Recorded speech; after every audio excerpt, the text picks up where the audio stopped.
Go, come on, you're the manager. I'll just do it myself. Chen Yi feigned anger and slapped Manager Go's shoulder. Where are your words? You are a lifetime VIP of our Ghost Capital Bank. This manager's position is yours whenever you want it. Manager Go bent over with a wide smile, the corners of his mouth grinning up to his ears. The other tellers were paying attention to this side, and all of them were even more shocked after hearing Manager Go say lifetime VIP. The ghostly auras on his body all became messy. Only Gu Wenxing was dumbfounded, not knowing what was happening. Dude, what does VIP for life mean? He turned to the teller behind him and asked. The teller who was asked was still in shock and muttered. There are only 2 ways to become a Ghost Capital Bank lifetime VIP. 1. Store 50 million thrill coins into the Ghost Capital Bank. 2. Spending $30 million on Ghost Capital Bank's financial products. Hearing the teller's words, Gu Wenxing finally realized what they were shocked about. Nima, he was a rank 6 player, and now he had less than 20,000 thrill coins in his pocket. Ling Chen,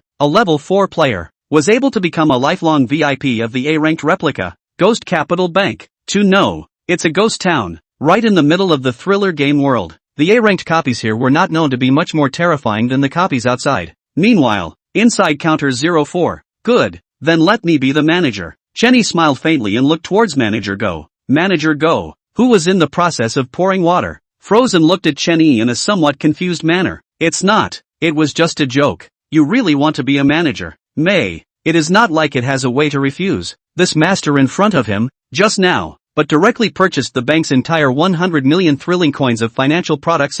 It wouldn't take long for the bank's top management to notice Chen Yi for sure. When the time comes, wouldn't it be easy to be a little manager? And the shocking bank card that this lord had just pulled out was something that even a veteran second-tier manager like it had never seen before. This human definitely has a big background and can only be pleasing. After all, it's not even qualified to befriend such bigots. Chapter 80, simply can't spend enough. Level 4 manager, extra. Yes, I'm going to submit my resignation right now and recommend you as the manager of the second floor of the bank. Manager Go clenched his teeth and nodded. It then turned around and walked away at an extremely fast pace. I'll be damned. Bro, you're so rich at only level 4. Manager Go had just left in front of him, and Gu Wenxing ran to counter 04 in his wake. He looked surprised, but with a drop of adoration. The main thing is, it was just too unbelievable for a level 4 player to have that many thrash coins. He still knew a few high-level players, but none of them were richer than the Ling Chen in front of him. Boy, $10 million in thrill coins. Take it to the real world and you'll be the richest man in the world.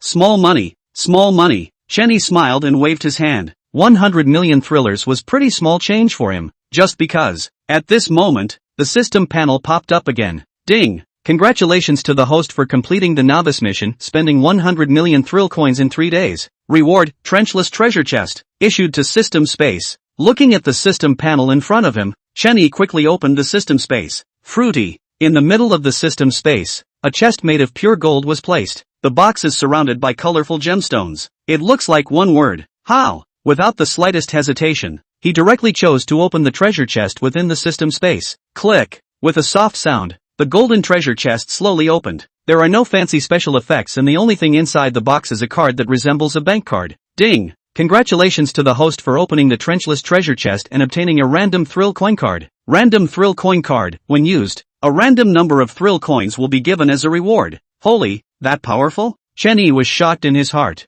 That's pretty trenchant. The chest is made of solid gold and surrounded by diamonds, and even the rewards that are opened are paid directly. Only, it's just random. I hope I don't open a thrill coin, or it'll be kind of funny. He smiled to himself and picked up the random thrill coin card, and used it directly. Next, a roulette will appeared in front of his eyes with countless numbers engraved on it. The lowest was 0, and as for the highest, it was too small for Chen Yi to see. Immediately after, the pointer in the center of the roulette will turn slowly and then became faster and faster. After about 2.5 minutes, the needle became slow again, until it stops rotating. Ding! Congratulations to the host for using the random thrill coin card and receiving the reward 8888888888888 thrill coins. Hearing the system's beep, Chen Yi froze. Boy, 8 billion thrill coins. Can't spend it all. Can't spend it at all. With this much money, how many Scheibels and how many Scarlet auctions must be bought? In the meantime, seeing that Chen Yi wasn't bothering with him, Gu Wenxing left in a sensible manner. At this moment, Chen Yi looked back at the dark and shiny thrilling bank card in his hand.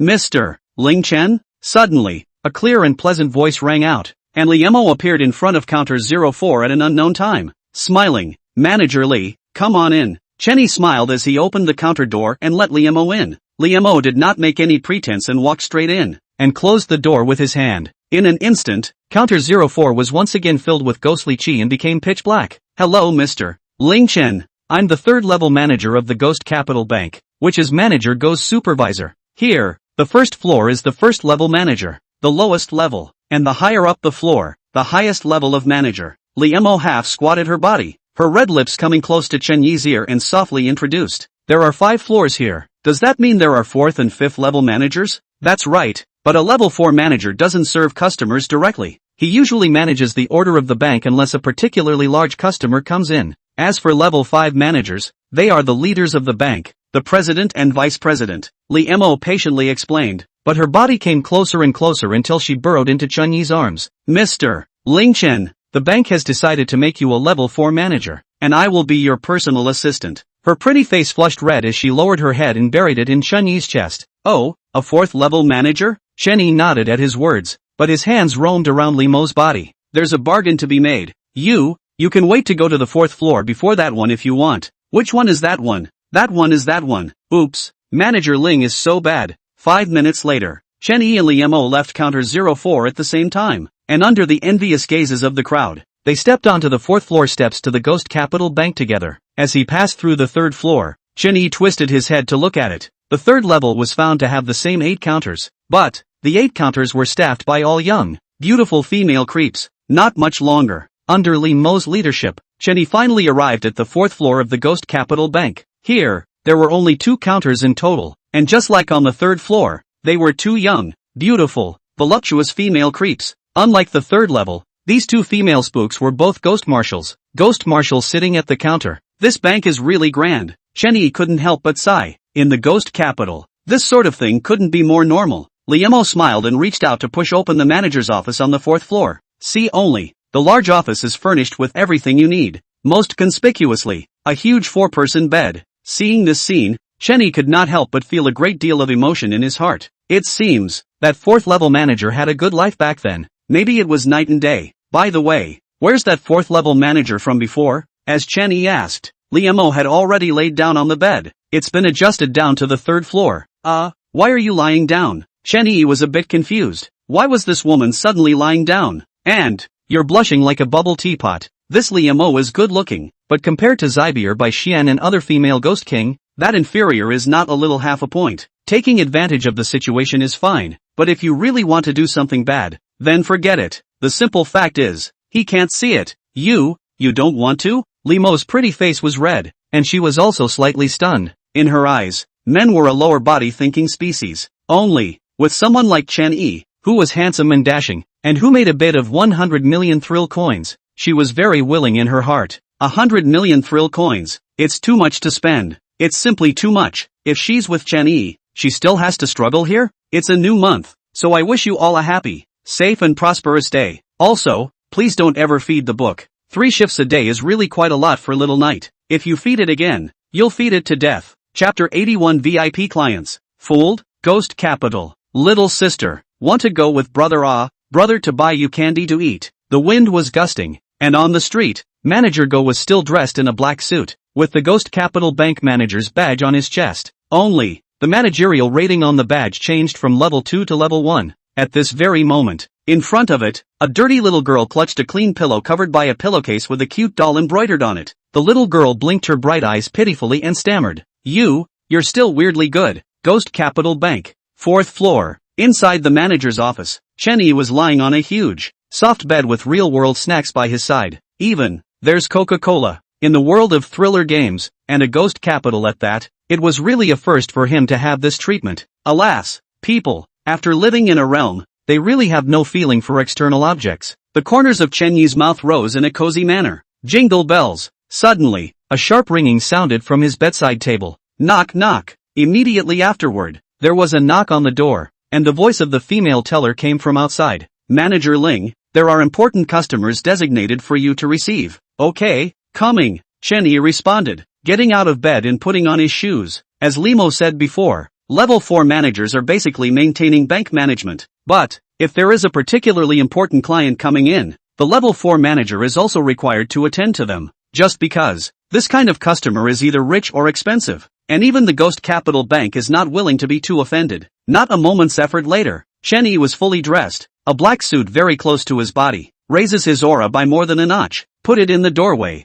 The teller woman waited quietly. As the door to the room opened, she was about to speak, but suddenly froze. Let's go. What are you waiting for? Chen Yi smiled faintly, his handsomeness remarkable. Even the well-informed female teller was dumbfounded at the moment, swallowing frantically. Manager Ling, you're so handsome. Hearing the words of the female teller, Chen Yi said indifferently, isn't it a well-known fact that my brother is handsome? Ghost Capital Bank, exclusive VIP room. By the time Chen Yi arrived, there was already a customer sitting inside. He pushed the door open and walked in, coming straight to sit in front of the client. Next, he suddenly lifted his leg and crossed it in front of the client. The female counter clerk who was right behind her had her eyes instantly fall out of their sockets in shock after seeing this scene. Manager Ling, is this how you Ghost Capital Bank treats your VIP customers? The client's face was grim, and his knuckles kept tapping on the table. No, it's not like that. Manager Ling, he's not in a good mood today. Not far. The female teller came back to her senses and picked up the eyeball on the floor and shoved it straight into her eye socket. He hurriedly ran over to appease the VIP customer, while his eyes signaled Chen Yi to apologize quickly.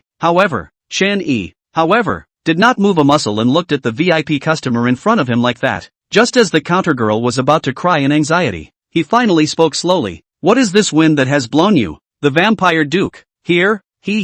I just happened to pass by here, and I heard that there was a change of a 4th level manager named Ling Chen. I didn't expect it to be you, Shaq said with a leathery smile. He did happen to be passing by, and he also happened to know that the Ghost Capital Bank had changed to a 4th level manager named Ling Chen. But, he was a vampire duke. He wouldn't have nothing to do but come in and watch a human specifically. Aside, the female counter clerk was once again dumbfounded. She couldn't figure out how the two people who had just been in a state of saber rattling suddenly got into a conversation. And, she had heard a lot about this Duke Shaq, but she didn't expect the other party to be so gentle. That's right. Shaq's leathery smile turned mild in the eyes of the teller woman. Alright, you go out first. I'll have a chat with this honored guest. Understanding that something was wrong with Shaq, Chen Yi directly asked the female teller to leave. Words. The teller woman nodded knowingly and turned to leave. As he reached the door, he stopped abruptly, snapped off his eyeballs, wiped them, and shoved them back in. Only then did he open the door and leave. Long story short,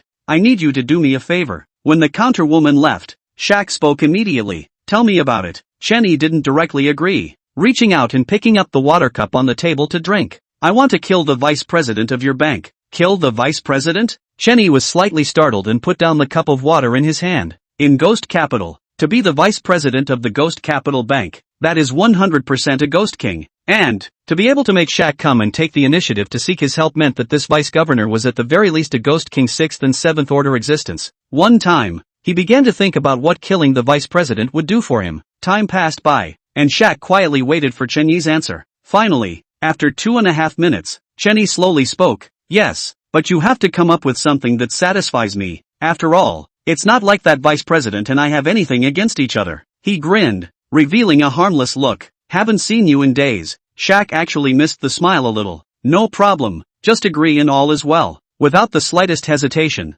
Shaq agreed directly, and then he took out a wooden box from his tuxedo. Next, the wooden box opened automatically, and a reddish-brown bug poked its head out of it. Looking around, ding, special life detected. System scanning. Scanning complete. Name, creepy bug. Rank, Ghost General. Skill, creep. Promotion, stay alive and get plenty of sleep. Source, Thriller Gaming World. Remarks, creepy bugs, a special species of creepy, possessed of life. The system panel had appeared in front of Chen Yi's eyes as soon as the trickster bug poked its head out. Seeing Chen Yi frowning, Shaq thought that Chen Yi didn't recognize him and quickly opened his mouth to explain. The trickster worm, a special species, possesses life, and as a larva is an ordinary worm. But, when it comes of age, then it turns into a powerful spooky adult that is a ghost king. As the words fell, the corners of his mouth rose. Having said so much, he doesn't believe that you, Ling Chen, won't agree. However, to his complete surprise, Chen Yi sighed and shook his head. Hell knows how long it'll take for this bug to reach adulthood? Tell you what, this bug, plus one more Ghost King level ghost artifact, or else it's off the table. Throwing down a sentence, he got up and left, as if he wanted to escape quickly. But, the corners of his mouth butted up as he walked behind Shaq. Just as Chen Yi opened the door, one foot already walking out, Shaq finally couldn't help but speak. Trickster worm plus a ghost martial grade ghost artifact. If there really is a Ghost King level ghost weapon, this Duke, deal. Before he could finish his sentence, Chenny instantly ran over and held his hand while receiving the trickster worm. Seeing this scene, Shaq's eyelids fluttered slightly. It seems like, fooled by, just like that, we lost a ghost martial grade ghost weapon? TSK. Heartache. Chapter 82 Roadrunner plus retarded? Vice President, I hope you will keep your word, and when the time is right, I will come to you. Inside the VIP reception room, the two reached an agreement, and Shaq paid for the trickster worm and a ghost martial grade ghost artifact. No problem, let's go, I'll give you a ride. Chenny smiled very happily, and he would leave when the copy was over anyway. By then, if Shaq didn't come to him, it would be a white whoring of trickster worms and ghost martial level ghost weapons. This can be a beautiful thing? Not much longer. Chenny and Shaq walked downstairs together, and as they passed the second floor, Chenny paused in his steps and glanced inside. After seeing that 08 was still there, he smiled slightly and seemed to see. Prey? No, prey doesn't even count. His gaze was clearly looking at a mole cricket that was about to die. Alright, you're a 4th level manager of the Ghost Capital Bank. Do what you need to do. Ghost Capital Bank entrance. Shark snickered peevishly. Goo, you are a VIP customer of our bank. How dare I not send you off? Hearing Shaq's words, Chenny couldn't help but roll his eyes. Suddenly shading himself, the two spoke a few more times before Shaq left. Looking at the dim sky, Chenny yawned and stretched. Cool, he exclaimed, turning back to the bank. Welcome. As soon as he entered, the little welcoming girl inside the door immediately bent down and shouted. The sound is crisp and sweet. Aha. Chenny nodded, and without stopping, took large strides forward. He had just taken 5 or 6 steps when he suddenly stopped and took a few steps backwards without looking back, just parked in the middle of the welcoming little girl. Immediately after that, he twisted his head to look at the little welcoming girl on his left, and after seeing the other party's face, he instantly raised his right hand to give her a headbutt. Thud! A dull sound rang out, and the little welcoming girl instantly crouched down holding her head in pain. You're ing pretending you don't know me here, aren't you? And welcome my ass. The more Chenny spoke, the more angry he became. He had just felt that the voice of the little welcoming girl sounded familiar, but he hadn't thought much about it. But he had just taken a few steps out when he rang that Yun, who spanned the entire map of the Thriller game world. That's right, it's that little lowly Yun from the 404 copy of the Thriller apartment. Yun hit on the ground, 2 lines of hot tears flowing from the corner of her eyes. That brain crash of Chunyi's just now was with a ghostly aura. Yun's little head was, indeed, sore from the beating. Alright, look up and see who I am. Seeing many people looking this way, Chen Yi rubbed Yin Yan's head. Hearing Chen Yi's words, Yin Yan covered her head and raised her head. Upon seeing Chen Yi, her eyes instantly widened. Ah, it's you, big good guy. She was shocked plus elated at first, then let out a loud cry. Seeing more and more people looking this way, Chen Yi, without saying a word, picked up Yin Yan, clamped it to his armpit, held his mouth, and walked quickly towards the upper floor. Aside, the other little welcoming girl, dumbfounded, watched the scene. She tried to speak several times, but swallowed the words that came to her lips, just because she recognized the clothes that Chen Yi was wearing. They were clothes that only a manager could wear. She couldn't afford to mess with a manager, no matter how many levels. 4th floor of the bank. The 2 female tellers who were chatting about gossip looked up just in time to see Chen Yi,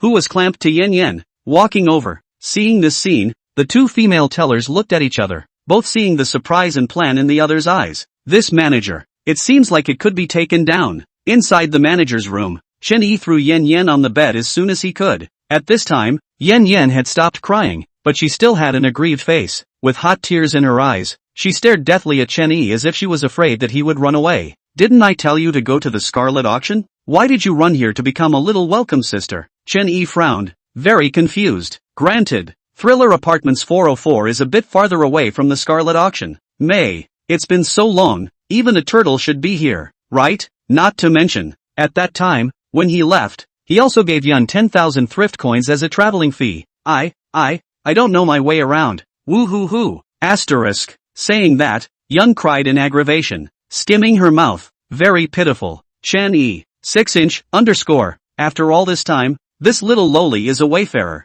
Didn't I give you money? Can't you take the car and go ask the driver? After a long silence, he asked again. This statement was made. Yun cried even louder. There's an old grandpa. He said he's so hungry, he asked me to give him money to eat. I just gave him one, but he suddenly grabbed all the money in my arms and ran away. Her eyes were swollen from crying. She was aggravated and angry, and in no time the clothes on her body were wet with tears. At this point, Chen-Yi was completely speechless. The little loli in front of her, it was even if she was a roadie. I didn't realize it, but it's still a retard. TSK. This thing, it's really special and weird? This was the first time he had questioned the system, but it shouldn't be the last. After calming Yun down for a while, he got her a bunch of snacks. After eating and drinking, she suddenly hugged Chen-Yi and whispered, "You people, but also strange good Lu." Hearing these words again, Chen-Yi suddenly smiled. All this time, it was probably only this little loli who genuinely thought he was good. Before he could say anything,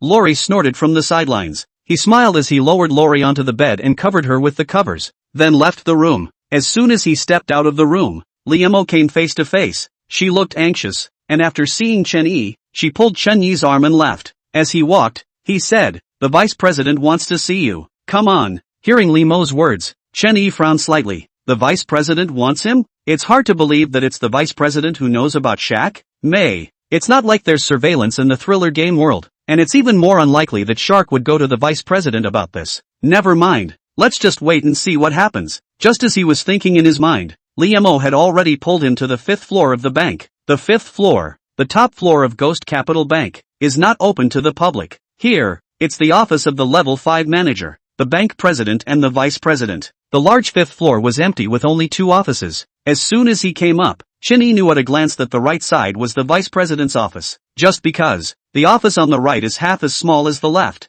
At this point, Liemo took the lead and came to the door of the vice president's office, lifting his hand to knock on the door of the room. Knock knock. After about a minute had passed, an icy voice finally came out from inside. Enter. Chapter 83. Born with Smiling Lips. Mission, Extra. Enter. A cold, emotionless voice came out of the office. The moment she heard the voice, Liemo at the doorway actually involuntarily trembled. Next, she took a deep breath, fought back her panic, and reached out to push open the door to the vice president's office. Click. With a scuffling sound, the scene inside the office came into Chen-Yi's eyes. See only, flower pots are everywhere in the 50 square feet or so office. Inside, very strange plants and flowers were planted, and from time to time, they emitted a gust of yin qi. A dark wooden table with a black fortune cat on each side of it, left and right. The beckoning cat has a thrill coin with a face value of 10,000 hanging around its neck. Its eyes were open and staring ahead. To top it off, a head sat in a red and black ceramic jar on the bed in the office.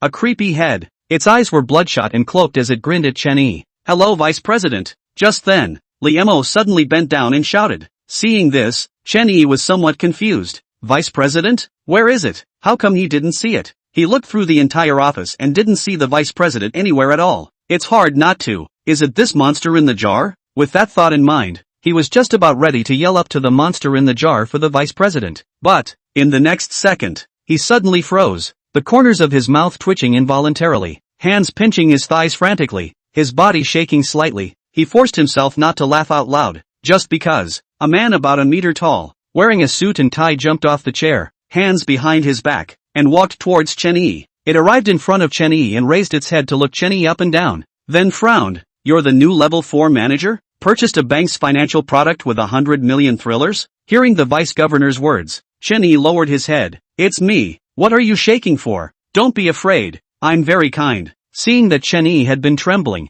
the vice president stretched his eyebrows and reached out to pat Chen-Yi's knee. Put. Seeing this scene, Chen-Yi could no longer hold back his laughter. But, he just let out a chuckle and pretended to be serious again in a heartbeat. After all, he's a decent, great guy who doesn't go out of his way to mock others, and so on. This thing, doesn't he seem to be human? Shasta. Chen-Yi felt that his mind was sublimated. In the next second, he directly let out a loud laugh. The vice president and Liemo looked at Chen-Yi in confusion, not understanding what exactly he was laughing at.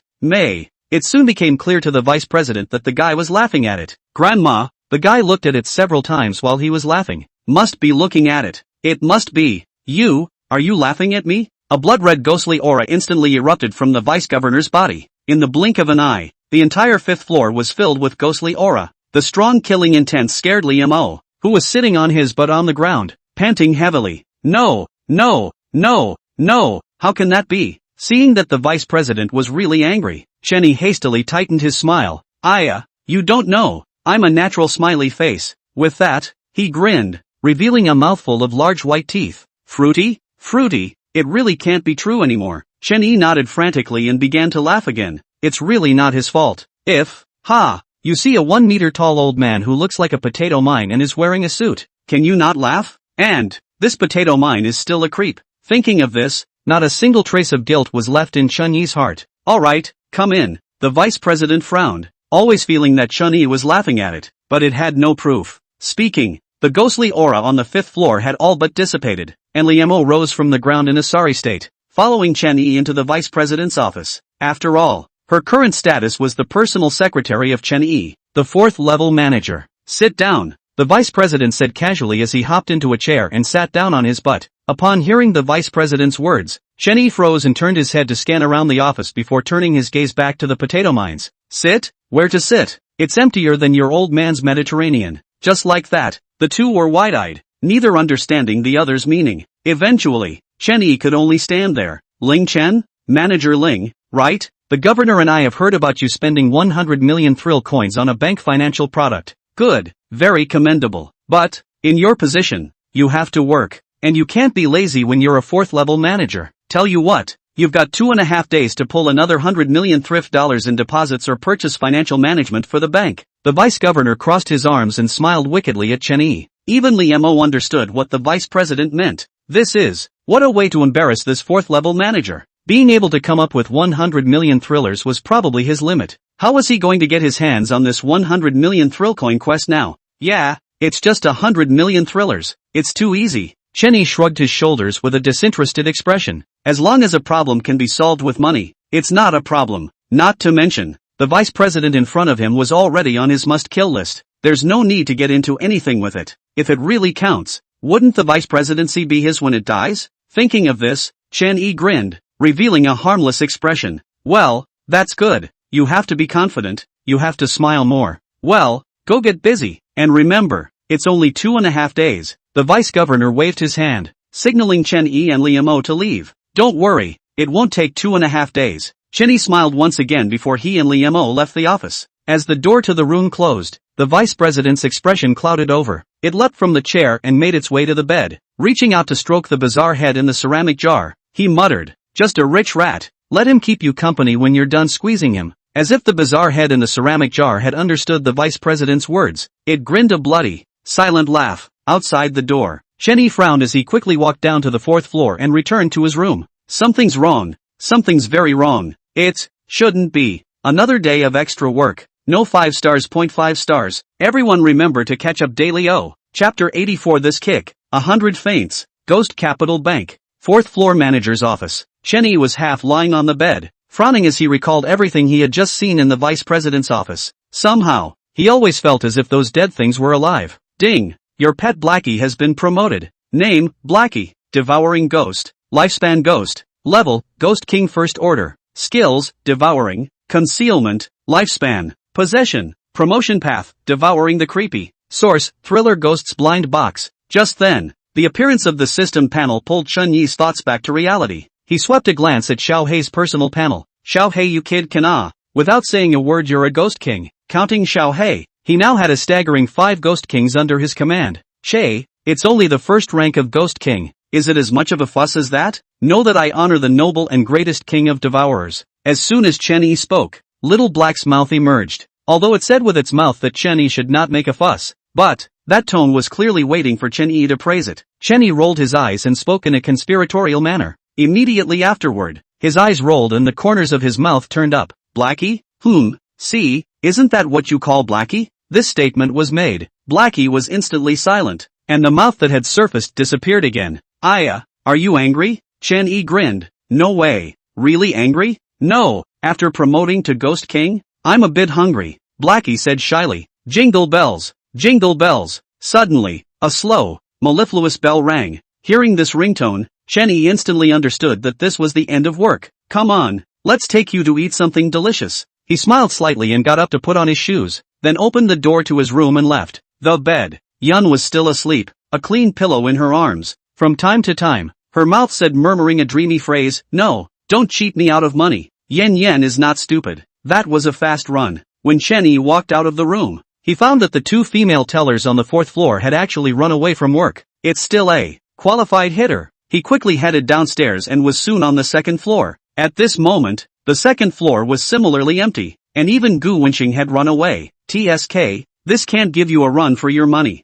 Chen Yi frowned as his pace quickened. When he arrived at the entrance of the bank, he finally saw the familiar figure. Oops, found you, O Teller 08. Chen Yi grinned, his body instantly bursting with pitch-black ghostly aura. Ahead, number 08, who was happily walking towards home, suddenly blacked out. When he opened his eyes again, he found himself on top of a mountain. When you look up, there are only endless clouds. It was kneeling on the ground, its hands tied by a leather whip, and its entire body's ghostly aura was suppressed. A faint black and fishy odor emanated from the leather whip. This was Chen Yi's first ghost weapon. Ghost Slayer Whip could have an absolute suppressive effect on ghosts and monsters. The ghost weapon, useless against high-level shenanigans, was just right for 08. At this very moment, 08 was trembling, completely unaware of what was happening. Suddenly, the sky flashed with electricity and thunder, and a black thunderbolt the thickness of an arm fell madly, all smashed around 08. In just a second, number 08 was scared incontinent, and the smell of was overpowering. About 2.5 minutes later, the black clouds in the sky dispersed and the thunder stopped falling. A beam of golden light shone down from the firmament, completely enveloping the 08. It held back its panic and cautiously looked up at the golden light. Suddenly, it was wide-eyed and in a trance. See only, within that golden light that shone down from the firmament, a figure was revealed. Immediately after, the figure was getting closer and closer, and 08 could see it more clearly. Eventually, a man with a smile on his face and a harmless look stood in front of it. No, 08, do you realize your mistake? Chen Yi smiled like a god. I didn't. Apologize. I'm sorry, I'm wrong, let me go. I have an old man and a young man. My whole family is counting on me. I was just about to say it was right, but then I came back to my senses and quickly cowed out frantically, shouting, yeah, no problem. Still smiling, Chen Yi raised his right hand and snapped his fingers. The black leather whip that was tied to 08 fell off with a loud thud. Feeling the return of his strength, 08 froze. This godlike human in front of him was actually willing to let it go?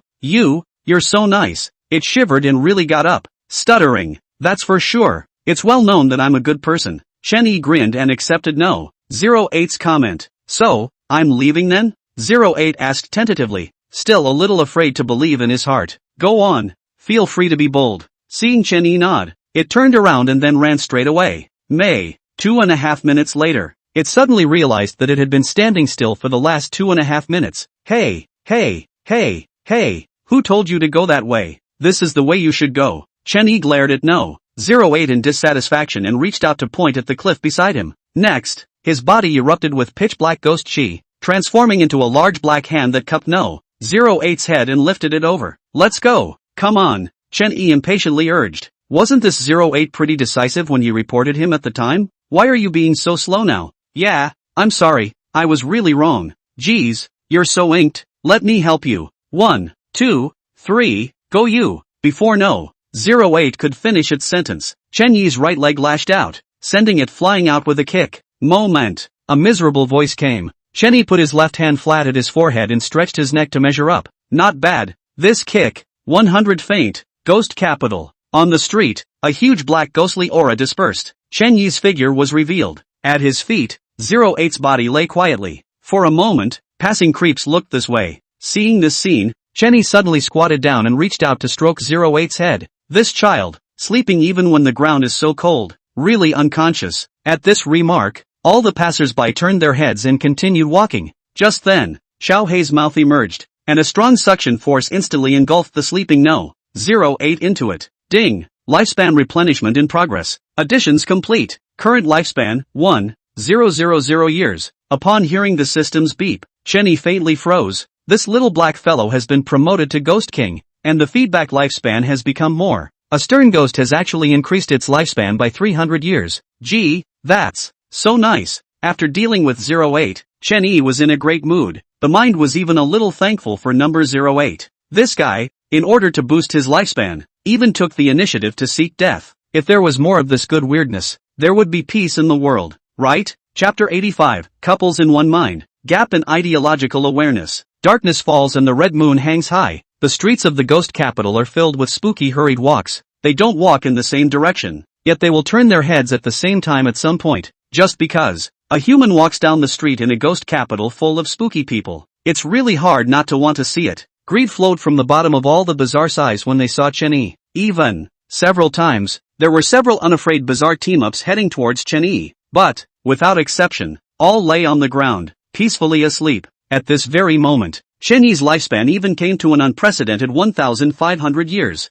He mentally exclaimed, "This ghost capital is still so much weirder." As he spoke, Chen-Yi arrived at the entrance of a villa. The small, three-story villa was opulent, with a ghastly aura emanating from the roof. The villa was brightly lit inside, and Chen-Yi walked up and reached out to knock on the door. Knock knock. There was a knock on the door, and a light footstep came at once from the villa. Not much longer. The doorknob turned and a figure stepped out from behind the door. It's been a long time. After seeing the figure in front of him, the corners of Chen-Yi's mouth rose slightly. Ding! Your slave, the ghost bride, is in an excellent mood at the moment and requests to have intercourse with you. Hearing the system's voice, Chen-Yi, without saying a word, hugged the agitated ghost bride towards the house. Ghost bride. Immediately afterward, he legged it out and brought the door right up. On the couch in the living room, Sybil sat quietly with her eyes dulled. The moment Chen-Yi appeared, her eyes suddenly brightened. But, yet he remained seated, unmoving. Seeing this, Chen-Yi did not say anything and walked into a room under the guidance of the ghostly bride.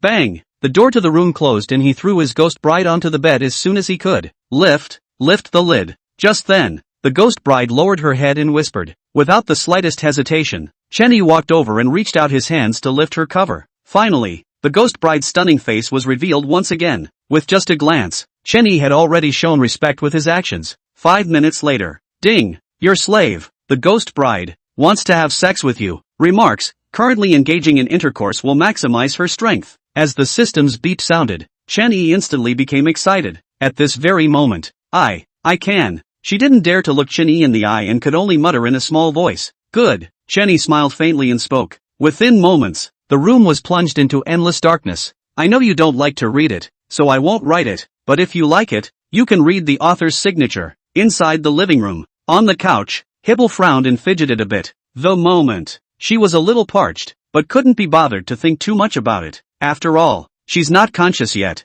Ding! Also your slave ghost bride has copulated with her beloved and leveled up. Name, Ghost Bride. Level, Ghost King 6th Order. Skill, Underworld Marriage. Husband and wife together. Promotion, intercourse with the beloved. Ends the first time. After that the effect will diminish. Source, Thriller Gaming World. Inside the room, the ghost bride was exhausted and fell asleep on Chen-Yi's arm. In her sleep, the corners of her mouth turned up slightly, looking very happy. But then again, it's occasionally agonizing, so maybe it's hurting somewhere on my body. Next to it, Chen-Yi was checking the ghost bride's personal panel. Good boy, directly raising the 4th rank after a single sleep. This is even faster than riding a rocket. Looking at the ghost bride's personal panel, he marveled. But what is this husband and wife thing? With that in mind, he reached out and tapped on the skill description of Ghost Bride, husband and wife together. Ghost Bride, husband and wife, active skill. After using it, the person who has intercourse with her will gain 2/3 of her strength and all her skills. 2/3? Is that a lot? He was a little taken aback, not quite understanding just how much strength those 2/3 had. But, in the next second, he understood completely. Boom! Suddenly, an extremely strong ghostly aura erupted from his right hand, directly hitting the roof of the room. With this collision, the entire villa trembled slightly. Inside the room, the bed shook violently, and the furniture fell even more to the ground. The sleeping ghost bride jolted awake and cried out. Someone's killing their way in? She had just finished shouting when she saw an embarrassed Chen-Yi. At that moment, she finally noticed that the ghostly aura was surprisingly very similar to her own ghostly aura. Instantly she understood everything and reached out to touch Chen-Yi's face. Next time you want to play, go outside the house to play. Oh, good boy. The words fell from her lips and she lay straight down to sleep. Early the next morning, Chen-Yi woke up early. He had to go to work later. TSK. How can you feel a little bitter when you think about it like that? 996 before crossing over. And after crossing over you have to work to get into a copy. His grandmother. After washing up, he cozied up to his ghost bride for a while before leaving the villa towards the Ghost Capital Bank.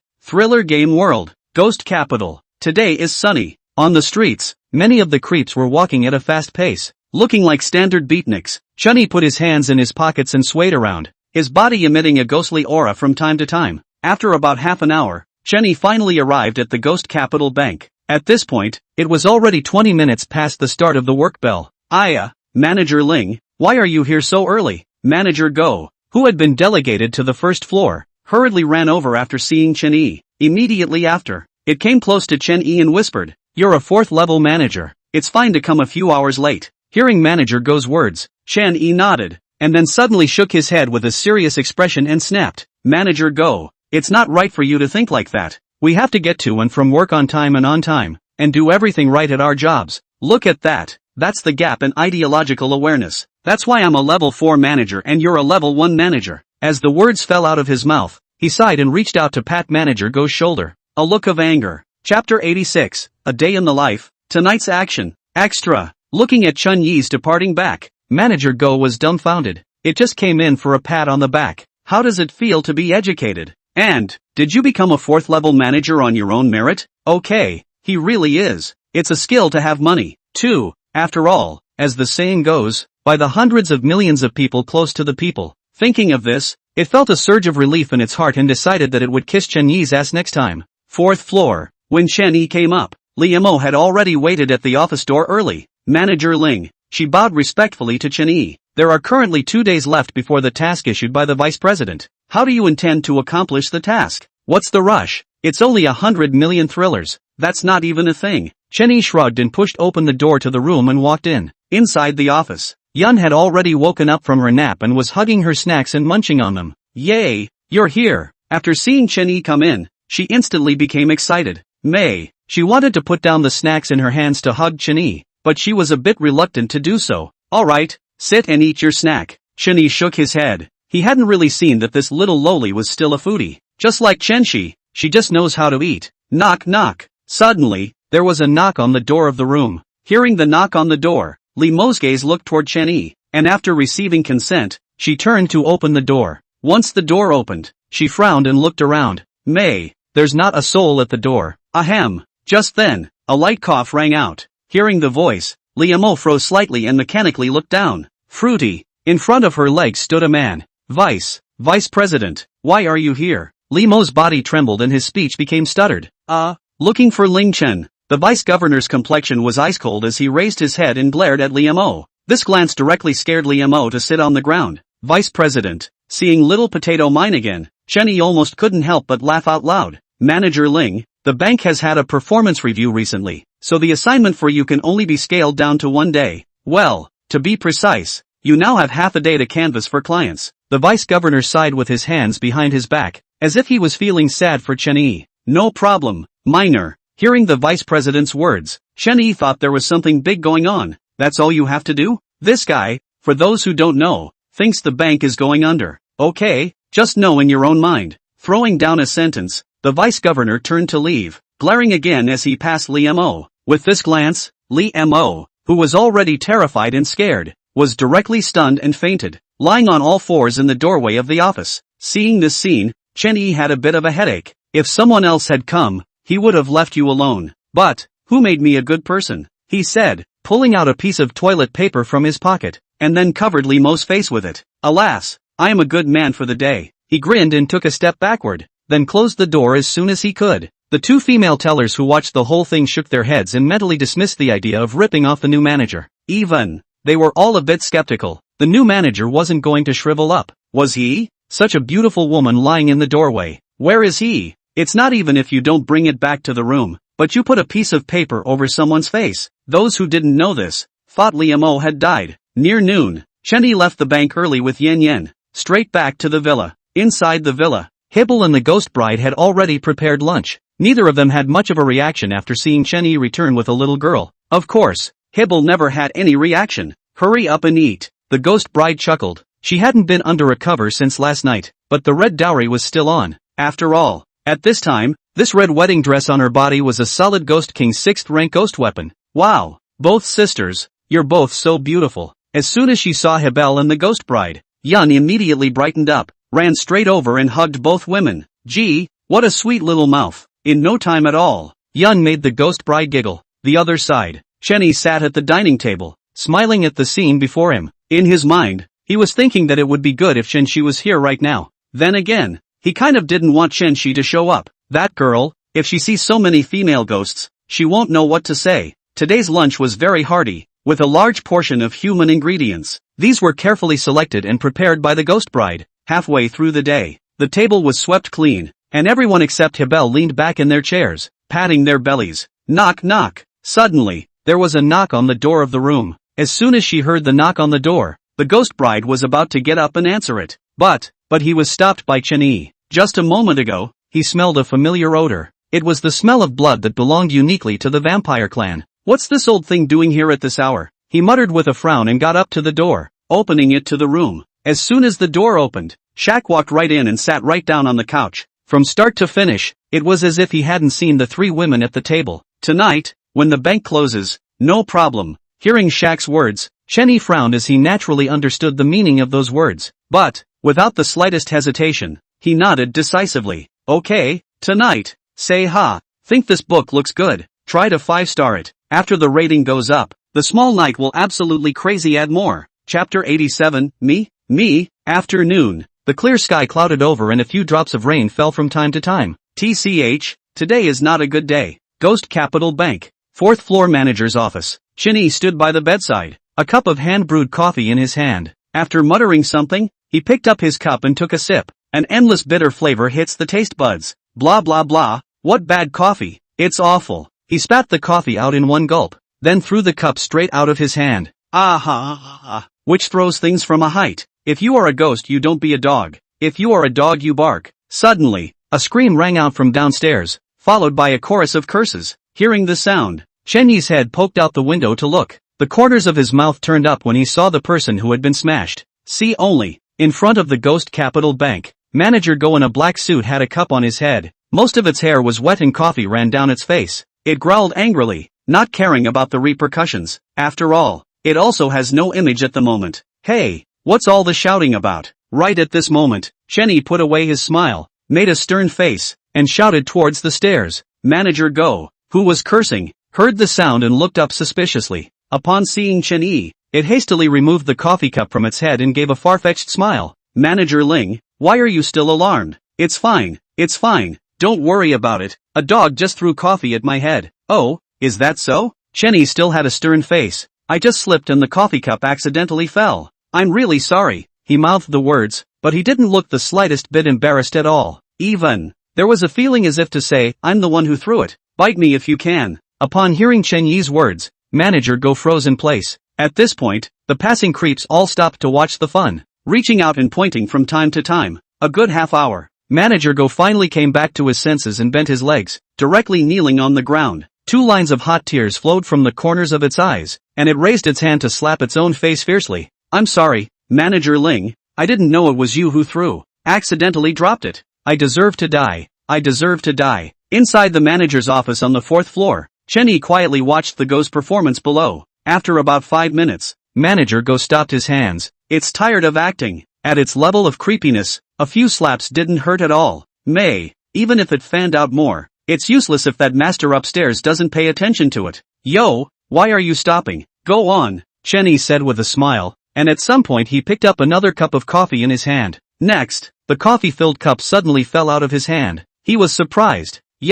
Accidentally dropped it again. Bang! This time, the coffee cup hit the top of Manager Go's head again with precision. But it didn't yell this time, but let the coffee run down its hair and face. Manager Ling, you drop good. Drop meow. Drop croak. Manager Go squeezed out a smile that was worse than bitter and shouted with his thumbs up. Yes, another drink. Then, upstairs, Chen-Yi grinned and picked up another cup of coffee and slammed it down. That's right, it's smashing. His right hand was wrapped in ghostly chi and slammed towards Manager Go below. Bang! This time, the coffee cup exploded into pieces directly after touching the top of Manager Go's head. Shards of ceramic splattered in all directions with the coffee. That's not even hiding. Seeing that Manager Go did not hide in the slightest, he lost interest and turned away. Downstairs, seeing Chen-Yi disappear into thin air, Manager Go finally sighed in relief. Next, there was a cup of coffee shooting down from upstairs. Bang! Shasta! The coffee cup exploded on Manager Go's head, surprisingly blowing a scar right through its skull.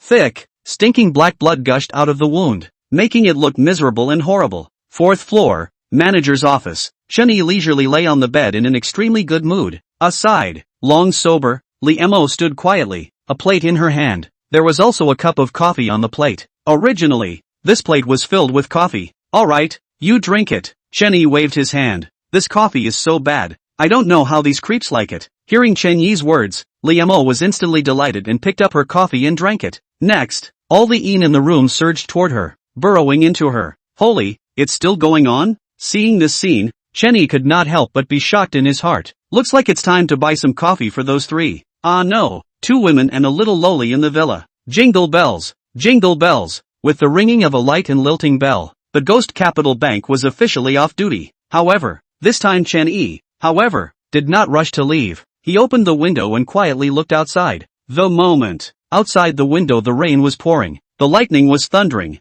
and not a single figure could be seen on the street. But, in the pouring rain, a bat, all black, was stirring its wings. It kept flying towards Chen Yi's side. Seeing this, Chen Yi stepped aside and the bat flew straight into the house. Before it hit the ground, the bat was instantly wrapped in a blood-red ghostly aura. When the ghostly aura dissipated, Shaq's form was revealed. Boy, vampires are really batty. What do you mean? Shaq froze slightly, a little confused. What's a Batman? Is that a compliment to his quirkiness? TSK. Don't tell me. You really don't tell me. The name Batman, it's kind of funny. It's fine. Let's get down to business. Chen Yi waved his hand, too lazy to explain. Are you sure the governor isn't at the bank? He asked, frowning. If you want to say that in the entire Ghost Capital Bank, the highest ranking person is definitely the president. As for how high it was, that was unknown. It wasn't like he had ever seen it. Don't worry, that douchebag isn't in Ghost Capital right now. Shaq waved his hand, then sat down on the edge of the bed. Immediately afterward, he continued, if that douchebag was around, I'd still be coming to you? 10 of you wouldn't be enough for someone to look at. Right now, it's just the vice president sitting on the entire Ghost Capital Bank. Ghost King 8th rank, I'm counting on you. Hearing Shaq's words, Chen Yi was a bit dumbfounded and raised his hand to point at himself. Me?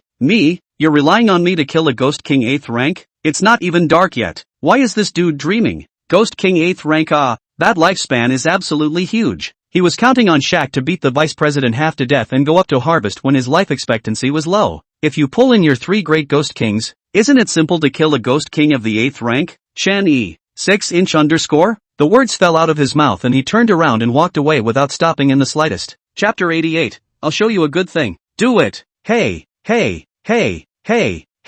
don't you go. Why don't you know how to make fun of me? I'm not just making a joke because I see that the atmosphere is tense. Seeing that Chen Yi had opened the door all the way, Shaq was so frightened that he hurriedly got up and tugged on Chen Yi. Hearing Shaq's words, Chen Yi twisted his head to look at him. At this moment, he frowned with some doubts in his heart. How come this Shaq looks like he's fine after only a few days of his son's death? Even, this guy has a vague sense of returning to his old age and preparing to be a son. Boy, this dead Batgirl couldn't bear the pain of losing her son and had a nervous breakdown. Could she? Come on, sit down, Shaq said, making Chen Yi sit on the bed, and spoke immediately afterward. No kidding. Let's discuss tactics. Ghost King 8th rank. It's really no joke. 25 minutes later. Ghost Capital Bank. 5th floor. Chen Yi straightened the suit on his body and rubbed his somewhat stiff face. He then grinned and raised his hand to knock on the door of the vice president's office. Knock knock. There was a knock on the door and a sudden thud from inside the office. Not much longer. A panicked footstep sounded,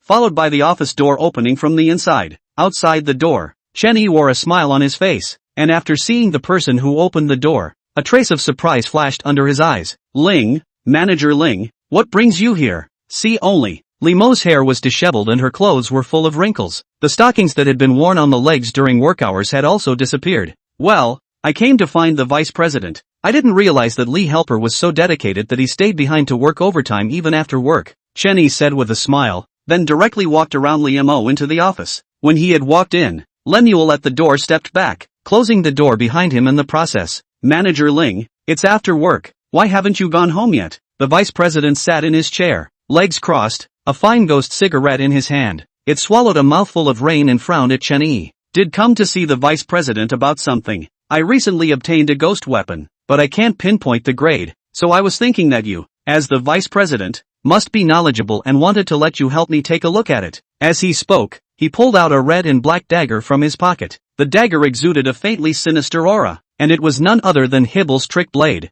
The vice president, who was still a bit disdainful and thought that Chen Yi couldn't get anything good, was shocked and jumped directly from his chair. Immediately after, it quickly stepped in front of Chen Yi's legs and took the guile blade from Chen Yi's hands. TSK, this thing, TSK, this is just a ghost martial grade ghost artifact. The vice president kept staggering and finally shook his head with some disappointment. By the way, where did you get this? Luck, picked it up on the side of the road. Cheney replied with a smile, somewhat embarrassedly snapping the back of his head. Really? You're pretty lucky then. What about a ghost martial grade ghost artifact? The vice governor nodded at his words, a trace of envy surfacing under his eyes. How about this? If you trust me, sell it to me for 50,000 thrilling coins. It had a pained look on its face, as if it had suffered a great loss. As soon as these words came out, Cheney was startled. His eyes widened and he screamed in disbelief. What?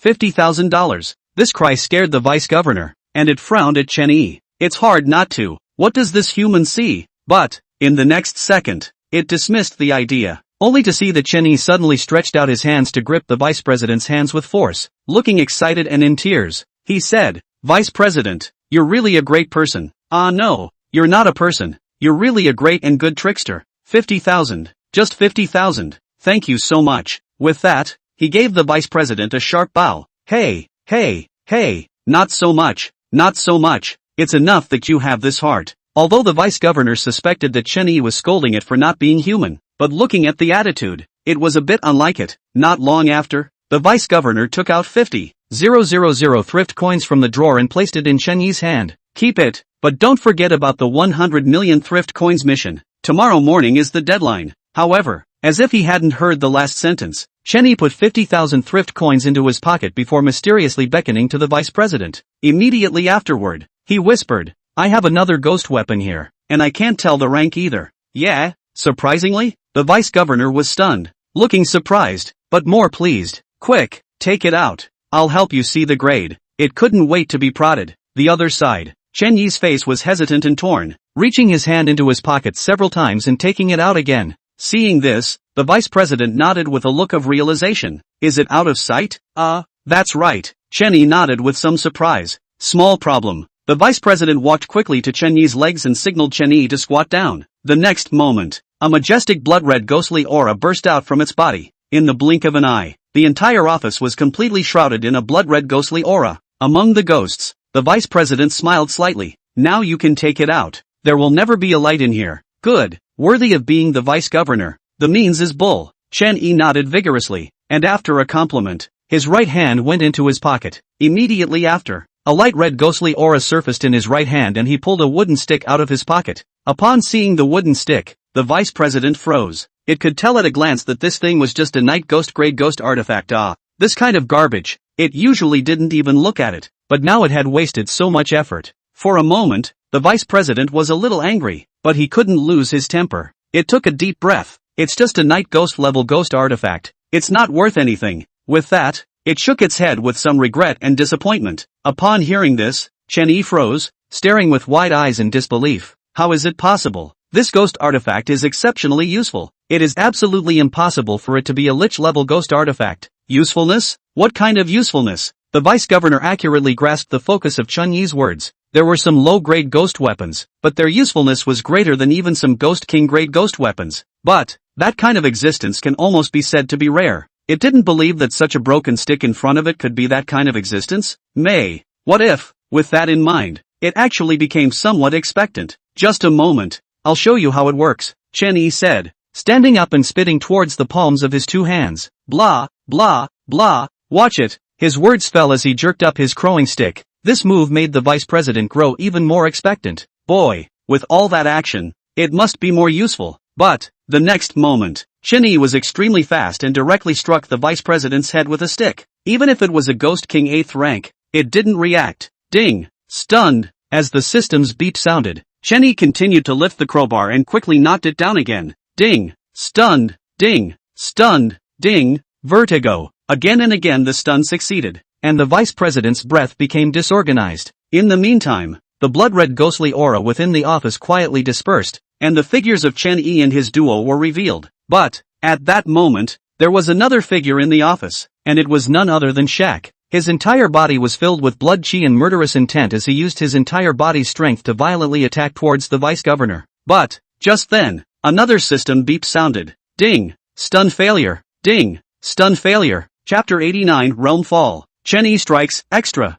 Ding! Stun failure! As beep after beep of stun failure rang out, Cheney quickly retreated backwards. he realized that if the crowing stick couldn't keep stunting the vice president, that, with its strength at the 8th rank of Ghost King, it would surely recover quickly. Sure enough, as he expected, the vice governor instantly returned to his senses, and a majestic blood-red ghostly aura once again erupted from his body. In an instant, he fought against Shaq. May. After all, Shaq was a Ghost King of the 7th order, not as good as the vice governor. With just the first wave of attacks, Shaq fell directly into the wind. Humph, a duke of a vampire clan, but he's in bed with a filthy, lowly human rat. The vice president's eyes were bloodshot, and horrible blood oozed from his less than 1 meter tall body. Shasta, it's surprisingly grown a little taller. It's not much, just 5 or 6 centimeters. You short winter melon. If you hadn't made a big push for the Thriller Noble School to admit only nobles, could that old thing have killed my son? The words fell. Shaq's breath drew steeply, and a line of black blood ran from the corner of his mouth. Oh,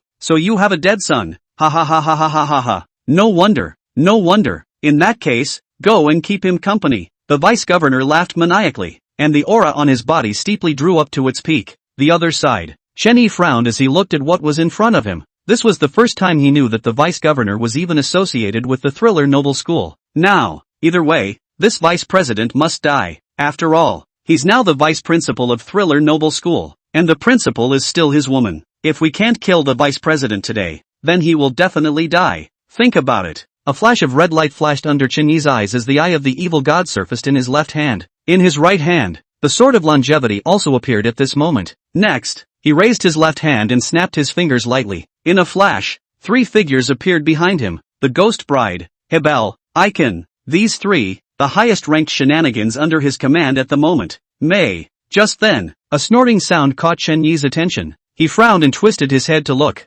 only to find that Orange, who was far away in the real world, had appeared. It lay on the ground, huffing and puffing. The other side, the vice president had been pressing Shaq to fight, and the two of them were so ghostly that they directly lifted the roof of the 5th floor of the Ghost Capital Bank out of the sky. Even though the battle was intense, it still noticed Chen Yi's side. After seeing the 3 Ghost Kings behind Chen Yi, it was startled in its heart. This human rat was able to call out 3 Ghost Kings at once, and one of them was actually a Ghost King 6th order existence. But what the hell is that dead fat cat on the floor? In the meantime, Orange, who was sleeping at the feet of the Ghost Bride, suddenly opened her eyes and got up to stretch. Crouching on the ground, he quietly licked the fur on his body, seemingly completely oblivious to what was wrong around him. Get on, Chen Yi said indifferently. In an instant, the 3 great female Ghost Kings behind them struck out together. Noteworthy, the moment Hibble struck, the trick blade in the vice governor's pocket suddenly flew out. In the air, it was directly held by Hibble.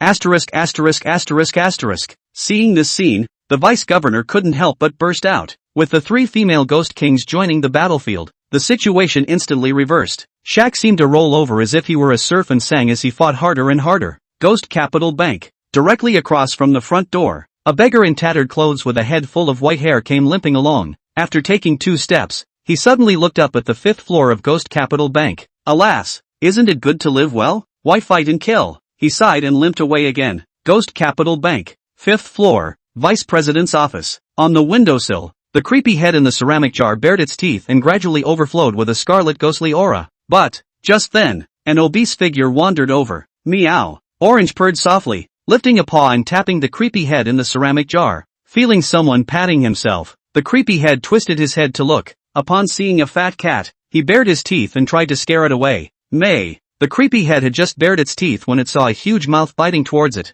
Ow. Orange took off the creepy head in the ceramic jar in one bite. There was a happy grunt, and his tail was high in the air. Next, its obese body surprisingly gradually thinned out and became thin and spaghetti again. Immediately afterward, Orange lay directly on the windowsill and huffed and puffed. Even though there was a big battle going on next to it, it still couldn't affect it. Put. The vice president, who was being rounded up, suddenly spurted out a mouthful of black blood. It jerked its head to the windowsill, only to find the ceramic jar empty. There was only one orange cat quietly aching. Ah ha ha ha. It screamed miserably, and its Ghost King 8th rank strength suddenly lowered to Ghost King 6th rank. Sensing this, Shaq kicked out, directly sending the vice president flying out. It hit the wall and spewed another mouthful of black blood. Ding! Kill target, Vice President of Ghost Capital Bank. Strength, Ghost King 8th rank. Currently 6th rank. Life expectancy to be consumed, 800 years. Serious injury status. Self-life, 1,000 years. To behead or not to be beheaded. The other side. Chenny gripped the sword of lifespan tightly, and the personal panel of the vice governor appeared before his eyes. Looking at the vice president's personal panel, he couldn't help but be shocked. Ghost King 8th Order deserved to be Ghost King 8th Order. Even though he was seriously injured, he surprisingly still had a lifespan of 800 years.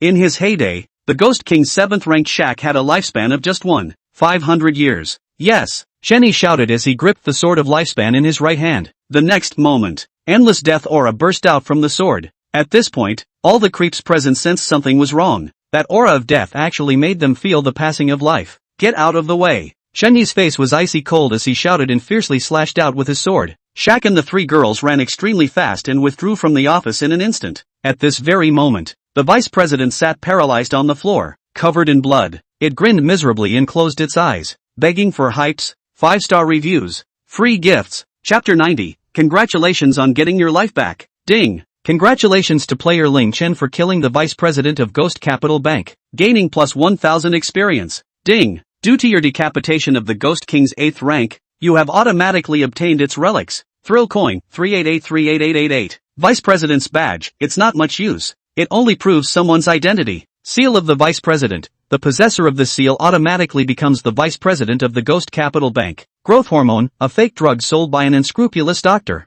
Useless. Ghost Capital Bank. 5th floor, Vice President's office. The beeps of the thriller game world kept ringing in Chen Yi's ears. Only, he didn't really have time for that right now. He put away the sword of lifespan, put his hands in his pockets, and the corners of his mouth turned up in a crooked-lipped Dragon King grin. Gee, if it isn't the Vice President. Look at you. What are you doing lying on the ground in this cold? Even if you lie down, why do you lie down in two halves? Taking up space on purpose? Ha, that's not right. Chenny shook his head in pain and reached out to put the cracked vice presidents together. You. The vice president's eyes widened as he tried to say something, but was completely unable to do so. You're still concerned about me even at this moment. Don't worry, I will definitely take over your position and be a qualified, competent vice president. Chenny grinned a harmless smile, a mouthful of white teeth, so conspicuous in the rainy night.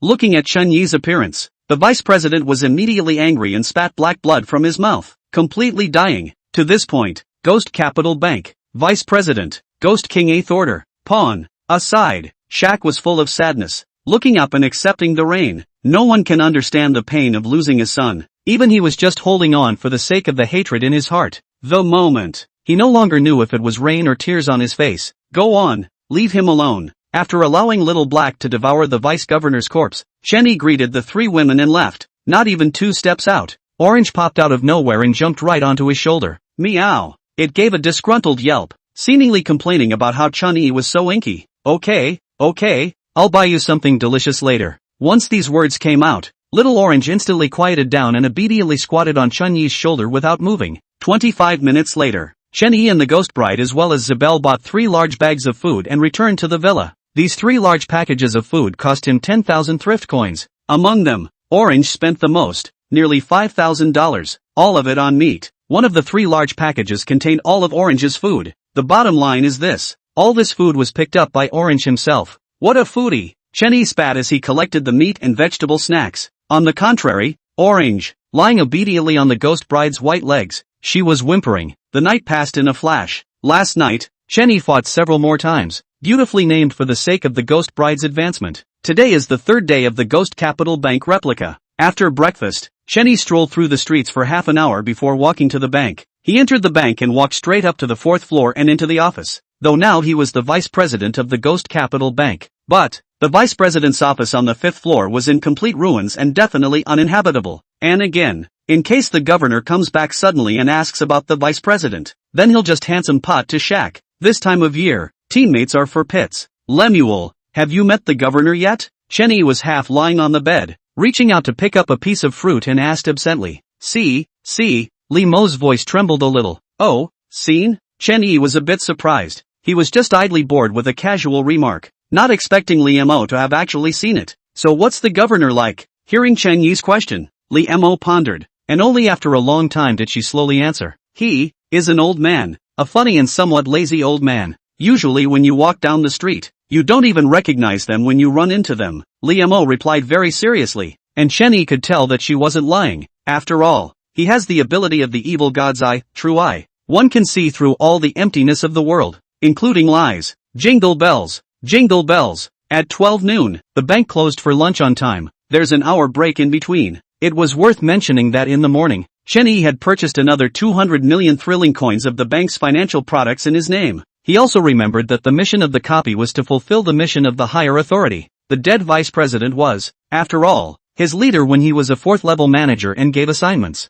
It would be a big loss if he couldn't get an SSS rating at the end of his copy because of this. Boss, a human set meal. Casually looking for a restaurant, Chen Yi entered and shouted. Inside the kitchen, the owner pulled out his head and looked at it, his eyes glazing over in disgust after realizing that it was a human who had entered. 500 thrift coins. If you can't afford it, get lost. As soon as it spoke, a crack of air suddenly rang out. Shasta. A brand new thrill coin with a face value of $100,000 shot out and flew close to the boss's face. Before it could react, black blood was already flowing from its face. I was just about to get angry when I noticed the 100,000 thrillers inserted into the wall. Goo. This gentleman, what would you like to eat? The boss picked up the thrill coins and trotted over to Chen Yi, asking fawningly, I still like the way you looked just now. Chen Yi sneered and reached out to pat his boss on the shoulder. Not at all. It was me who had eyes to see just now. The boss was still nodding his head and the blood on his face didn't matter in the slightest. Okay, let's have 5 set menus and the rest. Chen Yi spoke in general, his eyes looking towards the boss who had his head lowered. Seeing Chen Yi say this,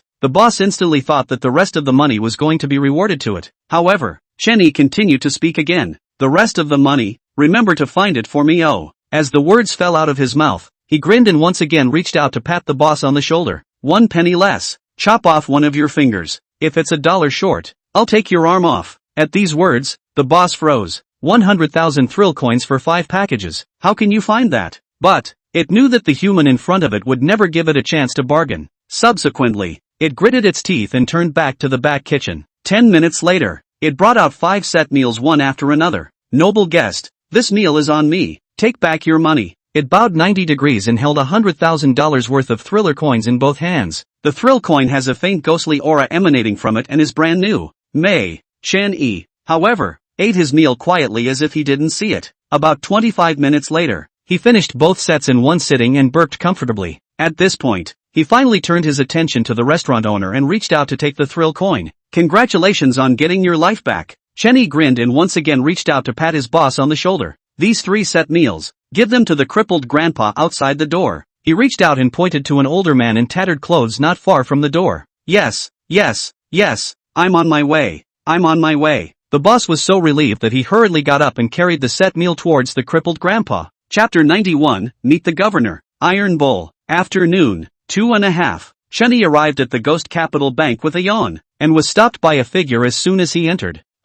Manager Go. Why is your head bald? Looking at the person in front of him, he asked curiously. Oh, the hair couldn't think straight and fell out by itself. Manager Go sneered, surprisingly not complimenting Chen Yi today. Seeing this attitude, Chen Yi was somewhat surprised. No, where did this come from? Manager Ling, don't just stand there. Go upstairs. The bank president has an invitation. The corners of its mouth turned up, gloating, before it turned and walked away. The governor has returned? Chen Yi froze. No wonder Go dared to be so condescending. It's still true. A dog's fight. He shook his head and kept pace with Manager Go. After all, he hadn't met the governor, so it would be a bit of a problem if he left a bad impression at the first meeting. Not much longer. The 2 men arrived at the door of the governor's office on the 5th floor. Next to it, the vice president's office remained in ruins. Knock knock. Manager Go reached out and knocked on the door of the governor's office. The next moment, the door to the room opened automatically and a cloudy aura came over the room. The cold Shi unexpectedly lifted Manager Go directly out. Aside, Chen Yi frowned as a scarlet ghostly aura erupted from his body. After blowing on him, the Shi was directly bounced off and all of it pounced on Manager Go. Come in. At this point, an old voice came out of the office. Upon hearing the voice, Chen Yi put away his ghostly aura and walked in with large strides. As he passed by Manager Go, he directly dishes out a kick. Ow! Manager Go screamed miserably, covering his stomach and rolling all over the ground. One time, only Go Manager injured the world reached. Inside the governor's office. This office was enormous, half the size of the vice president's office next door. But, inside such a large office, there was only a single bed, a wooden table with peeling paint, and a wooden stool. In addition to these, there was a pot of flowers that were bewitching in the extreme. In front of the wooden table, an old man with white hair was quietly eating his meal. On the table in front of him were 3 dinner plates, 2 of which had become empty. "Should I call you Manager Ling or Vice President?" the old man asked as he ate his meal, his head not too far from his mouth.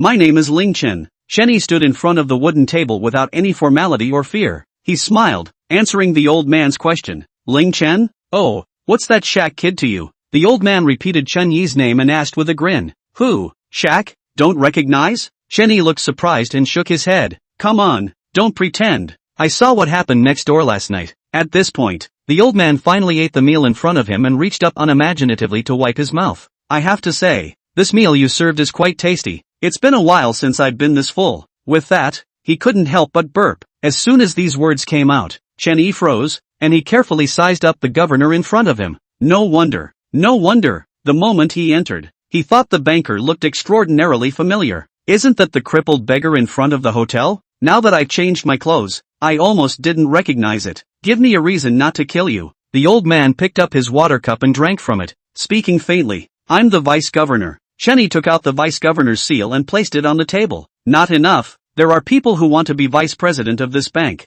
That's a fat job." The old man shook his head, seeing if he didn't look at the vice president's seal on the table. "I'm a lifelong VIP customer of the bank and purchased a financial product of 300 million thrill coins. TCH, that's a bit convincing, but unfortunately not enough." The old man still shook his head, a hint of disappointment on his face. Hearing this, Chenny was somewhat silent. The governor in front of him wanted to kill him, so he definitely couldn't. He had the means to escape. The copy isn't over yet. Even if he runs away, he'll be pulled back into the copy. $1 billion for my life. Eventually, he took a deep breath and spoke decisively. "No, I'm a banker. I'm not short of money." The old man still shook his head, his expression becoming more disappointed. This next, Chenny was completely confused. This old man don't want. This is right and wrong to kill him. Dang. Suddenly, a crisp voice entered Chen Yi's ears. He looked up to find the governor frowning and knocking on the empty dinner plate on the table. Seeing this scene, Chenny came to a sudden realization and cursed himself in his heart for being such a pig that he couldn't even think of this. Next, he beamed. "Governor, from now on, I'll cover your meals." This statement was made. The governor's eyes lit up, and he coughed lightly. "Ahem, how long can you live?" Let's do it this way. Purchase another $200 million of the bank's financial products." "No problem." Chen Yi grinned. It was just a meal. Could he still be impoverished? After the two chatted for a while longer, the governor sent his guests away, and it was officially announced that from this moment on, Ling Chen became the vice president of the Ghost Capital Bank. Ugh, another beautiful day. The old man got up and went to the flower pot, reaching out and gently stroking the petals. At this point, the petals of the flower actually trembled slightly, as if responding to him. "It's only from today that I have an iron rice bowl. From now on, neither of us will have to worry about food or drink." He gently stroked the petals, delight emerging from his eyes. Who would have thought? How about the president of the Ghost Capital Bank? Who doesn't get enough to eat every day? Everything. All because of his wife, the sultry flower in the pot. 4th floor, inside the manager's office. Chenny was half lying on the bed, and a new female creepy on the side was respectfully sending snacks and fruits into his mouth. This is his personal secretary as the vice president of the bank, named Song Yu, Ghost Martial Strength. Knock knock. Just then, a staggering sound came. See only, in the center of the room, Manager Go knelt on the ground, frantically kowtowing to Chen Yi. Despite the fact that its forehead was bloody at the moment, it still didn't stop. Upon realizing that Chen Yi had become the vice president of the bank, it immediately took the initiative to run over and kowtow. It understood very well in its heart that at this moment, its life and death were completely in Chen Yi's hands. "Ha, did you look down on me for that light headbang you just did? Repeat the kowtow. Kowtow enough for 100 and get out." On the bed, Chen Yi glared disdainfully at Manager Go. He didn't even bother to kill this kind of metal. After work, just let Song Yu go. The ground. Hearing Chen Yi's words, Manager Go looked delighted and kowtowed frantically, grasping the strength just right. Definitely not lighter or heavier than the last one. Chapter 92 Red Romance Supermarket, Extra. Jingle bells. Jingle bells. As soon as the off-duty bell rang, Chen Yi had already walked out of the door of the Ghost Capital Bank. Behind him, Song Yu stood quietly with a smile on her face, as if she was waiting for someone. Not much longer. With a bloody head, Manager Go limped out from inside the bank. "Manager Go, would you like to have dinner with you?" At this point, Song Yu smiled sweetly and tenderly wiped Manager Go's head wound with the handkerchief in her hand. This action immediately made Manager Go feel what was called a thumping heart. May. It nodded vigorously, tears welling up in its eyes. In that case, I'll immediately go and book a restaurant right now, and I'll definitely let you eat and drink well. Gee, no, let's just go straight home. I prefer the smell of home. Song-yu grabbed Manager Go's arm and twisted her body in a petulant manner. Going home? Manager Go froze, instantly understanding Song-yu's meaning. Okay, no problem. Go home. This is going home. In the meantime, inside the ghost capital villa, Chen-yi and the ghost bride's 3 girls happily ate their meals. Right, and a dead fat orange. At the dinner table, 1 person, 3 female ghosts and a fat cat were having a good time. Orange took a big bite of the bowl of well-done meat. By the way, Bai Xian said that Ghost Capital bought a supermarket over here. Where is it? At this moment, Chen-yi suddenly remembered that Bai Xian had previously bought a supermarket in Ghost Capital. The deed and transfer contract for the supermarket were still thrown around in his system space. Wait, system space. Suddenly, he got up violently and came to the bathroom, directly opening the system space. In the innermost part of the system space, 2 things wrapped in newspaper were emitting a foul odor. Vom. After just 1 sniff, Chen-yi instantly dry heaved. Hurriedly, he removed the 2 items and threw them into the toilet. Immediately afterward, he flushed the water and the rotting flesh in the newspaper was washed away and ran down the drain. Vomit. He dry heaved again, a look of pain on his face. These 2 things were exactly the severed arm stumps that Chen-yi had taken out of the closet when he'd passed the 404 copy of the Thriller apartment earlier. Later, with the end of the copy, he forgot about it. No wonder it felt so stinky when I opened the treasure chest the other day. After washing his face, Chen-yi walked out of the bathroom. With the episode he just had, he wasn't in the mood to eat. After asking the ghost bride for the address of the supermarket where Bai Xian had purchased it, he went straight out to the supermarket. Ghost Capital. As darkness fell, the overcast wind in the streets grew stronger. Many creeps below the ghost marshal had walked up the street, feeling the thin ghostly aura in the ghastly wind. At this point, Chen-yi had his hands in his pockets, and without a trace of ghostly aura on his body, he looked like a completely ordinary person. His pace was even, and from time to time he looked to the sides for shenanigans. The creeps naturally noticed him as well. One time, quite a few of the shenanigans were stupid, but, soon, a few nearby creeps were extremely fast and said something in the ears of those creeps who were ready to move. In a split second, the eyes of the originally stupid creepy looking at Chen-yi all changed from greed to shock, and eventually only fear remained. Ugh, boring. Chen-yi shook his head helplessly. He didn't need to think about it to know that those shenanigans had said something about him pretending to be a pig in a poke for the past 2 days. But, not if no one is looking for death. After all, he has reached his destination. Is this supermarket, Bai Xian, serious? Looking at the supermarket in front of him, Chen-yi was a bit confused and even thought that he had misread it. See only. In front of him was a small supermarket cobbled together from 3 houses. A plaque hung above the supermarket's door with 5 large, crooked letters in red paint. Red Romance Supermarket. In front of the supermarket, a saleswoman wearing a Chong Sam and smoking a cigarette in her hand was swallowing rain and spitting out smoke. Seeing Chen-yi arrive, he said a perfunctory welcome, just walked into the supermarket. Chen-yi and suddenly folded back,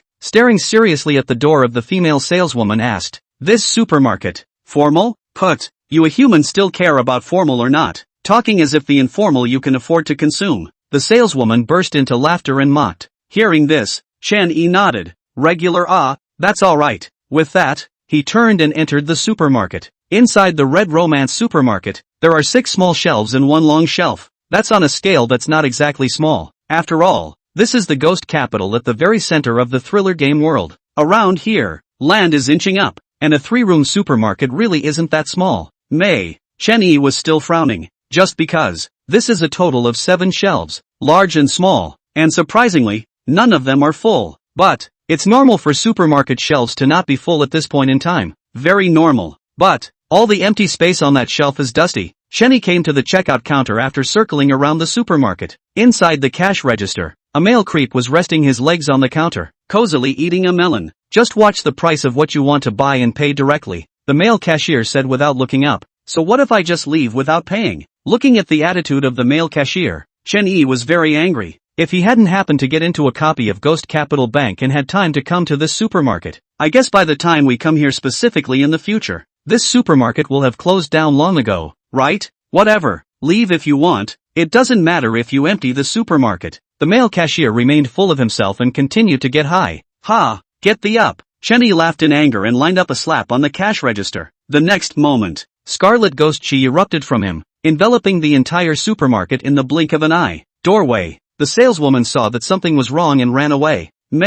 Just before he ran out, not even 2 steps, he was grabbed by a big bloody hand and thrown back into the supermarket. Bang! Immediately afterward, the supermarket door closed automatically with a dull crash. You better give me a satisfactory answer. Alas, 3 shifts a day won't get you 5-star hypes and free gifts from your brothers. Asterisk. Nod your 5-star reviews, and when the rating is 7, 5 Little Knight will go straight to 5 more chapters. Chapter 93, Not Like a Serious Man. No more pretending, thanks to it is proportional to for the explosion of flowers plus roll summoning. Ghost Capital. Red Romance Supermarket. At the moment, the entire supermarket was shrouded in scarlet ghostly aura, making it impossible to see the situation inside. Say, what's going on here? Inside the supermarket, Chenny yanked the male cashier up and threw him on the floor, then sat down on a chair. He crossed his arms and scowled. The 2 creeps on the ground exchanged eye contact, and eventually, the female creep stood up shakily. This, my lord, has always been the case in this supermarket of ours. It's all this supermarket can do to stay out of the red since the last owner ran out of business. It was hard to wait for a new boss, but he never showed up, and he didn't pay a dime.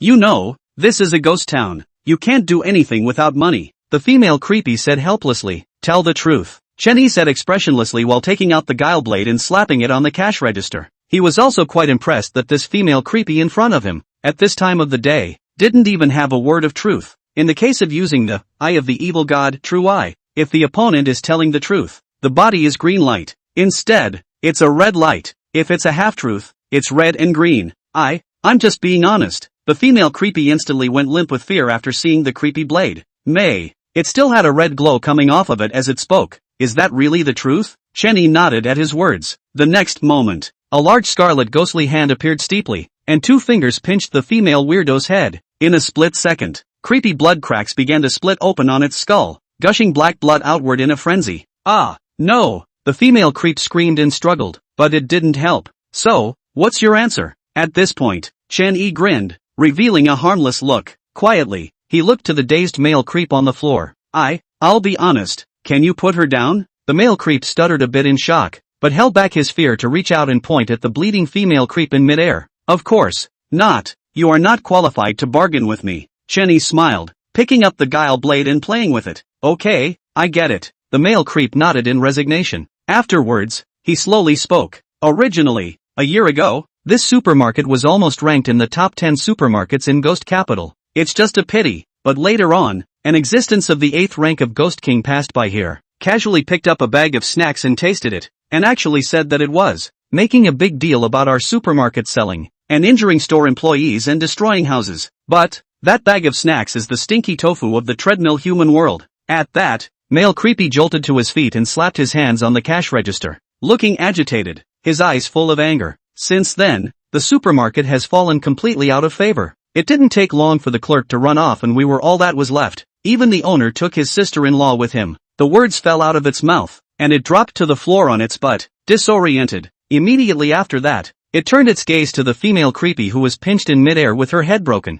Bauer, you go first, I'll be right behind you. The words fell. A strip of white cloth 20 centimeters long and 6 centimeters wide suddenly appeared in its hand. With that, it wrapped the strip of white cloth around its neck, ready to strangle itself alive. All right, stop pretending there. Chenny was speechless. It's true that every word of this male creepy is true, but this is clearly starting to play out at the end. TSK. The acting is so poorly done it's unbearable. Chen-Yi's assessment is that it's not as good as him. In the meantime, the scarlet ghostly aura in the supermarket gradually dispersed, and the large scarlet hand that was pinching the female bizarre head disappeared. From now on, I'm the new boss around here. Chen-Yi walked out of the cashier's desk and took out the land deed and transfer contract that he had prepared beforehand. At the same time, he threw a bottle of green water to male creepy. Give this to her to drink, and her injuries will heal immediately. Accepting the healing potion, the male creepy hesitated a little. At this point, the female creepy tugged on its finger. Give me a drink. Trust him.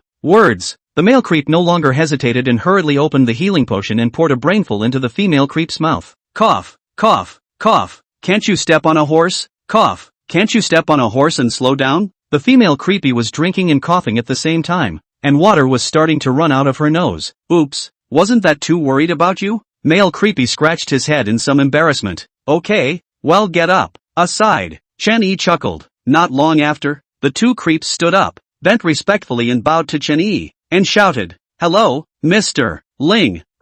Good. Chen Yi nodded in satisfaction. Given that there was some misunderstanding just now, from today onwards both of you will have your monthly salary increased by 5,000 thrill coins on top of the original. At these words, the two tricksters were instantly startled. Plus 5,000 thrillers? Really? You know, at the height of Red Romance Supermarket, the highest salary they pay these shopkeepers is only 3,800 thrillers. As for now, the items sold each day are its 2 paychecks. Boy, 5,000 thrift coins. Don't even think about it. Don't worry, your wages will go up again when the supermarket is up and running again. Chen Yi smiled. He wasn't Pickpocket Joe, and he certainly wouldn't be shortchanged when it came to things like money. After all, money makes the world go round. The first step, then, is recruiting. He grinned, once again showing a harmless look. That smile, it made the two creeps on the sidelines wince at once. The two men looked at each other with eyes that seemed to say, SS. Sound of air sucked between the teeth, indicating hesitation or thinking over. This boss, doesn't he look like a serious person? There was no talk all night. As a kunai sounded, Chen Yi also ushered in his 4th day in the Ghost Capital Bank copy. Today, he arrived at the bank on time after breakfast. Hello, Vice President. The welcoming little girl at the bank's entrance saw Chen Yi arrive and hurriedly bent down and shouted. Well, that's good. That's the kind of vibrancy you want. Chen Yi grinned, in a very good mood. This feeling of being an official is too good. He didn't see Manager Go's figure as he passed by the first floor lobby. Satisfied, he nodded and headed upstairs. Just as he walked to the 2nd floor, he ran into the player Gu Wenqing who had come in at the same time. But he still remembered that this Gu Wenqing said that he was going to cover him. Hello, Vice President. The moment he saw Chen Yi, Gu Wenqing's face flushed as he hurriedly shouted. At this point, the scene at the entrance on the first day of the Ghost Capital Bank copy replayed in his mind again. Well, do a good job and I'll cover you from today. Chen Yi smiled and patted Gu Wenqing's shoulder, like an amiable elder. Thank you, Vice Governor, Gu Wenqing said awkwardly. He then watched Chen Yi leave. At this very moment, Gu Wenqing has only one thought in his mind, and that is, from now on, absolutely no more pretending. Grandmas, it hurts too much to pretend and get hit in the face. Chapter 94, Doing What? Being a good person. 4th floor, Level 4 Manager's office. By the time Chen Yi came up, Song Yu had already prepared a hot drink and was standing quietly at the side. Upon seeing Chen Yi come up, he hurriedly walked over and took off the suit jacket that Chen Yi was wearing. You don't really need to come this early, Song Yu said softly, putting down her jacket and squeezing Chen Yi's shoulders. I came today for something. Chen Yi smiled without enjoying himself very much. It should be said or not, this Song Yu's maneuvers were really good. No wonder she could become his secretary. How much do you get paid a month here? This statement was made. Song Yu froze slightly, and countless questions instantly surfaced in her mind. Eventually, her red lips flicked out. 1 month, 8,000 thrillers. Upon hearing this, Chen Yi nodded. 8,000 thrift coins a month really wasn't low. Like before, Liemo might be less than 5,000 a month. That is, it's a ghost town and it's still inside a bank. Anywhere else, it'd probably be around 5,000 thrift coins. Work with me. From now on, 15,000 thrill coins a month. If you do a good job, money is not a problem. Chen Yi grinned and grabbed Song Yu's hand, saying seriously, asterisk. What for? Song Yu's pretty face reddened as she allowed Chen Yi to grab her hand. Of course it's work. What else can I do? Chen Yi looked surprised and looked Song Yu up and down. This niece, it's a little less serious. I thought it was work. Work too. Song Yu nodded frantically, her face becoming even redder. Okay, go write your resignation. You type the report and I'll approve the note. 10 minutes later, Song Yu took the written resignation report to the 4th level manager's office. After looking at the resignation report, Chen Yi took out the vice president's seal and directly stamped it. Immediately after, he purchased another labor contract from the System Mall. The above detailed the current situation of Red Romance Supermarket, and what Song Yu was going to do next. This contract was 6 pages long, and it took Song Yu 10 minutes to read it. She took a deep breath, picked up a pen and wrote her name decisively. From this moment on, Red Romance Supermarket welcomes a veteran, ghostly and handsome manager. Song Yu's ability is at least a 3rd level manager, or else she wouldn't have gone to be the vice president's secretary. This kind of capable and strong talent was Chen Yi's favorite. 15,000 thrillers a month salary. Not expensive. Not expensive at all. Jingle bells. Jingle bells. Just then, the Ghost Capital Bank's noon closing bell rang. Chen Yi got up and put on his jacket, patting the dazed Song Yu. Let's go eat, and take a look at your future workplace on the way. With that, he headed straight out the door. Song Yu, who came back to her senses, hurriedly followed. She clenched her pink fists and cheered herself up. Song Yu, believe in yourself. You're worth 15,000 thrill coins in salary. Boss, 2 set meals. Inside the roadside restaurant, Chen-yi entered and shouted. The moment the voice rang out, the owner of the kitchen immediately poked his head out. After seeing Chen-yi, his heart was shocked, and he directly made his share without saying anything. In no time at all, 2 deluxe set meals were brought to the table by the boss. Please enjoy your meal. This master. The owner put down the package and turned around, not daring to linger. Eat? This meal is still very good. Chen-yi laughed and handed Song-yu a pair of chopsticks, then began to take a large bite of his meal. 20 minutes later, both men simultaneously put down their chopsticks and burped. Boss, pay the bill. Chen-yi raised his hand and shouted. This master, you come where there is still a need to pay the bill. Just go directly on the line. The owner ran out, nodding and smiling, a drop of sweat running down his forehead. None of it was easy. It was your fault before. I punished you, but this time, I'm the guest and you're the boss for as much as you deserve. Chen-yi waved his hand. It wasn't like he was the type of person who couldn't distinguish between right and wrong. The last time, it was over when he stepped out of this hotel. Today, he's simply here to eat. It's only right that he pays for his meal. 500 thrift coins. The boss wiped the sweat from his forehead, still a bit incredulous. However, when it was actually subjected to 500 thrill coins, it hastened to thank them. Thank you, boss. Thank you, boss. You are a heavenly good man. I will learn from my boss and be a great person from now on. As it spoke, Chen-yi and Song-yu had long since disappeared. Ghost Capital. On the street, Chen-yi and Song-yu walked side by side, the two of them saying a few words from time to time. Mr. Ling, why are the prices of the meals in that restaurant so expensive? After hesitating for a long time, Song-yu finally couldn't help but ask. 2 set meals for 500 thrift coins. Even in a place like Ghost Capital, that's a lot of money. Hearing Song-yu's words, Chen-yi smiled. Let's put it this way, the governor of its house says good things when he eats it. Okay, here we are. This is the Red Romance supermarket. At this point, Chen-yi stopped in his tracks, and Song-yu on the side also stopped to look ahead, despite already knowing about the Red Romance supermarket. It's still a shock to see it in person like that. A thought couldn't help but surface in her mind. Could this supermarket really become the leading supermarket in Ghost Capital? It will.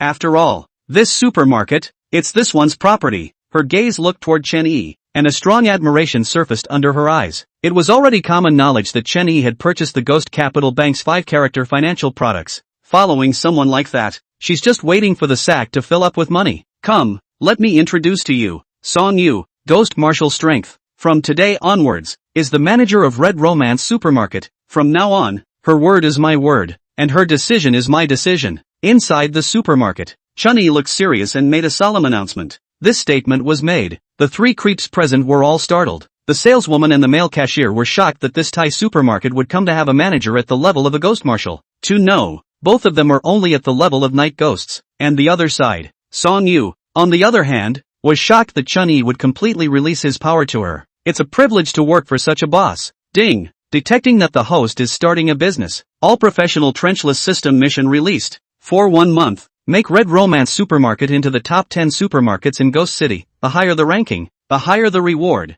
Mission reward, 1 trenchless venture treasure chest, improves with supermarket ranking. Whether or not to take it, no penalty for refusal. Just then, the system suddenly issued a quest. Looking at the quest panel in front of him, Chen-yi smiled slightly. It's really trenchant to be able to trigger a mission at a time like this. In my opinion, this system might as well be called the Wealth Delivery Boy. With this thought in his heart, he did not hesitate to choose to take the quest. Chapter 95, What's this about? Extra. Afternoon. Chen-yi didn't go back to the bank and stayed at the Red Romance Supermarket. He directly gave Song-yu 10 million thrill coins and told her to build whatever she wanted. And if it wasn't enough, she could go to the Ghost Capital Villa and ask the Ghost Bride for money. Song-yu is also a master of taking money. And after getting the money, he immediately started working. In just one afternoon, the entire Red Romance Supermarket became brand new. Inside, the shelves are all made clean and tidy, and all expired goods are thrown away. Afterwards, Song-yu used her connections somewhere and got a new batch of goods over on the spot.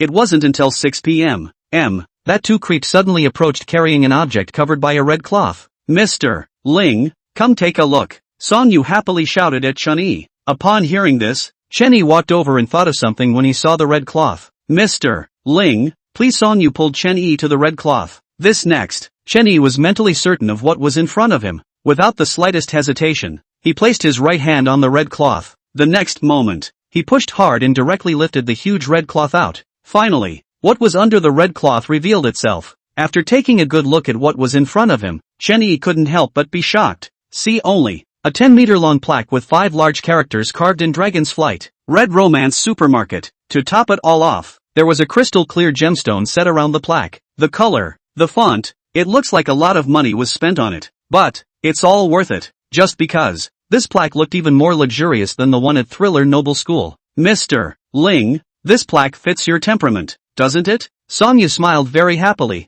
This plaque as she dragged a lot of relations to expedite to make out. 4. Patting Chen Yi on the back. Not bad for a manager I personally poached. At this time, Chen Yi was likewise very happy. Have to say, Sonya, this niece is too good at this horse's ass, too good at snapping. Yuck. Snapping, not much longer. The 2 shenanigans that delivered the plaque replaced the old original plaque. A new plaque was then put up. To this point, Ghost Capital, Red Romance Supermarket, reopened for business. Delete 500. Ghost Capital Bank copy. Day 5. Only after breakfast was ready did Chen Yi get up, and he was still being yelled at to wake up. He had a panda eye and almost fell asleep while washing up. It wasn't until I sat down at the dinner table that I came to my senses completely. 300 deleted. After eating, Chen Yi went straight to the Ghost Capital Bank. Today, his last day at the Ghost Capital Bank copy, was going to be a good day's work. But, he had just arrived on the 4th floor when he was told by the teller that the president of the bank was looking for him. Before the water even took a sip, he went straight up to the 5th floor. When he arrived on the 5th floor, he was surprised to find that the vice president's office, which was originally in ruins, had been rebuilt, and it was fully furnished,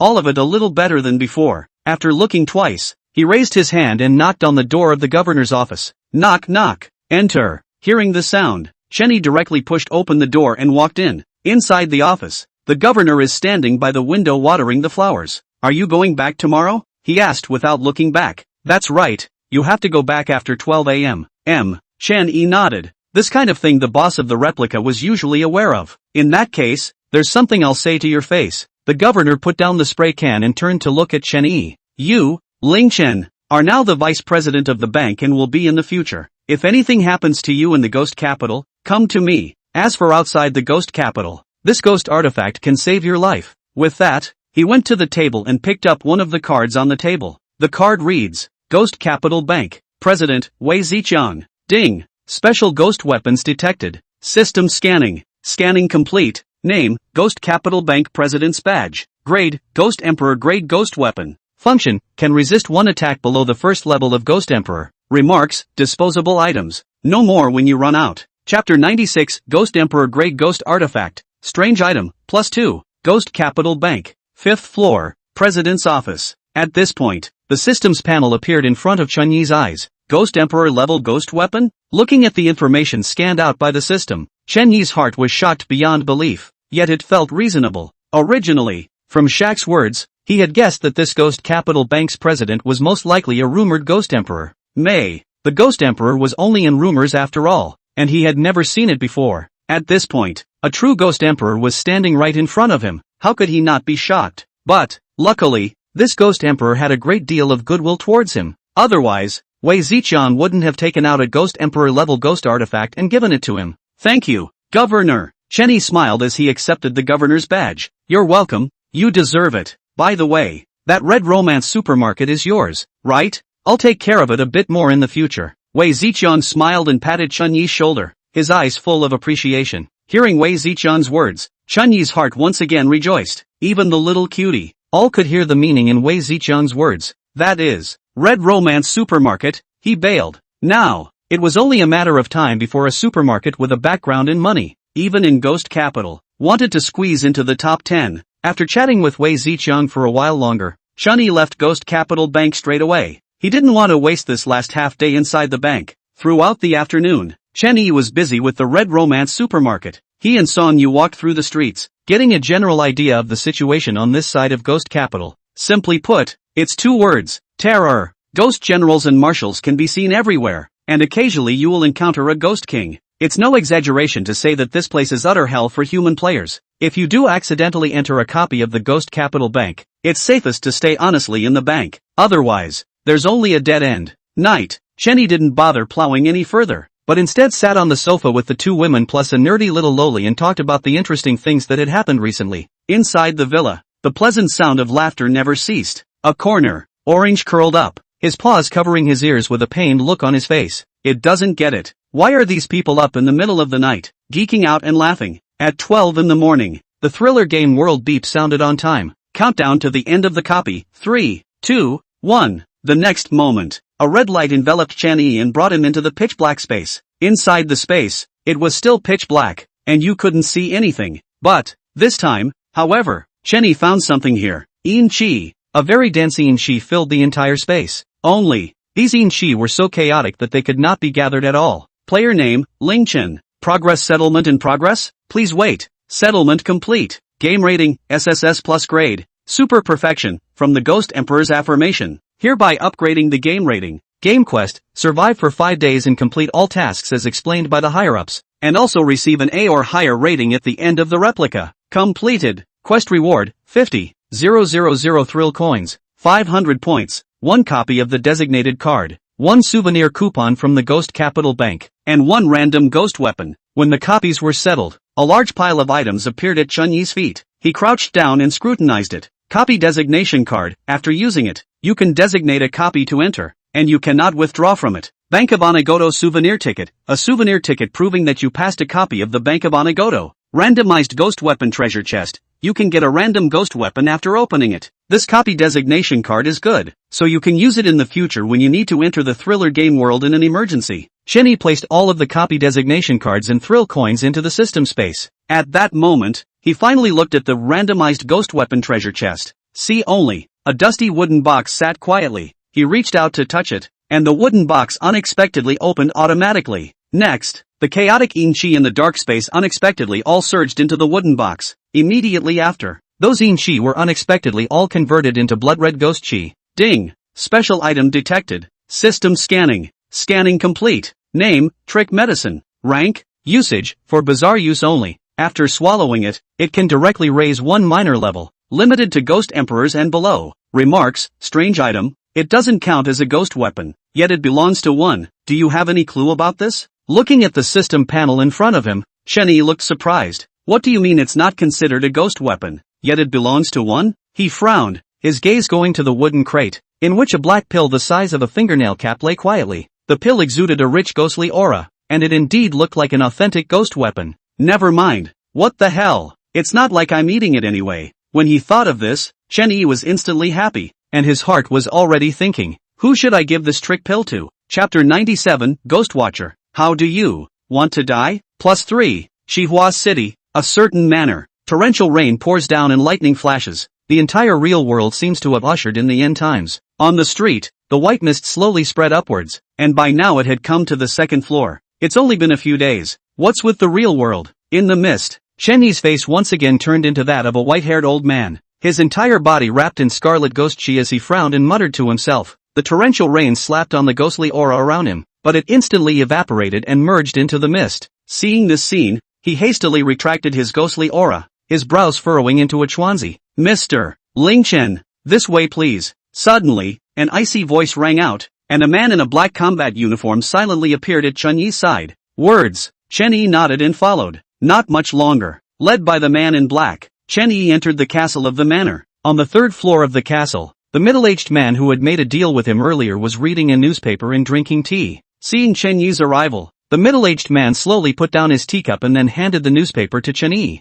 Chen-Yi suspiciously took the newspaper and checked it out. However, the more he looked at it, the more he was shocked, not realizing that so many things had happened in the real world within the 5 days he had entered the Ghost Capital Bank copy. To summarize it roughly, 1. There are already some people who have become ghostbusters and feel good enough to walk in the foggy area at night. 2. With the increase in the number of ogres, the real world is full of ghosts, and the white fog at night begins to rise slowly. 3. A certain power spends 10 million thrill coins to reward a new player whose 4 consecutive copies have been evaluated at SSS level. Upon seeing the last entry, Chen-Yi had already sentenced this power to death in his heart. If you put a bounty on him, then you have to be prepared to be killed in return. Ever since crossing over to this weird world, he had always remembered one sentence. When you gaze into the abyss gazes into you. After confirming that no other information was missing, Chen-Yi placed the newspaper on the table. He then pulled out the vice president's badge from his pocket and handed it to the middle-aged man. The middle-aged man didn't take it. Instead,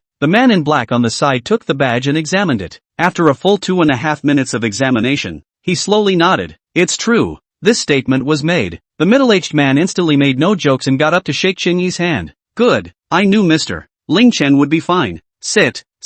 I've already had the back kitchen prepare a meal. Just waiting to receive you. The quickness of the middle-aged man's change in attitude left Chenyi staggered. But he wasn't planning on staying for dinner. He hadn't been home for so long and had to get back to see how his sister was doing first. And again, he had no intention of getting involved with people like that. And if he hadn't brought the badge back today, then where would there be a pickup? Skinning and washing him is more like it. Thanks for the kind words, boss, but I have something else to do, so I'll leave first. Without being humble, Chenyi turned around and walked away. In a few moments, he left the castle and walked into the foggy area, his form disappearing. Master. At the same time, the black-robed man beside the middle-aged man's eyes surfaced with anger. As soon as he opened his mouth, the middle-aged man waved his hand. Go on, just leave him a few bones. As the words fell, the figure of the man in black instantly disappeared. Outside the manor, Chenyi did not go far, sitting quietly on a rock and yawning. After about 2.5 minutes, he spoke with a look of impatience. Finally, 2.5 minutes have passed. At your speed, you're not as fast as a chicken. Humph, knowing that you're bound to die, you're not going to run, are you? Griffin, the figure of the man in black was revealed. His eyes widened in anger, and his entire body was wrapped in pitch-black ghost aura. I Lu, a good boy. Ghost handsome it, really great. Chenyi could tell at a glance the level of ghostly aura emanating from the man in black. No doubt about it. The man in black in front of me is a ghostbuster now. Humph, so what if you see it? You still have to die. The man in black let out a cold snort, and a bizarre figure unexpectedly emerged behind him. Those weird, bared, bloodshot eyes seemed to have lost their minds. Yo. So scared Chenyi skimmed his mouth and said in a conspiratorial manner. Next, his whole body was trembling and his face was filled with terror. I'm sorry. If I beg for mercy, can you spare my life? As soon as these words came out, the man in black let out a loud laugh. Ha ha ha ha ha ha. A mole cricket is a mole cricket. I really enjoy watching mole cricket struggle too much. Before his words left his mouth, he suddenly felt cold and piercing behind him. Just then, a slender, ghastly white hand silently squeezed his neck. Heads up. A large scarlet hand similarly cupped the bizarre figure that had emerged from his body. One time, the man in black and the creep on top of him struggled up at the same time, panic all over his face. Is this the ghost sentinel? It's too powerful, isn't it? Chenyi stood up and continued to speak in a conspiratorial manner. He came to the man in black and reached out to pat his bloodless face. Grinning, he revealed a harmless look. It's well known that I'm a good person, so I'm going to give you a chance. Say, how do you want to die? Promised a 7.5-minute pop-up. Talk is cheap. If you don't have 5 stars, click 5 stars, give a free gift, and you'll explode more when the rating is 8.0. Punch the duck. In addition, the Great God certification and the Great Sword of Treasure can also be added. Chapter 98, Add a Meal. Misty Hairpin. Tell me, how do you want to choose to die? Chenyi grinned and reached out to pat the black-clothed man's face. At this point, behind the man in black, Hibble squeezed his neck expressionlessly. The man in black struggled frantically, but felt the miserable hand getting tighter and tighter. Ugh, what a tough guy. All that hard work without a word. Ignoring the black-clothed man's unspoken grunts, Chenyi gave an admiring thumbs up. Since you don't choose, I can choose for you, ha. Don't blame me if you're not satisfied. He shook his head helplessly. The next moment, a blood-red ghostly aura instantly erupted from Chabelle's body, completely wrapping the man in black. Jie! A scream rang out, and the weirdness on the man in black was thrown out of the blood-colored ghost aura. I almost forgot. There's still you. The corner of Chenyi's mouth rose as the guile blade appeared in his hand. Bear with me a little, ha. There's a drop of pain, but that's normal. Speaking, he stabbed the trick blade into the creepy head on the ground. In an instant, a scream rang out, and the creepy on the ground was already too dead to die.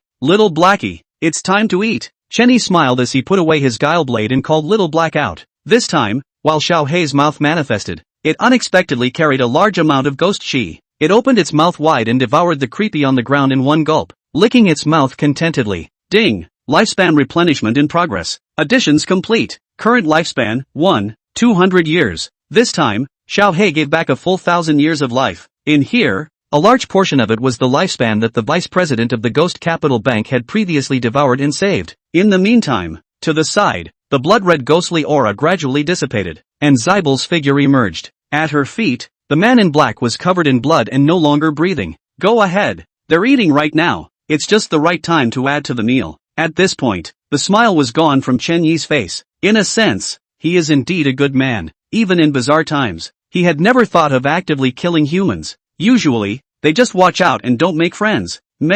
If someone tries to kill him, then he will return the favor 100-fold and 1,000-fold. To know, he, for one, was never a kind man. After the short interlude, Chen Yi finally returned to the neighborhood. As for Hibble, after delivering the takeout to the manor, it's back to the ghost capital. Knock knock. At the door of his home, Chen Yi raised his hand and knocked on the door, then waited quietly. A full minute later, the door slowly opened and Fifi's little head poked out. Upon seeing that it was Chen Yi, his face was instantly delighted, and he hurriedly turned around and shouted, "Come quickly, your longed-for brother is back." This statement was made. A disposable cup was instantly thrown out of the living room, hitting Fifi without pain. Doorway. Chen Yi looked at Fei Fei with an odd expression. "What do you mean? Heartbroken brother? That little girl Chun, she will still miss him? Stop it. That girl even said last time that she told him to go all the way. Who misses him? I'm broke." At that moment, Chen Shi's shy voice came from within the living room. Hearing these words, Chen Yi smiled and nodded. Check it out.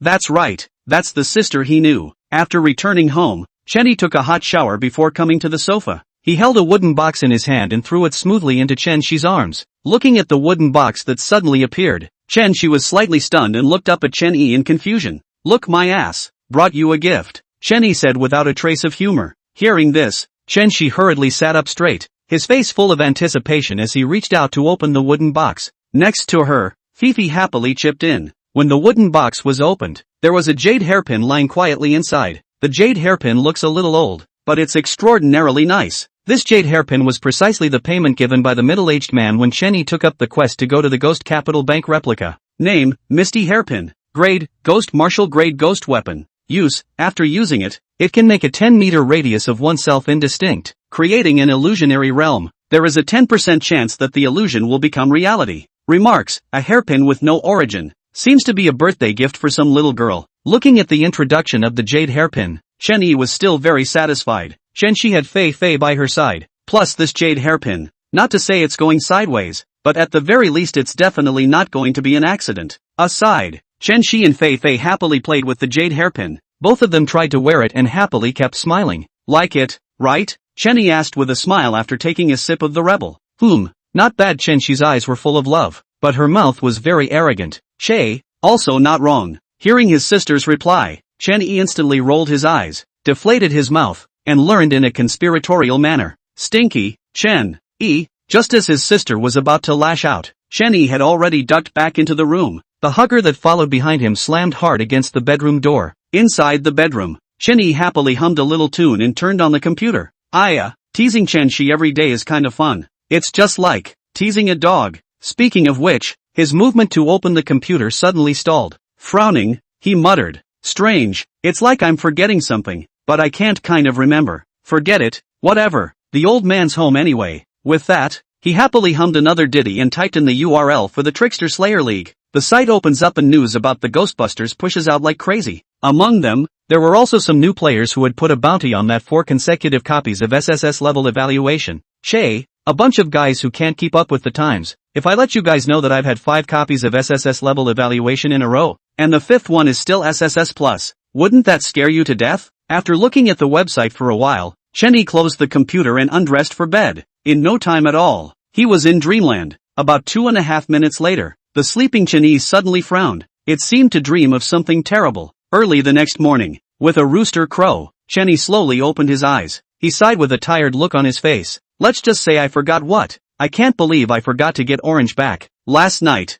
in his sleep, a big fat cat that was shoulder to shoulder with the sky suddenly appeared in front of Chen Yi. It sputtered and shouted, "Why, don't you take me back?" After breakfast, Chen Yi took Chen Shi and Fei Fei out together. The fridge and freezer in the house are all empty and it's time to buy something. After walking for a full 25 minutes, the trio finally found a supermarket that was open. "Boss, how come not many supermarkets are open in broad daylight?" Chen Yi asked curiously. By definition, there are not a few supermarkets and stores that are open during the day. After all, schools are also open during the day, and people from official organizations patrol the streets. The safety factor is still pretty high. Hearing Chen Yi's question, the boss looked up and down with a strange face. "Oh, I haven't been home lately, just got back from there." Guessing the boss's doubts, Chen Yi smiled and opened his mouth. Now the boss was completely out of his depth and gushing. Chapter 99, You Can't Live With Yourself. Inside the Everybody Cries supermarket, the boss had his left hand crossed and his right hand was pointing frantically. You are unaware of this. 3 days ago, a group of people got some kind of ghost sentinel out that could enslave the bazaar. And it's amazing how those enslaved creeps aren't afraid of daylight and can roam around with impunity. Now, a lot of people don't dare to come out and sell things again. And what's more, they don't even dare to go out of their homes. The owner shook his head with a sigh. So, why did you dare to open the door, boss? At this point, Fifi opened her mouth with an innocent look on her face and asked. He, the boss hemmed and hawed, his right hand touching his upturned beer belly, because my family has a Ghostbuster too. This statement was made. Chenny and the three of them all froze. Boy, just spoke with such impassioned anger. I guess you're one of them. Without saying anything more, Chunyi's trio took a taxi directly home after buying something. On the way out, the owner didn't forget to yell at them, come often in the future my supermarket is always open. After returning home, Chenny went straight to his room and unlocked the door. He opened his computer and quickly typed in the web address for the Trickster Slayer Alliance. Immediately after, he tapped on Wang Hang's dialog box, which contains several unread messages. But, Chenny directly slid his mouse and scrolled upwards, quickly finding a link sent by Wang Heng, the internal website of the Trickster Slayer Coalition. After the page jumped, he opened the search bar and typed in the words Ghostbusters. The next moment, hundreds of messages with the word Ghostbusters popped up. Holy, so many? Chenny was a bit surprised and hurriedly flipped through it. Every message, useful or not, he would click on and read. Finally, after 2.5 hours, he had finished browsing through all the information about the Ghostbusters. He leaned back in his chair, closed his eyes, and rubbed his temples, muttered, This world has changed.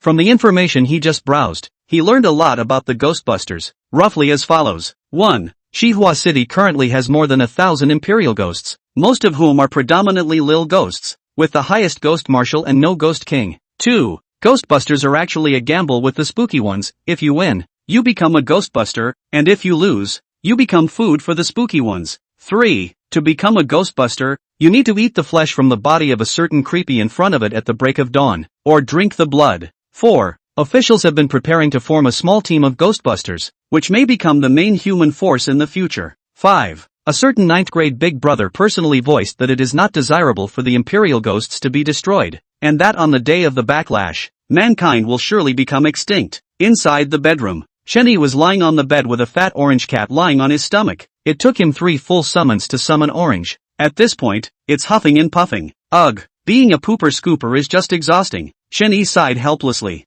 No one seems to have shoveled its poop either. Suddenly, Chenny had discovered something amazing. This little orange, from the time it appeared until now, it seems that it never S&Ps. How does it manage to eat so much? Thinking of this, Chenny raised his head slightly, wanting to confirm whether little Orange had pooped and peed or not.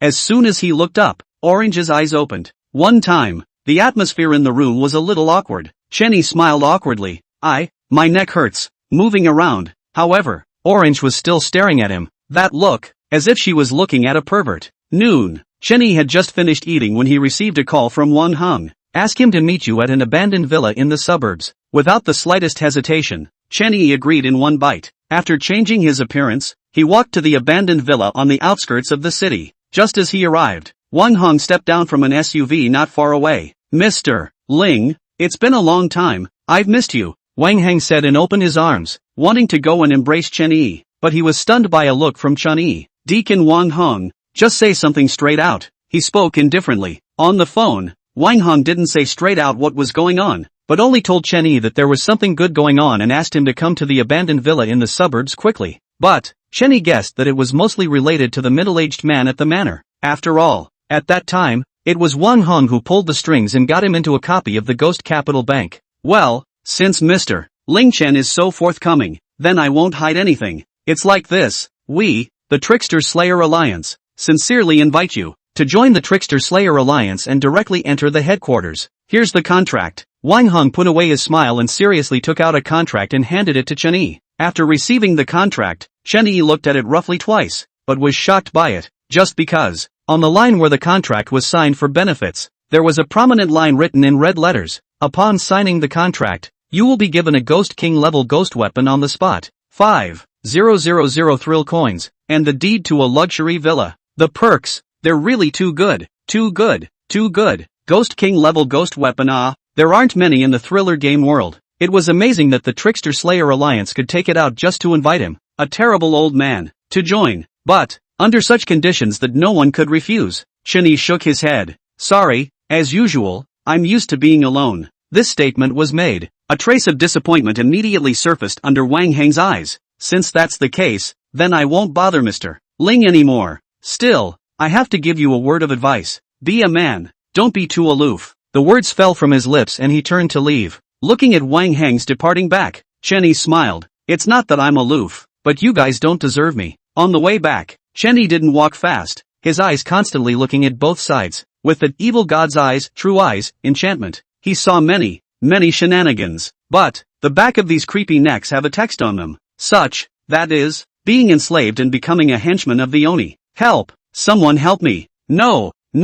Spare me! Please spare me! Suddenly, a scream came from within a dimly lit alleyway ahead. Upon hearing the sound, Chenyi quickly walked over. As soon as I came over, I saw 3 large men cornering a girl in an alley. And, all 3 men are Oni. Chenyi glanced at it before continuing forward with an expressionless face. But, he had just taken a step out when the girl cried out. The girl saw Chenyi as he came over. Instantly, as if seeing a lifesaver, he yelled frantically. However, what she didn't expect was for Chenyi to pretend he didn't hear her and leave directly. He opened his mouth and said faintly, self-inflicted. The words were not loud, but they reached the girl's ears. She suddenly froze, an image coming to mind. It was a breezy noon when she was coaxed into the suburbs by the sweet talk of the yellow hairs outside the school. At that time, a man in a suit stepped in to rescue her and cleaned up yellow hair. May, after she returned, she made a big deal about how it was Chenyi who killed yellow hair and had nothing to do with her. With one thought, she lost her second chance to be rescued. At this point, her eyes were dull and hot tears were streaming from the corners of her eyes.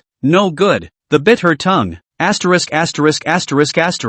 That's bad luck. Gone. Chapter 100 Rainstorm. Chicken Brothers of the Branches, plus, Xiao-Yi, come back. In front of the neighborhood, Lu smiled as he sat on a chair and basked in the sun. Well, back. Chenyi nodded and continued. It's not peaceful during this period of time, so it's better for your old man to come out less often. Hey, you brat, can anything happen to me, old man? Besides, even if something does happen, with you Xiao-Yi giving me a burial, the old man I'd be considered to have picked up a grandson for nothing. Ha. Master Lu stroked the long white beard on his chin and let out a loud laugh. However, after all was said and done, Lu put the chair back in the security room and walked into the neighborhood with Chenyi. When they returned home, Chen Shi and Fei Fei had already returned to the bedroom for a lunch break. Chenyi, on the other hand, sat on the sofa and watched TV. Just then, the system panel appeared abruptly. Ding! Detecting the host's recent low consumption. All professional trenchless system mission released. Spend at least 200 million thrillers within the next thriller game world copy.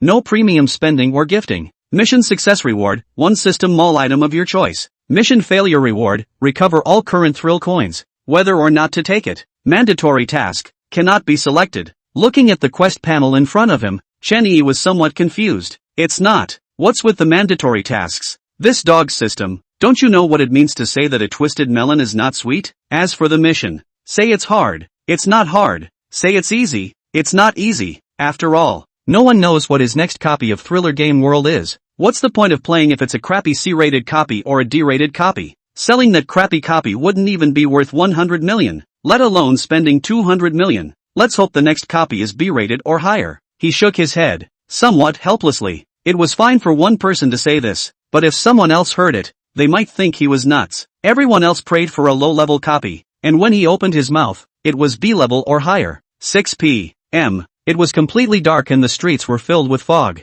These mists, still slowly spreading upwards. Rumble, click crackle. Suddenly, the sky flashed with lightning and thunder, and the wind blew furiously. In the blink of an eye, torrential rain poured down. Strange that today's rain managed to reduce the fog. Window. Chenyi quietly looked out the window. His left eye flickered with a ray of red light, demonic and bizarre. At this point, in his eyes, as the rainstorm fell, the fog on the streets surprisingly began to slowly decline and decrease. It's slow, but it's been decreasing. At this point, he looked up into the sky to get a look at the red moon. Tonight, however, the red moon is covered by dark clouds and not visible at all. I hope, is okay. After watching for a while, he closed the window, got into bed and lay down. On the bed, Orange lay on all fours, sleeping soundly. the other side. Fifi was similarly huffing and puffing, only she was holding Chen-Shi. Orange, on the other hand, couldn't even get a little covered. As for Chen-Shi, lying on her side, her eyes looked towards the bedroom where Chen-Yi was. In her hand, she held the jade hairpin that Chen-Yi had given her yesterday. Thanks, I enjoyed it. She murmured a small word, a happy smile appearing on her face. Ever since Chen-Yi left her home and entered the replica, she had been worried about Chen-Yi's safety every moment. Too much worry caused her to work up an appetite and eat 4 meals a day. Sleeping at night is so good that I sleep for 10 hours at a time. That's why things run out so fast in the house. But, her concern and misses did come from her heart in a real way. May, the nature of her character makes her unable to say miss and care. Go all the way had been the greatest concern she could have uttered. After all, 3 years ago, she had cared for and missed 2 people as well. But, and they can't come back. Thinking of this, a tear flowed from the corner of Chen-Shi's eye, wetting the pillowcase. She slowly closed her eyes and gripped the pin harder. Day 2. Chen-Yi woke up early and prepared a hearty breakfast. Outside the window, the rain was over and the birds stood on the branches letting out their cries. Only, there was something strange about that crowing, it seemed. Chen-Yi put down his plate and walked over to the window and cocked his head to look. Next, he slammed open the window and yelled, "Damn, whose chicken ran out? Hurry up and grab it. It's been screaming all morning. Really, it's so twigless. It's shrimp head." Just as Chen-Yi was sputtering, Chen-Shi and Fei-Fei stared at the 2 henpecked heads as they walked out of the bedroom. Go and wash up. What's it like to be a girl? If you didn't know better, you'd think the chickens out there had flown in and made 2 nests. Seeing the styling of the 2, Chen-Yi couldn't help but roll his eyes at once. Alright, got it. Chen-Shi deflated her mouth and shouted. Right in the middle of dinner, Chen-Yi suddenly heard a scream ring out from outside. He sighed. Ugh, poor chicken. With that, he took a piece of sautéed chicken breast and ate it. That smells good. Suddenly, his mouth stopped as he chewed the meat. An icy voice rang in his ears. Dear player Ling Chen, you have been selected to participate in the thriller game copy. Please get ready. Countdown, 9 minutes and 59 seconds. 100 chapters. Move your fingers. 0.5-star praise. 8.0 rating plus more. Chapter 101, The Yellow Springs Train. Welcome to the world of thriller games. C-Class Copy, Yellow Springs Train. Number of copies, 6. This is the thriller game world. A train on the Yellow Springs Railroad, which doesn't get many customers on weekdays, but if it does, it's bound to be terrifying. Game mission, take the train to the end of the line. During this time, you must not receive any bad reviews from anyone, and if you do, you must erase the bad reviews within 1 hour. Mission reward, 1,000 thrill coins, 100 points. Lifetime VIP of Yellow Springs Railroad, Thriller Game World. Yellow Springs Road. Yellow sand filled the sky, and the naked eye could not see the surrounding scene clearly at all. All that could be seen was a railroad that was too long to see in front of us. Clunking, clunking. Just then, an old train whistle sounded. Immediately afterward, a green train clanked by. Eventually, it slowly stopped in front of Chen-Yi. The Yellow Springs Road Station is here. Please prepare for the passengers on board. After the green train came to a stop, an icy voice rang out from nowhere. Luckily, the first time I entered a thriller game, it was just a C-rank copy. Is this your first time in a thriller game world copy too? What a coincidence! Behind Chen-Yi, the rest of the players who had entered this copy appeared one after another. Noteworthy, of the remaining 5 players, surprisingly, 2 of them were still in school, and at this time, they were still wearing their school uniforms. As for the other 3 remaining players, one of them was the same level 4 player as Chen-Yi. The other 2 players, on the other hand, were both tier 2 players. Don't look at the fact that they were only tiny tier 2 players, but in this kind of C-ranked copy, as long as they were a bit more careful, there basically wouldn't be any major problems. After all, how awesome can it be to be creepy in a C-ranked copy? At the end of the day, it's just a ghost marshal, maybe not even a ghost marshal. Click. Suddenly, a scuffling sound was heard and the door of the train was pushed open from the inside. Get in the car. A strange man in a Yellow Springs train uniform shouted at Chen-Yi and the others. Words. All the players all headed towards the train. Once everyone had entered the train, the uniformed creepy closed the train door with one hand. Train. Chen-Yi got on the bus and casually found an empty seat and sat down. The remaining 5 players, seeing that they had a head start and that there hadn't been an incident yet, all quickly found a seat as well. Clunking, clunking. At this point, the train moved forward slowly and then gained speed. Chen-Yi sat by the window, his eyes looking out the window, only to find nothing but yellow sand or yellow sand. Suddenly, he felt several eyes on him. Craning his head, he realized that all those stares were coming from the train's original creepy passengers. At this point, the train's creepy gathering was reaching out and pointing at them. Greed flowed from all the creepy eyes. Everyone, sit in your seats and don't wander off or suffer the consequences. An icy voice came from the back of the car. Upon hearing the sound, the creepy passengers were surprisingly all sitting back in fear, their bodies trembling slightly. Not much longer. A female spooky in a yellow Springs train uniform with a fat body approached from the rear of the car. In its hand it held a slender black stick 18 centimeters long and 5 centimeters in diameter. The stick was shiny and seemed to have some kind of liquid stuck to it. Eventually, the conductor stopped beside a player. That player was none other than the same level 4 player as Chen-Yi. Hey, tickets! The conductor grimaced and stabbed the player in the shoulder with the black stick in his hand. Words. The player frowned and shook his head. Haven't gotten around to it yet. I'll make up the ticket now. This statement was made. The conductor suddenly sneered. Oh, how dare you get on the train without a ticket? You want to make up the ticket, right? Fine. The ticket price is 100 thrift coins. Make up the ticket 10 times. 1,000 thrift coins. The words fell, and it still sneered. 1,000 thrift coins? It's not too expensive. The player nodded and pulled 10 thrift coins with a face value of 100 out of his pocket and handed them to the conductor. The conductor's face darkened instantly as he looked at the shocking coins handed over in front of him. It didn't think that the filthy human rat in front of it could actually come up with that much money. After receiving the thrill coin, the conductor turned and continued on. After 10 seconds or so, it stopped in front of the two students. Hey, hey, hey, hey, hey, behave yourself. We're checking tickets, don't you know? The conductor was slack-jawed, the blackened stick in his hand clacking against the stick. We don't have a ticket and we don't have the money to replace it. The two students huddled and shivered, stuttering. Hearing this, the conductor burst out. It's good to have no ticket. It's better to have no money. Tell you what, I'll give you 2 options. Option 1, both of you get eaten by me and ride in my stomach so you don't have to buy a ticket. Option 2, come to the room with me and have some fun for you. Choose. After saying that, it held the black stick in both hands and rubbed it up and down. Seeing this scene, the two students couldn't help but swallow their saliva and looked at each other. Then, nodding simultaneously, they said in unison, "We choose too." This statement was made. The conductor burst into a frown as it reached out and stroked the faces of the two students. When I'm done checking the tickets, I'll come find you guys, Omuwa. As the words fell, it took a few steps forward and arrived in front of Chen-Yi. Ticket out. No ticket. Make up the ticket. Chen-Yi said indifferently, taking out a thrill coin with a face value of 1,000 and throwing it on the table. However, what he didn't expect was that the conductor shook his head with a sneer. Oh, sorry, the price has gone up now. A replacement ticket requires 2,000 thrill coins. With that, it stuck out its tongue and licked its lips. Otherwise, why don't you do the same as those two babies and have some fun with me later? No need. I'm too dirty. Chen-Yi grinned and pulled out another 1,000 thrill coins and threw them on the table. Humph, don't know how to behave. The conductor snorted coldly, picked up the thrill coins on the table, and wiggled her fat ass towards the other players. Big brother, you're so awesome. Creepy even dares to dislike you. At that moment, the two students came over and plopped down on the back of the seat, their eyes full of envy and admiration. Chen-Yi in front of him, however, did not care about them in the slightest, sitting in his seat and resting his eyes. After making a fool of themselves, the two students made their way back to their seats and waited for a moment to go play in the conductor's room. 25 minutes later, not far, as the conductor left, the group of creeps gathered again and kept pointing at Chen-Yi. Not much longer. 2 tall, burly creeps got up and left their seats, walking towards Chen-Yi.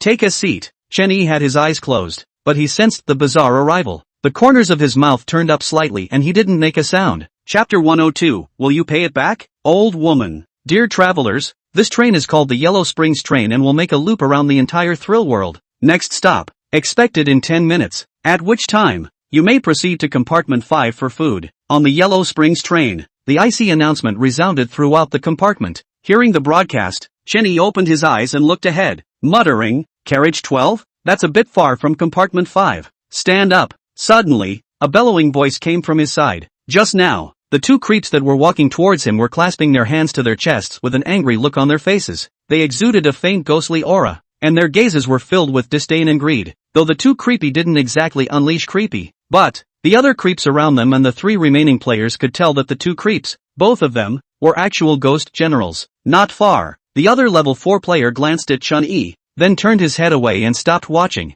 As for the 2 remaining players, they had already lowered their heads in fear when the 2 creeps opened their mouths. Something wrong? Chen-Yi asked indifferently, no expression visible on his face. Of course I have. We 2 brothers. We are a bit short of money to spend lately. We want to borrow some from you. The lead creepy lifted his right hand and put his index finger and thumb together and rubbed them together. How much to borrow? Chenny remained seated and asked indifferently. Not much, just 5,000 thrift coins. Creepy grinned and reached out to pat Chen Yi's shoulder. Don't worry, as long as you lend me 5,000 thrill coins, I guarantee that no one will dare to touch you on this train. It patted its chest with a confident look. Oh, yeah? At that moment, Chen Yi grinned, and the car unexpectedly became dark in an instant. Boom! Suddenly, a loud explosion rang out and light returned to the car once again. The surrounding creeps turned their gazes to where Chen Yi was at the first opportunity. But, they just looked over and their eyes widened as if they had seen something very shocking. See only, the originally arrogant and domineering creepy brothers were actually lying on the ground at this moment. Underneath them, red and black blood was still flowing slowly. The smell of blood, the stench, permeated compartment 12. At this point, it wasn't just Creepy who was shocked. The level 4 player also turned his gaze over. After taking a good look, he was equally shocked and dumbfounded. Subsequently, he turned his gaze to Chen Yi, his eyes filled with puzzlement. He couldn't figure it out. Obviously the train was just going through a tunnel. How did this same level 4 player kill 2 ghost generals in a short period of time? Anyway, leave it to him, he certainly can't do it, let alone 2 ghost generals. He couldn't even solve one. And, the most crucial thing was that he hadn't felt even a trace of ghostly aura during the time the train had entered the tunnel just now. That is to say, that level 4 player was not the legendary Ghostbuster.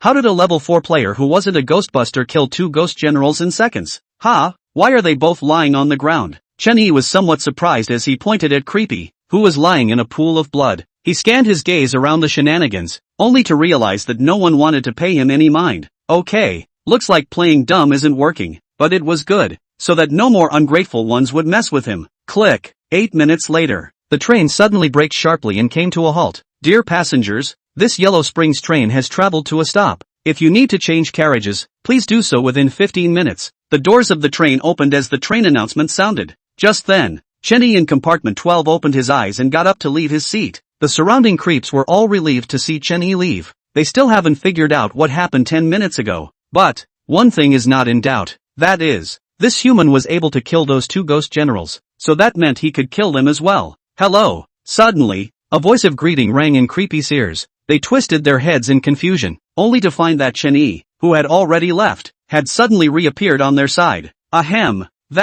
I'm broke. Can I borrow some money? See only. Chen Yi scratched his head with a shy face and extended his hand to the creeps. This action immediately caused all the surrounding shenanigans to be dumbfounded. This guy, is it asking them for a loan? Humans asking Creepy to borrow money? Has the world gone mad? Despite this thought in their hearts, they still pulled out some thrill coins one by one. Not much. It probably adds up to a little over 2,000. Looking at the crumpled thrill coin in his hand, Chen Yi sighed. Ugh, it's so little. He then turned around and was about to leave when he was suddenly shouted at by a creepy behind him. Hey, you're going to pay this money back, right? It asked suspiciously. However, Chen Yi didn't reply, just grinned. Seeing that harmless smile, Creepy, who had called out to Chen Yi, instantly shivered. Looks like, I don't think it will be returned. Putting the thrill coins into his pocket, Chen Yi walked out of compartment 12. Outside the wagon, it was still filled with yellow sand. All that could be seen was the Yellow Springs train behind them and the makeshift platform in front of them. Station.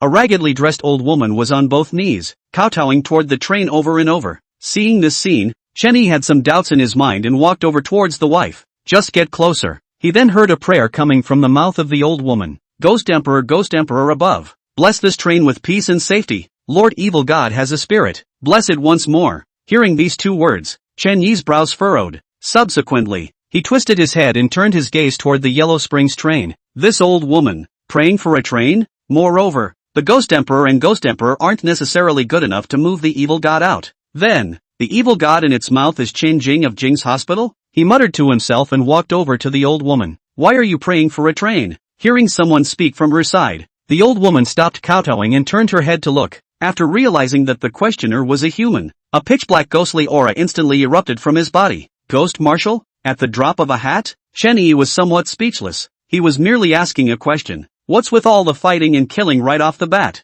To know, as an admittedly great guy, the last thing he likes is fighting and killing. Ugh. He sighed and the trick blade appeared in his hand at the same time. The next moment, a red light flashed, and the old woman's corpse separated and fell to the ground. Nevertheless, its mouth still whispered, please, shelter one more time, one last time. It really, Before the words were finished, the old woman had closed her eyes and was too dead to die. Over there, get in the car quick. Just then, an urging voice sounded. Upon hearing the voice, Chenny turned towards the front of the train. Chapter 103 Eat Clean. Creepy also divided into tasty and not tasty? Plus more. Yellow Springs train. Outside compartment 8. At the edge of the platform, Chenny was stopped in his tracks by a conductor just as he was about to enter car 8. It was pale, its body exuding an icy chi, and it said in a cold voice, "No more than 5 carriages may be crossed at a time." Hearing this, Chenny nodded and turned around to the door of compartment 9. Tickets. The conductor in charge of carriage 9 looked Chenny up and down and reached out.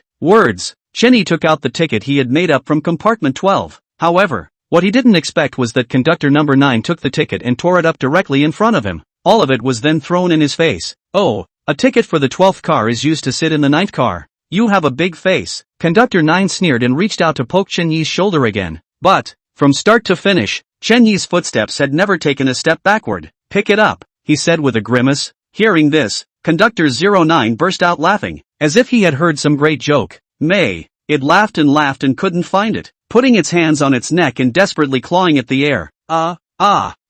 It rolled its eyes and struggled violently. That look, it was as if a vice had clamped down hard on its neck. "Since you don't want to pick it up, eat it clean." Aside, Chenny raised his right hand, a faint scarlet ghostly aura emanating from his palm. Next, 2 bloody hands appeared on conductor 09's face. Immediately after, the 2 bloody hands pierced right through trainman 09's cheek and broke its mouth open. Subsequently, 2 bloody hands lashed out, pinning trainman 09's head to the ground, forced it to eat up the shredded paper on the floor. Alas, why bother? Chenny sighed and shook his head. Reaching down, he stripped the clothes off of conductor 09 and pulled them over himself. After getting dressed, the announcement on the Yellow Springs train came on again. "Honored passengers, it's time for a break. The train doors will be closing soon, so please sit tight and hold on." The train rumbled as the announcement was made. Just then, Chenny kicked the naked, black-blooded conductor 09 under the train. "Done." He laughed and clapped his hands as he entered the train. Next, the train doors close and the train moves forward.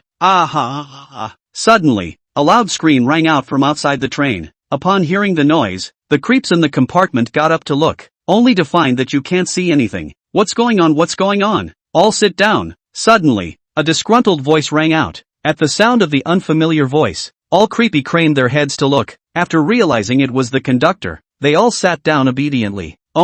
So creepy all frowned and looked surprised. Why, instead of a ghostly aura, did this train conductor have an aura of a human mouse? At the thought, one of the creeps cautiously craned his head to try and take another look. It had just turned its head when it realized that a black stick had appeared in front of it. That's exclusively for the Yellow Springs train, the conductor's ghost weapon. Above, an icy gloom and a disgustingly fishy odor emanated. "Told you to sit still. Are you deaf?" With a stern face, Chenny swung his law enforcement stick towards Creepy's back. Now all the shenanigans in the compartment were all dutifully done. Even if there were doubts in his heart, he did not dare to say anything. "Okay, I got it. Yellow Springs train, compartment 1. A creepy man in a conductor's uniform stood at the door of a private room and nodded. It then drew the law enforcement stick at its waist and headed in the direction of the tail end of the train. In the meantime, Chenny stood at the connection between carriages 9 and 8 and looked forward, only to find that you can't see anything and the door to the place is locked. In the end, all he could do was casually find a seat and quietly wait for the train to reach the next temporary stop.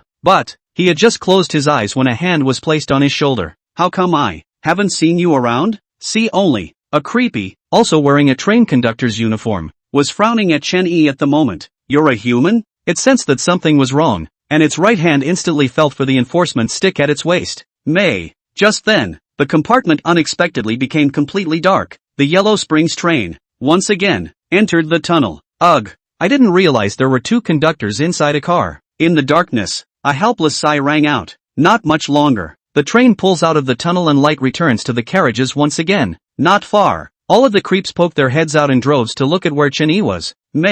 No matter how they looked, they only saw Chenny alone. That conductor just now, it was as if he had disappeared into thin air. "I told you not to barf. Why have you started again? Take a seat." Chenny frowned as he looked into the palm of his right hand. Hey. I also didn't expect this one to be quite tasty to eat given its low level. It was a moment of barfing, Kuro explained with some embarrassment. Hearing this, Chenny was slightly stunned, not realizing that there was even a difference between good and bad taste in bizarre. TSK, unable to evaluate. but I wonder if that orange guy eats shenanigans? Meow. Suddenly, a cat's purr broke the silence in the compartment while yanking Chenyi's thoughts back. He looked down and realized that Orange was actually lying at his feet. It glared at Chenyi in dissatisfaction before leaping up. Jumping on Chenyi's leg, she opened her mouth and bit Chenyi's thigh. "I'll you up." This bite, surprisingly, hurt Chenyi. To know, he could now utilize the abilities of all the Ghost Kings under his command. It was no exaggeration to say that he was a human Ghost King.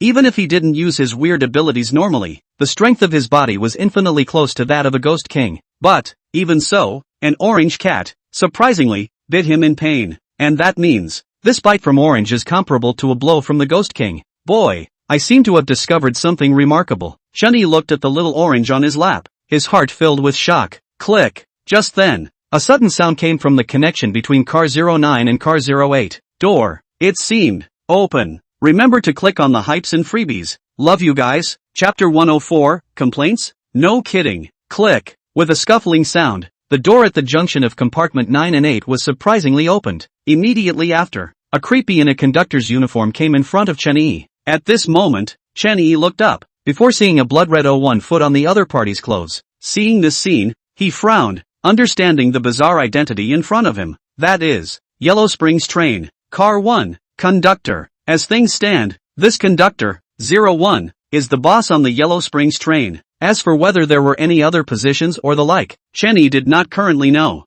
You got a complaint. Suddenly, Conductor 01 spoke slowly, his voice cold and hoarse. As the words fell, a strong killing intent erupted from its body. The killing intent instantly all but locked Chenyi in place. One time, the atmosphere in the Yellow Springs train, compartment 09, became eerie. The rest of the passengers all kept their heads down, not daring to look at Chenyi's side. Complained about? Chenyi looked surprised and confused. He hasn't done anything yet. How come he got a complaint? And, I didn't see any shenanigans leaving either. How did you go about filing a complaint? Just as he was thinking about it, Conductor 01 took a piece of paper out of his pocket. Unfolding the paper, it was stained with scarlet blood. From the blood, it was vaguely obvious that it was a sentence. Complaint. Human player, Ling Chen, brutalizing passengers, extortion, looking to kill. Seeing the words on the paper, Chenyi burst out laughing. Originally, he was still a bit puzzled when he saw the mutilated passengers. But, momentary realization dawned on me when I saw the extortion.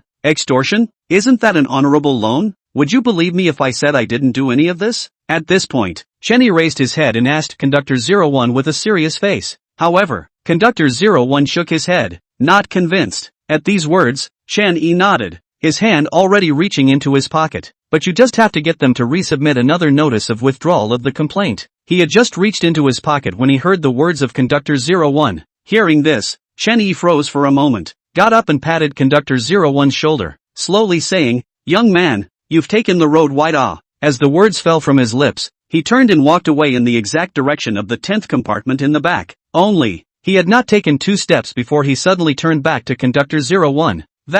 I don't have a key. I can't get through." Chenyi was a bit embarrassed before he remembered that the doors to the train connections were locked. The conductor of the higher car doesn't need a key to get to the lower car. Conductor 01 glanced at Chenyi strangely and said in a cold voice, "Okay, bye. You're busy." After throwing down a sentence, Chenyi once again turned to leave. This time, when he came to the place where compartment 09 and 10 joined, the door actually opened automatically. And, there was an extremely humanized voice, "Dear Conductor 09, welcome to car 10. Thanks." Chenyi smiled and walked into compartment 10. Just entered the compartment. All the passengers in compartment 10 turned their eyes over. After taking a good look at the clothes Chenyi was wearing, they all lowered their heads again. "Gee whiz, honored Conductor 09, what brings you here?" Suddenly, a creepy also dressed in a conductor's uniform scurried out of nowhere. Standing in front of Chenyi, he rubbed his hands together with a pleasing face. "Aha." Chenyi nodded expressionlessly, then wandered around the carriage. Not much longer. He came to the connection between cars 10 and 11.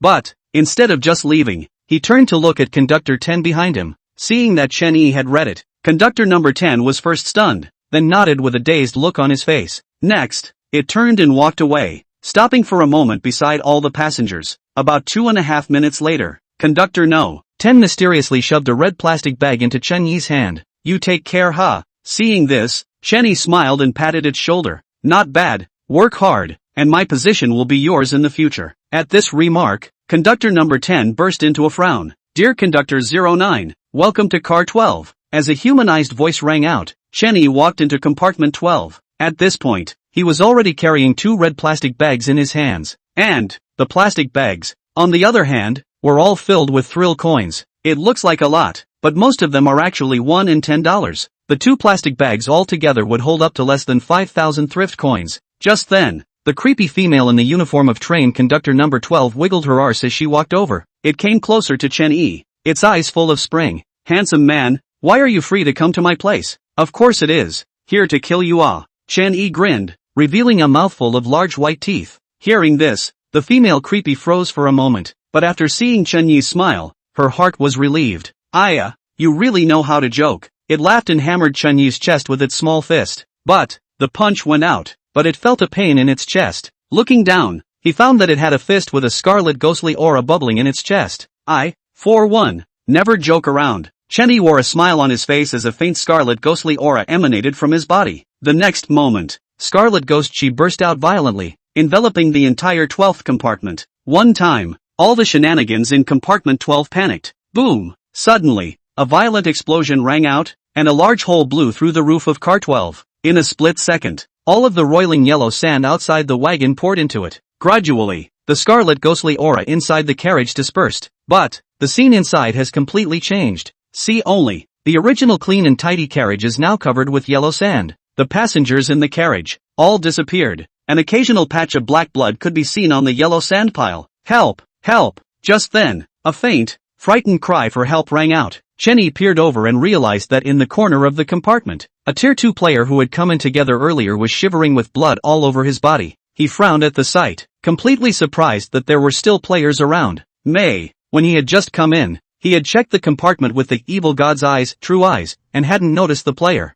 Thinking of this, he crossed the yellow sand and arrived in front of the player. At this point, he noticed that there was a solid black necklace around the player's neck. The necklace exuded a hidden black aura. The black gas emanated out and then burrowed back into the player's body. Aside, Chen Yi frowned, his heart filled with shock. Just a moment ago, the black gas drilled into the player's body. The player's breath surprisingly disappeared briefly for a second or two. It's a good thing. Chen Yi nodded and purchased a bottle of healing potion from the system space. He then placed the potion in the player's hand. Immediately after, he reached down and removed the necklace from the player's neck. During the fetch, the player struggled violently. This is a healing potion. Drinking it will save your life. Chen Yi picked up the necklace and mouthed the words. Hearing this, the player froze for a moment, then hastily picked up the healing potion and drank it. Just after taking a sip, the injuries on his body healed a great deal. Seeing this, he collected the rest of the healing potion and stopped drinking it, raising his head and smiling at Chen Yi. Thank you. Seeing this, Chen Yi waved his hand and turned around. His mouth whispered to himself, alas,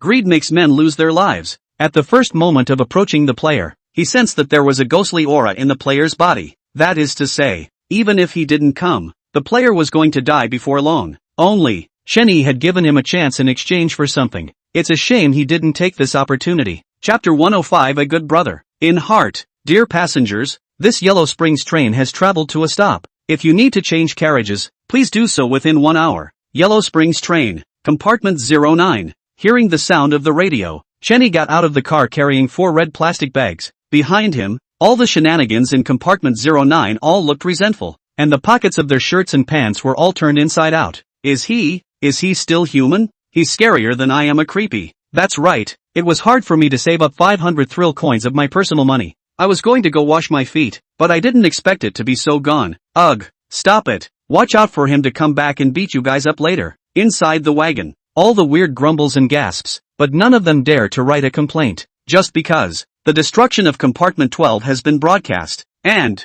as far as they could remember, at this time of day, it appeared that only this human in the 09 conductor's uniform had been in car 12. That, everything speaks for itself. Temporary platforms. By now, the yellow sand outside the car had gotten smaller, and you could barely see your surroundings clearly. See only, a ramshackle station filled with all sorts of bric-a-brac. The vendors hawked their wares, trying to get the passengers on the Yellow Springs train to buy something there. Chen Yi merely glanced at it before turning toward the front of the car. His target, compartment 05 of the Yellow Springs train, namely, the food truck. Yellow Springs train, compartment 05. In the doorway, a creepy in a chef's outfit and a creepy in a conductor's uniform stood side by side. Seeing Chen Yi walking over, Conductor 05 stepped forward and stopped Chen-yi. 09. This is no place for you. Get back in there. Saying that, its hand had already touched the law enforcement stick at its waist. That law enforcement stick was vastly different from Chen-yi's. See only. Conductor 05 had a blood-red ribbon tied to a law enforcement stick around his waist.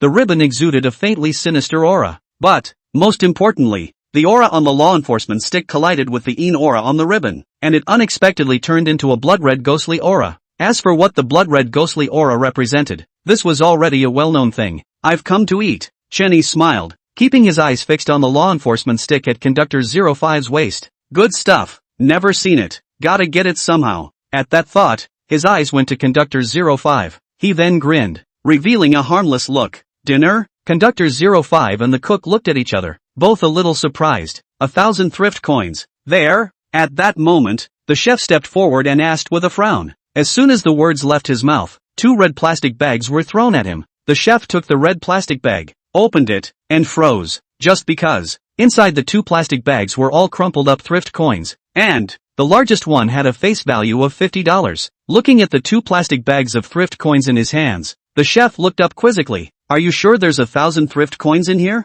Only more. Chen-yi grinned and turned his gaze back to Conductor 05. I have something good here. Do you want to see it? As he spoke, his right hand was tucked into his pocket, instantly overflowing with scarlet ghost energy. The moment he saw the ghostly aura, Trainman 05 lit up and grabbed 2 plastic bags from the cook's hand. Immediately after, under the chef's shocked gaze, no, 05 returned the plastic bag to Chen-yi. The next second it wrapped its arm around Chen-yi's shoulders with a smile on its face.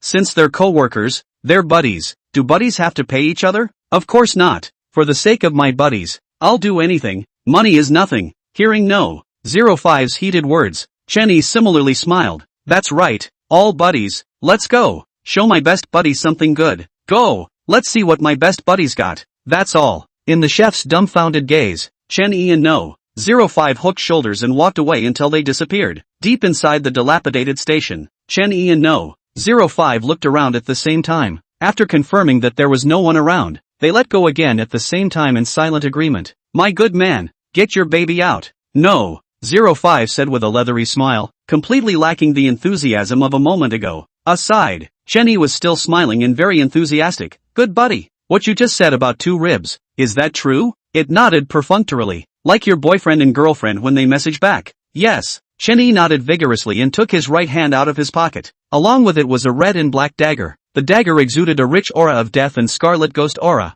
Seeing this scene, no, 05's eyes instantly widened, and a flash of red light flashed in the depths of his eyes. Pust. Suddenly, a liquid spray sounded. Chen-yi didn't know when he had arrived in front of no, 05. He grinned, revealing a mouthful of large white teeth. Good buddy, say yes to both. But I'm a great guy and would never do anything like that, so just stick a knife in it. As the words fell, he took a step backward while pulling out the trick blade that was stuck into 05's ribs. You too. 05 stared with wide eyes, black blood dripping from the corner of his mouth, trying to say something in pain. 2? No way. Does it really have to be 2? Okay then. Chen-yi shook his head helplessly, lifting the guile blade and plunging it into the other side of no, 05's ribs again. Pust. Looking at the dagger at his ribs, 05 spat out a mouthful of black blood. It rolled its eyes and fell to the ground, its mouth opening and closing as if to speak. No, dude, you're a 2-timer. It's just a joke. It's just a joke. Are you serious? At that moment, Chen-yi also seemed to have noticed that no, 05's mouth was moving. He then crouched down and moved over, his left hand on his ear, listening to 05's words. From time to time he nodded, frowned, and stretched. 2.5 minutes later, Chen-yi sighed and reached out to pat 05's arm. Only his hands, wrapped in ghostly aura. That shot gave 05 another bloodshot. Good buddy, I can't believe you let me put on your clothes and your badge and take your place. Surely, a good brother. In heart, Chen-yi gripped the guile blade with a touching expression and violently stabbed it into 05's heart. Good brother in heart. His eyes moistened as he pulled out his trick blade and stabbed it again. A good brother. In the heart. Just then, a peeing creepy ran to the corner and tried to pee, but suddenly heard Chen-yi's voice. It twisted its head to look and found Chen-yi crouching on the ground, with a bazaar fallen in a pool of blood in front of him. Seeing this scene, it couldn't help but lament. Alas, the friendship between humans and bazaar can be so moving. It's true. A good brother. In the heart. Chapter 106, Damned if I don't have money, plus more. outside compartment 05. The chef had seen the man dressed as Trainman 05 coming this way from a great distance. Wanted to say something, but something didn't feel right. TSK. This 05. It seems to have changed. Wait a minute. It's not right. It's not even a person, is it? Thinking of this, it drew out the kitchen knife sticking out of its waist as it stared at Chun-Yi warily. From now on we'll be colleagues. Don't be so nervous. Chun-Yi smiled and threw 2 red plastic bags to the chef. Upon receiving the plastic bag, the chef immediately put the chopper away. That's right. They're all co-workers. They're all colleagues. It had a grin on its face, happily looking at the thrill coin in its hand. As for the original 05, go wherever you like. There's an 05 in here anyway. If something goes wrong, what's it got to do with a cook? It is a cook. Don't ask. Ask is 3. Inside compartment 05. Thanks to the care of the chef, Chun-Yi went straight to the kitchen. Inside the kitchen, all kinds of ingredients are available and neatly arranged. Among them, human limbs and male loins are most prevalent. This stuff, it's a great tonic to eat. The chef came over and reached for the cashews, his mouth full of saliva. Afterward, it came to a freezer, opened the door of the freezer, and twisted its head to look at Chun-Yi. Here is the food for the humans. It's hard to eat, not to mention really expensive. The chef shook his head with a disgusted look on his face, as if he was reluctant to make human food in general. Yeah, I'll just do it myself. Thanks. Behind, Chun-Yi smiled and nodded. Okay, you do it then. After the chef left, Chun-Yi closed the door and selected some meats and dishes in the freezer to make a few colorful dishes. In no time at all, he was sitting down, sipping a reba and eating his meal. After about 15 minutes, he was full and burped. Get up and come to the creepy ingredients area. Here, it's not all human limbs and organs. It's actually the meat and entrails of the creepy kind that are the most abundant. Just because, promotion paths aside, many of the spook's own ghostly chi would become fuller and denser after eating their own kind. To put it bluntly, humans are just tasty snacks in the eyes of creepy. The staple remains their kind. Get you guys something good to eat. Inside the kitchen, Chun-Yi had a bad smile on his face, and in his hand was a syringe, which was sucked full of light white liquid. In the liquid, a worm, the size of a grain of rice, slowly wriggled. Here comes the good stuff. In the next second, Chun-Yi gripped the syringe and stabbed it inside the bizarre ingredient. He relentlessly, slowly, and meticulously spiked each and every one of the spooky ingredients. 25 minutes later, knock knock, a sharp knock sounded on the door, and Chun-Yi finished injecting the liquid inside the syringe. He smiled and walked over to open the door. What's the hurry? Outside the door, the chef glanced at Chun-Yi and didn't say anything. Subsequently, he walked into the kitchen, his eyes scanning the room. After confirming that all the items were there and intact, there was a sigh of relief. Ugh, don't blame me, ha, this is my job after all. In case something happens. Before it could finish its sentence, Chun-Yi threw over a red plastic bag. Looking at the red plastic bag in his hand, the chef froze slightly. You don't have to look to know that it's filled with a bag full of thrill coins. I understand. I'm being nosy. Here's the money for the meal. Chun-Yi lowered his head, his eyes dulled and lost, and turned to leave. Looking at Chun-Yi's back, the chef raised his right hand and violently slapped himself several times. Damn it, I'll be damned if I'm going to suspect him of doing something bad when he treats me like one of his own. I'll be damned. Outside the kitchen, Chun-Yi did not go far, and only after hearing the clear and loud slaps did he leave with a smile on his face. In compartment 05, the conductor is given his own exclusive restroom. Chun-Yi pushed open the door and found a table, a chair and a bed inside. Beyond that, there's a doll on the bed, an inflatable plastic doll. Chun-Yi, confused face. 6-inch. Now that creepy world has started producing this stuff? But, when you think about it, you realize that such is impossible. So, the frog of heartbreak keeps touching your belly. That is, the doll was brought by a player who entered a copy of the thriller game world. It is said, players are teleported in along with any non-living things wrapped around their bodies before entering the copy. TSK, I didn't expect it to be a second-hand item. Chun-Yi shook his head and turned his gaze to the table. On the table, there was a metal box with 3 words written on it, no money. Unbelievable. He shook his head and reached for the metal box to open it. However, surprisingly, there really wasn't any money in there. Just a note. There was a line written on it. Chapter 107 Reasonable, Spirit Detaining Stick, +2. In the iron box, the note had a line written on it. Told you there was no money. Now believe me? The handwriting on the note was crooked, as if it had been written with the intention of taunting someone. Looking at the note, Chun-Yi was a bit silent. Then he took out a thrill coin from his pocket and put it into the iron box, closing the box and putting it back in its original position. Unbelievable. He grinned again and reached down to pick up the metal box and open it. Hey, just know there's money. He slipped the money into his pocket with a flourish, and immediately afterward threw the iron box away with his hand. It's worth noting that he's now wearing what was originally Trainman 05's clothes. That is to say, that money, it would have been Conductor 05's money. He was merely helping Conductor 05, who forgot to put the money in the metal box. To do so, reasonable, right? Very reasonable. 2.5 minutes later, Chenny walked out of the restroom and came to the carriage. At this point, outside, the yellow sand had stopped and it was completely dark. Inside the wagon, a dim electric light flickered from time to time. The faint light was as if it were a firefly and served no purpose. Chenny walked slowly down the aisle with his law enforcement stick in hand. The corners of his mouth turned up slightly as his eyes scanned the sleeping creepy in his seat. Not much longer. He walked to the end of compartment 05 and stood in front of the last creepy. Gripping the enforcement baton in his hand, he slowly lifted it up, the ribbon on it flickering with a faint red light. A blood-red ghostly aura overflowed from the red light. Bang! Suddenly, a dull voice rang through the carriage. At the sound, quite a few of the creeps squinted and looked up in confusion. However, since the light was too dim to see anything, they went back down to sleep. The end of the wagon. Chenny sat in his seat, holding a creepy with his hand. At this point, the system panel appeared in front of his eyes. Ding! Successful! Congratulations to the host for detaining the spooky ghost spirit +1. Experience +100. Looking at the system panel in front of him, he let out a slight sigh of relief. Subsequently, he gently squared the guile at his side and set it down. The creep was still breathing, but his half-open eyes were all white. Take a seat. Chenny turned his gaze to the law enforcement stick in his hand. The next moment, the information of the law enforcement baton is automatically displayed. Name, Law Enforcement Baton. Spirit Detaining Baton. Grade, Half-Ghost King Ghost Weapon.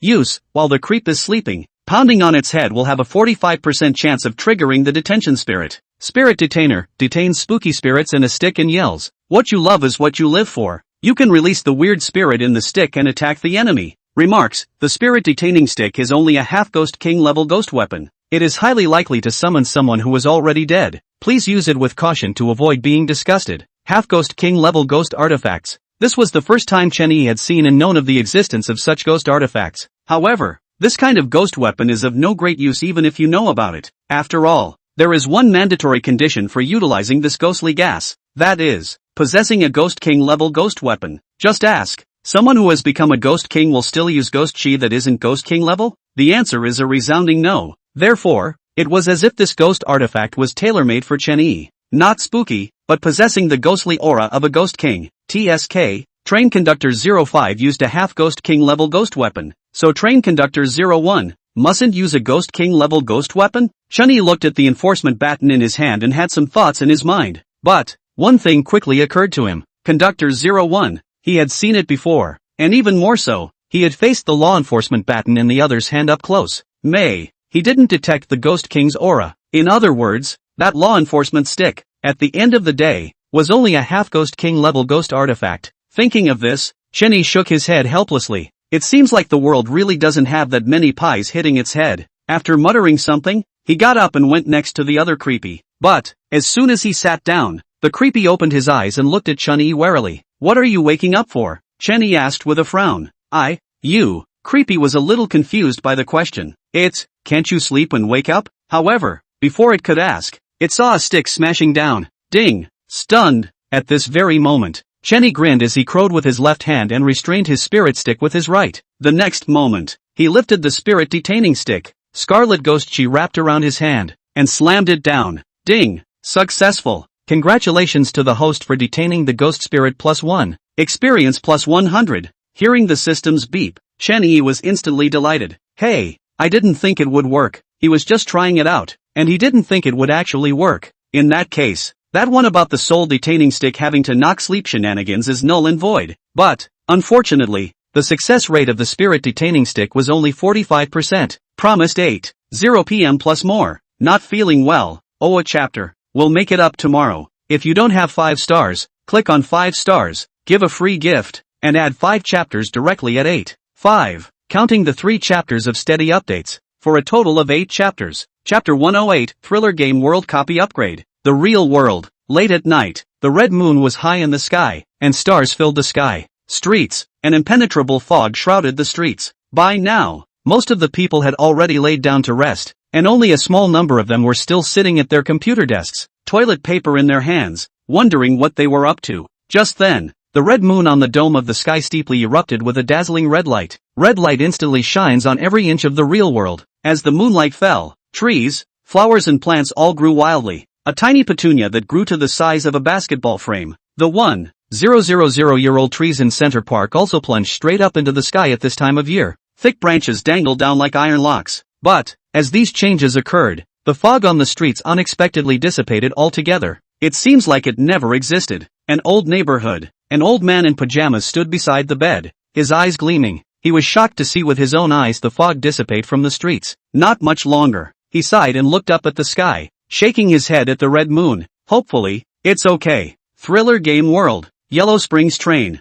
The train had by now traveled to a temporary stop. Since it was a temporary stop, there were no creepy vendors on the platform. Just then, Chenny walked out from compartment 05, holding the spirit detaining stick in his hand. The ribbons on the detention stick emitted a blood-red ghostly aura. But, in the midst of that ghostly aura, it was also as if there was a wailing sound from hell. It's so cold. Chenny wrapped his clothes tightly and looked up at Red Moon. Just a moment ago, a brilliant red light suddenly flashed outside the car. It was only for a moment, but he happened to notice. That's why he got out of the car in the middle of the night. To know, on the Yellow Springs train at night, it is not permitted to walk up to the upper carriages. Chen Yi's gaze looked toward the red moon, and a flash of red light surfaced under his eyes. Next, a prompt from a copy of the Thriller Game World appeared in front of his eyes. Dear Level 4 player Ling Chen, as your copy performance surpasses all players of the same rank, you are hereby invited to experience the Thriller Game World Copy Upgraded Version. Thriller Game World Copy Upgraded Version. The copy you are on will be upgraded during the course of the experience.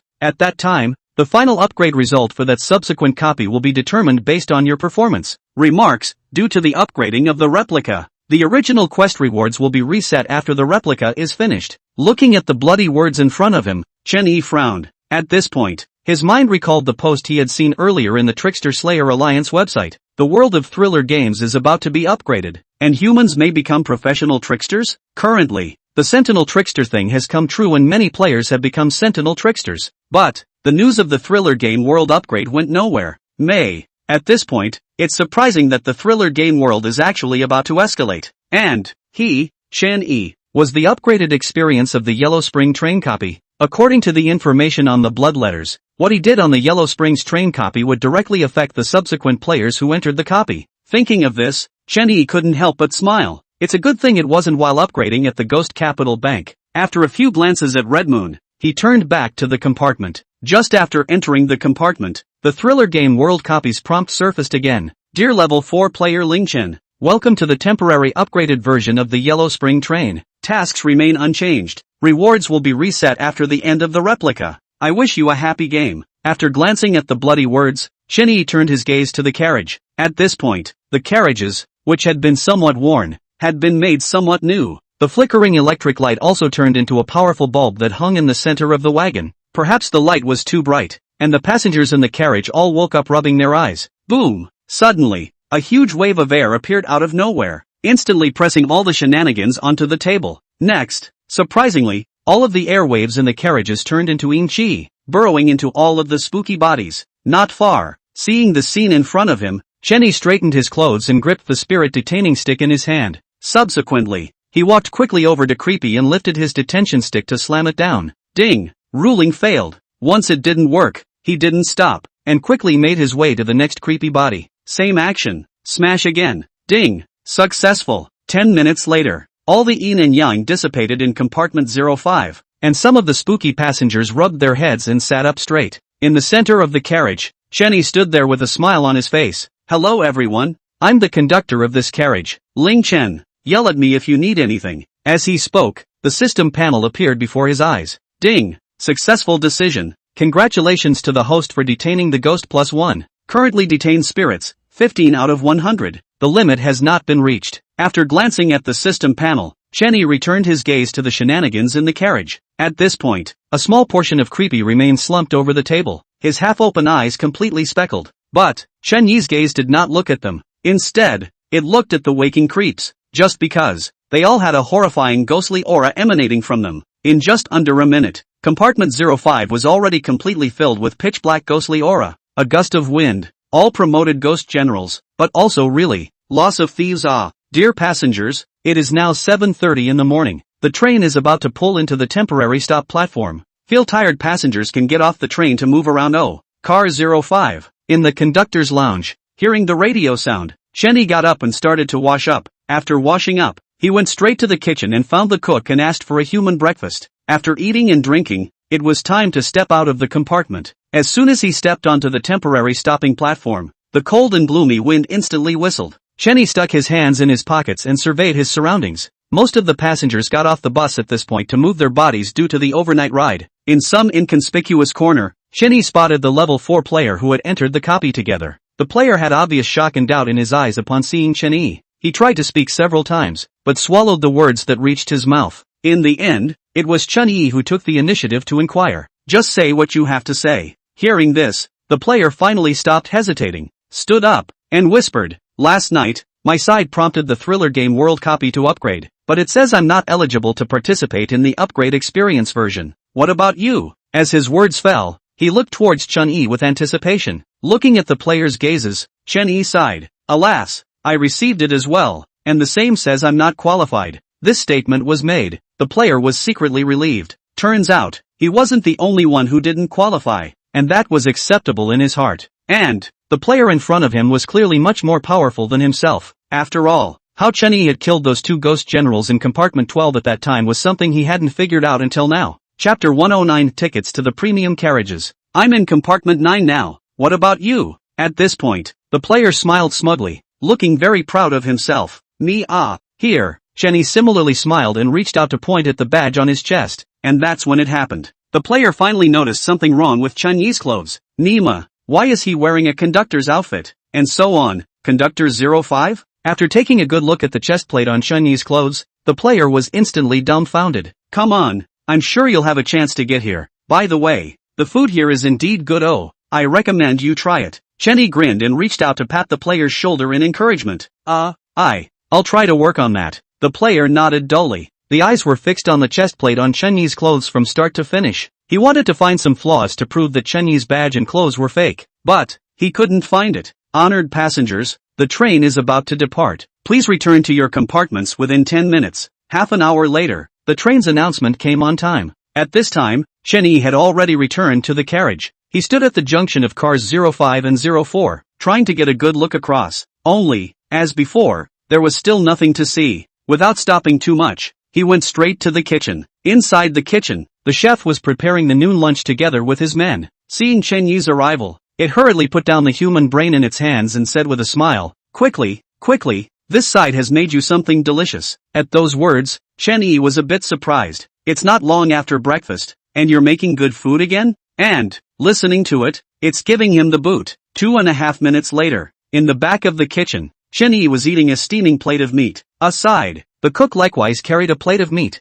Only, it was all human fingers and such. By the way, why are the carriages locked at the joints? After biting into the meat, Chun-Yi asked vaguely. That's got to be a lock. And the ticket money is different for each car. So, it's only possible to go from the high-class compartment to the low-class compartment. Hearing the chef's reply, Chun-Yi nodded, and immediately asked, then, is there any way to enter the advanced compartment? Or, where are tickets for the premium carriages for sale? At these words, the chef instantly put down the dishes in his hands and mysteriously approached Chun-Yi. Want to go to the premium compartment, do you? I've got it covered. What method? Chun-Yi froze for a moment, not realizing that the chef actually had a way. TSK. The chef frowned and reached out to rub his right index and middle fingers together. Seeing this scene, Chun-Yi instantly understood. It's like money. Say how much? 5,000 thrift coins. No second price. The chef followed Chun-Yi's earlier smile, which looked extremely strange. See that smile? Chun-Yi couldn't help but wonder in his heart.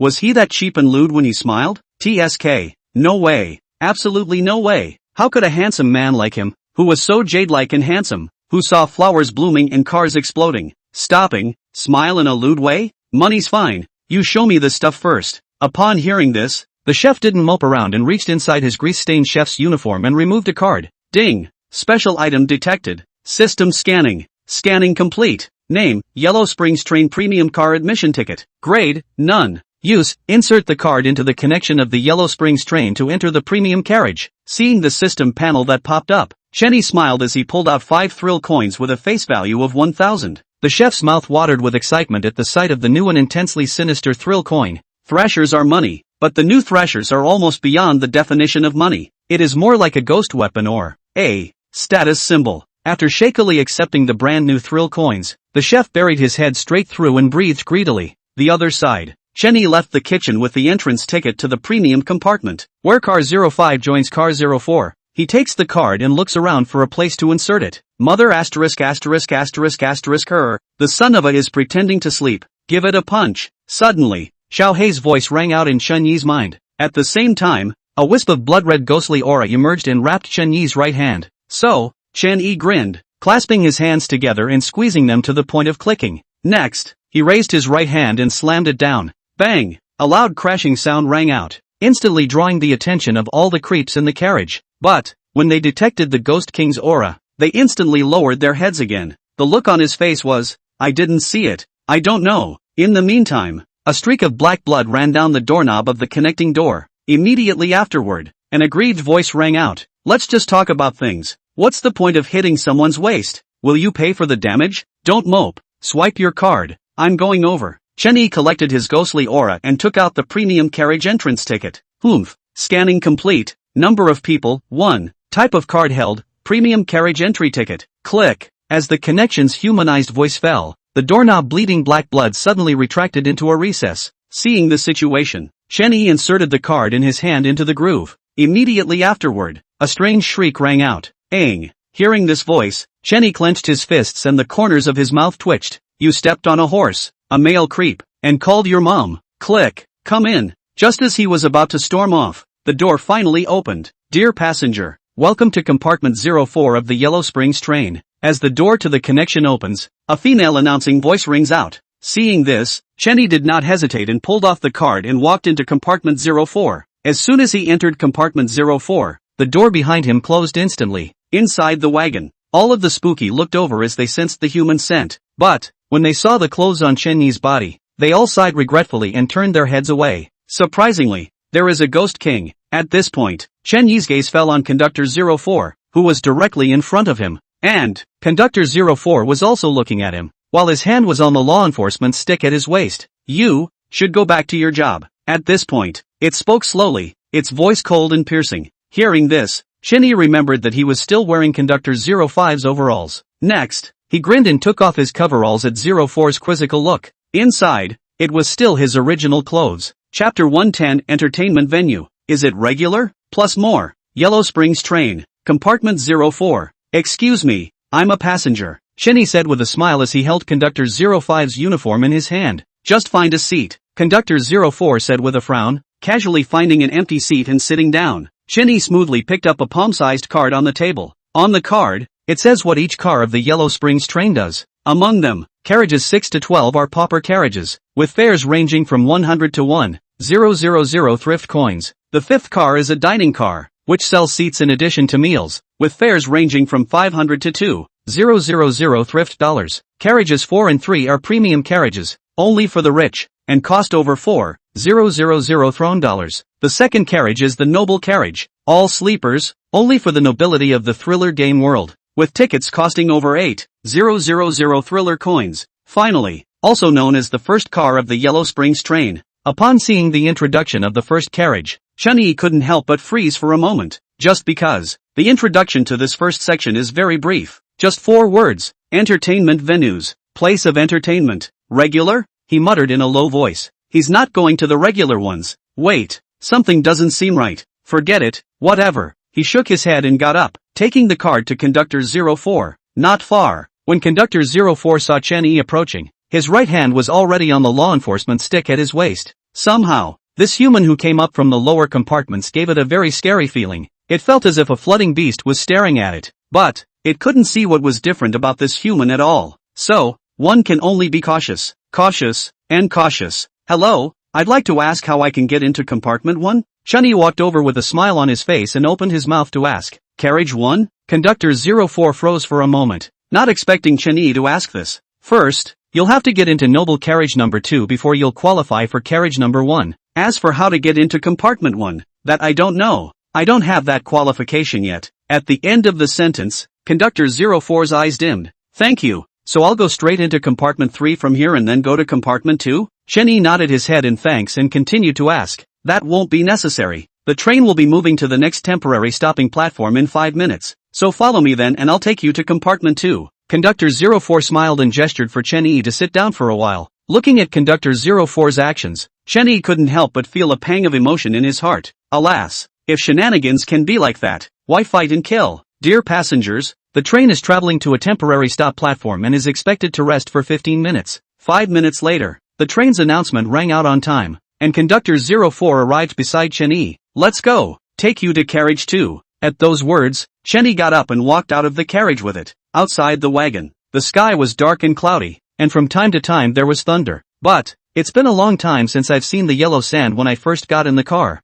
Hello, this is my friend going into compartment 2. At the door of car 02, Conductor 04 talks to Conductor 02. Not long after, Conductor 02 nodded and beckoned to Chenyi. Pay 8,000 thrilling coins for your ticket and you can go in. Good. Chenyi nodded and pulled out a thrill coin with a face value of 10,000 from his pocket. The moment the thrill coin appeared, a pure yin chi emerged. Conductor 04 and 02 felt the yin chi at the same time, and shock was written all over their faces. TCH, there's no other money in your pocket. So you should be able to find it, right? Chenyi looked at the thrill coin in his hand with some disgust, but he actually had a lot of petty cash left, and taking out the thrill coins with a face value of 10,000 was just for the sake of pretending. In the earlier part of the day, he could tell that Conductor 02's disdain for him was very obvious. It follows from this. It's mostly about the money on the noble carriages of the Yellow Springs train.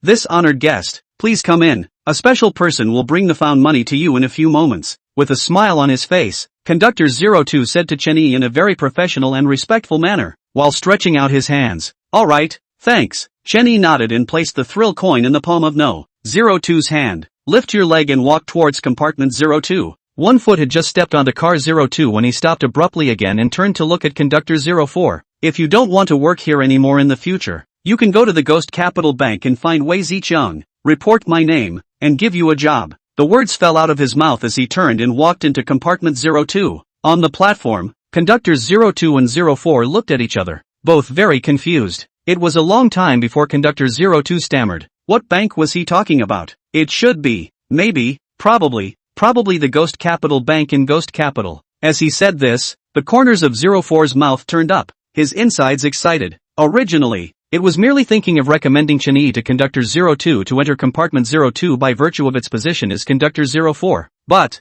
if Chenyi didn't have the money to buy a ticket, it would be for nothing. He just has the money to buy the tickets and is connected to the Ghost Capital Bank. Looks like it's time to keep being a good creep from now on. Chapter 111, +2. Yellow Springs Train. Noble Car 02. There were no seats in the carriages, only room after room that was tightly closed. Hello, I'm AI, the attendant in this compartment. Right at this moment, a female bizarrely wriggling in a cheongsam with heavy makeup walked up to Chenyi. Your room is this way, please. The female creepy's voice was whiny and sounded like something she couldn't quite put her finger on. Good. Chenyi nodded and followed. Not much longer. Led by the female creepy, he made his way to compartment 02. Room 14. Here's your room card and change, and you can ring the bed bell in the house if you need it. There is a demand for it now. Chenyi smiled as he accepted 2 thrill coins with a face value of 1,000. Immediately after, he drew out another one and placed it in the creepy female's hand. Looking at the thrill coin in her hand, the female creepy brightened up and her voice became even more whiny.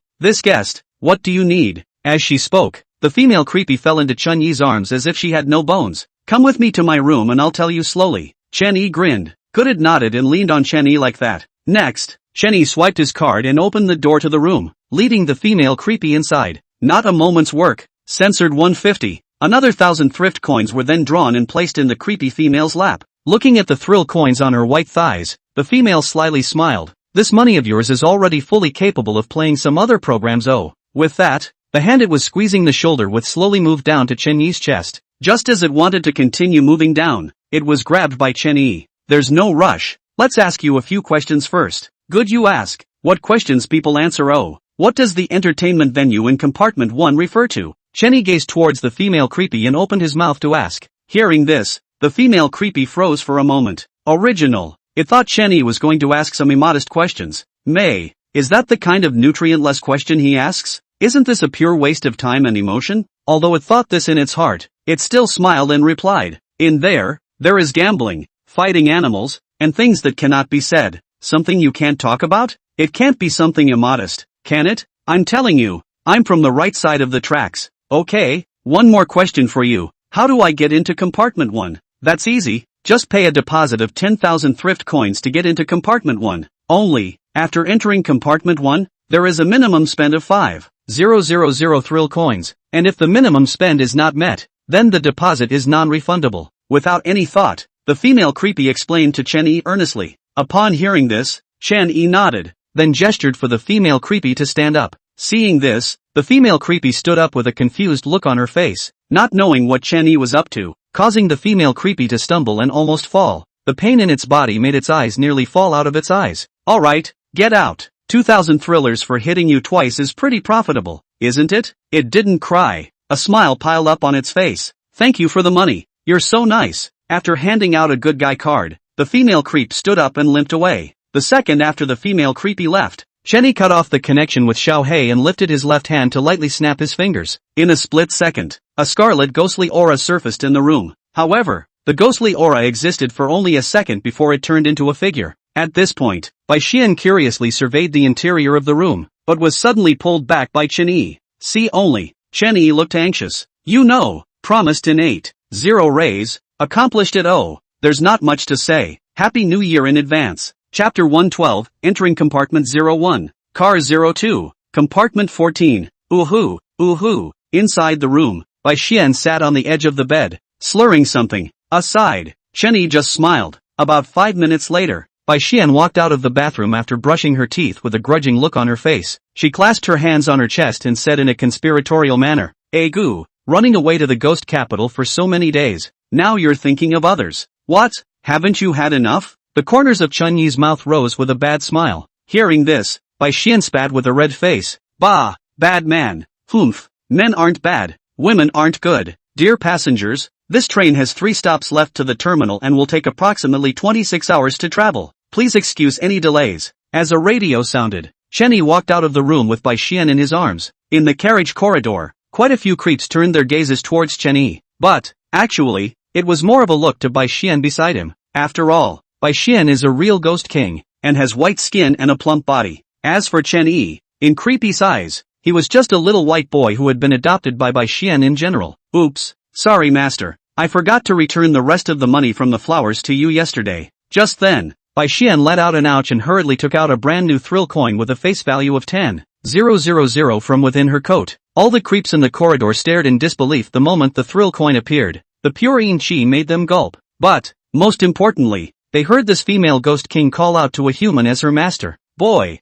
that's something." For a moment, all of the gazes that creepy looked at Chen Yi changed. You should know that this is the 02 compartment of the Yellow Springs train, which is the noble compartment. None of the shenanigans that make it here have a high standing in the world of thriller games. Take it and spend it, and from now on you don't have to ask me for such small sums. Chen Yi smiled faintly and reached out to pinch Bai Xian's cheeks. This niece, she really knows her stuff. Not only do they know to raise his status on the outside, but most importantly, she'll teach the ghost bride girls just great. Connection of carriages 02 and 01. If you too, you'll have to pay a deposit of 20,000 thrift coins, and after entering compartment 01, you must not spend less than 10,000 thrift coins combined as a minimum, otherwise the deposit is non-refundable. At the connection, Conductor 02 carefully explained to Chen Yi. "Small problem, I come here to spend money, the money is all sprinkles." Chen Yi waved his hand and said with a disinterested expression. At this point, his mind was still thinking about the mandatory tasks issued by the system. Spend 200 million thrillers in the next thriller game world copy, and no premiums or gifts. At this point, on the side, Bai Xian took out 2 thrill coins with a face value of 10,000 and handed them to Conductor 02 after Chen Yi finished speaking.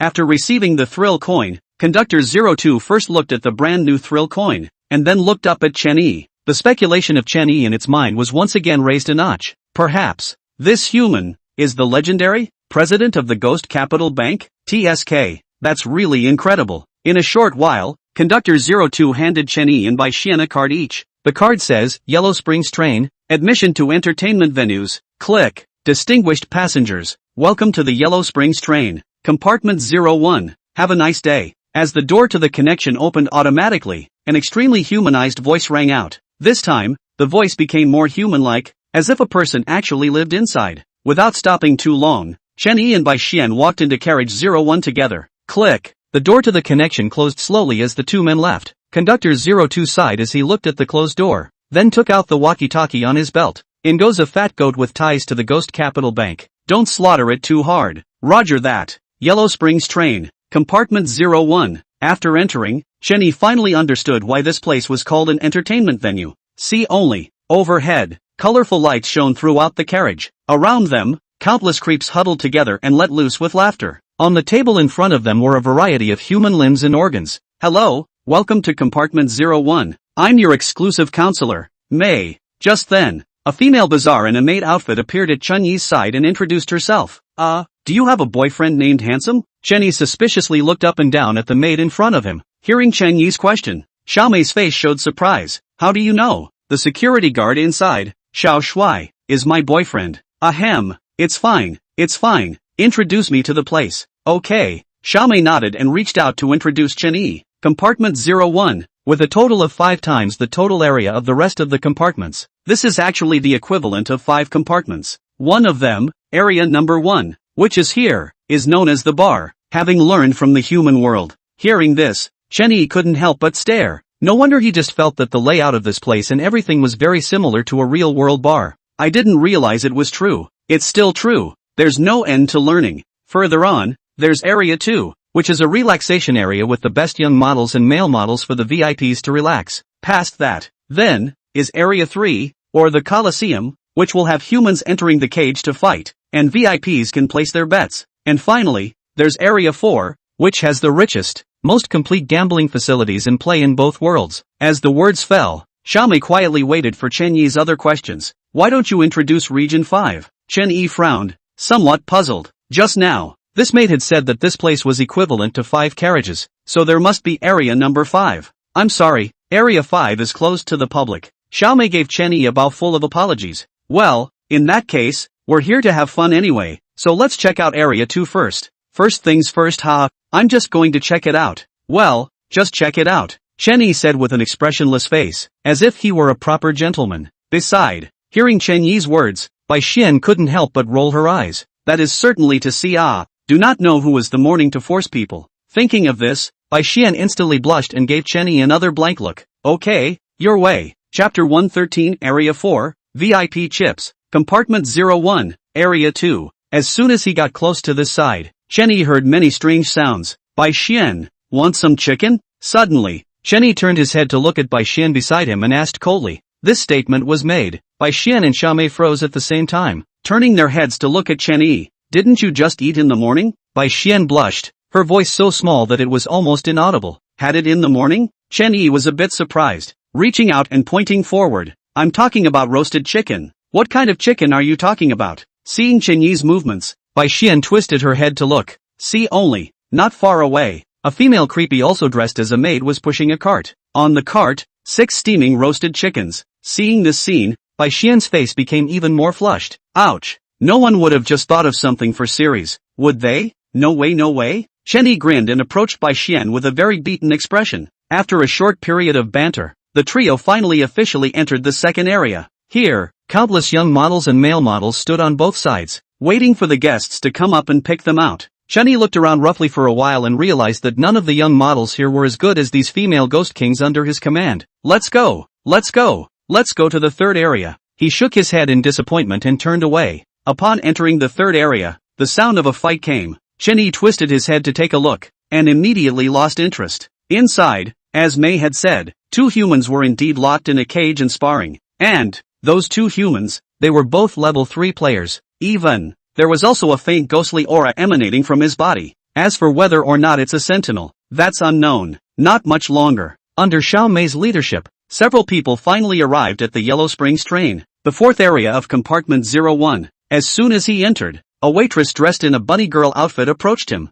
Hello, honored guest. If you need to enter the Area 4 game, please exchange your chips over here. Hearing the rabbit girl's words, Chen Yi nodded and followed to the counter. Inside the counter, a male creepy face smiled and took out 3 types of chips. This first green chip is called a level 1 chip, also known as a low-level chip, and one is 1000 thrill coins. These, Yellow chips are level 2 chips, also called intermediate chips, and one is 10,000 thrillers. This last red chip is a level 3 chip, also called a premium chip. 1/2,000,000 thrillers. On the side, the bunny girl carefully introduced Chen-Yi to the level of the 3 chips on the counter. Is that all there is? Chen-Yi frowned as he picked up 3 chips and sized them up. He could feel a very strong ghostly aura from inside. That ghost chi. It was definitely a Ghost King level ghost chi without a doubt. I'm sorry sir, the lowest amount here is 1,000 thrift coins, and if you don't spend more than 5,000, the deposit is non-refundable. The bunny has great professionalism and smiles from start to finish. Only, inside the counter, the male creepy's gaze towards Chen-Yi revealed disdain. It doesn't understand how such poor men can have such beautiful female shenanigans. Beauty, you seem to have misunderstood me. Suddenly, Chen-Yi grinned and casually threw the chips in his hand. It fell on the counter and crackled. I mean, are there any more chips at a higher level? Like, a chip for 100,000,000 thrillers. The words fell. Bunny girl and male creepy froze at the same time, shock written all over their faces. It took a long time for the rabbit girl to come back to her senses, and it violently bowed towards Chen-Yi. This honored guest, please wait a moment, I'll go ask our manager. After saying that, it turned around and ran towards the depths of Area 4. Hey, is there anything to drink? Have a couple. At this moment, Chen-Yi lightly snapped his fingers, and with his other hand, he took out a thrill coin with a face value of 10,000 and slapped it on the counter. Receiving the thrill coins, male creepy immediately changed his face and turned around to get busy. 2.5 minutes later, 2 drinks on the rocks were brought up to the counter. In the meantime, bunny girl approached with a lanky, male creep in a conductor's uniform. Yo, acquaintance. Looking at conductor 01 who walked over, the corners of Chen-Yi's mouth rose. At that time, this 01 train conductor was the one who told him the news that he was being complained about. Otherwise, when the game is over, he'll have failed in his mission. This honored guest, hello again. Conductor 01 was not as cold as the first time they met, but he was not too enthusiastic either. I hear you want a higher level of chips? That's right, it's no fun for you guys to lose your premium chips before you even get to play. Chen-Yi shrugged and replied, in that case, the VIPs can purchase our VIP chips, 10,000,000 thrillers, and have direct access to the infield for the game. $10 million?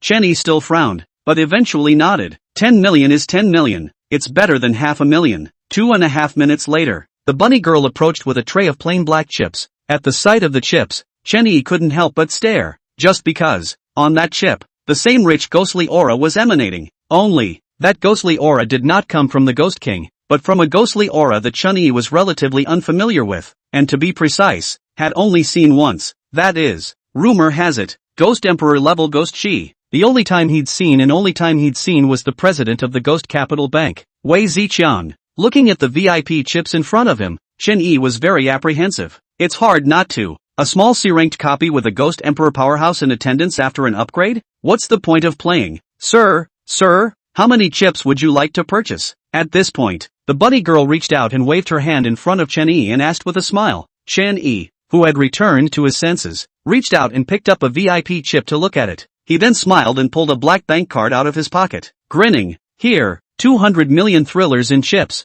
By the way, you should have it, right? Upon hearing Chen-Yi's words, those present other than himself and Bai Xian were shocked beyond belief. But, when they saw the bank card in Chen-Yi's hand that emanated pure yin chi, all understood that the master in front of them was serious. Please rest assured that we certainly have enough in the area of chips. Conductor 01 smiled gleefully and took the bank card in Chen-Yi's hand, handing it to the bunny girl at the side. Subsequently, deletion XX. Immediately afterward, it swiped its bank card at the abyss. Honorable guest, the card was swiped successfully, spending a total of 200,000,000 thrill coins. After swiping the card, the rabbit girl slightly bent over and returned the bank card to Chen-Yi with both hands. Delete 15. After receiving the bank card, Chen-Yi felt the residual warmth that still remained on it. Chapter 114, Joker Poker. Extra. Yellow Springs Train. Car 01. Area 4. Infield. See only. In a space about 6 rooms apart, several creeps sat at a round table with 3 colored chips piled up in front of them. Please. Conductor 01 smiled and pointed to the round table not far away. At the round table, there just happened to be one last empty seat. Seeing this, Chen-Yi smiled and nodded before walking over. As soon as they approached the round table, all of the shenanigans on the side turned their gazes towards Chen-Yi. Upon recognizing the identity of Chen-Yi's human,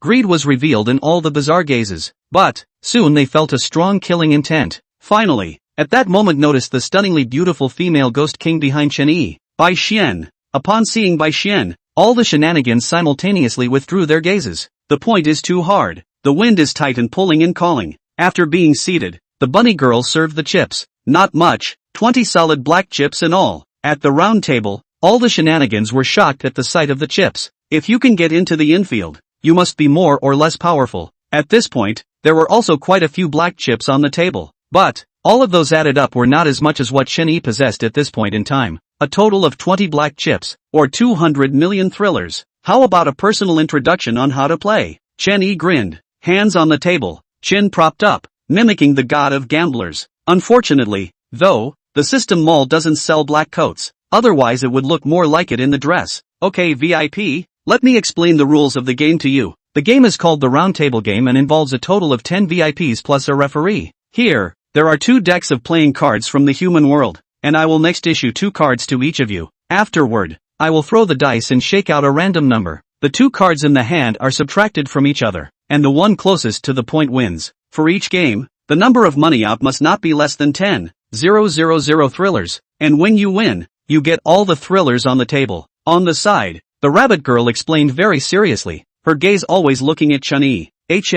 Got it, let's begin. Chen Yi nodded, somewhat impatient. Don't look at the bunny girl's complicated words, but the meaning is particularly simple. It's just real-world ratio size. It was the kind of game that he was too familiar with before he crossed over with those sons in the dormitory. Okay, then, game on. At that moment, Conductor 01 walked into the center of the round table with Bunny Girl. Immediately after that, the Bunny Girl released a black ghostly aura and maneuvered the playing cards on the table to fly. In mid-air, the playing cards cross each other and begin to shuffle. Good, now start dealing the cards. The Bunny Girl caught the preferred cards, manipulated them again with her ghostly aura, and began to deal them out. In no time at all, everyone had 2 playing cards in front of them. 10 seconds to look at the cards, then put the bottom money. However, what everyone didn't expect was that Chen Yi didn't even look at his cards and directly pushed out the 20 black chips in front of him. Reading cards? That's for the weak. Strong man, straight pokies. The corners of his mouth turned up, looking elegant and direct, as if 200 million thrillers were nothing.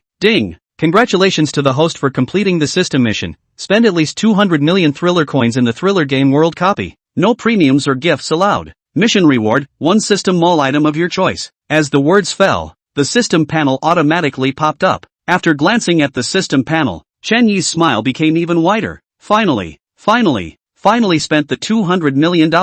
Alas, is this the trouble with rich people? Can't spend it all. Can't spend it at all. All the shenanigans at the round table hesitated. Just because Chen Yi had really pressed too much. A whole 200 million thrillers. If they lost this round, they were the ones who had to come together to gather enough, as many thrill coins as Chen Yi had pressed for. But, if someone wins, it's a $200 million thrift. Fly straight to the top of the heap. Not much longer. Finally there was shenanigans to start the bottom money, but there was also shenanigans to fold. Eventually, including Chen Yi, there were a total of 10 players, and only 5 of them placed bottom money. Okay, please place your hands on either side of the cards and please do not cover the playing cards. The bunny girl smiled sweetly, picked up the dice in front of her and began to shake them. After a minute, it gave a gentle push and the dice rolled down and kept spinning. Another minute and a half passed before the dice slowed to a stop and the numbers on them were revealed. 4. Seeing the numbers on the dice, Chen Yi smiled and turned the cards over. There was a 10 and an ace on it. The result of subtracting the 2 cards is a 9,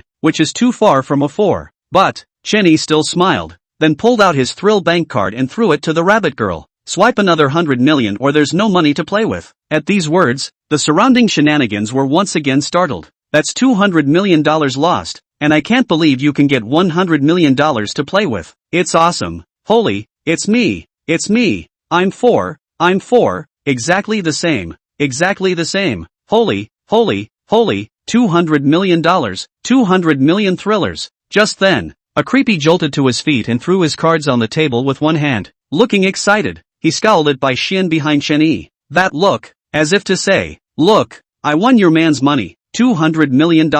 Why don't you follow me from now on? Not much longer. The bunny girl walked over with 10 black VIP chips and placed them in front of Chen Yi. It then returned to the center of the round table once again. The game, round 2 begins. The same steps were repeated, and 2 more cards appeared in front of Chen Yi. Like last time, he still didn't open his cards and pushed the chips directly in front of him in one hand. Like I said, only trash goes to the cards. the strong only pokies. He grinned, but his eyes didn't go to anyone, just because. At this moment, the system panel appeared in front of him once again. Ding! Special item detected. System scanning. Scanning complete. Name, Joker playing cards. Grade, Ghost King grade ghost weapon. Usage, you can change the contents on the playing cards at will. Remarks, not recommended. Too immoral, if it's used by the host, forget I said anything. Oh, in that case, then, good show. It's on. These 2 chapters are a transition. In order to fulfill the system's mission, it's going to be for real from the next chapter onwards. Also,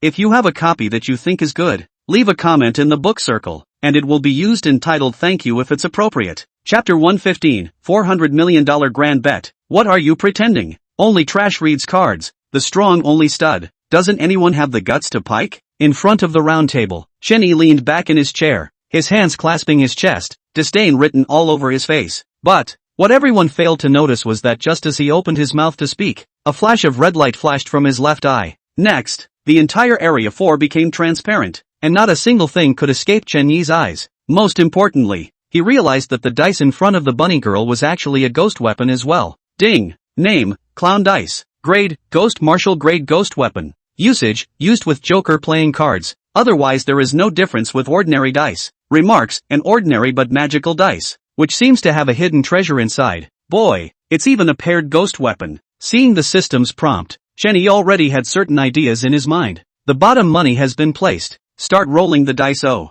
At this point, the bunny girl's voice rang out, reaching for the dice on the table and shaking them. Before long, the dice were thrown on the table and spun rapidly. 2.5 minutes later, the dice slowed down and eventually stopped in front of the bunny girl. It glanced at the numbers on the dice, smiled, looked up, and announced, the final result is 6. As the words fell, the 3 creeps at the table instantly rose to their feet, dancing with excitement. Aside, Chenny smiled as he watched the scene in front of him. He had long since noticed through the eye of the evil god that there were a total of 3 players on the field whose cards were 6. But, I didn't realize that Bunny Girl would actually manipulate a 6 out of it. It's really 6,666. Wait, I have something to say. Suddenly, he stood up and turned the cards over in front of him to the puzzled eyes of the crowd. An 8 and a 3, just shy of a 6. I wonder what this honored guest is up to. The rabbit girl's body trembled imperceptibly as she opened her mouth to ask. Beside it, Conductor 01 appeared to have his arms crossed, but his right hand was already touching the enforcement stick. I have a question. Doesn't that dice say 5? Chenny grinned as a few more words suddenly appeared above his head that only he could see. Title, Teacher of Men. Warn, Ding, detected the host uttering falsehoods. The title of being a teacher is under judgment. Ding, successful. Hearing the system's beep, Chenny raised his left hand and lightly snapped his fingers. Next, the dice on the table had magically changed from a 6 to a 5. Ha, 5 o'clock? I'm sorry, I misread it. I'm so sorry guys. At this point, reacting, the bunny girl hurriedly looked down to check the dice and realized that it clearly showed 5 points. For a moment, its body trembled violently. The 01 conductor beside her frowned and glared at the bunny girl in dissatisfaction. Damn, I just saw it was 5 o'clock and you said it was 6. I thought I was blind. That's right, I happen to be 5. Do you know how much I'm going to lose if this is wrong? At the round table, 2 players stood up and broke into song, their faces filled with anger. On the other side, the original 3 6-point players were sighing with relief.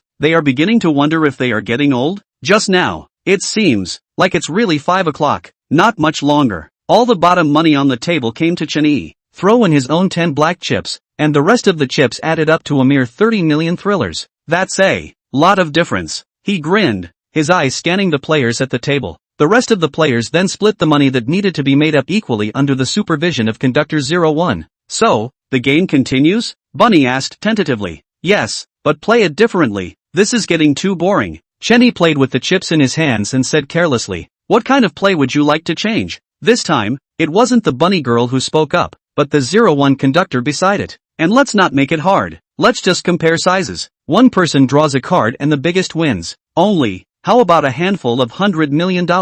As he spoke, Chenny pushed out all the chips in front of him. It all adds up to 200 million thrillers. When these words came out, all the shenanigans were startled. At the same time, due to Chen Yi's overly loud voice, all of the other bazaar in the second area also came over and formed a circle to watch the action. No problem. Conductor 01 smiled and nodded, then turned his attention to the other players at the round table. Under the sweep of the eyes, one player after another opted out. In the end, as the player who had won $200 million from Chen Yi tried to quit, he was glared at by Conductor 01. I'm in, the player said with a trembling voice, and then pushed out the 200 million chips in front of him with a face of flesh and pain. In the meantime, a lot of shenanigans sniffing around, all paying to get into the infield, wanting to catch a glimpse of this 400 million thrill coin gamble. When you go out for a drink later, you can brag about it. I think I was involved in a 400 million thriller coin bet with my own eyes back in the day. What? Watching is not participation? I paid to get in there to see it. In front of the round table, Bai Xian thoughtfully massaged Chen Yi's shoulders and from time to time picked up the fruits on the table to feed Chen Yi a bite. It's a mouth-to-mouth kind of feed. That's about as many people as you can get. Can we start? Chen Yi knuckled his left hand against the table as he gazed at Conductor 01. He understood that as long as that ghost emperor who created the black chips didn't come out, then this train Conductor 01 is a real talker. After all, its aura is no less than the ghost bride's awe. It's already fully comparable to Vampire Duke Shaq. As you wish. The corners of Conductor 01's mouth turned up as he personally picked up the playing cards and began shuffling them. Instantly, scarlet ghost chi burst out from it. The powerful might scared a lot of low-grade creeps into trembling. Even Bai Xian, who was beside Chen Yi, could not help but frown. But, just then, another scarlet ghostly aura burst out, dividing itself from Conductor 01's ghostly aura. Even, vaguely, some of the later ones. See only. Chen Yi grinned, revealing a mouthful of white teeth. Shuffling is shuffling.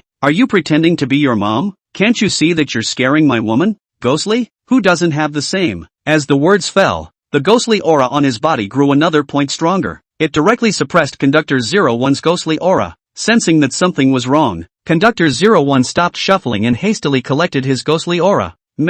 Steeply, an extremely terrifying devouring force appeared out of thin air. The ghostly aura on Chen Yi's body unexpectedly directly devoured the ghostly aura of Conductor 01. Seeing this scene, all of the bizarre people who were onlookers in the inner space were shocked and dumbfounded. On the side, Bai Xian's beautiful eyes rippled. Her face flushed. Looks like it's not impossible to eat chicken again tonight. Chapter 116 Master is the best in the world. Cheating? Ding. Lifespan replenishment in progress. Additions complete. Current lifespan, 1,700 years. When Conductor 01's ghostly aura was devoured, the system's alert tone sounded. Devouring ghost chi can also replenish your lifespan? Chen Yi was a bit surprised, but did not bother to question Little Black. After all, there was no telling how many pairs of eyes were staring at him around now. Come on. Free snacks. One for each person, haha, not more. Suddenly, a familiar yelling sound rang out. Chen Yi twisted his head to look and realized that the chef of compartment 05 had actually pushed a cart with a few of his men to squeeze in from the crowd. On the cart,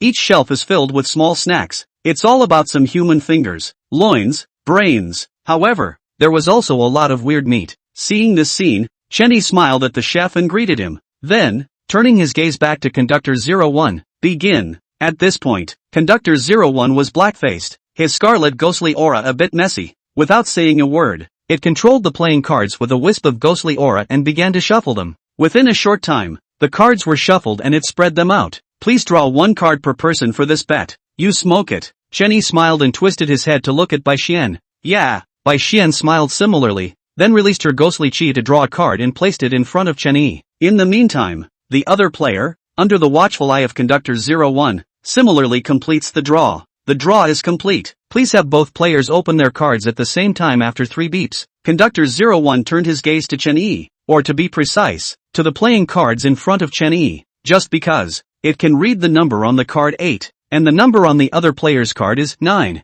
3, 2, 1, open. As Conductor 01's voice fell, Chen Yi and the other player simultaneously lifted the playing cards in front of them. Just then, Conductor 01, who originally had the corners of his mouth slightly raised, gradually froze the smile on his face as Chen Yi's playing card was lifted. See only. Chen Yi leaned back in his chair, wrapping Bai Xian into his arms as he enjoyed eating the fruits that Bai Xian fed him with her mouth. And on the table in front of him was a card with the number 9 on it. The other side. The last player looked at the number 8 playing card in front of him with wide eyes and shock written all over his face. Oh, it looks like I won, Chen Yi said casually as he glanced at the players. Master is just the most powerful in the world. Awesome. With a red face, Bai Xian gave Chen Yi a slapdash kiss on the cheek. That's mainly because my woman has a good hand. Chen Yi grinned and returned the bite back. At this very moment, the surrounding creeps were all shocked beyond belief, not expecting a human to win in the end. Immediately after, All the shenanigans turned their attention to Conductor 01 in the center of the round table. See only, it had a dark face, and a terrifying killing intent emanated from its body. Clenching his fists, he said in a cold voice, "You, cheating." When these words came out, Chen Yi froze, and he looked incredulously at Conductor 01. "You actually know the word cheating? Bai Xian, is that the point? Isn't the point that people are calling you a cheater? What kind of magical brain circuits are you having? Hey, ugh, I'm just an ordinary human being, so how could I cheat? Besides, what proof do you have that I cheated? It's hard to believe. You changed your cards when you drew them?" Chen Yi sneered at Conductor 01, then turned his gaze to the surrounding onlookers who were being bizarre. "So many pairs of eyes are watching here, and who has evidence to prove that I cheated?" When these words came out, all the shenanigans froze. Yeah, so many of them are here, and they haven't seen this human cheating. But Chen Yi was human after all, and this was still a weird world after all. Soon, many shenanigans popped up, shouting that they had seen Chen Yi cheating with their own eyes. "You can eat, but you can't talk.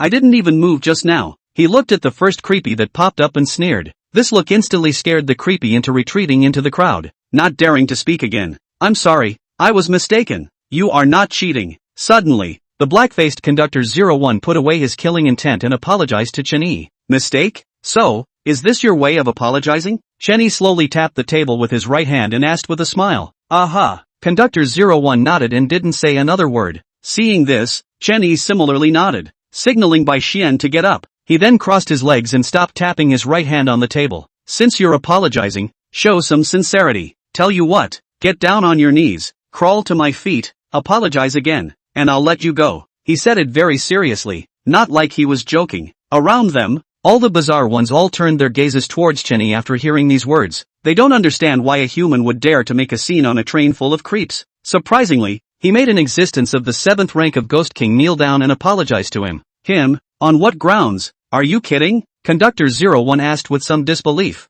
"I'm sorry, I'm never one to joke around. Since you don't want to, I'll give you a hand." As the words fell, Chen Yi raised his right hand and fiercely pressed downward. The next moment, a dense scarlet ghostly aura rose up from his body, instantly filling the entire interior of the second area. Steep, a huge scarlet palm emerged from the ghostly aura and fiercely slapped towards Conductor 01. Seeing that something was wrong, Conductor 01 hastily released his ghostly aura. Just as soon as the ghost chi was released, it was absorbed by a devouring force. In a split second, despair surfaced in its heart, and it was directly slapped to its knees by the scarlet palm. "Crawl over here and re-apologize, and I may consider forgiving you." Chen Yi was still sitting on the chair, crossing his legs. From start to finish, he had not moved a muscle. At this very moment, the surrounding creeps finally realized that the human in front of them was nothing like the humans they had encountered before. Even he can't even be described as human. It's almost like a demon god descending into the world. In the meantime, Trainman 01 was pinned down by the scarlet palm and could not get up. One could only crawl towards Chen Yi in humiliation. Not long after, it finally crawled to Chen Yi's side. "Yes, I'm sorry, I was mistaken. You didn't cheat." "I'm not cheating? No, absolutely not." "Really? It's really not. I swear." Conductor 01 fell to his knees, cold sweat running down his face. "TSK, Bai Xian, do you think I should forgive it?" Chen Yi turned his head to look at Bai Xian and asked with a smile. "If you humiliate your master, you must die by 1,000 cuts." Bai Xian smiled sweetly and her red lips printed on Chen Yi's mouth. Chapter 117 Judgment Space, 2 consecutive kills. Extra. "Well, since she said that, I can't let you off the hook even more." "Chair." Chen Yi grinned, revealing a harmless look. But this smile, however, was like a demon from hell in the eyes of the other creeps. You can't kill me. I'm a ghost king of the 7th order." Conductor 01 of the Yellow Springs train. Conductor 01 looked up incredulously. It was completely surprised that the human in front of it was trying to kill it, killing a 7th order ghost king in its territory, on a train full of creeps. Ding! Target, Yellow Springs train. Conductor 01. Strength, Ghost King 7th level. Required consumption life, 1,500 years. Self-life, 1,700 years. To behead or not to be beheaded. At this point, Chen Yi was completely lazy to take care of Conductor 01. Eyes were looking at the personal panel in front of him. Yes, the corner of his mouth rose as he lightly spat out a word, and a red and black longsword appeared in his hand at the same time. The moment the lifespan sword appeared, an extremely terrifying killing intent covered the entire region to infield. One time, all the creeps gasped loudly, as if a giant hand had cupped their necks. Actually, I had a bit of a crush on you back in compartment 09, but well, when I sat at this table, the favorability instantly cleared. There's nothing to say then. All the way. The words fell. A blood-colored sword light rose up from the ground and instantly chopped at Trainman 01, who was kneeling on the ground. Stop. Suddenly, an angry burbling sound rang out, and the incomparably lurid scarlet ghost chi instantly lifted off the surrounding strangeness. Ghost Emperor? Chen Yi frowned, but the sword of lifespan in his hand was not put away. Pust. At the same time, the blood-colored sword light penetrated through Trainman 01's body, splitting it in two. In a flash, black blood flowed out of it, disgusting and incomparable. I told you to stop. An old man wearing plain clothes and leaning on a walking stick appeared in front of Chen Yi. Its eyes opened angrily, and the ghostly aura and killing intent on its body overlapped, almost condensing into substance. I'll stop when you tell me to stop? Chen Yi looked at the Ghost Emperor in front of him in surprise. This old thing. I'm afraid it's not a cutie, right? Getting more confused with age? Expecting a human to spare the shenanigans? Good, good, very good. A waste, dead is dead, but even if it's a waste, it's still my dog, so who are you to make a move? The Ghost Emperor's tone was icy cold as he suddenly stabbed the walking stick in his hand at Chen Yi. The speed is so fast that it is hard to find with the naked eye, but a figure instantly appeared in front of Chen Yi, reaching out to block the Ghost Emperor's cane. See only, Bai Xian's hands were wrapped in ghostly aura, her palms blocking the cane. Only, blood was spilling out of the palms of her hands. Ding! Launch item, judgment card, a one-time item. After using it, you can open up a separate space to judge someone. Behind Bai Xian, Chen Yi held a black card in his hand. The card emitted a faint black aura. At this moment, Chen Yi's mood was somewhat complicated. He knew that there was a Ghost Emperor on the Yellow Springs train, and he also knew that if he killed Conductor 01, the Ghost Emperor would definitely strike. He had the judgment card on him, and even more so, he had the Ghost Emperor level ghost weapon given by Wei Zicheng. Therefore, he had enough certainty and confidence to face the Ghost Emperor. But what he didn't expect was for Bai Xian to step in and block the Ghost Emperor's attack. Ding! Judgment space is open. At that moment, the system's beep sounded, and Chen Yi and the Ghost Emperor's figures instantly disappeared into thin air. The moment the two disappeared, most of the creepy majority around them who had climbed up to continue watching suddenly fell to the ground and convulsed wildly. In no time at all of them were foaming at the mouth. Too dead to die. No good. The food is poisoned inside. I don't know who shouted, and the creeps in the arena were instantly in disarray. Run for the hills, grab for the money. Unnoticed in the corner, the chef was dumbfounded as a figure came to mind. The human in the 05 conductor's uniform, who spent 2.5 hours in the kitchen. Next to the round table, Bai Xian sat on a chair, holding a bottle of green water. That was the healing potion Chen Yi had given her before entering the judgment space. After drinking the potion, the injury on her hand recovered with the naked eye. Only the ghostly aura on his body was still a bit messy, so it would be good to rest a bit more. Meanwhile, the trial space. This place, not belonging to any world, was just a space that existed alone. And this space will only exist once. Inside the judgment space, 200-meter-tall monsters holding long swords stood on either side. The monster was green-faced and fanged, and there was not a trace of breath in it, as if it were dead. In the middle of the monsters, the Ghost Emperor was kneeling on the ground. The walking stick in his hand had shattered into 2 pieces. Directly in front of it, a seat made entirely of skulls exuded a lurid aura of death. At this moment, Chen Yi was sitting up, holding a black token in his hand. The token was engraved with the word blood. Dead. Do you realize your mistake? On the skeletal seat, Chen Yi's face was expressionless, his voice icy cold. He just wanted to quickly cut down the old thing in front of him. But the trial space has rules and must go through a process. What's wrong with me? It was clearly you who killed first. The old man raised his head, his eyes filled with blood, and roared madly. Well, since that's right, let's kill it. Chen Yi nodded and threw the token in his hand onto the ground. The next moment, the monsters on both sides slowly raised the large swords in their hands and slashed at the Ghost Emperor together. Pust! The Ghost Emperor stared at Chen Yi with wide eyes in disbelief. It was eventually cut into 3 pieces by the monster. Nonetheless, it still has a breath in it. At this point, Chen Yi stood up from the skeleton chair and walked over to the Ghost Emperor. I'll let you in on a secret. Actually, if you don't come out. He grinned that grin, as it was going to get. Dash. Hearing Chen Yi's words, the Ghost Emperor became furious and spat out a mouthful of black blood, completely dying. Without the slightest hesitation, Chen Yi called out for Little Black to devour the Ghost Emperor's corpse. Yes, there is a process and rules here, but I'm the real rule and king here. Everyone try not to feed the book, is really can feed the author. Give a free gift. Love you guys, Omega asterisk. Chapter 118, The Gears of Fate Begin to Turn. Ding! Your pet has devoured the corpse of the Ghost Emperor and has been successfully promoted to Ghost King 3rd rank. Ding! Congratulations to the host for successfully using the trial card to try criminals. You can choose any one of the following rewards. Reward 1, Skeleton Throne. Throne built by some old monster. Seems to have a mysterious past. Reward 2, Trial of Monsters. One-time use right. Strength of Ghost Emperor 1st rank. Reward 3, Judgment Space. Castrated version. Can only pull in people below your level for trial. Reward 4, Random Treasure Chest. No grade. Randomly opened. Inside the trial space, the corpse of the Ghost Emperor had disappeared, and 2 monsters holding large swords stood on either side.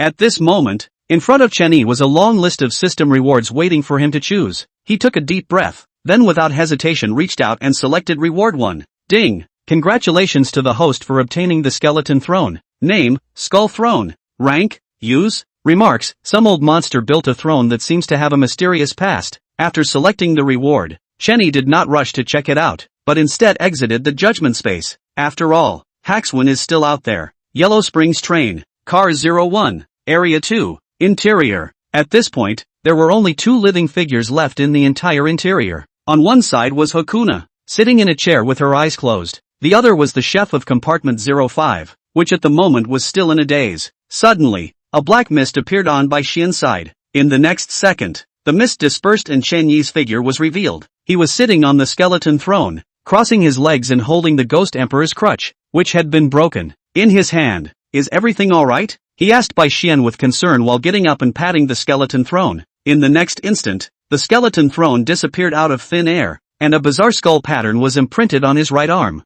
I'm fine, the wound has healed. Hearing Chen Yi's concern, Bai Xian's heart was sweet and happy, reinforcing the idea of eating chicken at night. Just be fine. Upon hearing this, Chen Yi nodded and summoned Little Black. At this time, there were 20 to 30 bizarre corpses on the ground. As soon as Little Black appeared, he instantly became excited, and a powerful devouring force swept across the entire inner field. Boy, this devouring power is comparable to a wild boar entering a village. Looking at the scene in front of him, Chen Yi couldn't help but sigh, just because. This guy, Xiao Hei, was so excited that he even directly devoured the tables and chairs in the infield. I'm not afraid to choke on it. Within a short time, the bodies in the infield were devoured. The system's beep also sounded at this time. Ding! Lifespan replenishment in progress. Additions complete. Current lifespan, 2,200 years. Asterisk asterisk asterisk asterisk. After hearing the system's beep, Chen Yi burst out. I Lu a good boy. Directly added 2,000 years with that much lifespan, the Ghost Emperor and below don't just slash around? Most importantly, he could feel that Little Black had just been promoted due to the fact that he had just been promoted, plus he had devoured dozens more corpses. In fact, a lot of lifespans have yet to be converted. Otherwise, replenishing a 3,000 year lifespan shouldn't be a big deal. After all, it had devoured an actual Ghost Emperor. 25 minutes later, Chen Yi and Bai Xian came together to compartment 01, area 1. Here, there are 5 rooms in total. Among them, 4 of the rooms exuded a terrifying aura. He roughly sensed that those 4 rooms were surprisingly filled with Ghost King 8th ranked existences. As for the rest of that room, it should be that Ghost Emperor's room. Without much thought, Chen Yi reached out and pushed open the Ghost Emperor's room and walked in. Once inside, he was drawn to the decorations. See only, the space here is equivalent to a presidential suite in the real world. It was furnished with all kinds of furniture, all brand new. Most importantly, at the far end of the room, a huge box half a meter high was placed. The case was made entirely of bronze and covered with a thin layer of dust. Placed here,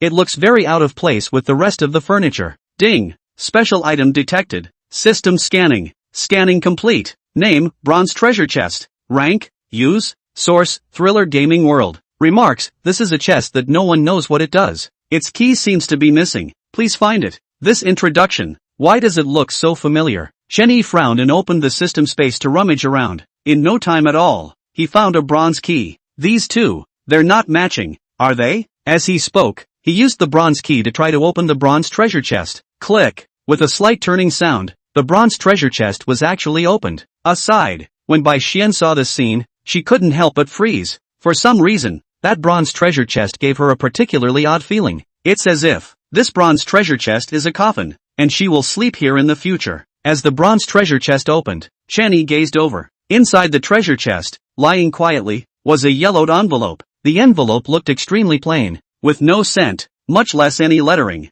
Hesitating for a moment, Chenny still reached out and picked up the envelope. Slowly, he then opened the envelope and removed the letterhead inside. As the letterhead unfolded, a paragraph caught his eye. See only, "Hello stranger, although I don't know your identity, race, or gender, but, to see this letter means you and I are meant to be. No, to be precise, you have a connection to that place." It was a magical place in which countless ancestors were buried who were highly respected and whose strength was alongside the heavens. Unfortunately, everyone was afraid of the place, which led to it being deserted to the core. If, however, you wish to go, then pull out the key and it will take you there and you will be rewarded in an unexpected way. Just in case, if you don't want to go, turn the letterhead over and read the words on the back. That's the end of the letterhead. Chenny frowned as he repeatedly looked at the contents of the letter paper. Unsurprisingly, that place should be a cemetery. There are countless ancestors buried, highly respected. It can't be a ghost emperor or ghost emperor, can it? He muttered to himself, then flipped the letterhead over. After seeing the words on the back of the letter paper,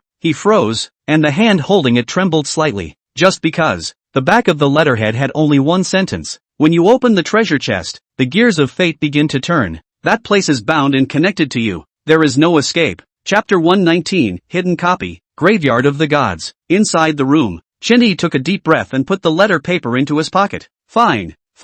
So play it right? So you've been digging a hole from the beginning. Ha! Aside, Bai Xian, who had witnessed the entire process, didn't know whether to cry or laugh. In the end, he could only reach out and hug Chenny. It's alright master, if you're upset, why don't you release it? As the words fell, the skeleton seal on Chenyi's hand flickered for a moment. The skull throne instantly appeared at his side. Deleted. An hour later, he said with a smile, and Bai Xian's figure was no longer visible inside the house. He then reached down and pulled out the key on the bronze treasure chest. The next moment, a scarlet ghostly aura erupted from within the bronze treasure chest, directly locking him in place and wrapping him up. In the meantime, the thriller game world's beep sounded. Dear player Ling Chen, congratulations on triggering the hidden copy, Graveyard of the Gods. Remarks, this hidden copy is actively triggered, forced to lock, and cannot be withdrawn until the task is completed. Since you are currently in a temporary upgrade copy, the copy will be automatically ended, and the rewards will be distributed uniformly at the end of the hidden copy. As the thriller game world's beep fell, Chenyi in the room had long since disappeared. Patience. The sky was drizzling and the air was filled with the scent of earth. Around them, in a few dead trees, crows cawed incessantly. Graveyard of the Gods? Chenyi frowned, holding a red umbrella in his hands. The red umbrella exuded a faint scarlet ghost aura. It was undoubtedly a Ghost King level ghost weapon. Since he had the Ghost Bride's ability, he was also able to utilize the Ghost Bride's ghost weapon. Of course, the red umbrella was all that could be utilized. Hidden copies, that's really the first time I've heard of it. I don't know if I'm lucky, or unfortunate, he muttered, lifting his leg toward the front. In no time at all, he came upon a cemetery. The outside of the cemetery is a short circle of fences, barely intact. Immediately adjacent to the fence, there was a small cabin. Holding an umbrella in his left hand and the sword of lifespan in his right, Chenyi stepped into the cemetery. Welcome to the world of thriller games. Hidden copy, Graveyard of the Gods. Number of copies, 1. Active trigger. Mandatory lock. This is the biggest, spookiest graveyard in the world of thriller games, where countless respected predecessors are buried. Game quest, explore the graveyard. Look for clues. Trigger and complete all quests. Mission reward, permanent access to the Graveyard of the Gods. As soon as he stepped into the cemetery, the words in blood appeared before Chenyi's eyes. After reading the quest description, he went straight to the front of the cabin. The door of the cabin was open with a crack, which made a clicking sound from time to time as the wind blew. Knock knock. Anyone there? Chenyi knocked on the doorframe and inquired loudly. For a long time, no sound came out of the cabin. After making sure no one was there, he then reached out and pushed the door open. Stepping inside, the cabin was small, with only a bed and a table inside. There was nothing on the bed, let alone bedding and all that. As for the table, there was an oil lamp and a letter. At the sight of the envelope, Chenyi couldn't help but be jolted. Naya, it's not some kind of forced lockdown again, is it? For a moment, he hesitated a bit, but eventually reached out and opened the envelope. After the envelope was opened, the letterhead was revealed, and the handwriting on it was exactly the same as the handwriting on the letterhead inside the bronze treasure chest. I knew you'd come, so please work well. Oh, by the way, the oil lamp on the table must be protected. It can save your life at a critical moment. Looking at the contents of the letter paper, Chenyi looked at the oil lamp again. He then took the lighter out of the system space and tried to light the oil lamp. But, to no avail. The wick of the oil lamp crackled with fire, but it wouldn't light. Seeing this, Shenny could only put away his lighter and inspect the wooden house first. Soon he found a piece of paper under the bed. The yellowed paper was dusty, so it was clear that no one had been here for some days. After blowing off the dust, Shenny was surprised to find that the paper was actually a map. Holy, the map was thrown under the bed? He scrutinized the map. It was finally confirmed that the map was the map of the graveyard of the gods. There can't be anything on the back of this, can there? He muttered under his breath and flipped the map over. At this look, there was actually something back there. Breathless, can't you be a little original? It's always on the back of the paper. He couldn't help but roll his eyes and spit. Ding! Graveyard of the Gods quest trigger tore the entire graveyard before the sun rises. Hearing the thriller game world's beep, Shenny wasn't much surprised, just because. On the back of the map it says, daily, before the sun rises, patrol the cemetery. 5 minutes later, Shenny walked out of the wooden house, still holding the red umbrella in his left hand, but the lifespan sword in his right hand had disappeared. In its place was an oil lamp in the cabin. It's the only oil lamp that works in that shabby cabin, so I'd better take it with me, he muttered and walked into the cemetery. Soon, he came to a grave and examined the headstone, but, sadly, the tombstone was empty. Nothing. Without stopping, he walked toward the next grave and checked out the headstone, only to find that the tombstone remained empty. Nothing. Strange, how come there's nothing? Shenny looked surprised and approached the tombstone to check. Just then, the scarlet ghostly aura on the red umbrella suddenly favored the oil lamp. Boom! In the next instant, the wick of the oil lamp violently burst into a blue flame. The sudden change of events immediately startled Shenny. Damn! It was actually lit with ghost chi. He scrutinized the oil lamp for a while, but he didn't realize that under the illumination of the blue flame,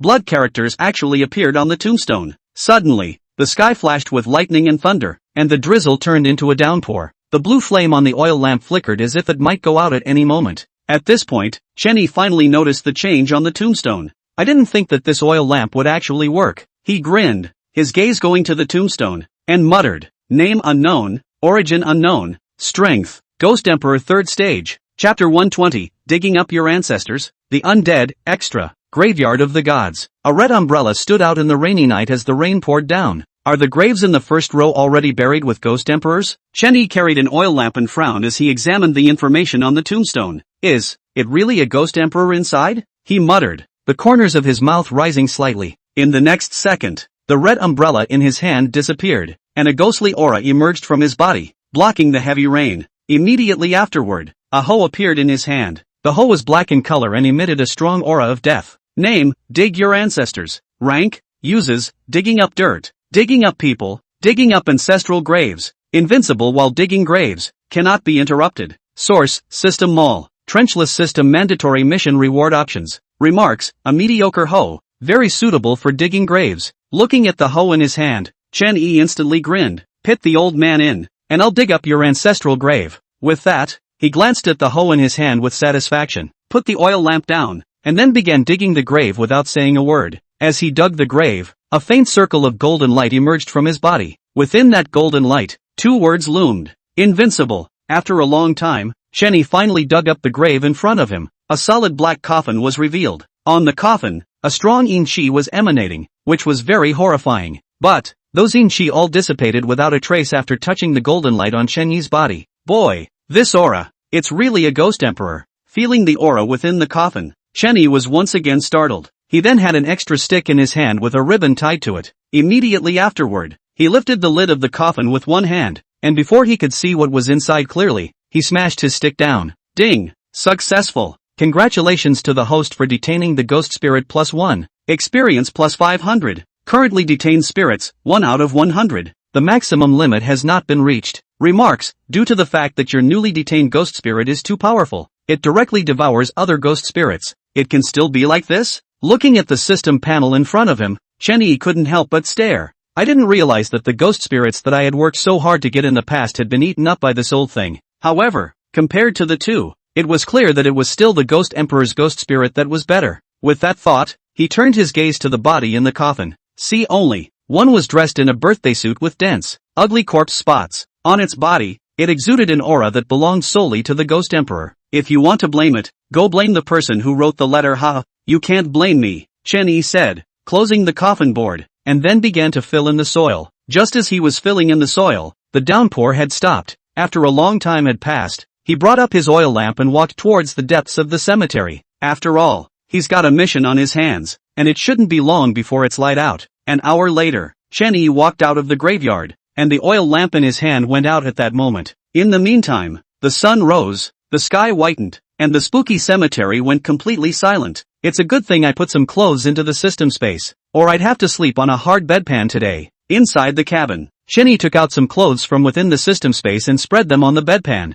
then lay down, but did not go straight to sleep. His eyes were looking at the ceiling, and he was holding the spirit detaining stick in his hand. The next moment, a figure appeared next to the bed. Its eyes were lifeless and it looked at Chenyi with a demented look. A ghost spirit state has the aura of a ghost emperor, but its strength is only at the 8th stage of Ghost King? A bit weak. Chenyi twisted his head to look at the demented ghost spirit. His words filled with disgust. Forget it, after all, they're all dead, and having that strength is enough. With that, he shook the spirit detaining stick and took the ghost spirit in. He then closed his eyes and went to sleep. In the meantime, in the cemetery, in front of a grave that had been refurbished with dirt, black blood oozed from the headstone. Immediately afterward, the words on it revealed themselves. Name unknown, origin unknown, strength ghost emperor 3rd stage. But, in the next second, black blood drenched the words, surprisingly erasing them directly from the tombstone. When the words were erased, the tombstone came crashing down. Afternoon. The sound of his stomach's hungry protests woke up the sleeping Chenyi. He got up and rubbed his eyes and yawned,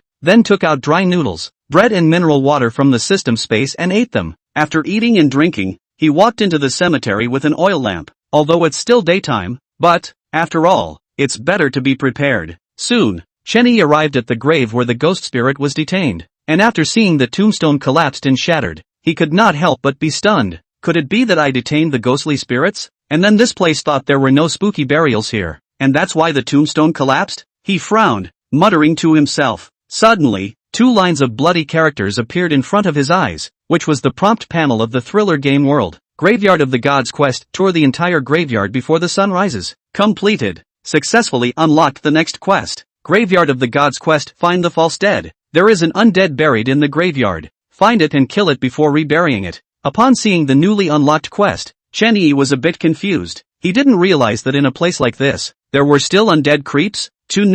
Last night after he detained the ghostly spirits, he toured the cemetery. It was at that time that he established that the graveyard of the gods was buried according to rank. The higher the spooky level, the further inward the burial location. In the innermost part of the cemetery, there was even a small palace. That location, Chenyi couldn't get in, and there was no way to get in. With just a little bit of brain, one could guess that what was buried there was probably the legendary Ghost Emperor. So, trying to find an undead person in such a cemetery, then killing and reburying them is like a step in the right direction. However, with dig your ancestors around, it's invincible when it comes to digging graves, and it must be taken out at this time. Thinking of this, Chenyi couldn't help but breathe a sigh of relief before turning around and returning to the cabin. Everything was ready, just waiting for the night to come. 2.5 hours later, outside the cemetery, crows cawed incessantly from the dead trees, seemingly tireless. In the meantime, Chenyi walked out of the wooden house carrying an oil lamp with a blue flame. With an oil lamp in his left hand and dig your ancestors in his right,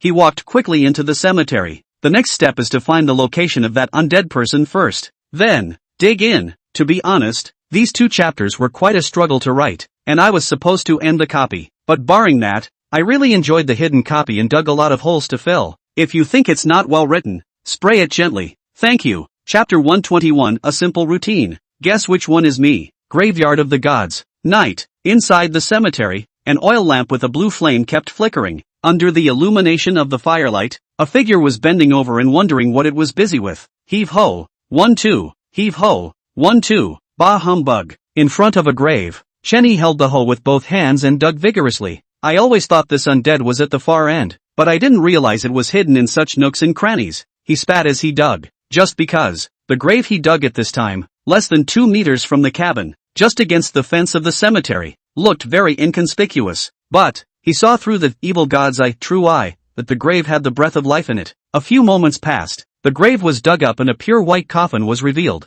On the coffin panel, a skull imprint was carved. There's even a white coffin? Chenyi was somewhat surprised. Bang! Suddenly, the white coffin shook violently, as if something was constantly banging against it. Click! Another sound rang out, and the skull mark on the coffin panel cracked open a crack. Seeing this scene, the Sword of Lifespan instantly appeared in Chen Yi's hand. He frowned and gripped the Sword of Lifespan tightly, while a hidden golden light shield emerged on his body. Boom! In the next second, a violent explosion rang out, and the white coffin panels were lifted off the ground. Have you, figured out how to die? Amidst the dust, endless killing intent instantly locked onto Chen Yi. Ding! Kill target, undead. Strength, Ghost Emperor 4th Order. Life expectancy required, 500 years. Self-life, 2,200 years. To behead or not to be beheaded. The dust cleared and a man in a white birthday suit was revealed. Its entire body was wrapped in scarlet ghost chi, and its eyes were completely black. Humans? The undead frowned,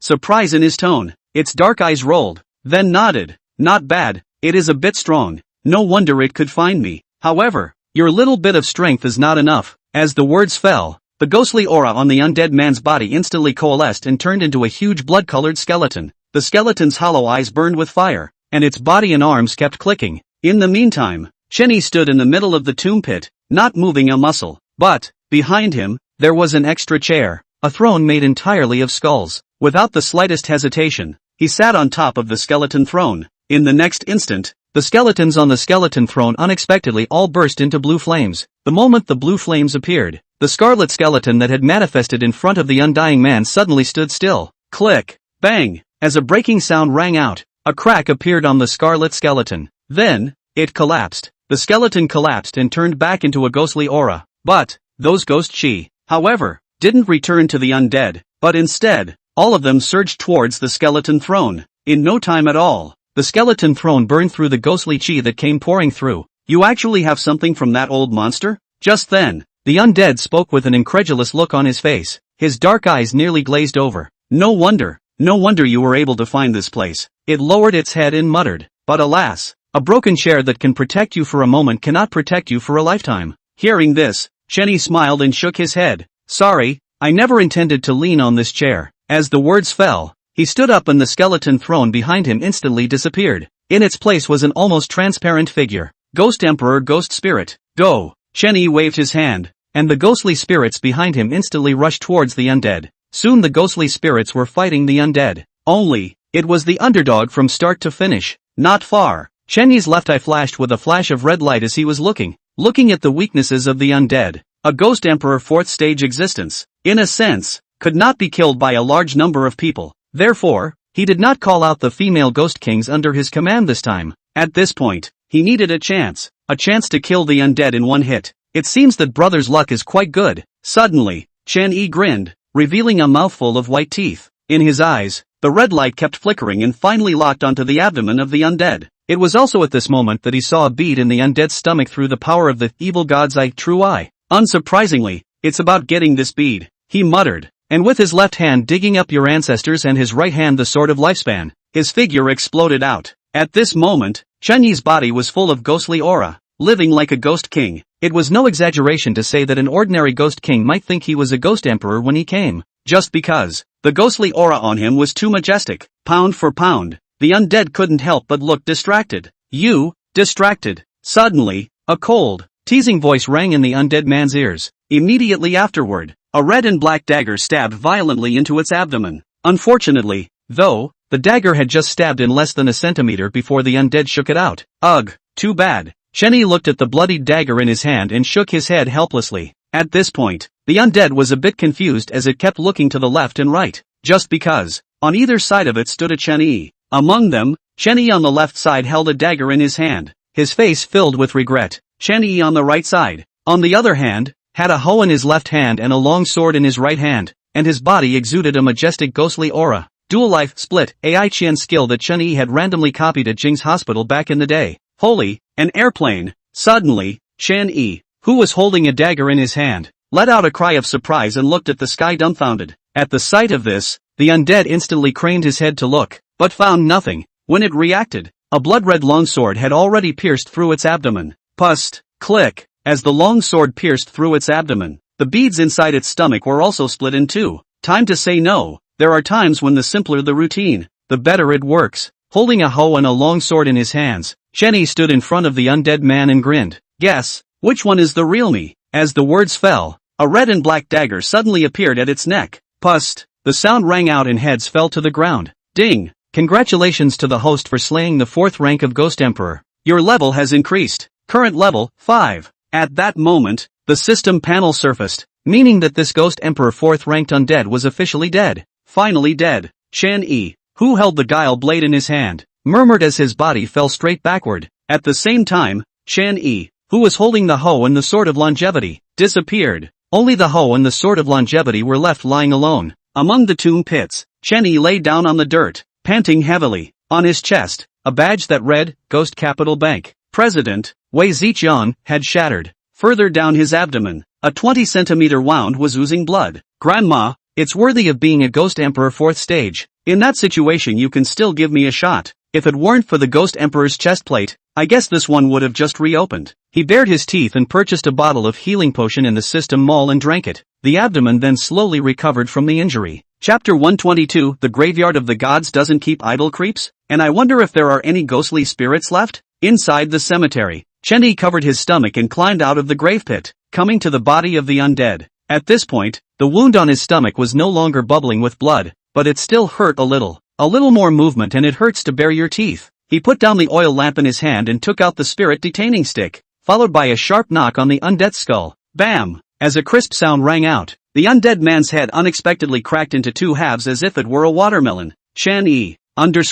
it's not. What's the meaning of this? Your lordship, is this a watermelon growing on your head or a watermelon growing on your head? Ding! Successful. Congratulations to the host for successfully detaining the ghost +1. Experience +500. Currently detained spirits, 2 out of 100. The limit has not been reached. Remarks, current experience is sufficient. Do you want to upgrade? Suddenly, the system's alert panel popped up. Upon seeing the panel, Shan Yi was a bit confused. How can you detain a ghostly spirit with your head cracked open? And, this thing can actually be upgraded? Without the slightest hesitation, he decisively reached out and chose to upgrade. The next moment, the spirit detaining stick in his hand erupted with a dazzling white light. In a split second, the entire graveyard of the gods was illuminated by this white light. After 2.5 seconds had passed, the white light disappeared and a faint red light flickered on the spirit detaining stick. The red light, instead of coming from the stick, lit up from the ribbon. Name, Spirit Detaining Stick. First Order, Grade, Ghost King Grade Ghost Weapon. Use, when a creep is sleeping, pounding on its head will have a 50% chance of triggering the detention of the spirit. Spirit Detainer, detain the creepy spirit in a stick and yell, "What you love is what you live for." You can release the weird spirit in the stick and attack the enemy. Remarks, the Spirit Detaining Stick has been upgraded to a Ghost King level ghost weapon. The probability of summoning a dead person when using it has increased. Only a 5% increase in probability? Looking at the introduction of the Spirit Detaining Stick, Shan Yi nodded, then shouted, "What you love is what you live for." As the words fell, 2 ghostly shadows instantly appeared in front of him. It was the previous Ghost Emperor's third order ghost spirit and the undead. A terrifying aura emanated from the bodies of the 2 ghost spirits, but neither of them had reached the strength of a Ghost Emperor. "Wait, what are you doing?" Suddenly, Shan Yi opened his mouth, his voice trembling a little. See only, the ghostly spirit of the undead removed his head from his neck at this moment. Then, a black stick appeared in its hand, very similar to the Spirit Detaining Stick. Next, it swung the stick and slammed it on its own forehead. With this knock, the head instantly cracked in half. Immediately following, the third-ranked ghost spirit of the Ghost Emperor on the side reached out his hand and grabbed a handful of air in the middle of the cracked head. Afterwards, it was brought to his mouth and chewed generously. Seeing this bizarre scene, Shan Yi was a bit confused. These 2 buddies, they're not eating watermelon, are they? May. Just then, the magic happens. The aura on the Ghost Emperor third-ranked ghost spirit that was chewing the air steeply skyrocketed. In the blink of an eye, its aura came to the 5th rank of Ghost Emperor, directly surpassing the rank of the undead. And, most importantly, its true strength also broke through the Ghost Emperor at this moment. Shan Yi, what did he see? A ghostly spirit that cracks its own head open to let another ghostly spirit eat air. However, after this ghost spirit ate the air, it even upgraded. Boy, it's blowing up. Just as he digested the scene before him, the ghostly spirit of the undead moved again. It likewise grabbed a handful of air in the middle of its cracked brain, brought it to its mouth, and chewed. In the process of chewing, it closed its brain in passing and pressed it to its neck again. In the next second, the aura on the undead ghost spirit's body similarly skyrocketed.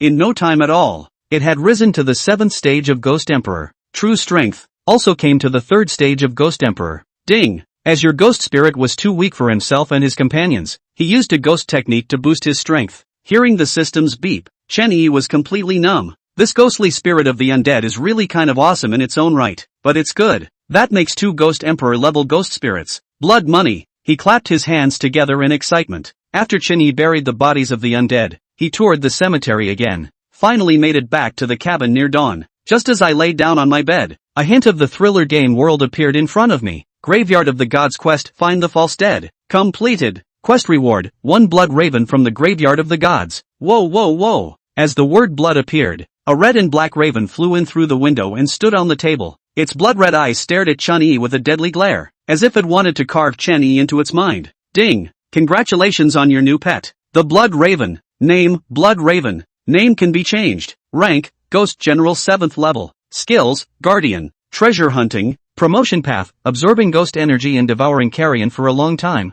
Remarks, a dead raven that somehow became a blood raven. Let him go out on his own. He'll get something unexpected. Holy, a crow has the strength of a ghost general of the 7th rank? This is still really the Graveyard of the Gods. Not raising idle shenanigans, is it? Okay, go out and play by yourself. Chen Yi waved his hand, letting Blood Crow play by himself. Hearing Chen Yi's voice, the Blood Crow flapped its wings and flew out of the wooden house. With this interruption, he fell asleep and sat up from his bed. In the next second, the skull mark on his arm flickered for a moment. The skeleton throne instantly appeared in the center of the cabin. At this point, the skeleton on the skeleton throne still burned with blue flames. The flame, it was exactly the same as the flame that burned on the oil lamp. At that time, since he had to think of ways to kill the undead, Chen Yi did not notice how the skeleton throne ignited a blue flame. The most crucial thing was that the flames couldn't even burn him. And, as he sat on the skeleton throne, blue flames swam over him as if massaging him. Very soothing. Boom! Suddenly, the oil lamp that had been extinguished rekindled its blue flame.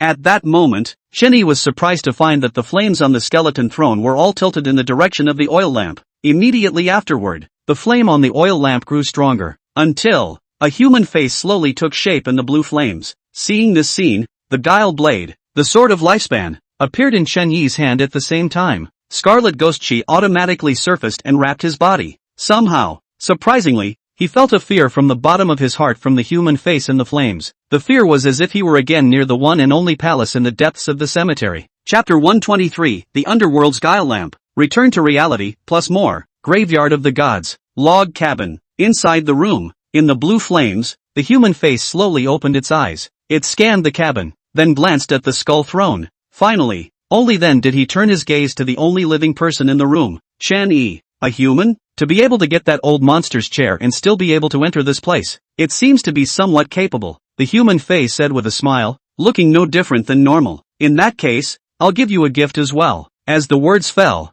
the oil lamp suddenly flew up out of thin air. Click! With a cracking sound, the oil stain on the oil lamp cracked open abruptly. Ding! Special item detected. System scanning. Scanning complete. Name, Spooky Lamp. Rank, Use. Lighting the wick and igniting the fire of the underworld can drastically increase the strength of your subordinate's weirdness. Remarks, it seems to have other uses, so please dig them out soon. Cheer up, maybe we'll see you again sometime in the future. At that moment, the blue flame on the oil lamp went out and the human face disappeared. Chen Yi stood still, looking at the brand new oil lamp in his hands in a daze. Suddenly, a red light descended from the sky, passed through the roof, and locked him in place. Next, his figure instantly disappeared. Player name, Ling Chen. Progress settlement in progress? Please wait. Settlement complete. Game rating? More than 2 Ghost Emperors evaluated. Can't get a specific rating. Game quest, arrive at the end of the line on the train. And during this time, do not receive any bad reviews from anyone, and if you do, please erase them within an hour. Completed. Game reward, 1,000 thrill coins.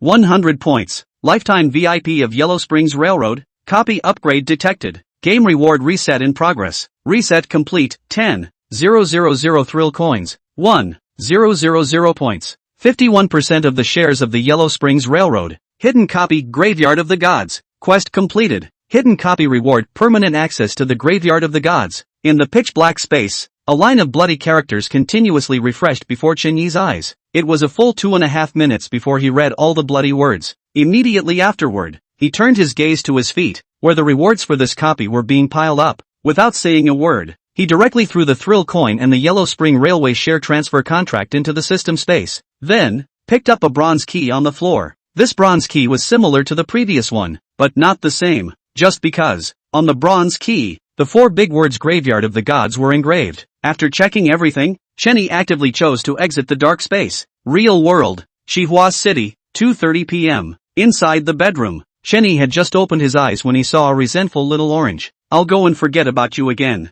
No, wait, how did you get back? Looking at the small orange pressed against his chest, Chenny could not help but stare. He remembers that orange was forgotten by him on the Yellow Springs train. How did it manage to come back on its own? But, unfortunately, Orange couldn't speak, and would only stare at him with a resentful face. After coaxing little Orange for a while, Chenny got up and went to the window. The moment he opened his eyes, he noticed that the ghostly aura outside was very dense. He opened the window and looked out. Upon taking a clear look at the scene outside, Chenny furrowed his brows, not knowing what he was thinking. See only, outside on the street, a number of humans were talking and laughing. That's not the point. The point is that there's a creepy standing behind all of them. In other words, all of these humans have become Imperial Guile. Suddenly, as if Chenny had sensed something, he jumped directly from the window. Bang! He landed on the ground with a loud thud. Upon hearing the noise, the people on the street turned their gazes over, and saw nothing. The back door of the neighborhood. Here, it's a piece of. Chenny stood in front of the rotten building and looked up at the sky.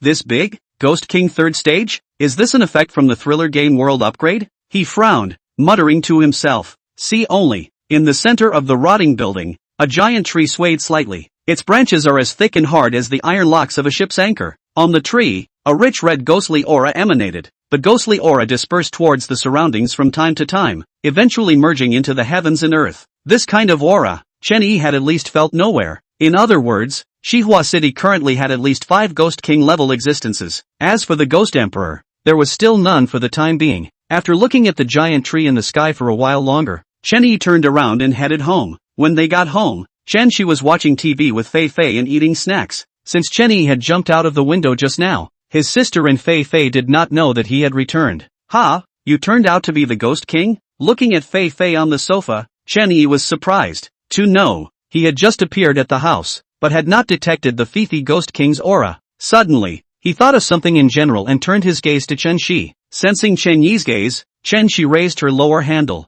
Humph, how about it? I can now completely shield her aura. Awesome, right? Impressive, very impressive. Chen Yi nodded heartily. In that case, then Manhwa City has 6 Ghost King level existences. After taking a can of Fanta from the refrigerator, Chen Yi returned to his room, came to the desk and turned on the computer. Quickly, he typed in the URL for the Trickster Slayer Alliance. When the website opened, a flood of news poured out. Among them, it also contained many private chats from Wang Heng, and someone named Su Qingyan. Chenny slid his mouse and clicked on Su Qingyan's message. Trickster Slayer Alliance, Chief of Manhwa City? Out of the minions. You have any good copies? You can also leave a message in the comments section, or in the book circle to say oh. Seeing as how late has been updating for 46 days straight and has volunteered to add 22 days, let's see what 1,000 rushes and an 8.5 rating looks like. Chapter 124, Team Leader Wang Heng. What a pothole. Thank you for blowing up the sky and helping the Queen of Ice's shore. Hello, I'm the head of the Guild Slayer Alliance's Manhwa City, Su Qingyan, and I'd like to make some deals with you.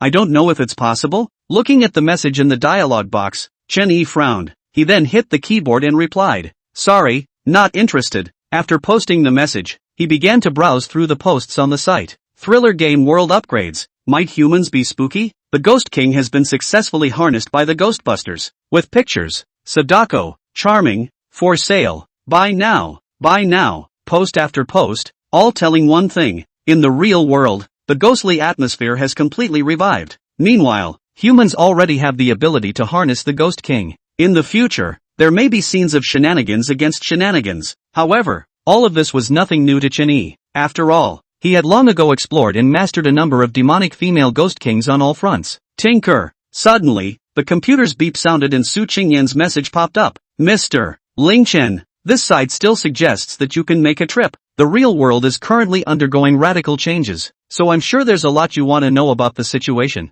right? Tinker. Another beep sounded, and Wang Heng's message was sent over. Mr. Ling Chen, I'm sure you've already seen our boss's message. Still, I hope you can make a trip. There might be an unexpected surprise. Looking at the 2 messages in front of him, Chen Yi was somewhat silent. After a long time, he slid the mouse and clicked on Wang Heng's personal information. At this point, Wang Heng's personal information had changed. The position certification had changed from the original, Shihua City, Deacon of the Trickster Slayer Alliance, to Shihua City, Team Leader of the Trickster Slayer Alliance. Got promoted. No wonder you've gotten tough with your words. Used to be a mouthful of you. Now you. Ha! Shinny smiled and hit the keyboard to reply. Address. About 10 seconds later, an address was sent. Shihua City, City East, Medical University High School. At this point, 10 men in black combat uniforms stood in 2 lines in front of the school. They stood with their arms folded, all of them emitting a faint ghostly aura. Such a big battle? Chen-Yi muttered, somewhat surprised. Wang Hengfa's location is none other than the Medical University High School. Schools across the country have been closed since the previous rising fog. Not many people would go to class even if they weren't suspended.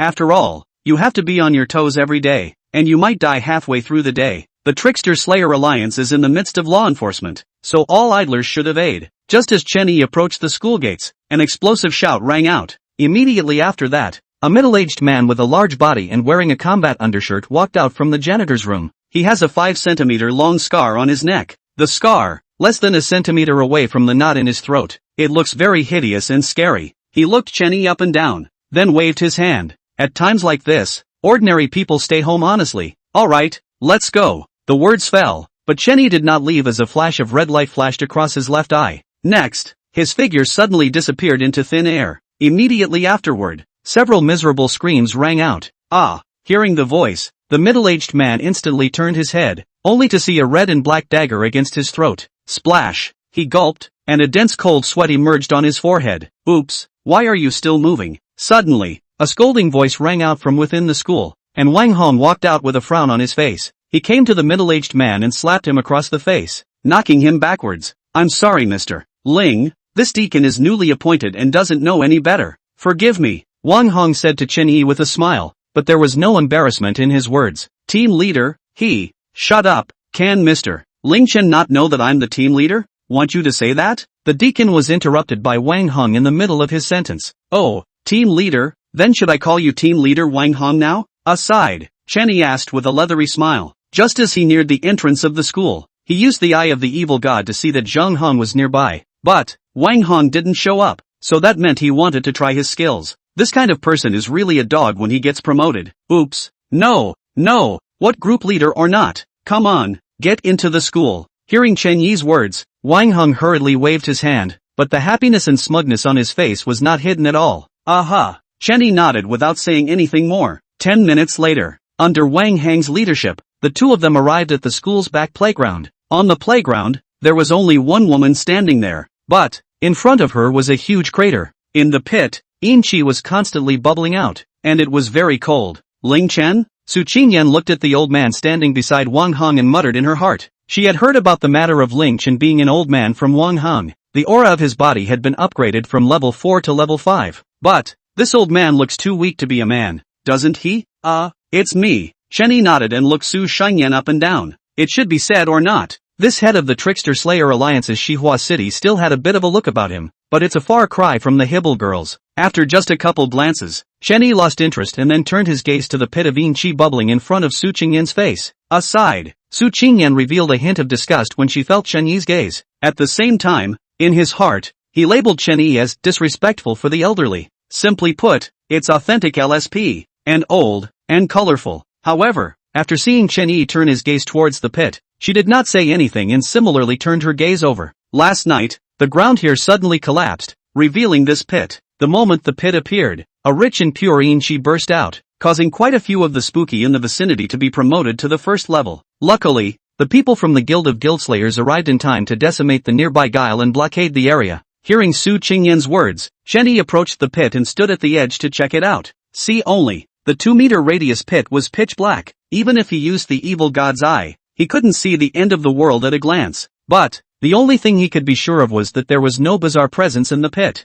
This pit, it can't be leading to the thriller game world, can it? To the side, Wang Hong muttered in a low voice. As soon as these words came out, Chen-Yi and Su Qingyan looked at Wang Hong at the same time. Being stared at by the two of them like this, Wang Hong instantly got goosebumps. He stammered. I just blurted it out. Ken, it sure as hell doesn't lead to the thriller game world. TSK, why don't you ask team leader Wang Hong to go down and take a look? What if it really is? At that moment, Chen-Yi grinned, revealing a mouthful of large white teeth. The voice got even louder when he said the word group leader. It seems that it is not a bad idea. Su Qingyan frowned, looking at the pit and then at Wang Hong. Chapter 125 Entering the Pit. Hibble recovers her sanity. Xihua City, Medical University High School. On the back playground, Su Qingyan was trying to persuade Wang Hong to go down by reasoning. At this point, on the side, Chen Yi's left eye flashed with a flash of red light, and his body unexpectedly emitted a ghostly aura uncontrollably. The moment they felt the ghostly aura, Su Qingyan and Wang Hong simultaneously turned their gazes towards Chen Yi. The two men's eyes were filled with shock.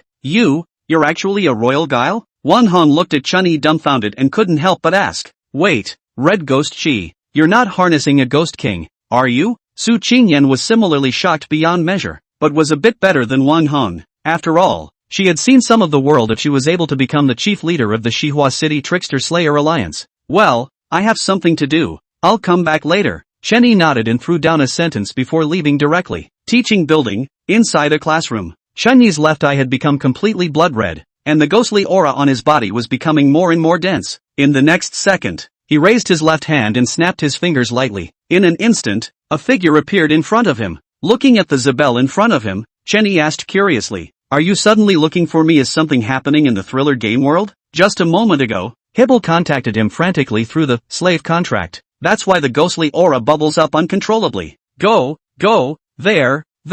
Hibble reached out and pointed toward the window, her listless eyes emerging in the moment with a hint of clarity. You're going to that pit? Looking at the direction of Hebier's finger, Chen Yi instantly understood. Aha, is there anything you want there? Aha, what is it?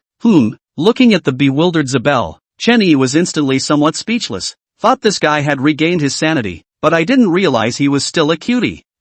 He shook his head helplessly, but led Hebel out of the classroom and to the pits in the back playground. Upon seeing Xibier, Su Qingyan and Wang Hong were once again shocked. Both of them could feel the aura emanating from Hebel. That aura, it was obviously a solid ghost king. And, this ghost king in front of him not only looked beautiful, like an iceberg beauty, but, people are still powerful. More powerful than all the ghost king auras they've seen. For a moment, both of their gazes towards Chen Yi changed, especially Wang Hong, who was now itching to slap himself twice. Being a team leader is a big deal, isn't it? Now it's good. Not only is he an imperial guile, but he's also a ghost king. What's the point of playing? Just reopen it. He then shook his head inside. Ugh, boss, I'll go, just me. I'll go in and take a look. Before Wang Hong could finish his sentence, he was interrupted by Chen Yi's voice. Hearing Chen Yi's words, Wang Hong froze, and when he reacted, he burst into tears. There are still a lot of good people in this world. You went in? Su Qingyan was a bit surprised, not expecting Chen Yi to go in at all. But, now that he'd brought it up, she was sure to agree, just because. She also wanted to know what was in the depths of this mysterious pit. Good, be safe. Su Qingyan nodded and said from the bottom of her heart. Although, barring that, this old man's eyes liked to look around. The fact that he still dared to go in at his age deserved her Su Qingyan's respect. Well, I'm off. Chen Yi didn't say anything more as he took Zabel's hand and jumped directly into the pit. The two were gone in an instant, leaving Su Qingyan and Wang Hong standing at the edge of the pit in a daze. He just jumped straight down like that? Su Qingyan's eyes widened in disbelief. Originally, she had thought that Chen Yi would plan a bit before finding a surefire way to get down there. Ugh, forget it, get ready to collect the body. She shook her head and turned around. However, just walked out not 2 steps, she suddenly stopped again and opened her mouth. There is no need to collect the corpse. This kind of place, if you really fall to your death, I guess you won't be able to find any dregs of meat. Meanwhile, in the pit, Chen Yi gripped Hebier's hand tightly, his left eye flashing red. In his ears, the gusty wind whistled, cold and piercing. Suddenly, he felt his grip on Hibble's hand burn a little. Turning her head to look, she realized that at that moment, Hibble's entire body had turned red. Most importantly, the aura on her body was climbing, and her red ghostly aura gradually became scarlet. I'll go. Upgraded? Chen Yi was a bit surprised, but didn't bother Zabel. That's all. It was a full 10 minutes before the two finally landed. No, to be precise, it was smashed under the pothole. Bang! As an explosion rang out, Chen Yi staggered out of the smoke. Looking at the darkness in front of him, he took out the spectral guile lamp from the system space and lit it with ghost chi. Boom! Blue flames burst into flame, illuminating his surroundings. His eyes scanned the area around him, but he found nothing but rocks except for a path. After a couple of looks, he turned to Hibble. At this point, Hibble was still red, and was even starting to heat up. Only, that hot air, the moment it came out, turned into very purine. Immediately after that, the Yin-Chi re-drilled into Zabel's body, helping her to improve her strength. Boy, self-sufficient? Chenny staggered. Suddenly, sitting on the ground, Zabel's eyes snapped open, her godless eyes completely regaining their sanity at this moment. She looked up at Chen Yi, then reached out and grabbed his pants leg, whispering, "Save me." Censored by 500. Brainstorm or see the homepage. Chapter 126, related to him again? The incomplete ghost spirit, under the pothole. At this point, 2.5 hours had passed since Chen Yi and Zabel jumped into the pit. I concede, Hibble said feebly. Che, that's it. Chen Yi grinned, very pleased with himself. After another 2.5 minutes, the two resumed exploring the pit. The cloudy breeze in the air was much thinner by now. Chen Yi carried the underworld guile lamp in his left hand and held Zybier in his right hand as he slowly walked towards the front. Here, a tunnel just big enough for two people to pass through side by side. What is it? Suddenly, Chen Yi stopped and looked ahead. See only, at the end of the tunnel, there was a stone door. On the stone door, a skull was imprinted on it and was emitting a terrifying Yin-Chi. All of that Yin-Chi, all of it, surged towards Zabel and burrowed into her body. At this point, Hibble had already been promoted to the 5th rank of Ghost King. One must know that before coming in,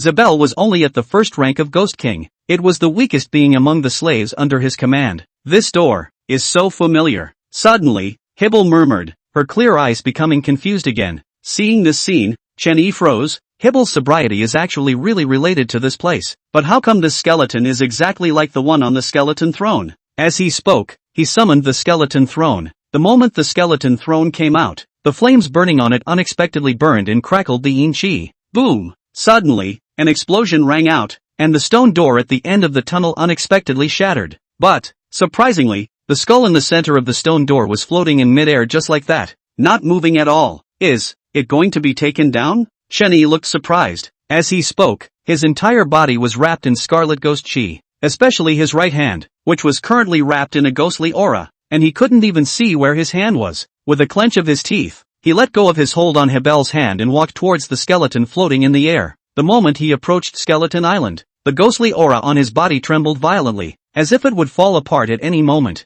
But, Chen Yi, however, did not take a step backward, just because he had a premonition in his heart that was very strong, and that was, if he backed off this time, then Zybier would perhaps never come to her senses. Immediately after that, he took another step forward, and the ghostly aura on his body had begun to collapse. Boss, let me help you. Suddenly, Blackie's mouth emerged and it cried out. It then opened its bloody mouth and unleashed a terrifying devouring power. But, nonetheless, the skeleton floating in midair only shook for a mere moment, and then did not move again. Okay, boss, I'll do my best. You go for it. Throwing down a sentence, Xiao Hei instantly disappeared. Chen Yi, Nima, it's that time of the day and you're still out to play tricks, aren't you? With that in mind, he took another step forward while holding the spirit detaining stick in his hand. In an instant, two Ghost Emperor-level ghost spirits appeared and violently rushed towards the skeleton floating in the air. But, they had just flown out a short distance when they were bounced out by an unseen something and bounced right back into the spirit detaining stick. Seeing this scene, Chen Yi was shocked in his heart. At this very moment, the ghostly aura on his body completely dissipated, unable to gather at all. Looking at the skeleton a step away, a touch of despair rose in Chen Yi's heart. Is it really necessary to stop here? Whoosh! Just as he froze, several air-breaking sounds rang out. Countless skeletons flew past his ears. Next, all of the skeletons disintegrating from the skeleton throne slammed into the skeletons floating in the air. The blue flames kept scorching the skeleton in the air. Yes, seeing this scene, Chen Yi was excited, and the sword of lifespan was instantly gripped in his hand. Unfortunately, no decapitation target jumped out at me this time. But, even if it didn't kill its target, the sword of lifespan could still do a decent amount of damage. Steep. A blood-colored sword light rose up from the ground and charged straight at the skeleton in midair. Bang! Click! With this sword, the skull instantly ruptured. Ding! Special item detected. System scanning. Scanning complete. Name, Soul-Locked Skull. Grade, Ghost King 9th rank. Damaged and unusable. Purpose, to lock someone or a creepy soul out of their mind. Remarks, the handiwork of some old monster, seemingly to control some being he has trouble dealing with. Seeing the system's prompt, Chen Yi couldn't help but frown. Old monsters. It's this old monster again. How come everything lately is related to him? With that in mind, he stepped forward and looked at the shattered skull on the ground. At that moment, he was surprised to find a faint green light flickering in the skull. Off to the side, the skull throne was put back together at a new distance. Then, without saying a word, He picked up the skull and came to Hibble's side. Just as soon as he got close, the faint green light floated itself to the front of Hibble's forehead. Next, green light burrowed into Hibble's forehead. 1 second, 2 seconds, 2.5 seconds. After a full 2.5 minutes, Hibble's eyes finally regained their senses. She looked up at Chen-Yi, tears emerging from her eyes. Thank you, really thank you. In the future, I will serve you well. With a reddened face, Zybier sloppily kissed Chen-Yi on the cheek. I remembered many things, and among them, who I am. A moment later, she spoke softly, her body steeply bursting with scarlet ghost aura. Ding! Your slave, Sybil, has leveled up considerably. Name, Hibble. Level, Ghost King 9th rank. Can exert strength of Ghost King 5th order. Skills, Nightmare, Stranglehold, Illusion, Control, Backtracking. Promotion, Retrieve the Lost Ghost Spirit. Source, Thriller Gaming World. Remarks, the ghostly spirit of this slave is not complete. Only 1/3 of it at the moment, so please look for it as soon as possible. Lost ghost spirits? A third? Looking at Chabelle's personal panel, Chen-Yi was slightly stunned. In his mind, he couldn't help but ring out the scene of their first meeting. Now that I think about it, at that moment, Hibble should have been made out to be a ghost spirit before the system ruled it as cargo. But, without the spookiness of a ghost spirit, it has the rank of a ghost king and the strength of a ghost general. That's really scary. Right, that Che was almost put in a small dark room. Oh. Chapter 127, no comment. Villa renovation. Medical University High School, back playground. It's been so long, Ling Chen would probably be dead already. Wang Hong was holding a boxed lunch in his hands and said to himself, TSK, this chicken leg isn't too good today. You won't get your chicken leg money later. Aside, when the middle-aged deacon heard this, he nodded his head in a hurry. See what you're saying, it's just a boxed lunch. Where's the need to pay for it? Could I have become this deacon without you? Although his mouth said so, his heart was in great pain. This son of a Wang Hong, as a broken team leader, dabbling in food and drink all day long. Just that one boxed lunch is worth 5 thrillers. To know, since the thriller game world was upgraded, all real-world currencies were eliminated and all started using thriller coins. Well, that's good. Count on your kid having a conscience. Wang Hong licked the cleanly eaten bone with intent and twisted his head to turn his gaze towards the middle-aged deacon. After sensing the gaze, the middle-aged deacon understandably chucked the still uneaten chicken leg to Wang Hong. Geez, look what you're doing. I didn't ask for it, Wang Hong said reproachfully, and then ate beautifully. Is it good? Suddenly, an inquiring voice rang in his ears. Well, it's just average, he replied with a nod. But, he had just spoken when he sensed something was wrong and quickly turned his head to look. Team leader Wang Han, is there any food left? Prepare some, I'm hungry. See only. Chen-Yi grinned and reached out to rub his stomach. Beside him, Hibble stood expressionless and quiet. Yes, it's on its way to you. Wang Hong was a bit confused, not expecting Chen-Yi to come out of the pit alive. And, he couldn't even feel that female Ghost King's aura at this time. It's strange that the other person is clearly standing right there. He then called on the middle-aged deacon and left the back playground. The middle-aged deacon who was shouted on had a pained face and thought in his heart, it's over. It's going to cost me a ing fortune again. Damn Wang Hong, damn it. 15 minutes later, teaching building, inside a classroom. Chen-Yi and Zybier sat on a stool and ate the meal that Wang Hong had carefully prepared. Knock knock. Just then, a knock sounded on the door, and Su Qingyan walked in from outside. At the sight of Chen-Yi, a flash of incredulity similarly surfaced in her eyes. After all, jumped from that place and came back in one piece. It's almost more outrageous than buying a lottery ticket and winning a country's land. Suddenly, Su Qingyan frowned and looked at Zybier. She hadn't even felt the slightest bit of this female Ghost King's aura from the moment she entered.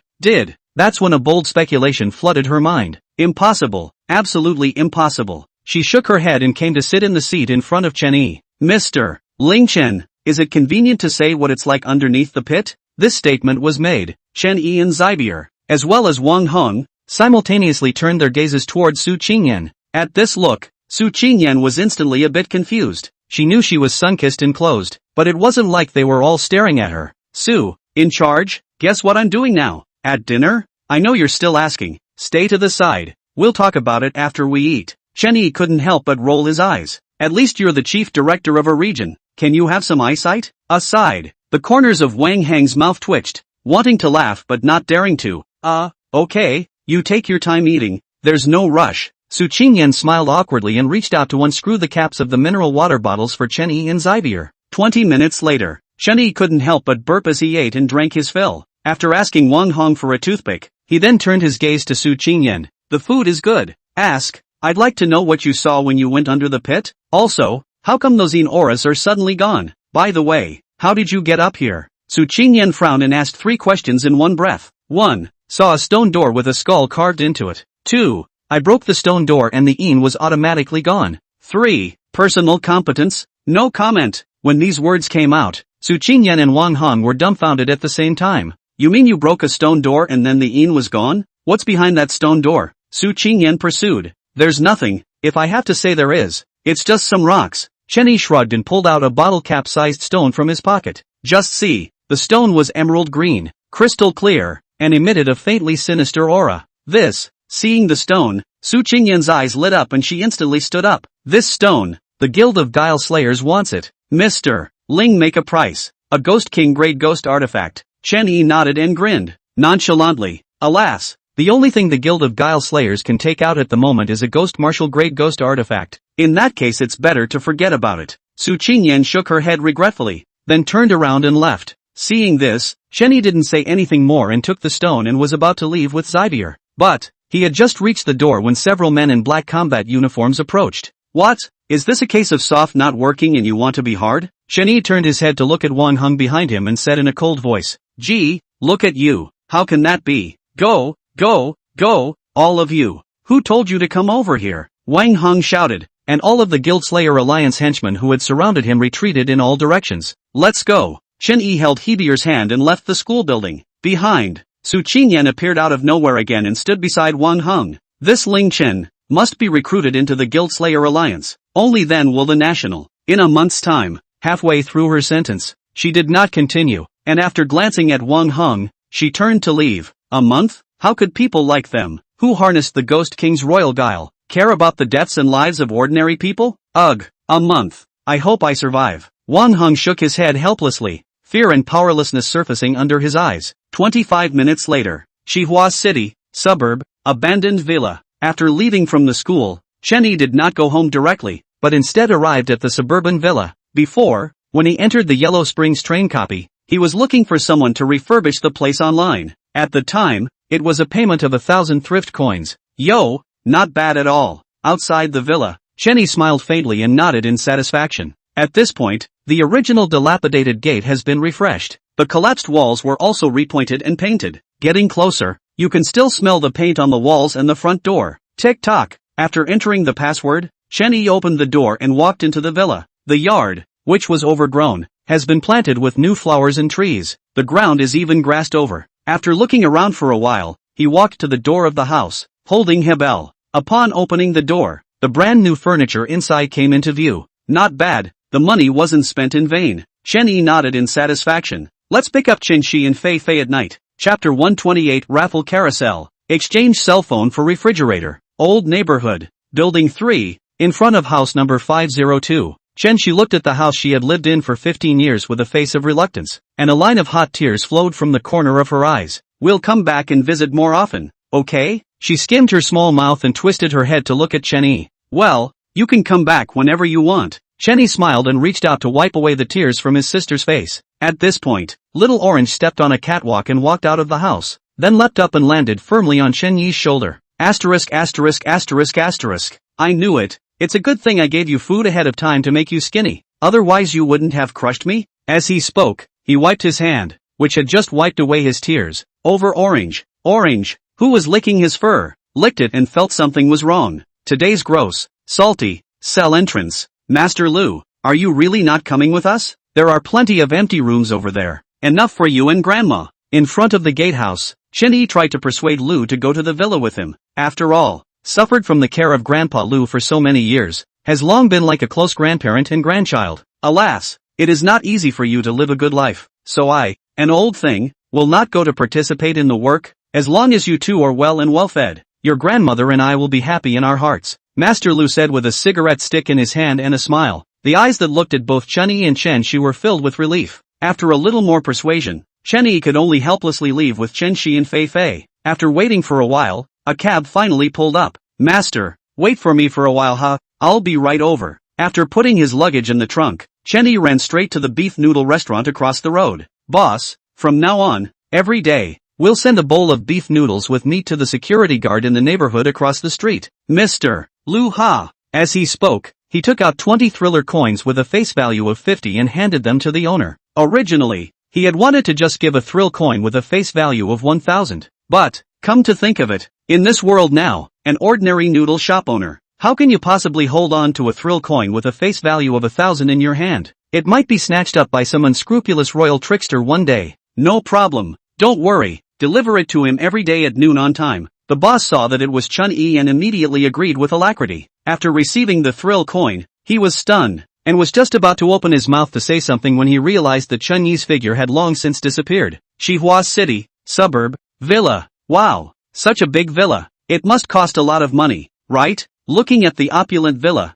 Chen Shi asked excitedly. There's not much to it, so get in there and choose your room. Chen Yi smiled and walked in with Fei Fei carrying their luggage. In fact, there is no shortage of anything in the villa. But, Chen Shifei said she was nostalgic for old times, so she brought some things over. After entering the house, Chen Shi directly transformed into Lulu and looked around. Brother, I want the biggest bedroom here. Not a moment's effort later, Chen Shi's voice rang out from the second floor. This girl, when there's nothing going on, she's called Chen Yi, but when there's something going on, she's called brother. Chen Yi smiled and shook his head, but his heart was very happy. Night, after having dinner, Chen Yi's trio came to the pavilion in the center of the courtyard. Enjoy the moon together with snacks and drinks. It's been a long time since I've looked at the stars and the moon like this. Chen Shi lay down on the recliner and muttered, if, in the future, every day could be like this, how good it would be. Aside, Chen Yi, however, did not hear his sister's voice as he was staring ahead in a daze, just because, the system panel popped up in front of his eyes. Ding! All professional trenchless system mission in 1 month's time. Make the Red Romance supermarket into the top 10 supermarkets in the Ghost Capital. Completed. Currently number 7. Quest reward, 1 trenchless venture treasure chest. Increases with the ranking of the supermarket. Remarks, this task is settled according to the progress, and is settled once for each ranking improvement. Ding! Congratulations to the host for obtaining the trenchless venture treasure chest +3. It has been placed in the system space for you. Please pay attention to checking. Looking at the system panel in front of him, Chen Yi was somewhat surprised in his heart. He knew that Red Romance would soon be among the top 10 supermarkets in the Ghost Capital. But, he hadn't expected it to be this fast at all, and it had only been so long. Full stop. Just under half a month. For that amount of time, you can't even buy a chicken to lay an egg. And, most importantly, Red Romance Supermarket not only succeeded in becoming a top 10 supermarket, but even became the 7th directly. This really belongs to the unexpected. Thinking about it, he could hardly wait to open the box. But, it soon occurred to him that his sister and Fifi were still here. He then turned his head to see that his sister had fallen asleep. Seeing this, Chen Yi smiled and got up to carry his sister back to her room. As for Fifi, she followed behind with Chen Shi's slippers. After settling his sister down, Chen Yi went to the sofa in the living room and sat down. He opened the system space to check it out. As expected, 3 shiny treasure chests were sitting inside. Ha! What's pinching me? Suddenly, he felt a pain in his thigh and reached down to dig it out, only to realize it was a rock in the middle of the pit. Without caring too much, he placed the stone on the table and then prepared to open the treasure chest. Click! With a crisp sound, the first treasure chest was opened. Ding! Congratulations to the host for obtaining 666 thrill coins and a double cashback card +1. Hearing the system's beep, Chen Yi couldn't help but feel a bit disappointed. The last thing he needs, right now, is money. Even, he didn't bother to see how much money he actually had. After all, can't spend it all. It's true. Immediately afterward, he once again reached for the second treasure chest. Click! Another crisp sound rang out and the second treasure chest was opened. Ding! Congratulations to the host for obtaining Thrill Coin +1, Random Ghost Weapon +1, and Raffle Carousel +1. This time, 3 things were opened inside the treasure chest. Wait, what the hell is this Thrill Coin +1? Hello? This dog system is hearing his heart, isn't it? Must be. Dog system, dog system. After mentally cursing a few times, he turned his gaze to the Raffle Carousel. It was a very common spinner, but the rewards on it were all very rare. Ghost Weapon, Phantom, Thrill Coin, Lorry, Car. A loli? Is this loli a proper loli? I'm a serious man. I don't do that illegal stuff, huh? Chen Yi coughed lightly and looked towards the use of the lottery carousel. Lucky Draw Carousel, 10 million thrill coins will be drawn once. 10 times will surely produce rare items. Holy, $10 million a time. Are you poor and crazy? Seeing the request, Chenny instantly cried out in surprise. It's not that it's too expensive for him, but a lot of the prizes on the carousel squash the out of them. The ones he just mentioned are more interesting. Ah no, they are rewards that feel okay. As for the rest, anything from pots and pans to kitchen knives and scissors, for all that stuff, he could ride a tricycle to replace his cell phone and TV and refrigerator. Chapter 129, 20 consecutive draws. Foretelling the future, plus more. Grandma, as the saying goes, Shen doesn't change his life, and Krypton doesn't save right from wrong, but Krypton doesn't save none. That's not charging enough money. Here, give me a 20 in a row. On the sofa, Chenny gritted his teeth and directly chose 20 consecutive draws. Ding! Congratulations to the host for spending 200 million thrill coins for 20 draws on the lottery carousel. As the system's beep sounded, the lottery carousel began to spin. Then the wind whooshed as it spun faster and faster. Ache! I'm going to go, draw a prize and almost catch myself a cold. Not much later, the carousel stopped spinning. Chenny rubbed his nose and couldn't help but spit. Ding! Congratulations to the host for making 20 draws. The winning results are as follows. Kitchen knife, scissors, badminton ball, some kind of regular small umbrella, some kind of regular baby Burke medicine. Designate a plot of land and foretell the future once. Remarks, the system produces a fine product. The lucky draw carousel, absolutely no insider. Looking at the 200 million thrill coins drawn out in a pile of rags, Chenny immediately felt his breath catch. Ding! Detected that the host's mood is not too stable. The system hereby presents a quick-acting heart-saving pill. Quick-acting heart-saving pills, those who ate them said they were good. Chen-yi, I am a horse thank you ow. You also strange sweet Lou, eyes closed face. In the next second, he took the quick-acting heart pills, and immediately felt a sense of relief in his heart. It's time to say no. White Johns just smell good. After removing all the rags drawn from the system space, he then looked towards the last two prizes. Both of these are guaranteed to come out. Designated land. You can designate a land to buy without spending any money. Foreseeing the future once, after using it, you can watch an important event in the future once in the dream world. Seeing the introductions of the two prizes that were guaranteed to come out, Chen-yi nodded. Not bad at all. 200 million thrillers for a plot of land plus a viewing of an important future event doesn't seem like a bad deal. Click. Suddenly, a cracking sound rang out, and Chen-yi instantly twisted his head to look. See only. On the table, Orange lay obediently, licking his paws as if nothing had happened. In front of it were several broken pieces of stone, and the stone, emerald green and crystal clear. It was exactly what Chen-yi had brought back from behind the stone door at the bottom of the pit. Holy, dude, you've got iron teeth. Can you even bite this? Seeing the scene in front of him, Chen-yi was shocked in his heart and couldn't help but admire little Orange. He then reached down and picked up the stone on the table and examined it carefully. Suddenly, a dazzling green light erupted from the shattered stone, wrapping his entire body. Dear player Ling Chen, congratulations on triggering a copy of the Thriller Game World. Copy enters countdown, 12 hours, 59 minutes, 59 seconds. Looking at the two lines of bloody words that popped out in front of his eyes, Chen-yi's heart instantly ran out countless grass nymphets. Immediately afterward, he jerked his head up to look at the culprit, Orange. However, the moment he looked up, Orange ran straight for it, extraordinarily fast. Ugh, it's just been a couple days of peace and quiet, and then we're going into a copy of the Thriller Game World. The bottom line is that this threat is still an actively triggered copy. He shook his head helplessly, feeling nothing but a desire for a cat fondue. Grandma, next time I won't bring Orange any goodies. Corner. Little Orange couldn't help but roll her eyes when she heard Chen-yi's words, then stomped a catwalk and jumped out the window to nowhere. Late night. Inside the bedroom, Chen-yi lay on the bed and entered dreamland. In the dream, a woman is held in a huge black cage. The woman's clothes were in tatters and her flesh was bubbling black blood outward. Seeing this scene, Chen-yi curiously took a step forward. But, just that one step gave him a good look at the woman in the cage. That face, it was exactly the same as Hibble's. After taking a good look, Chen-yi charged towards the cage in a frenzy.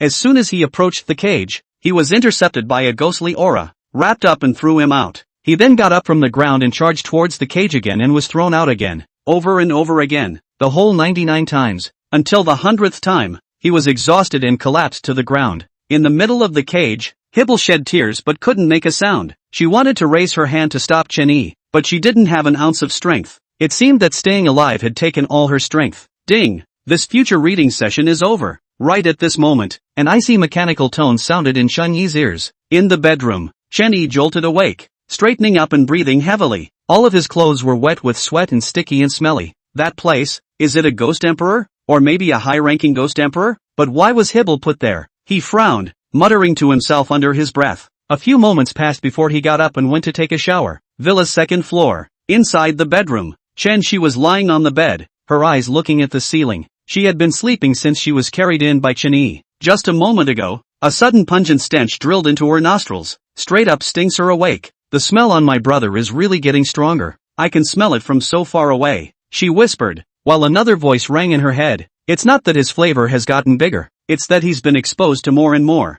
Maybe, before long, your brother won't be your brother. Hurry up and change back to yourself. That way, you'll be able to guard your favorite brother. The voice in his head kept hovering, but she acted as if he didn't hear it. She closed her eyes and muttered, he said he would always be there, said he would always protect me. He's never gone back on his word. In the meantime, on the first floor of the villa, Chen stood by the window, his eyes looking towards the red moon. A line in blood floated before his eyes. Countdown, 3, 2, 1. Have a good game. Chapter 130, the first S-rank copy. Welcome to the world of thriller games. S-class copy, Scary Amusement Park. Number of copies, 30. This is the first S-ranked copy of the upgraded thriller game world, and all the spooks inside are horrible existences. So if you're not careful, you'll surely die in the fountain of death. Game task, experience all the programs in the amusement park and get a grade or above for all of them. Note, after entering the program, you must complete all side quests or you will not be able to get a rating. Dear player Ling Chen, since you entered the copy with an active trigger, you have successfully unlocked the hidden quest. Hidden quest, a baby's cry always rings out at night in an amusement park, and that cry sounds like laughter. Unlocked. Not triggered yet. Mission reward, rewarded according to the final score of the replica. Hidden quest reward, unknown reward. Please trigger the quest first. Late night. Snow fell from the sky, covering everything. As far as the eye could see, it was all white, and it was impossible to see anything. It's snowing. On the road, Chen looked up into the sky and reached out to catch the snowflakes. But, snowflakes fall into your hand, but melt instantly, melting so fast. Are you going to Braveheart? He shook his head and eyed forward. Directly in front of him, an amusement park was lit up with a faint glow. At the doorway, an old man in a mink coat saw Chen walking over, but did not say anything, seemingly waiting for something. Not much longer. Players appeared one after another, heading this way. After about 10 minutes, there were already 15 players standing at the entrance of the amusement park. Well, everyone's here. Let the games begin. The old man shook the snow from his sable coat and said in a cold voice, all here? Isn't it only 15? Where's the other half? Suddenly, a player frowned, puzzled. The surrounding players were equally puzzled, but did not speak up. During the introduction of the copy, they had heard that this was the first S-ranked copy after the thriller game world had been upgraded. Hell, I don't know how scary this copy really is. So, if you can keep your mouth shut, don't talk, and don't do anything if you can. None of your business? Just then, the old man turned his head 180 degrees and cursed. The next moment, a scarlet ghostly aura rose to the sky, instantly enveloping the player who had just opened his mouth. Help, help me. I was wrong. I won't ask.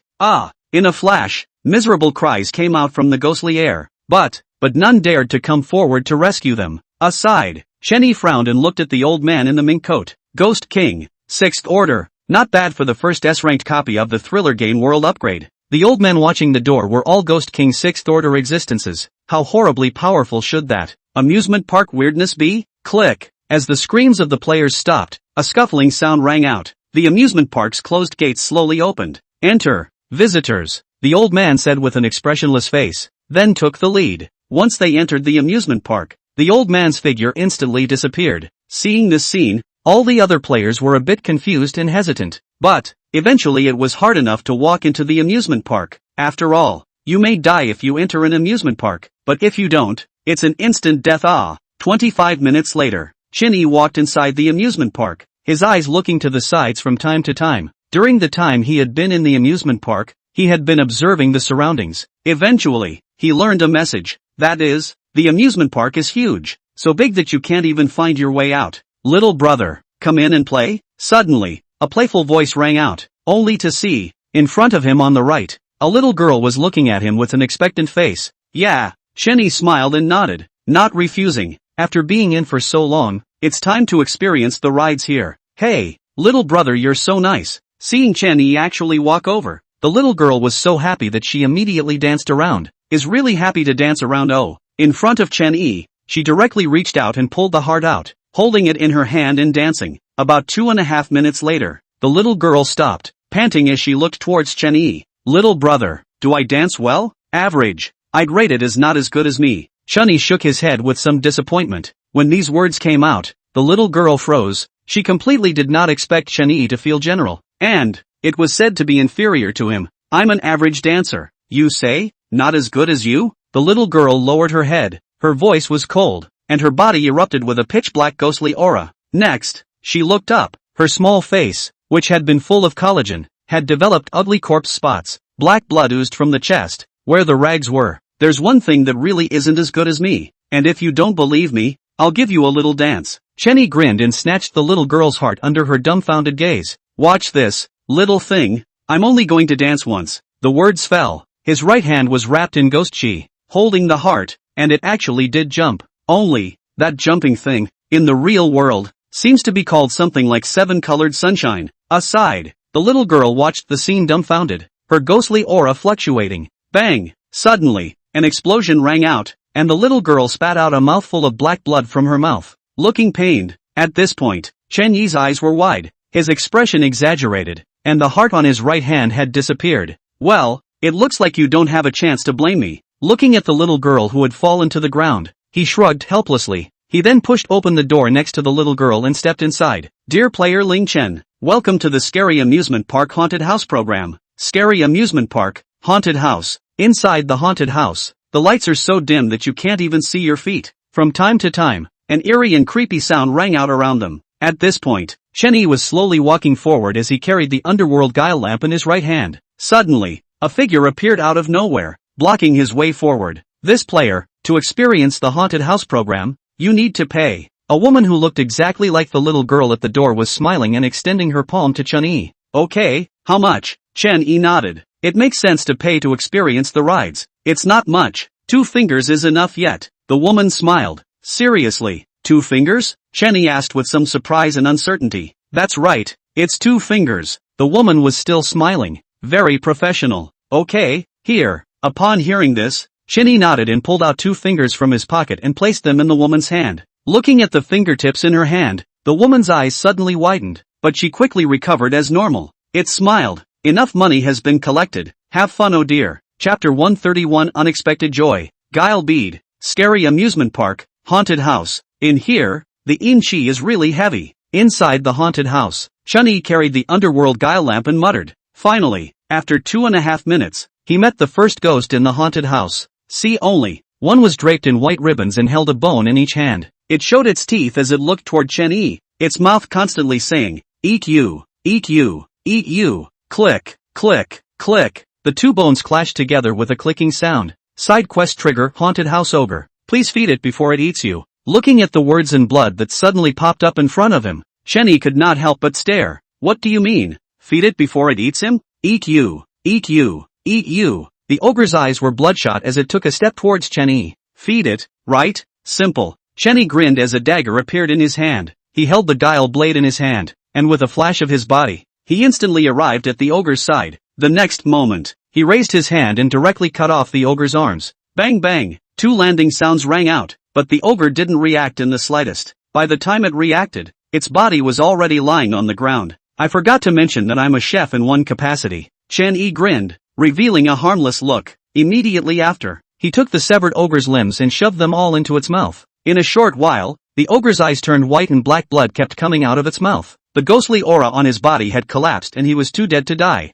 Side quest, Haunted House Ogre. Completed. As the thriller game world's prompt appeared, Chun-Yi then stood up. Blackie, eat. As the words fell, little blacks instantly appeared and a devouring force burst out. In the blink of an eye, the ogre corpses on the ground had disappeared. Ding. Lifespan replenishment in progress. Additions complete. Current lifespan, 800 years. Thrill ride. Back door. How come there are only 15 people? Where are the others? A man in a suit and leather shoes looked around and asked with a frown. Big man, are you still missing the leg pendant? At this point, a girl in a sailor uniform came over and cautiously said. The mature man in front of her was a man she had learned about a long time ago on the Trickster Slayer Alliance website. To be precise, it's known all male players who are over level 6 and in the clear. And the man in front of him was a player above level 6, the youngest, most promising level 8 player with the highest hopes of becoming a level 9 player, Su Qinghong. Oh, don't you know that I love to help women? especially for a woman like you, gentle and beautiful. Su Qinghong smiled faintly and extended his hand to the girl in a gentlemanly manner. At this gesture, the girl blushed and shyly put her hand up. Click! Suddenly, an ear-splitting scuffling sound rang out, and the back door of the amusement park opened automatically. Come on, stay with me and give me a chance to protect you. Aha, good drop. Scary amusement park, haunted house. Side quest triggered escape from the eerie cage. Surprisingly, it actually triggered the side quest. Inside an ancient-like prison, Chen Yi stood in the center, with a line of bloody characters in front of him. Click, click, click. Just then, the walls on both sides inside the prison suddenly cracked open a gap. Immediately afterward, the gap grew wider and wider until it was big enough for one person to pass through. There are quite a few tricks. The corners of Chen Yi's mouth rose as he gripped the guile blade in his hand. Snap, snap, neat. Regular footsteps came from the cracked walls on either side. 10 seconds later, two figures stepped out of the wall. They were all black and could not be seen for their appearance or gender. All that could be discerned was the terrifying ghostly aura and killing intent. To top it off, they all had a red worm squirming on their shoulders. Suddenly, the worm stops squirming and a blood-colored eye the size of a glass ball grows out of its body. The blood-colored eyes turned quickly, then fiercely looked at Chen Yi. Shasta. Chen Yi only felt that the sky was spinning and the whole person seemed to have fallen into the ocean. Trying to struggle doesn't help at all. Human, human, delicious human. At this point, two creepy bellies make creepy rasping noises. Immediately afterward, an ugly mouth grows out of each of their abdomens. Inside the mouth, yellow-black teeth bubbled with green gas. Suddenly, a drop of spit fell out of Creepy's teeth and landed on the floor. In just an instant, a hole was eroded in the brick-paved floor. In the meantime, the two creeps had already arrived at Chen Yi's side, opening their mouths wide and biting down violently. But, it was obvious that he had bitten into it. But it was as if he had bitten into the air. Is it good? Suddenly, a questioning voice rang out from behind the two creeps. See only. Chen Yi grinned as he held the spectral guile lamp in his left hand and the guile blade in his right. The next moment, he placed the trick blade on the burning blue flames of the spectral trick lamp. Boom! With this release, a blue flame unexpectedly burned on the trick blade as well. Bye! As the words fell, the trick blades burning with blue flames instantly cut into the necks of the two tricksters. Pust! Clunk! With just one slash, he resolved the two ghost general-level shenanigans. At this point, blue flames were burning where the two creepy necks had been cut. In less than a minute, the blue flames burned the two creeps to ashes. Ding! Congratulations to the host for obtaining the sneaky bead +2. Suddenly, the system's beep sounded and a panel appeared in front of Chen Yi's eyes. Name, Sneaky Beads. Rank, Ghost General. Usage, can be given to Guile. After taking it, it inherits 30% of the original Guile's strength, and also has a 20% probability of obtaining its random skills. Remarks, each level can be synthesized and promoted to the next level if enough 10 sneaky beads are gathered. Source, formed after the ghostly and eerie lamp flames burn strangely. Remarks, this item is against morality, and it is recommended that the host use it more often. In the prison, Chen Yi was a bit confused as he looked at the system panel in front of him. He had originally wanted to try and see if other weapons could borrow the flame of the spectral guile lamp. What he didn't expect was to actually be able to borrow it and have other abilities. This, really, is a surprise. But, your grandma, what the hell is the note on this item? What do you mean it's unethical and the host is advised to use it more often? So, this dog's system, it thinks he has no morals, right? After frantically spitting in his mind for a while, Chen Yi bent down and picked up the two beads in the ashes on the ground. The two beads were the size of a mineral water bottle cap, black in color but with a hint of blue. Most importantly, he could feel a majestic ghostly aura from the guile bead. Chapter 132, The Real Exit. The Underworld Ghost Bead. Brother Su, you're so handsome, so powerful. Thrill ride. Somewhere down the street, the young girl in the sailor uniform had a flamboyant look on her face at the moment, and her eyes were glowing. It's nothing, this kind of ghost martial level of weirdness. I can destroy it with just my hands. Su Qinghong wore a smile on his face and had the appearance of a tall man. In front of him, there was a corpse lying with a thick black ghostly aura emanating from it. That ghostly aura clearly belonged to the ghost martial level of weirdness that could only be emitted. It's fantastic. It's making people sweat just watching it. The young girl clenched her legs, her body trembling and her face flushed. Oh, I don't believe it until you let me check it out. Hearing the young girl's words, the corners of Su Qinghong's mouth rose as he picked up the young girl and walked towards the house not far away. Scary amusement park, haunted house. Strange, how come you can't meet Creepy anymore? On the dark road, Chen Yi carried his spectral guile lamp and looked around. Side quest escape from the creepy cage. Completed. At this point, exactly 25 minutes had passed since he completed the last side quest. With time on your hands, You might as well go home and watch the chickens play basketball. It's just, I don't know if chickens will be able to play basketball after this. He sighed and shook his head as he continued to walk forward. Another 25 minutes later, he came to a gate, directly above the door, taped to a piece of white paper. It reads, "Really exit, Chen E0. Oh, is Creepy so good at playing here and now?" With that, he stood in the doorway, silently staring at the words "Really exit." The minutes ticked by until 5 minutes later. Finally, a teenager in a black coat stepped out. It held a string of black beads in its hand, which emanated a pure aura. "Gee, why don't you go out the door? Isn't there a real exit written all over there?" the teenager asked, disgruntled, as he twirled the beads in his hand. "I like it here too much to leave." Chen Yi shrugged, and the guile blade in his hand had turned into the sword of longevity. Just because, the moment the teenager came out, he sensed that this was a solid Ghost King, approximately, Ghost King Third Order. Also, behind him, this real exit was a spooky one, but only at the Ghost Martial level. That's an answer you gave that I wasn't expecting, but I like it. This place is depressing and lonely and I want you to stay with me. The teenager stopped turning the beads in his hands and said seriously, "Lonely? Sorry, but I'm not lonely at all." Chen Yi grinned his trademark smile. Boom! As soon as he spoke, a blood-red ghostly aura instantly filled the space around him. The teenager had long disappeared, and only an icy voice came out. "You must stay with me. If talking really keeps me around, then I'll just open my mouth and pray for world peace." Chen Yi muttered to himself as he raised the sword of lifespan in his hand. Ding! Kill target, scary amusement park. Haunted house master ghost, life expectancy to be consumed, 600 years. Self-life, 800 years. Is it can't lock on to the target, can't decapitate. Looking at the system panel in front of him, Chen Yi was slightly stunned. Nima, can it still be like this? What the hell is an unlockable? Wait. Suddenly, he realized something. After entering the haunted house, he opened the Eye of the Evil God True Eye. But, at this moment, he couldn't see through this red ghost chi in front of him. It's worthy of being the first S-ranked copy after the Thriller Game World upgrade. It's indeed a bit interesting. He smiled, and the sword of lifespan in his hand instantly slashed through the blue flames on the spectral guile lamp. Boom! In an instant, blue flames spread over the blade of the sword of longevity. At this very moment, a flaming longsword appeared in Chen Yi's hand. TSK, I suppose no one can resist a fire-burning longsword? He grinned a huge grin. Immediately afterward, his right hand fiercely exerted force, and the flaming longsword instantly chopped out. Roar! In the midst of the flaming sword light, it was as if there was a stern ghost wailing incessantly. Its eyes were bloodshot, its face was filled with madness, and the blue flames on its body scorched the blood-colored ghost chi around it. Ah! Suddenly, a scream rang out, and the teenager's figure was revealed. It was burning with blue flames, and the string of beads in its hand broke, scattering the beads all over the place. Ding! Kill target, scary amusement park, haunted house master ghost, life expectancy to be consumed, 200 years. Serious injury status, self-life, 800 years. To behead or not to be beheaded? Yes. Without the slightest hesitation,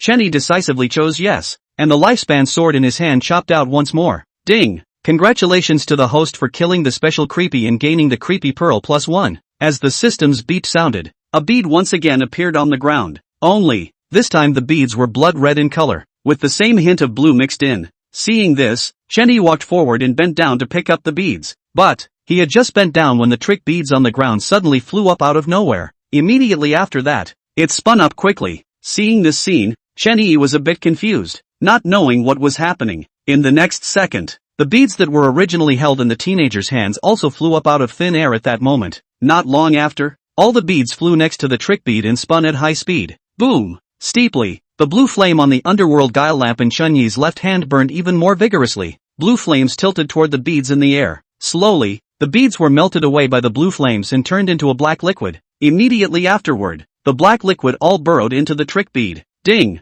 Special item detected. System scanning. Scanning complete. Name, Underworld Beads. Grade, Ghost King 6th grade, Spooky grade plus Ghost Weapon grade. Use, disposable item. Can summon 2 Ghost King 6th level spooks to fight, or can be swallowed by a random spook to raise his level by 2, ignoring spook level limitations. Remark 1, a ghost weapon specially formed by chance. 1 in a million exists. Remark 2, if you want this ghost weapon to be formed, you need to kill a special weird to form a weird bead, and that special weird must have an original ghost weapon. New copy, new atmosphere. Come and support Little Knight with some freebies and 5 stars. Chapter 133, Looking for Mom. Chilling amusement parks, haunted houses, real exits. Boom! As an explosion rang out, the The real exit literally became a real exit. Chenny finally walked out of the haunted house through the smoke and dust and onto the street. By now, the streets were white, the snow got heavier and heavier, and in just 2.5 seconds, he was covered in white snow. I thought you'd gone to the end of the world. Why is it getting bigger and bigger still? He looked around at the snow and shook his head,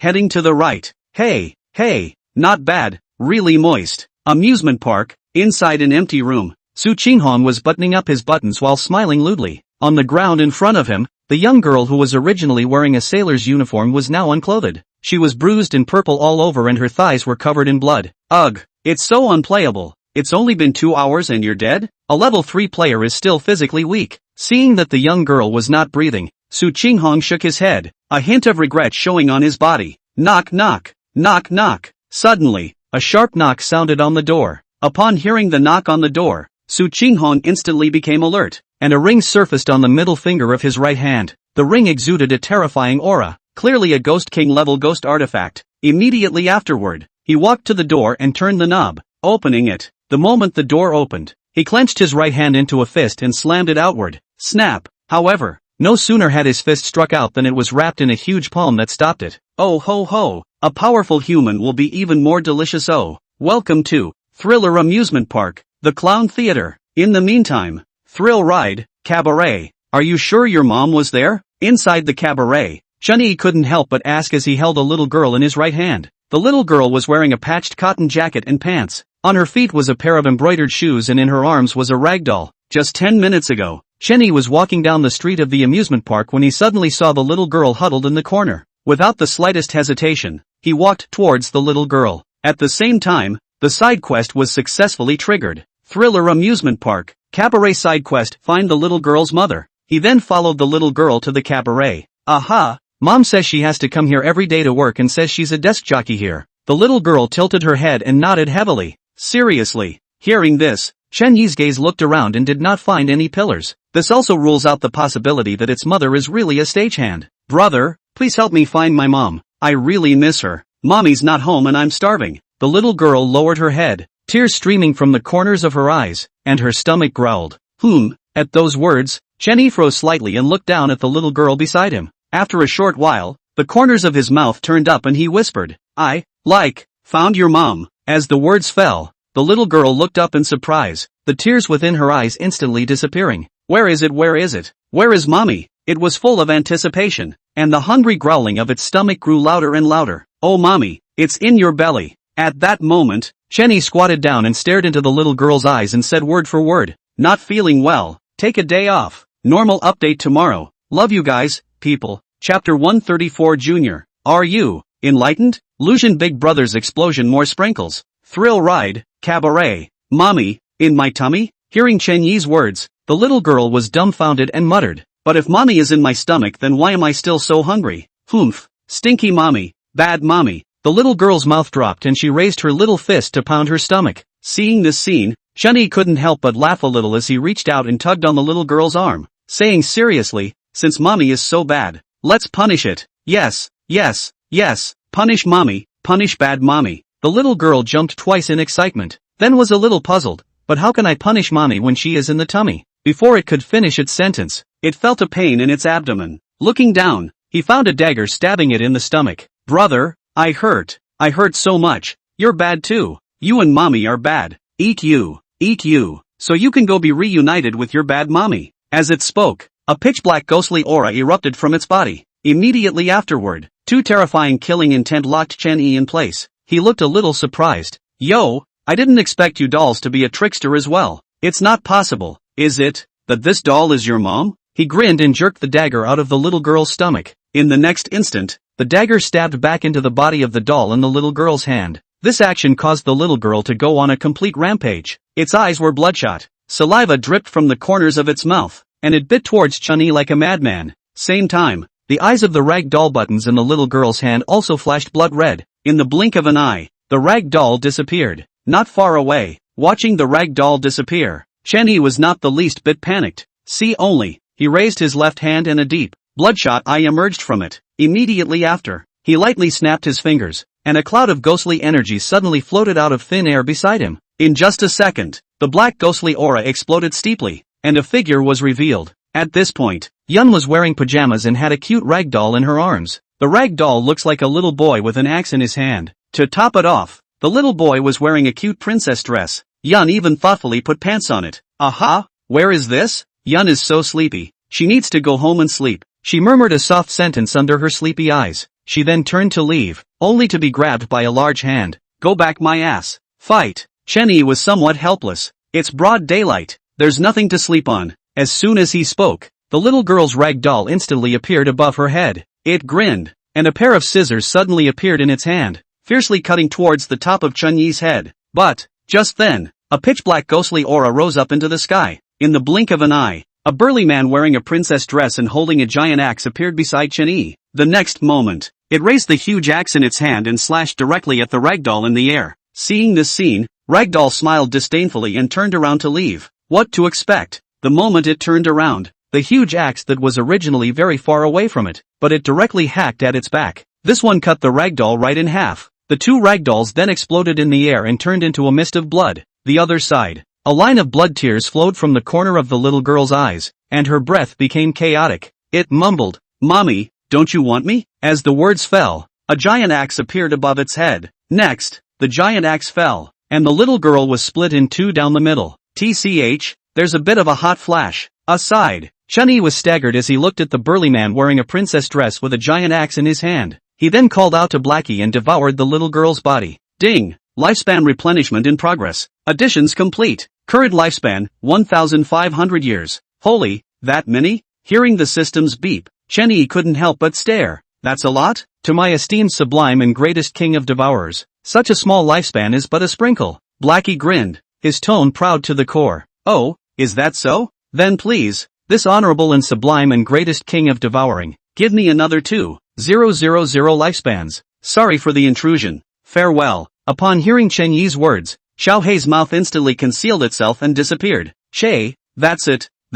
Chen-Yi shrugged his shoulders and turned around to Yan-Yan's side. The little pajama-clad lowly in front of him was currently the only ghost general among all the shenanigans under his command. To know, when he first met Yun in Scary Apartment 404, she was only at the night ghost level. But, she was able to kill the little girl who was the ghost general by manipulating a ragdoll at nightmare level. This shows that special weirdness still has the advantage of special weirdness. At this point, when Yan-Yan saw Chen-Yi staring at her and kept quiet, she couldn't help but feel scared. Great man. I'm not sleepy anymore. Don't kick me out. Sound of escaping laughter. Hearing Yan-Yan's words, Chen-Yi came back to his senses and was instantly amused. He then reached out and gently knocked Lori on the head. Smiling, how could I possibly kick you out? I, the great and the good, but I love to play the raising system game. Ha, Foster's game? Great guy. You don't want to do laundry with me in the middle of the night, do you? Yun stared wide-eyed, a little confused in her heart. Humph, thanks to her, she's still calling out the great and the good every day, and it's not good at all. Having spent most of the night yelling at his ghost bride sister to do the laundry, he was surprised that he now wanted to do it with her as well. Badass, big badass. Aside, Chen-Yi looked surprised and incredulous as he looked at Yan-Yan. Did the ghost bride tell Yun what washing clothes really means? I don't think so. Isn't that bad for the kids? But, there's one thing that Lori seems to. No, that's illegal. Wait, this is the thriller game world. Where do you get the laws and regulations? Hey. For a while, Chen-Yi's ears were filled with two little black and white people arguing nonstop. In it, the white villain patiently advises Chen-Yi to behave well and obey the law, even where there is no law. Be a person who refuses temptation and is upright and kind. The other, a small black man, grinned, showing a mouthful of large white teeth. He clasped his hands to his chest and opened his mouth to say, young people don't know that Lolitas are good, and mistakenly treat imperial sisters as treasures. You have to understand that an imperial sister is just an imperial sister, but a loli is not only a loli. She will grow into an imperial sister and a young woman in the future. 1 body, 3 fulfillments. Junior, are you enlightened? Chapter 135, The Children Are Teachable. Master, I've come to my realization. Chen-Yi nodded, realization dawning in his heart. Turns out, the world still has that. Hey, big bad, what are you thinking? At that moment, Yan-Yan reached out and waved her hand in front of Chen-Yi's face, yanking his thoughts back.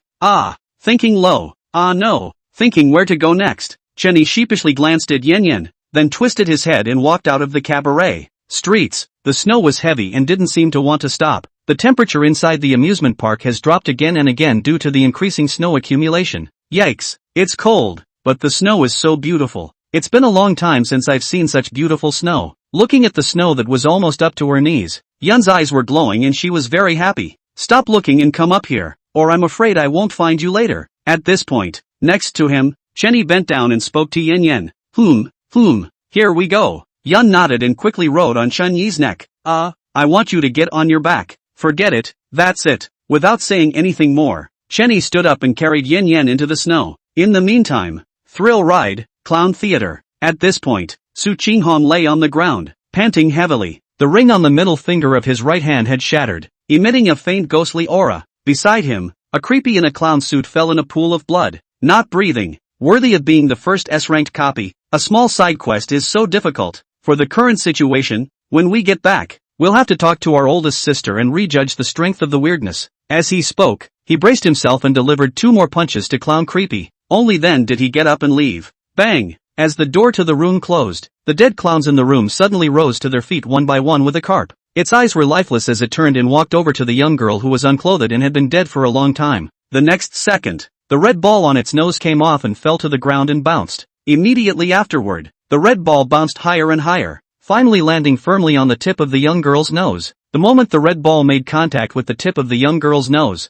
a blood-red ghostly aura burst out. In the midst of the ghostly aura, the young girl slowly opened her eyes, which were filled with blood. The corners of her mouth turned up and she breathed in the air greedily. Su Qinghong, I wonder if you can still kill me this time. Thrill ride, front and center. This is a carousel. Chenny carried Yen inside and then put Yen down. I have to go to the restroom. Yun turned around with a red face and ran. She then found an unoccupied corner and crouched down.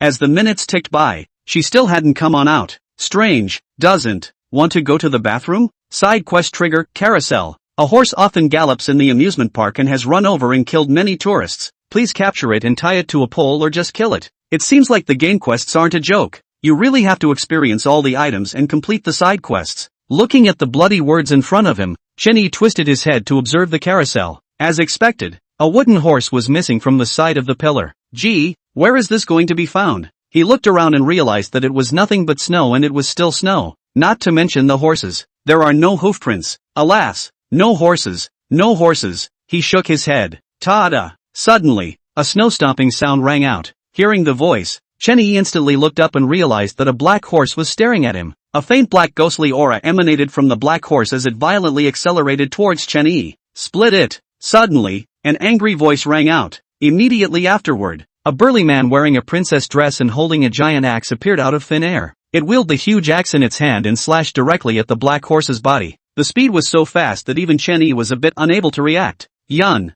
you're a bit fierce with this princess dress strong man. He moved closer to the burly man and looked him up and down. Ding! Special item detected. System scanning. Item name, Creepy Rag Doll. Grade, Ghost General Level. Upgradable. Use, summon a creepy for combat. Remarks, made by Yun. Princess Dress Strong Man Limited Edition. Holy, Ghost General Level is really fierce? Then the Ghost King will still be able to do it in the future? Mustn't God stop God and Buddha stop Buddha? Looking at the system panel, Chenny said in surprise. And, most importantly, he remembered that Yun's skill was, summoning, can make all creatures or non-creatures into dolls equal to their own strength. In that case, then Yun Ghost King, and this princess-skirted burly man is also a Ghost King. Good boy. It's equivalent to 2 more Ghost Kings in one breath. Blood money. Side quest, carousel. Completed. At that moment, a line of bloody characters appeared before his eyes. Mission accomplished. So let's go elsewhere first. As for upgrading Yun, let's wait a little longer. With that,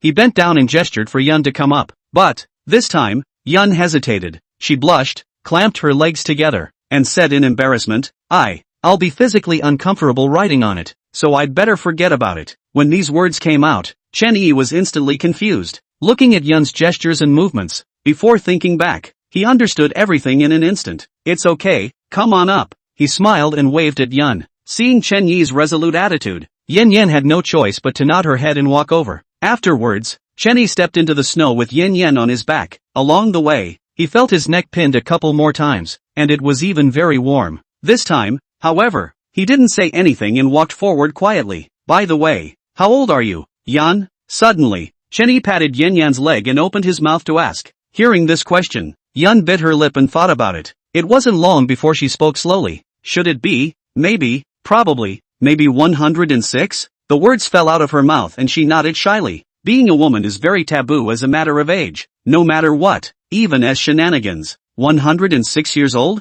Chenny was slightly stunned, but the corners of his mouth rose. 106 is good. 106 is not a Lolita. Then, it's not a crime. At that moment, in his ear, the little black man surfaced again, clasping his hands to his chest. He nodded. The children are teachable. Chapter 136, 3 Women in a Drama. 4 Women Fighting a Tiger, Extra. A level 5 player? Thrill ride. In the snow. Su Qinghong looked Chenyi up and down and asked with a frown. Level 5. Chenyi carried Yan Yan and nodded. This little girl. Is she even a ghost general? Suddenly, Su Qinghong turned his gaze to Yan Yan and was shocked in his heart. It wasn't that he was surprised by Yun's weird identity at the ghost general level. Moreover, he didn't expect Chenyi, a level 5 player, to have such a petite and cute loli. What does he deserve? How does he deserve it? Name a price and sell it to me. Su Qinghong looked Yan Yan up and down. The more he looked, the more he liked it. 100 million thrift coins. Chenyi smiled and did not refuse. At this point, Yun around his neck was grinning back, knowing that the big bad man wouldn't sell her. And, the human in front of her was so funny, trying to buy her with money. Just kidding, Yun is a priceless treasure. Where can you buy it with money? Wait, before, it seems like this big bad guy just gave her money. Seemingly, it's only 10,000 thrift coins. No, that was threatened by the big bad guy, not purchased with money. Well, threatened, not purchased. 100 million thrift coins? Stop it. There's really 100 million thrill coins. I wonder how many of these shenanigans I can buy. Su Qinghong laughed, his words full of disdain. In his eyes, people like Chenyi belong to the low-eyed. 100 million thrillers? How many humans in this world can have 100 million thrill coins? Not even 100 million thrillers. So where's your pretend your mom? Chenyi was a bit surprised. How can there be people who have no money but still want to pretend to be a bully? Still open a price and you cannot afford it. This is not pure? Are you, cursing me? Suddenly, Su Qinghong froze, and a red ghostly aura instantly erupted from his body. Besides being a level 8 player, I, Su Qinghong, am also an imperial guile. I'm sorry to say that my shenanigans are stronger than yours yet. As the words fell, a female creep in revealing clothing appeared beside Su Qinghong. Female creepy is tall and has a flattering body. It had only 3 pieces of cloth on it, just enough to cover the important parts. Bah, shame on you. Eyes closed face, seeing the female's bizarre clothing. Yiantan exclaimed as she traced her face with her finger. Kids, sexy is the truth oh. No one is going to like a little teapot lid like yours. The female smiled wryly, her eyes full of sarcasm. What's the point of wasting words? Hurry up and that guy to death. I'm still waiting to enjoy Lori. At this point, Su Qinghong, who was on the side, urged with a face full of impatience. Yes, master. Upon hearing this, the female creepy nodded her head and her figure instantly disappeared. In the meantime, Chenyi's left eye flashed with a red light. The corner of his mouth rose slightly, and a dagger suddenly appeared in his hand. Next, a black blood spurted out as his hand rose and fell. The first stage of Ghost King is also called Ghost King? Feeling that hidden aura, Chenyi shook his head at Su Qinghong. Immediately afterward, he raised his left hand and snapped his fingers lightly. Yeah, it's Sister Ghost Bride, Sister Bai Xian, Sister Zybier, Anti-AI Chen. Suddenly, riding on Chenyi's neck, Yan Yan happily exclaimed. The next moment, 4 clusters of blood-red ghost chi appeared out of nowhere. After the ghostly aura dispersed, 4 stunningly beautiful figures were revealed. Hey, kiddo, what makes you call them sisters and me an aunt? Ai Qian looked at Yi Yan with dissatisfaction. She's so beautiful, and she calls her aunt? Is that reasonable? It's very unreasonable. But I was told before that when I see someone with big boobs, I call them auntie, and those with small boobs call them sister. Yan scratched her head awkwardly, wondering why Ai Qian was angry. At these words, the ghost bride, Bai Xian and Zabel simultaneously twisted their heads and stared at Yan's death stare. Ahem. Alright, get to work. At this point, seeing that something was wrong, Chenyi hurriedly opened his mouth and shouted, and in his heart, he couldn't help but sweat for himself. It is said that 3 women are a drama and 4 women fight a tiger. Boy, the tiger hasn't even fought yet, so I guess we'll have to tear him down first. Ugh, from now on, I'll just call 2 at most at a time, or I won't be able to stand it. The heart can't take it. Well, the heart, not the loins. While he was struggling in his heart, the 4 ghost kings of Zybel had already made their move. In just an instant, the bazaar that Su Qinghong had harnessed was already lying on the ground. The 3 pieces of cloth beside him were beaten to nowhere. As for Su Qinghong, at this moment, he was knocked into the snow and struggled frantically. He didn't understand why 4 ghost kings suddenly appeared. And they're all demonic female ghost kings. Most importantly, 2 of them had breaths that he had only seen in his life, the aura that made his soul tremble. Eventually, a rank 8 player, Su Qinghong, who was known as the player with the most potential to become the next rank 9 player, surrounded alive and beaten to death by 4 female ghost kings.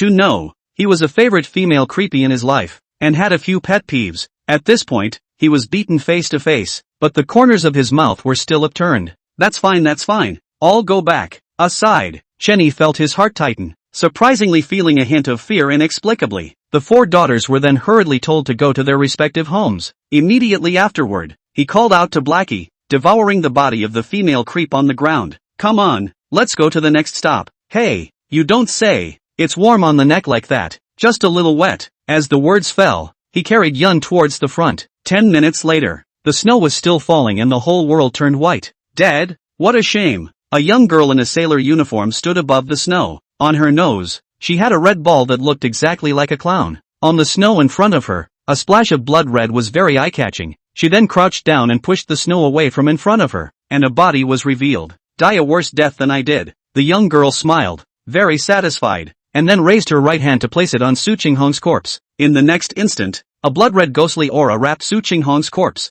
Bang! At that moment, an explosion rang out, and Su Qinghong's body turned into a bloody mist.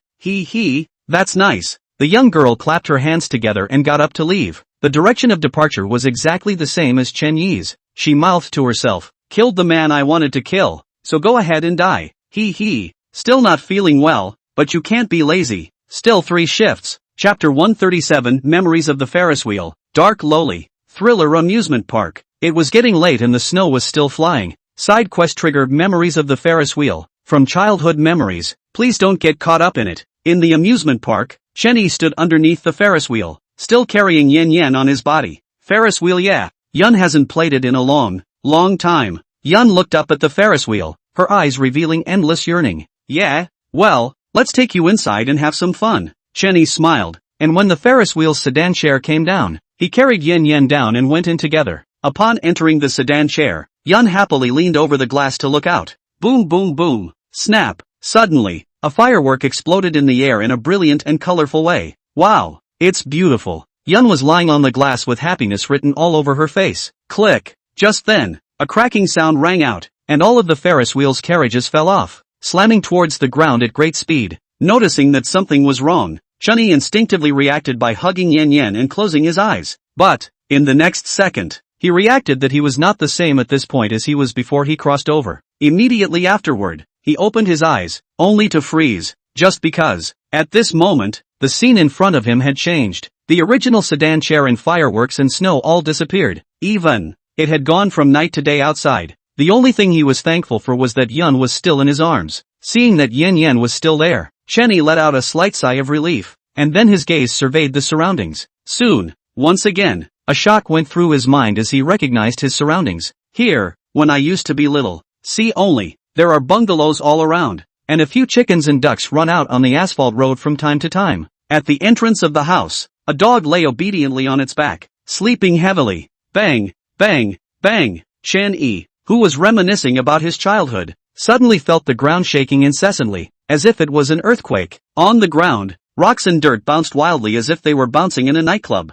Sensing movement, he craned his head to look back. Naya, really? Screw all that? Not far away, a 3-meter-tall goose with bloodshot eyes and snow-white body was flapping its wings and rushing towards him. Goose, Chen Yi's childhood nightmare when he was a kid. As I used to be a picky eater and didn't like to eat anything, it resulted in being particularly skinny. I was basically bullied by geese for a few years in my hometown. Hey, I let you bully me for a few years. I don't believe I'm still being bullied by you now. Chen Yi smiled and shook his head as his right hand was wrapped in scarlet ghost chi. Immediately afterward, the trick blade appeared in his hand. Meanwhile, the goose with its wings flapping had rushed forward. The same blood-colored ghostly aura erupted from its body. Eat the goose. Chen Yi grinned, his figure instantly disappearing. Next, a figure appeared above Goose's head. A cut to the neck, then a cut to the back. Chen-Yi muttered to himself as the guile blade in his hand danced wildly. In a short while, the ghostly aura on Goose's body collapsed and became drenched in blood. Boom! In the next instant, Goose closed his eyes and fell to the ground with a loud thud.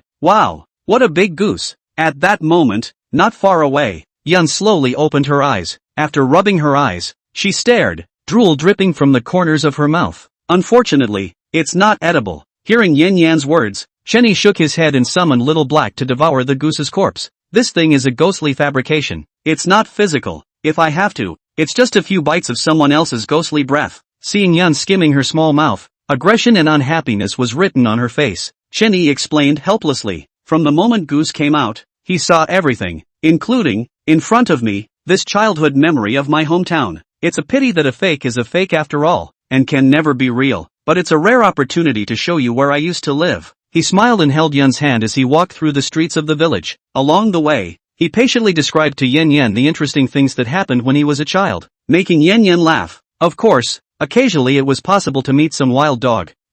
Wild boar.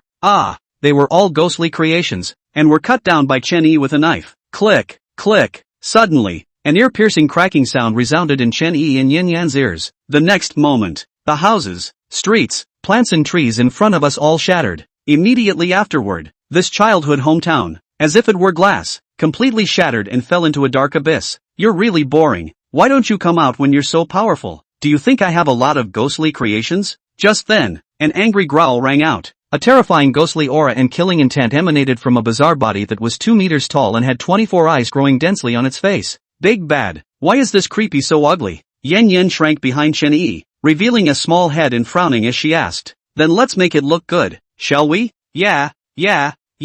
Hearing Chen-Yi's words, Yen Yen instantly became happy. Next, she threw the rag doll wearing a princess dress and holding an axe in her hand in front of Creepy's feet. Looking at the rag doll on the floor, Creepy was a little confused. It didn't understand what the little girl was doing throwing a rag doll at it. Is it trying to get the rag doll to kill it? Don't be ridiculous. How does a rag doll? Just as it was in its mind, the rag doll in front of its feet suddenly grew larger. A burly man in a princess dress with a huge axe in his hand looked at Creepy and grinned. The next moment, the burly man swung his giant axe and slashed right into Creepy's face. With this slash, the eye on Creepy's face was instantly cut in half. But, its head, however, was not split. Hey. I told the doll to stay strong. I had to make it look good before it died. Behind Chen-Yi, Yen Yen crossed her arms with a proud face. Hearing these words, Chen-Yi couldn't help but be stunned in his heart. This little loli, she even has a dark side. But it's good. If it was really stupid and sweet, it would have been sold for money long ago, right? In the meantime, the burly man in the princess dress gripped his giant axe and slowly hacked the eyes on the Creepy face down to 2. Not bad, much smoother to kill. Seeing this, Yun nodded happily and opened her mouth. Hearing Yun's command, the burly man swung his giant axe and directly cut Creepy in half from head to toe. Chapter 138 Endless Pirate Ship. Only 1 million thrill coins? Side quest, Memories of the Ferris Wheel. Completed. As the blood word prompt from the thriller game world appeared, Chen-Yi and Yen Yen re-entered the Ferris wheel sedan chair. At this point, the fireworks outside had disappeared, and the only thing still falling was the snow. Yun, the night scenery is so beautiful. Why don't brother teach you something new? Suddenly, Chen-Yi took Yen Yen into his arms and said softly. Hearing Chen-Yi's words, Yen Yen was a bit puzzled. What is it? Yun asked curiously as her 2 eyes blinked. I'm sure Yun will like it once she tries it. You'll know when you see it. The corners of Chen-Yi's mouth rose slightly, resembling a strange uncle at the moment. Yeah. So as soon as Chen-Yi said that, she immediately became curious. Okay, there's no rush. You come down first. Chen-Yi smiled, like a strange uncle. About 25 minutes later, the sedan chair that Chen-Yi was in turned to the ground. Then, the door of the sedan chair was opened and Chen-Yi and Yen Yen walked out. Chen-Yi smiled and stroked Yen Yen's hair, inwardly overjoyed. It's time to say no. Lolita does have Lolita goodness. He grinned as if he had actually become a weird uncle. Aside, Yun clenched her pink fist and wanted to whack Chen-Yi, but she didn't dare. Hearing Chen-Yi's words, Yen Yen was a bit unconvinced and questioned. Really? That's 100% true. And you'll all get to study with Sister Ghost Bride when the time comes. Chen-Yi grinned, and a black villain in his heart grinned similarly. At his feet, a small white man was expressionless, his eyes revealing despair. Not long after, he muttered, Ugh, animals. Oh, there's that disgusting smell again. Men are no good. But, found you outside the Ferris wheel. On the snow, A young girl in a sailor suit is smiling. She had a small red orb on her nose that looked out of place with her overall outfit. I've found you. I've found you. I'm going to kill you. She mouthed the words and left the Ferris wheel with a bounce. Speed, speed, speed. There's one last spot left. Hurry up and get on board. Thrill ride. Southeast. Far edge. At this point, a huge pirate ship was anchored on the lake, and a creepy stood on the deck yelling at the top of his lungs. Side quest trigger endless pirate ship. Remarks. It is detected that player Ling Chen's side quest is too simple to complete, and the side quest will be automatically upgraded. Side quest trigger endless pirate ship advanced version. Or reach the end of the route and successfully open the unknown treasure. Remarks. You have entered the bound area of the pirate ship. If you don't get on the ship, the mission will be automatically judged as a failure. Not far. Chen Yi, who had just stepped into the area of the pirate ship, was startled by the constantly refreshing blood characters in front of him. Nima, old me comes with a copy upgrade physique, right? S-rank copies are giving me upgraded side quests? Can it be played? Is it still playable or not? He cursed under his breath, but his feet were honestly moving towards the pirate ship, just because. The deck spooks hyped louder. After a short while, he boarded the ship, but was suddenly stopped. See only. A bizarrely disdainful man in overalls looked Chen Yi up and down. It then turned its gaze to Yen Yen beside Chen Yi and said in a cold voice, I said there is only one last position. You two can only be on one. Choose. Alright. Chen Yi nodded, not bothering to say such things as letting an extra seat be added or anything like that. This is the thriller game world, after all, and it's an S-rated copy. Wouldn't it be pure hilarity to have a creepy extra open a spot for a human on a creepy pirate ship? In the next second, he raised his left hand and lightly snapped his fingers, and Yun's figure instantly disappeared. Seeing this scene, Creepy froze and his gaze toward Chen Yi changed. Of course, there was just a hint of disdain missing. Still looking down on Chen Yi. Pay up, buy a ticket, 10,000 thrillers a ticket for the boat.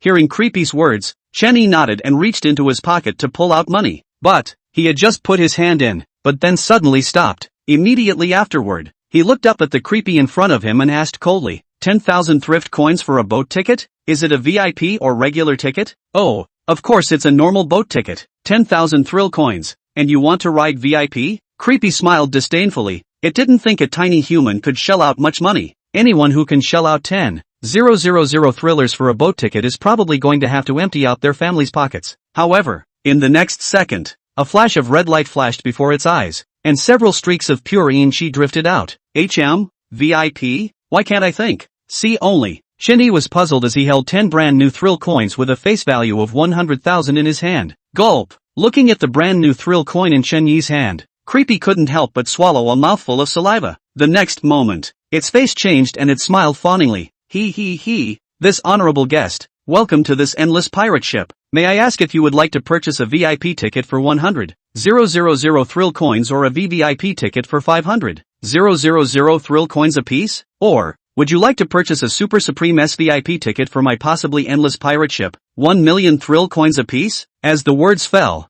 it gazed at the thrill coin in Chen Yi's hand. The heart can't help but feel, Grandma, after all these years, living in a dog's belly, I can't believe no human being has any money. Moreover, this human was only a level 5 player, and he had 1 million thrash coins, and to top it off, it's all brand new thriller coins. TCH, the most expensive one is only 1 million thrill coins for a boat ticket? Then, your endless pirate ship, it's not so great. Chen Yi stroked his chin, his face filled with disappointment and regret. Hearing this, Creepy was shocked beyond belief in his heart. What do you mean it's only 1 million thrillers? Come on, you can't sell 100 of it for 1 million thrillers. Sure enough, people are more than people are no, bizarre than people angry bizarre ah. Now that you've said that, I'm compelled to give you a recommendation for our hidden tickets. Chapter 139 10 million thrill coins, hidden boat tickets, extra, endless pirate ships. Next, I'm going to give you a detailed description of the endless pirate ships hidden tickets. A total of 8 tickets have been sold so far since the launch of that boat ticket, and all of them have been purchased by Ghost Emperor level bigwigs.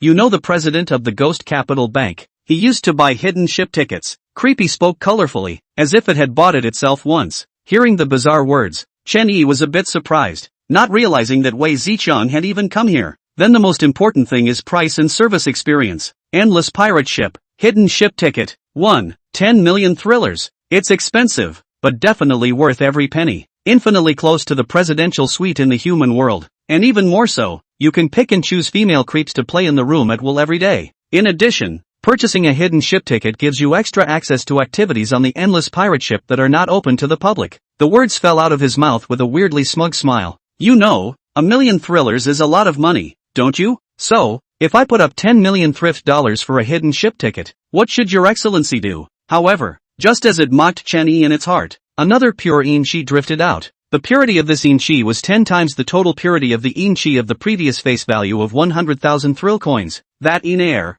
one whiff of it, seemed to give Creepy a boost in strength. 10 million thrift coins, barely, just to hide the ship's ticket. See only, the 10 thrill coins with a face value of 100,000 in Chen Yi's hand had disappeared. In its place was a thrill coin with a face value of $10 million.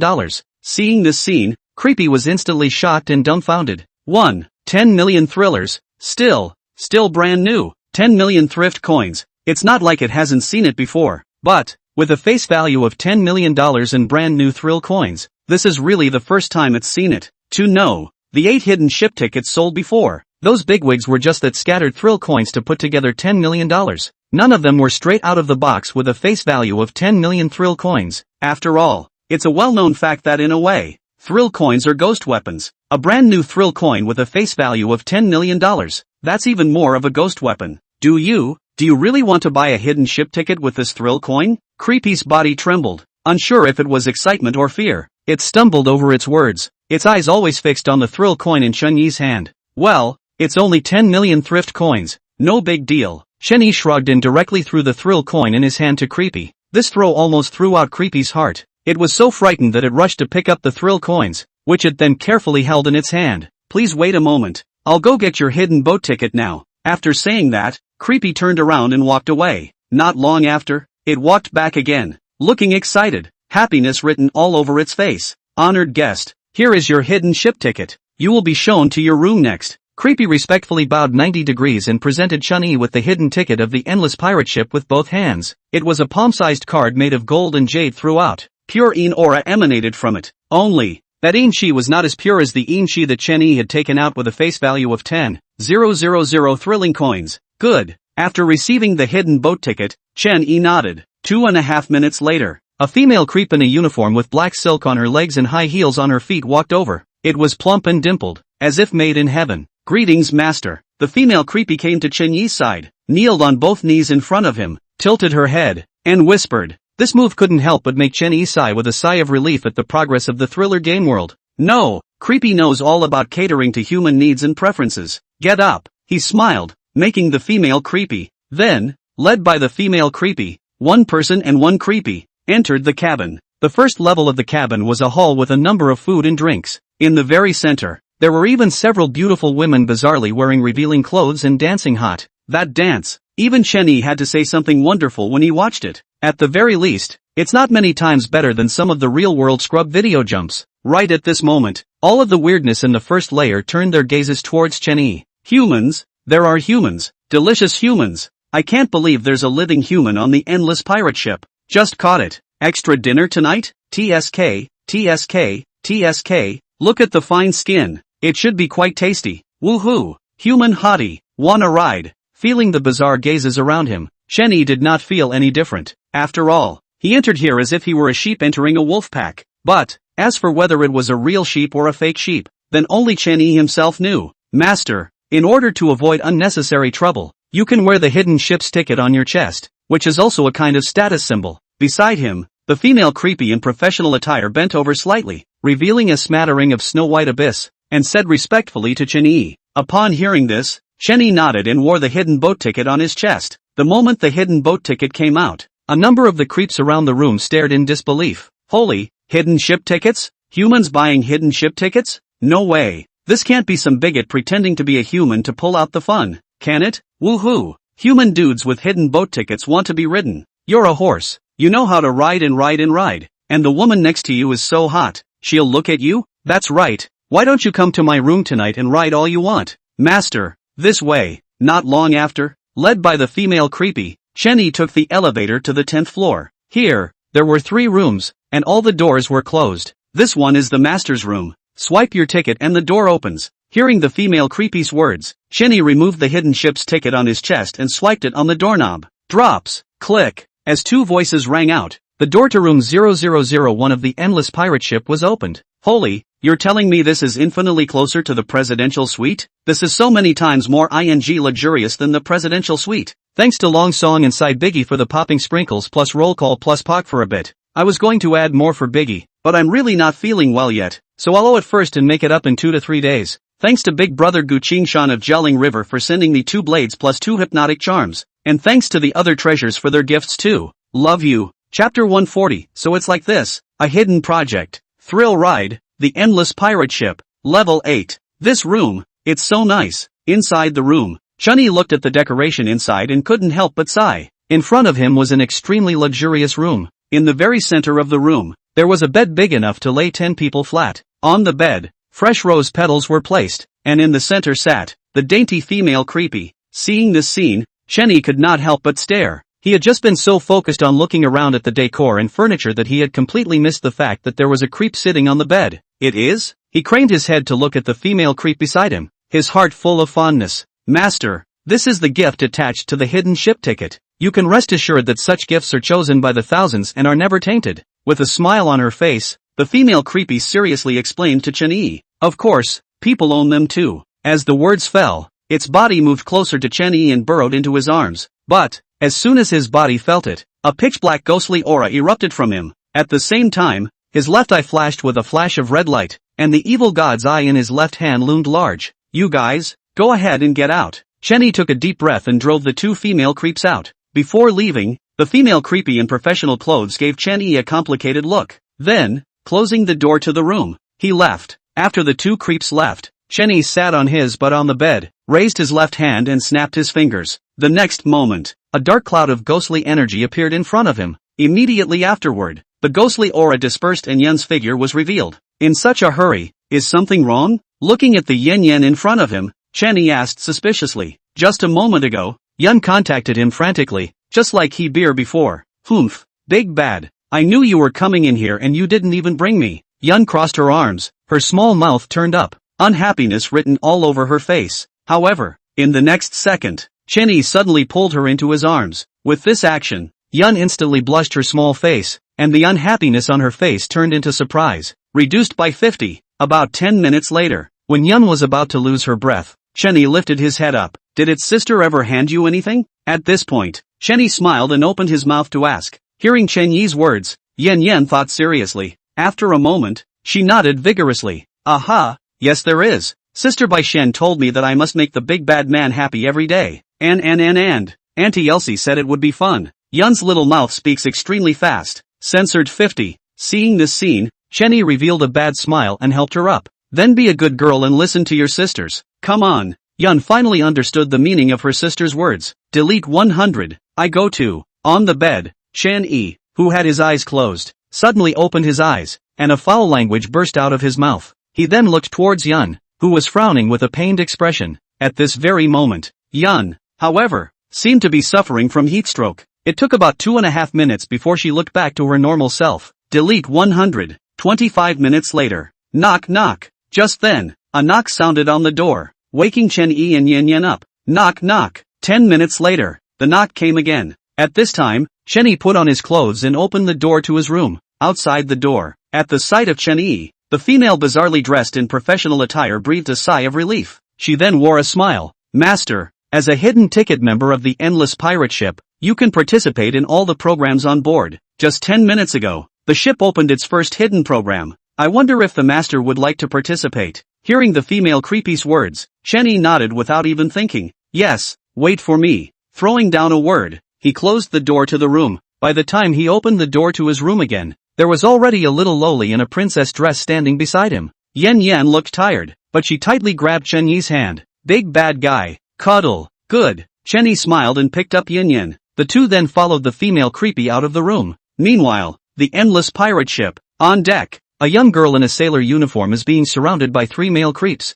Male creepy smells of alcohol and has a lecherous grin all over his face. Hey, little sister, go to your room with your brother and have some fun. Ha, that's right, the brothers promise to make you experience it like you've never experienced it before. Hey.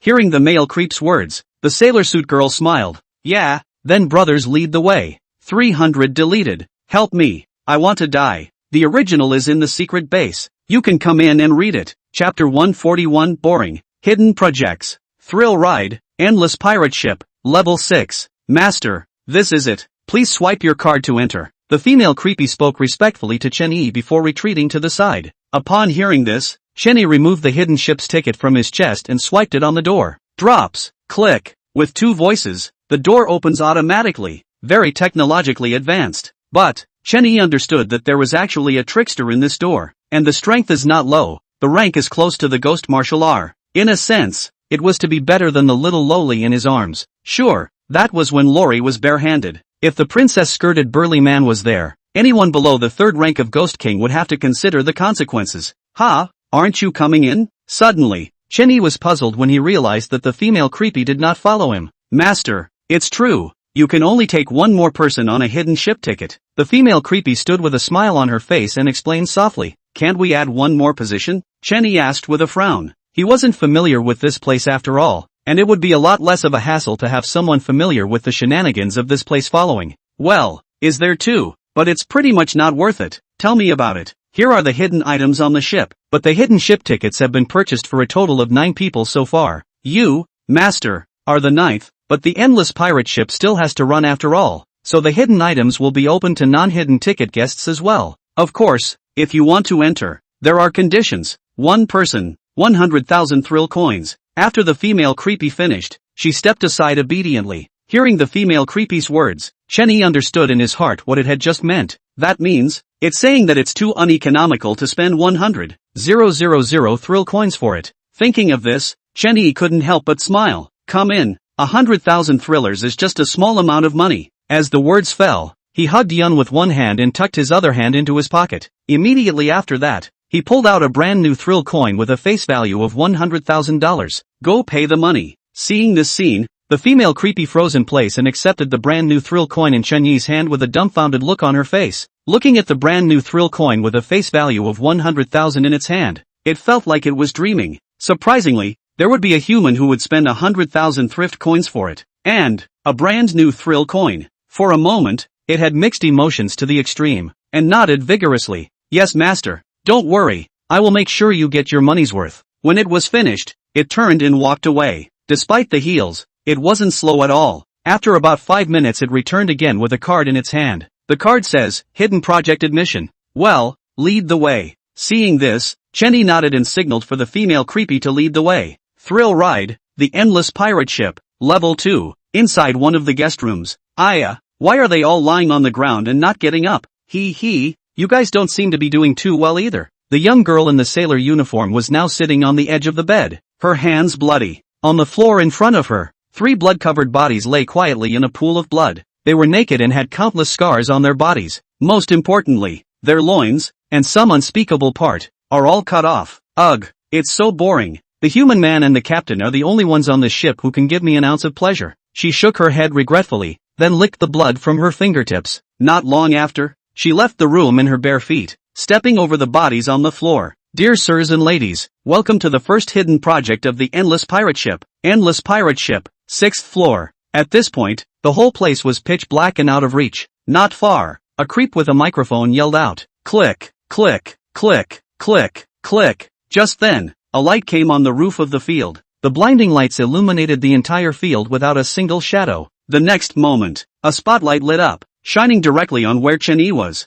Let me give a warm welcome to the only hidden ticket VIP of this Endless Pirate Ship. In addition, he is also the first human in the history of the Endless Pirate Ship to purchase a hidden ship ticket. Oh, the moment these words were uttered, all the shenanigans in the arena turned their gazes towards Chen-Yi. After realizing that Chen-Yi was really a human and was wearing a hidden ship's ticket on his chest, all the spooks were shocked beyond belief. However, they soon withdrew their gazes, not daring to look at Chen-Yi again. After all, anyone who can buy a hidden boat ticket is definitely a big shot. But there are still a lot of these big guys in the thriller game world. It's just that a lot of them haven't been here yet. But a human spending 10 million thrill coins for hidden ship tickets. This can't be described as bigotry. It's a bigot among bigots, a god among goddesses. To know, it's only been 20 short years since the world of thriller games descended. It's only been 20 years since Creepy knew about humans. But in just 20 years, there are humans who can shell out $10 million for hidden ship tickets. This is as horrible as it gets, not to mention 20 years. Even if they were given 200 years,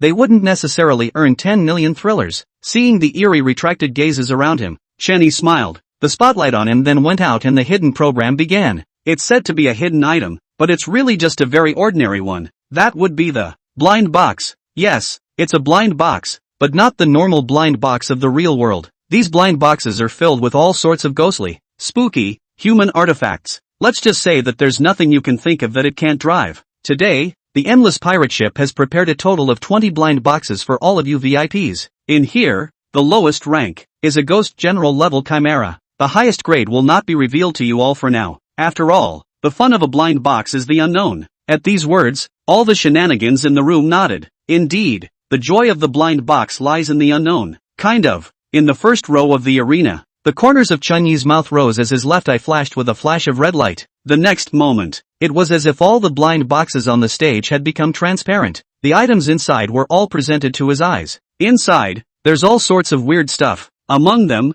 there was a phantom, a female creepy, and a race that Chen-Yi did not recognize. Ding! Special item detected. System scanning. That's it for today. Self-immolation by the audit card. Driving is not standardized. The author has 2 lines of tears. See in the small evening so hard to drive for you guys. 0.5 star positive feedback. Punch a little 8. 5. And then send a free gift. Oh. Chapter 142, really good at running. 3 tasks. Ding. Special item detected. System scanning. Scanning complete. Item name, Endless Pet Chain. Grade, Ghost King's First Order Ghost Weapon. Use, by tying a pet chain around the neck of any species. You can make it obey your words and greatly increase its strength. Source, Thriller Game World. S-rated copy of Thriller Amusement Park Endless Pirate Ship. Remarks, special item, but seems to have been bound to something. Inside the field. Looking at the system panel in front of him, Chen-Yi froze for a moment. I didn't realize that there was a special item present inside the blind box. No, wait. Suddenly, his eyes widened in disbelief as he looked at the blind box in the far corner. Boy, you're a real runner. All the way out here? See only. His bloodshot left eye saw, through the surface of the blind box, a cat lying inside. A large, obese orange with a chain around its neck that emanates a sinister aura. At this point, it was lying on its back in a box huffing and puffing, with lots of meat laid out beside it. 2-6. Chen-Yi silently gave the little orange a thumbs up after recognizing it. This guy, he's going to be sold by others, and he's still lying asleep in his suitcase. Master, it just said that the starting price for each blind box is 5,000 thrill coins. If you're interested, we can get you 2 inside. Just then, the female creepy on the side approached Chen-Yi and whispered in his ear. Upon hearing this, Chen-Yi smiled and shook his head. No need. It's all just a small amount of money. There's no need. Hearing this, the female creepy froze for a moment, then nodded. Yes, master. This was actually something it had fought for Chen-Yi. After all, Howard was the hidden ship ticket big brother. But, it ignores the fact that the big man seems to be really not short of money. But yeah, it's nice to be able to spend 100,000 thrillers on a random creep. What's a big shot like that gonna do for a blind box? However, what it didn't know was that the reason why Chen-Yi had refused wasn't that he had a lot of money burning a hole in his pocket. Instead, the system released a new mission. Ding! All professional trenchless system quests released. Task 1, acknowledge all blind boxes at full price and do not accept a single penny of discounts. Rewarding an all-professional trenchless system treasure chest. Task 2, after completing Task 1, stand on the stage with a crooked-mouthed Dragon King smile and shout, "Sorry guys, being rich, you really can do whatever you want." Reward raffle carousel 50 consecutive draws. Task 3, after completing Task 1 and Task 2, give away at least 5 blind boxes on the spot with a smile that says, "Don't be polite, it's just a handout for you." 10 choices of top items from the reward system mall. Remarks, mandatory task, cannot be refused. TSK, 3 quests at once, and one is more outrageous than the other. This dog system, either it doesn't come to the mission or it's going to screw people over. With that in mind, he was ready to shake people at all times. After all, in his perception, there were at least 5 Ghost Kings sitting in this field. Although they were all at the lowest level of Ghost King First Order, it didn't mean that there were no more Ghost Kings out there.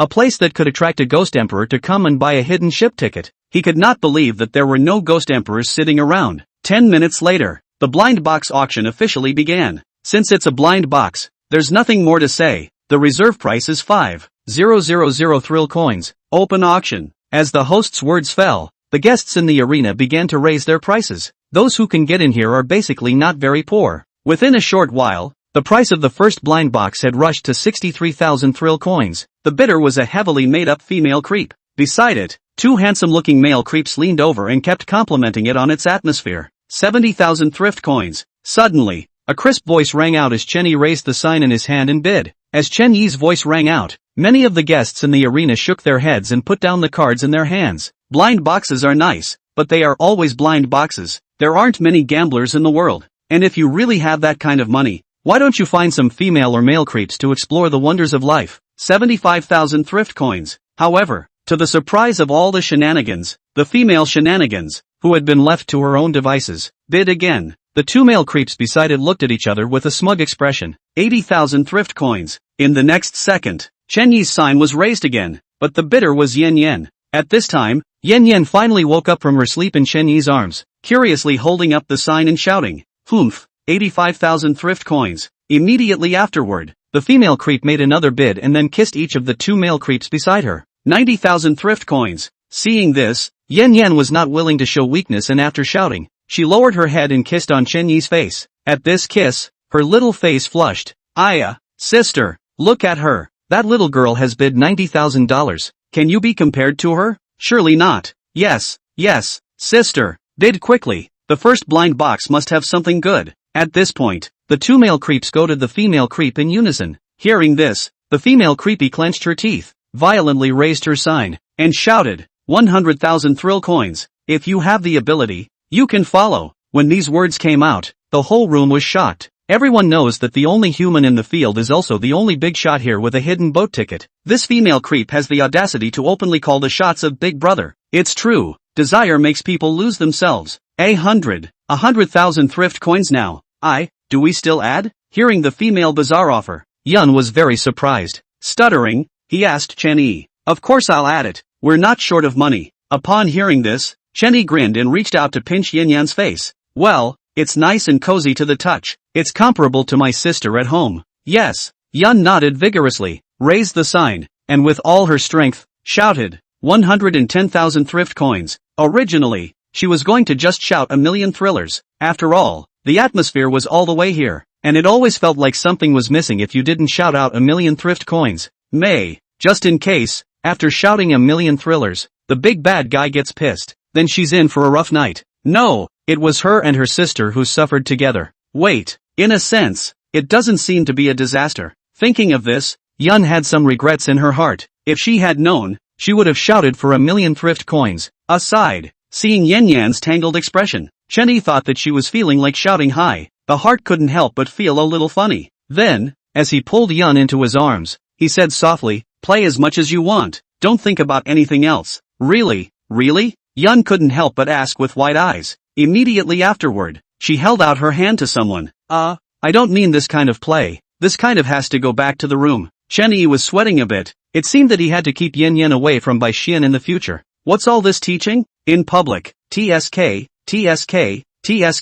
Don't tell me. It's pretty exciting. Chapter 143, Mission accomplished. Ventriloquist? Thrilling amusement park with endless pirate ships. An hour later, all 20 blind boxes on the field were pocketed by Chen Yi. Eventually, the 20 blind boxes cost him a full 2,000,000 thrillers. It's all because of that creepy female left and right that's messing with it. The two male creeps beside it kept egging it on to raise the price. Otherwise, Chen Yi would have spent $1,500,000 at most and held out. Honorable VIP, you have spent a total of 2,000,000 thrill coins this time, and have auctioned off 20 blind boxes. A 20% discount is available to you since you are a hidden ship ticket owner. At this point, two female bizarrely twisted postures in cheongsams arrived in front of Chen Yi and said respectfully, "No, it's only $2,000,000. Swipe your card." Chen Yi waved his hand and took out the Thrill Bank card from his pocket. As soon as the bank card appeared, pure yin chi instantly drifted to every corner of the field. Sensing the yin chi, all the spooks turned their gazes towards Chen Yi. Upon seeing the bank card in Chen Yi's hand, a number of bizarre minds conjured up a figure. President of Ghost Capital Bank, Wei Ziqiang. To be able to have this kind of bank card, it definitely has some kind of relationship with Wei Ziqiang.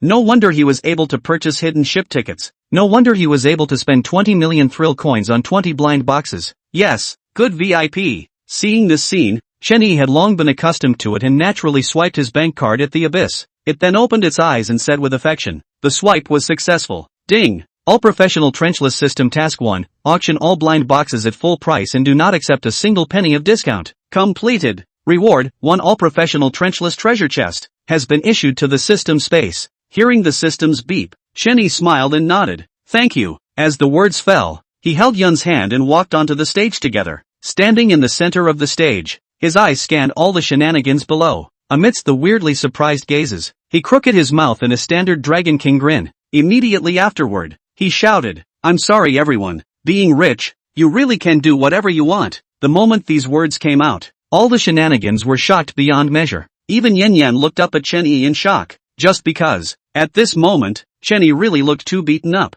That smile, that look, isn't that just a few stinking dollars? May, it's just a few stinking dollars, they just don't have it. One time, all the shenanigans in the arena fell silent, heads bowed. Come here and help me. Just then, Chenny waved at the 3 female creeps frozen below. Immediately afterward, he picks up a blind box and walks off the stage to the female creeps who are hugging him left and right. Seeing Chenny walk over, the 2 male creeps instantly got up and ran away in fear. You, don't come over here. The female creepy curled up in her seat, her face filled with horror. It came to its senses as Chenny pulled out his bank card, regret calling his bluff during the auction and purposely jacking up the price. Oh, don't be afraid. I'm not killing anyone. Chenny grinned, revealing a harmless look. Immediately afterward, he placed the blind box in his hand in front of the female creepy. Seeing as you want the blind box so badly, this is for you. Don't mention it, it's just a handout for you. Ding! All professional trenchless system task 2. Task 3, don't want to water. Go read the previous article. Completed.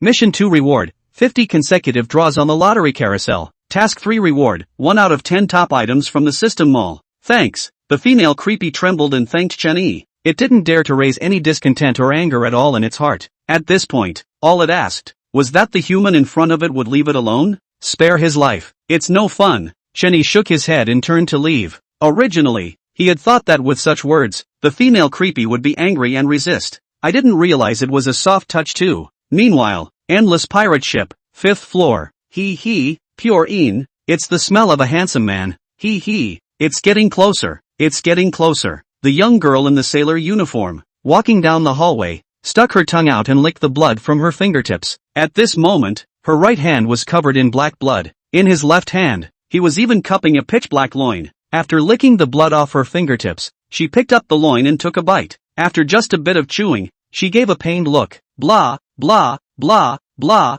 blah, blah, blah, blah, blah, blah, blah, blah, blah. She spat under her breath and threw the loin in her hand to the ground, stomping on it hard a couple times. Endless pirate ships, hidden ticket rooms. Inside the room, Chenny sat on the edge of the bed with a blind box in front of him. The rest of the blind boxes he opened straight away when he was in the field. Keep what works and just throw away what doesn't. The only remaining blind box in front of me is the one that contains orange. At this point, close to the blind box, you could even hear an intermittent gurgling sound. Ugh, what a sleeper. Yun, open it. Hearing the snoring, Chenny shook his head helplessly. Good drop. Yun happily shouts out the princess-skirted strongman. Next, the princess-skirted strongman swung his giant axe and directly chopped it down. Click. With a cracking sound, the blind box's case split in half down the center. The moment the box cracked, Orange, who was lying on his side, slowly opened his eyes. As soon as it opened its eyes, it saw a sharpened axe pressed against the tip of its nose.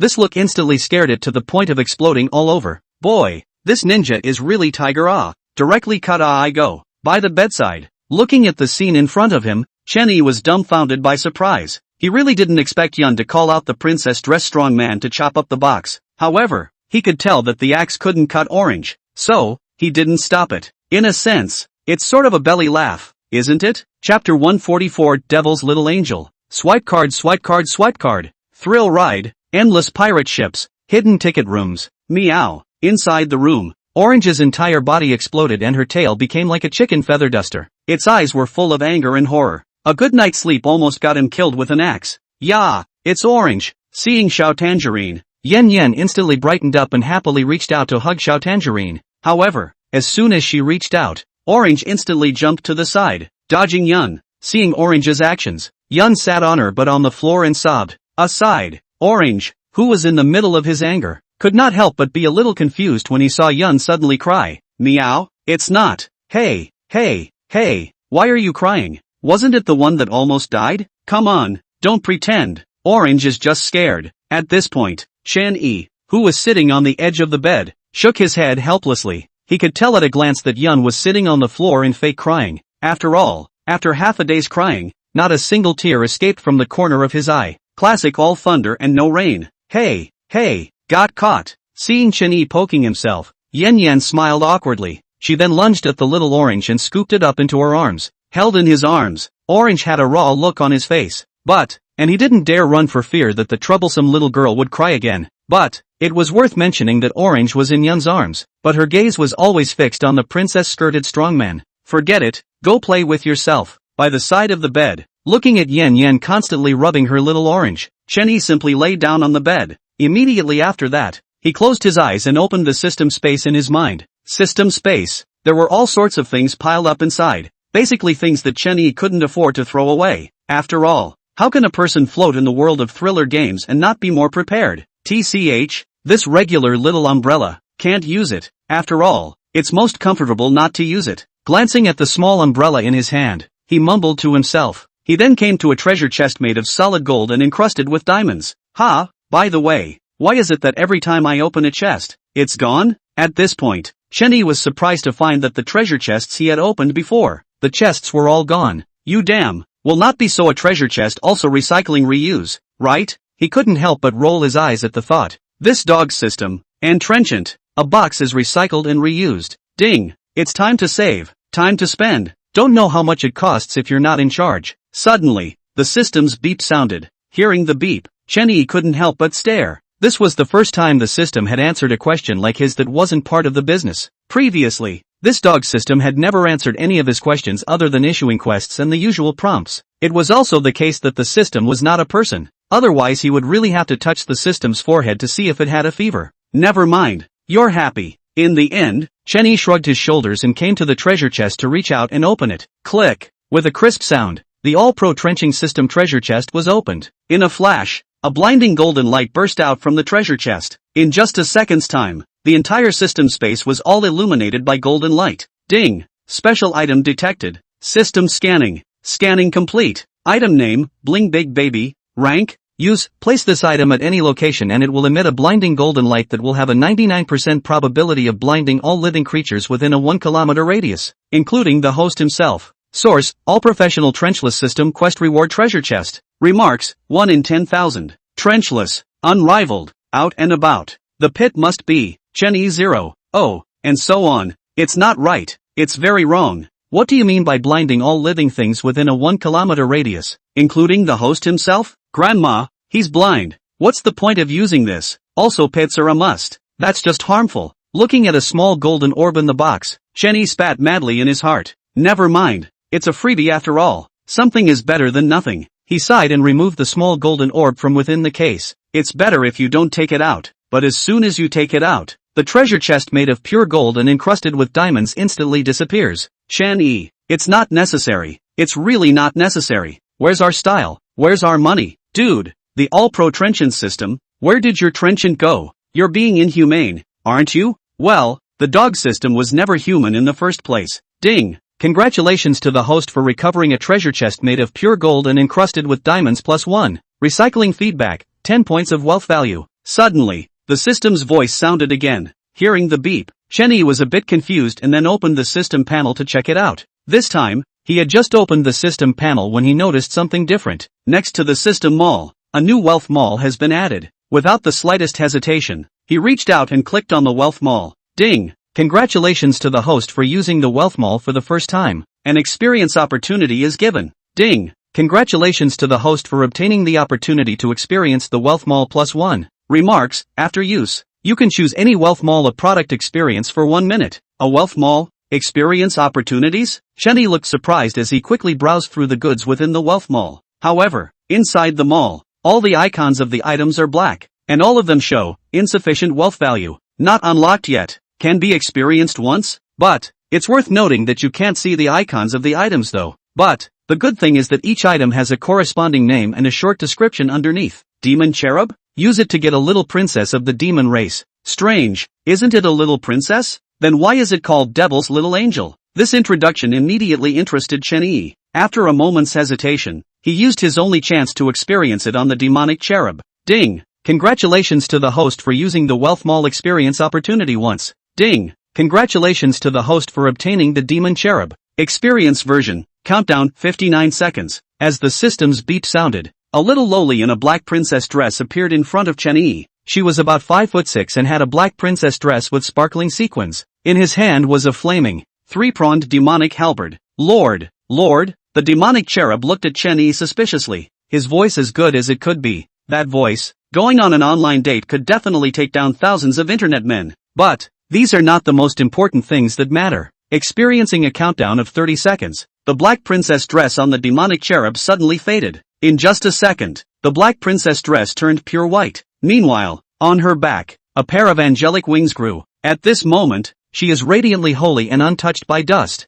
Which one of me do you prefer, master? The demonic cherub smiled as he approached Chen-Yi, the golden light from his body scattering over Chen-Yi's body. Ding! Congratulations to the host on receiving the angel's blessing. 25 seconds of experience version. Angel's blessing. After obtaining it, it can greatly increase the lucky value. Strong body, 10 times a night. 10 times a night? Swipe.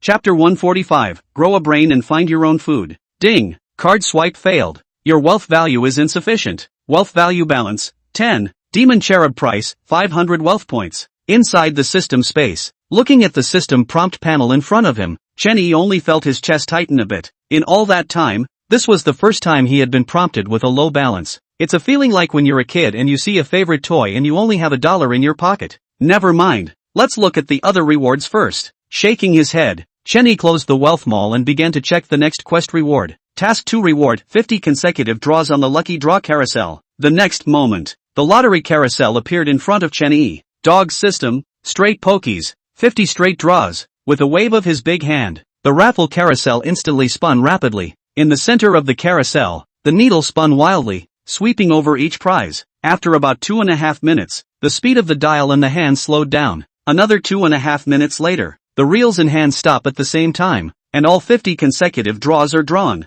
Ding! Congratulations to the host for winning the following prizes: air-dried bacon, sexy original stockings, weird flavored gum, disposable chopsticks. Looking at the prizes on the raffle carousel, Chen-Yi's face turned pitch black. That face was as if it had gone to steal the bottom of someone's pot black. No, I don't understand. 50 straight draws. That's 50 straight draws. You're giving me nothing of value? The last time was fine, but this time you're relying on all the guarantees for the 50 consecutive draws? He spat frantically with his mouth, itching to split this raffle carousel with his sword. 50 straight draws, and nothing good came out. However, the system, didn't care about him at all and continued to broadcast the guaranteed prizes. Ding! The guaranteed prizes for the lucky draw carousel are as follows. 1. 100 points of wealth value, can be used in the wealth mall. 2. Creepy ingredients plus 1, for creepy consumption only. You can gain an additional skill after consuming it. 3. Spending cashback 10 times card plus 1, anywhere, any currency.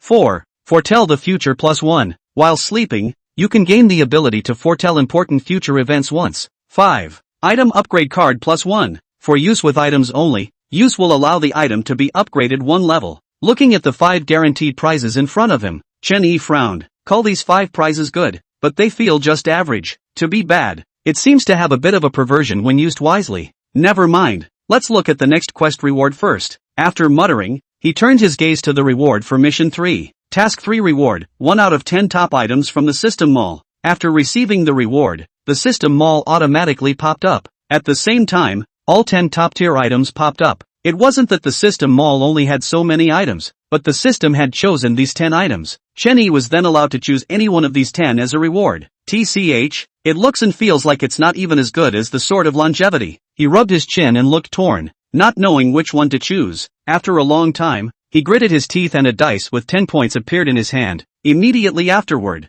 he tossed the dice into the air and let them fall free. Eventually, the number of points shown on the dice is 3. 3 points? Seeing the number of points, Chen-Yi froze for a moment and lifted his head to direct his gaze towards the third of the 10 items. Item name, the Mount of All Things. Rank, First Order. Upgradable. Use, activate the token to summon a random living or non-living creature from within the Mount of All Things to fight. Source, All Pro Trenchless System Quest Reward. Remarks, the Mount of All Things. The Mount of All Things. Born of all things. Died of all things. Uncertainty of all things in the underworld. The mound of all things. Summoning non-living things is understandable, but summoning living things. The mound of all things. Born in all things, died in all things, died in all things, born in all things. Chen Yi muttered something in his mouth, and in his mind, he felt that he understood something. The feeling, however, was very hazy. Gee, it's not going to grow a brain, is it? He scratched his head, feeling an itch. In the meantime, a 10-centimeter long branch appeared in Chen Yi's hand. The branches are half black and half green, a black place that exudes a horrific aura of death. Where it's green, it's bursting with life. Two extremes that coexist nicely together. It is really rare. In the meantime, outside of system space, the hidden ship ticket room, Yen Yen sat beside Chen Yi and curiously surveyed him. Is the big bad guy that tired? Surprised you fell asleep? Or else, Yun rewards him? But he's asleep, so that wouldn't be bad, would it? What the hell? I don't believe he'll say no. Yun smiled wryly. Inside the system space, hiss, what's going on? Alas, the child has grown up. He sighed inwardly and didn't stop it, closing his eyes silently. Half an hour later, Yun lay down on the bed and fell asleep. Off to the side, Tangerine, with her belly exposed, also gurgled to sleep. At this point, Chen Yi sat on the edge of the bed and opened the Wealth Mall. 10 times spending cashback card. Unlimited currency. So wealth value is okay? With that, he grinned and found an item worth 100 wealth values. Lucky necklace. Use it to greatly increase your lucky value. Remarks, not a full version of the item. Please use with caution. Know what I mean? Chapter 146, Buying Demon Cherubs, Foreseeing the Future. Fortune Mall. Lucky necklace, mutilated version 100 points of wealth value. Current wealth value balance, 110 points. Ding. Purchase is successful. Spending 100 points of wealth value. Ding. Detected that the host has a 10 times spending cashback card. Is it to be used? Use. Chen Yi smiled faintly and decisively chose to use it. Ding. 10-fold cashback card used successfully. Current wealth value balance, 1010 points. Inside the room, watching the wealth value balance skyrocket, Chen Yi instantly grinned. Hey, 1,000 points of wealth value now. Just your name is Devil's Cherub, isn't it? Swipe the card. Swipe the card. Swipe the card. Swipe the card. Ding. Card swiped successfully. Congratulations to the host for spending 500 points of wealth value to purchase the commodity, Devil's Cherub. Name, Devil's Little Angel. Sex, female, underage. Please note, level, Demon/Angel First Order. Corresponds to Demon King First Rank. Skills, demonic forms, proximity, summoning, golem, bloodline, angelic forms, blessing, holy light, judgment, bloodline, promotion path, no promotion path at this time. Try to find an unlock. Remarks, one from the devil's product of the angels, which should not have existed in the world, but was blessed by some powerful being. 2. Underage, underage, underage, underage, underage. Chen Yi, Po_2038 right arrow curving left. Oh, what's the meaning of this memo? I asked you what the note means? I'm that kind of guy? I bought her for that kind of thing? All your grandma's leg. Dog system. It really is. The light of day is clear. Why do you think he's such a weird uncle? Lord, Lord. Suddenly, a timid voice sounded beside Chen Yi. Returning to his senses, he craned his head to look, but froze. See only. A girl who was 1 meter 5 tall and wearing a black princess dress with 2 small black wings on her back was looking at him shyly. Boy. So the previous experience version was a castrated version. This moment is going to be more than 10 times cuter than before. With a grin on his face, he pulled the demonic cherub into his arms. Lord, Master,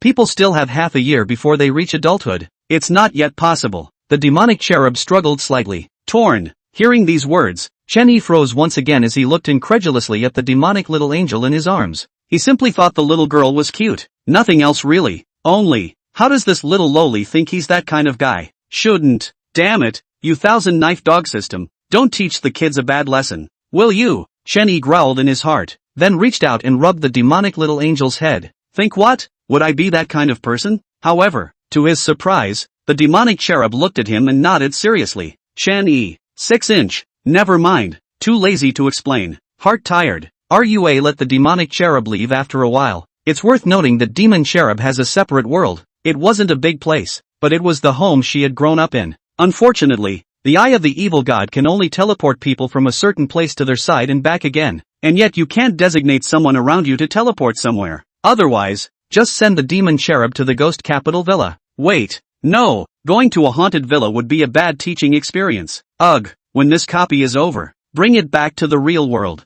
After sighing, Chen Yi took off his shoes and went to bed, and within a short while, He was in dreamland. In a dream world, the sky flashed with lightning and thunder, the wind gusted, and hailstones the size of fists crackled down. All around them, glass shattered from skyscrapers and screams rose. Streets. A man was clad in black robes, holding a long spear with a red ghostly aura. The hailstone smashed into the top of his head and shattered without hurting him in the slightest. In front of him, Chen Yi was lying on the ground, his hands having disappeared. He was breathing heavily, screaming for help. Just now, the man appeared in front of him instantly. In just a moment, his hands fell off and he suffered a severe blow to his chest. From the beginning to the end, the black-robed man only said, "You killed someone you shouldn't have. Can you tell me what year it is?" Lying in a pool of blood, Chen Yi used all his strength to ask his last words. "Oh, you want to know your own death anniversary? Interesting." The black-robed man laughed, pulling his cell phone out of his pocket and glancing at it. 3023, December 24th. As the words fell, he took the lance in his hand and stabbed it into Chen Yi's neck. Endless pirate ships, hidden ticket rooms. Ah. Suddenly, the sleeping Chen Yi jolted awake, sitting up and panting heavily.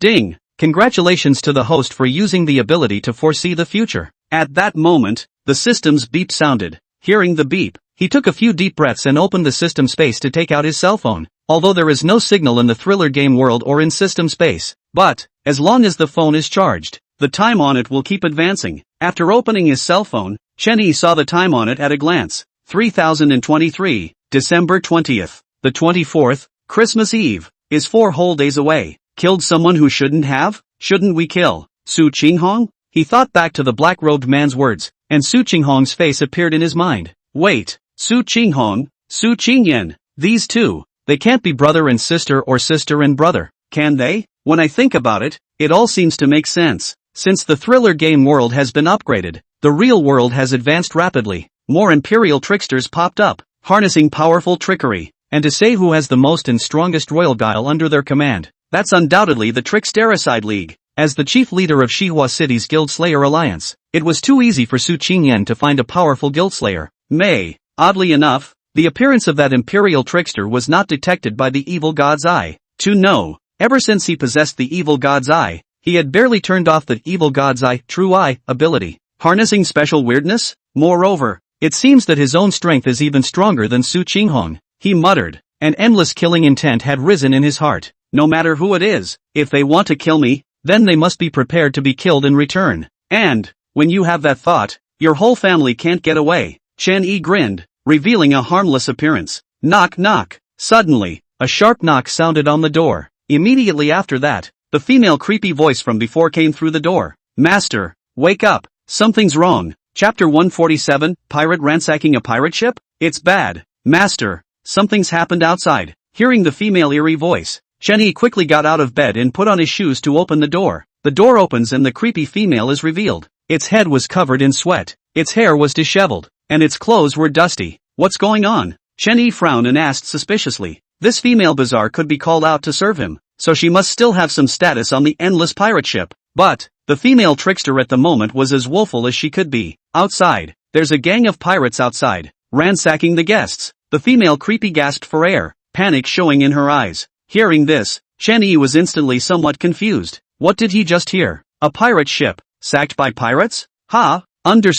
Meow. Just then, a cat purred in orange walked out of the house. Immediately afterward, it made a long leap and jumped onto Chen Yi's shoulder. Standing on its shoulder, it looked the female creepy up and down before silently licking its paws and washing its face. Come on, go check it out. Without caring about little orange, Chen Yi spoke before turning around and closing the door to the room. Inside the house on the bed, Yen Yen was still sleeping quietly, not realizing that Chen Yi and Xiao Tangerine had left. But, the moment Chen Yi closed the door, the princess-skirted strong man suddenly appeared. It sat on the ground, holding a giant axe in its hand, quietly guarding Yun. Endless pirate ship, first floor hall. Nearly 2/3 of the ship's shenanigans are here. They gathered together, all hiding on the ground, shivering. Directly in front of them, 5 creeps with red ghostly auras were counting thrill coins. TSK, TSK, TSK, and the endless pirate ship. Just a few thrill coins? Still have the nerve to call it a pirate ship? It's not as good as the money we'll make in a few days of ransacking.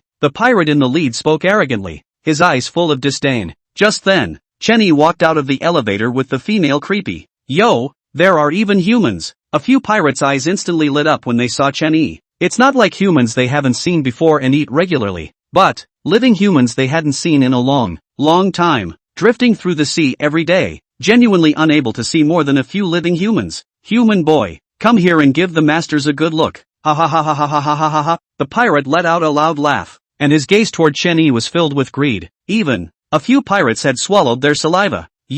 Are you shouting at me? Chen Yi reached out and pointed at himself, then raised his leg and was about to walk towards the pirates. He had just taken a step out when he felt his shirt being grabbed. Master, don't go over there. Behind him, the female creepy shook her head at him, looking worried. It's okay, don't worry. Seeing the situation, Chen Yi smiled, not realizing that this female creepy would even worry about him. After patting the female creepy's hand, he stepped towards the pirate. I'm here. And then what? Walking up to the pirate, Chen Yi grinned, revealing a harmless appearance. And then kill you for meat. Of course. On the opposite side, the pirate similarly grinned, and a monstrous ghostly aura instantly erupted from his body. 5 Ghost King 5th ranks? The endless pirate ship can be looted by this group? Seeing the rank of the 5 pirates, Chen Yi was astonished beyond measure. On the endless pirate ship, there were also shenanigans that were higher than the 5th rank of Ghost King. There might even be a Ghost Emperor sitting behind it. Such a pirate ship can be ransacked by 5 Ghost King 5th ranks? Oh, is that so? Well, you guys give it a try then. Chen Yi grinned and raised his left hand to snap his fingers. The next moment, a scarlet ghostly aura appeared at his side. Immediately afterward, the ghostly aura dispersed and Hibble's figure was revealed. She held the guile blade in her hand, and the killing intent on her body almost condensed into substance. Most importantly, her Ghost King 9th stage aura instantly swept across the entire field. Just the breath alone made the 5 Ghost King 5th ranks on the opposite side all fall to the ground in fear. They fell to the ground, their bodies trembling. Not far, the tourists on the endless pirate ship didn't feel it either, as Hibble's ghostly aura was hitting them just as hard. Under this kind of ghostly aura, a few low-grade ghost generals were directly crushed alive. Didn't you say you were going to eat me? You can't eat me while I'm lying on the ground. Looking at the twitching 5 shenanigans, Chen Yi said with a smile. Immediately after, he took the trick blade from Hibble's hand and came in front of the 5 pirates. Crouching down, he tackled the 5 pirates one by one. Ding! Congratulations to the host for killing 5 Ghost King 5th order creeps and leveling up. Level 6. Hearing the system's beep, Chen Yi did not feel anything. At the moment, his strength is simply not measurable at this level. Blackie, dinner's ready. Without another thought, he called out to Blackie and devoured the corpses of 5 pirates. Ding! Lifespan replenishment in progress. Additions complete. Current lifespan, 2,500 years. Yo, that's quite a lot of additions this time. Say, it's been so long, how come your level hasn't risen? Hearing the system's beep, Chen Yi couldn't help but ask. You don't understand. You can't understand. And when you're my age, you will. Xiao Hei's voice rang out, his words filled with helplessness. Chen Yi, 6. This little black, it's really getting skinnier and skinnier. Wasn't sure who the trick beads were supposed to be for, but now I have a target. Broogie.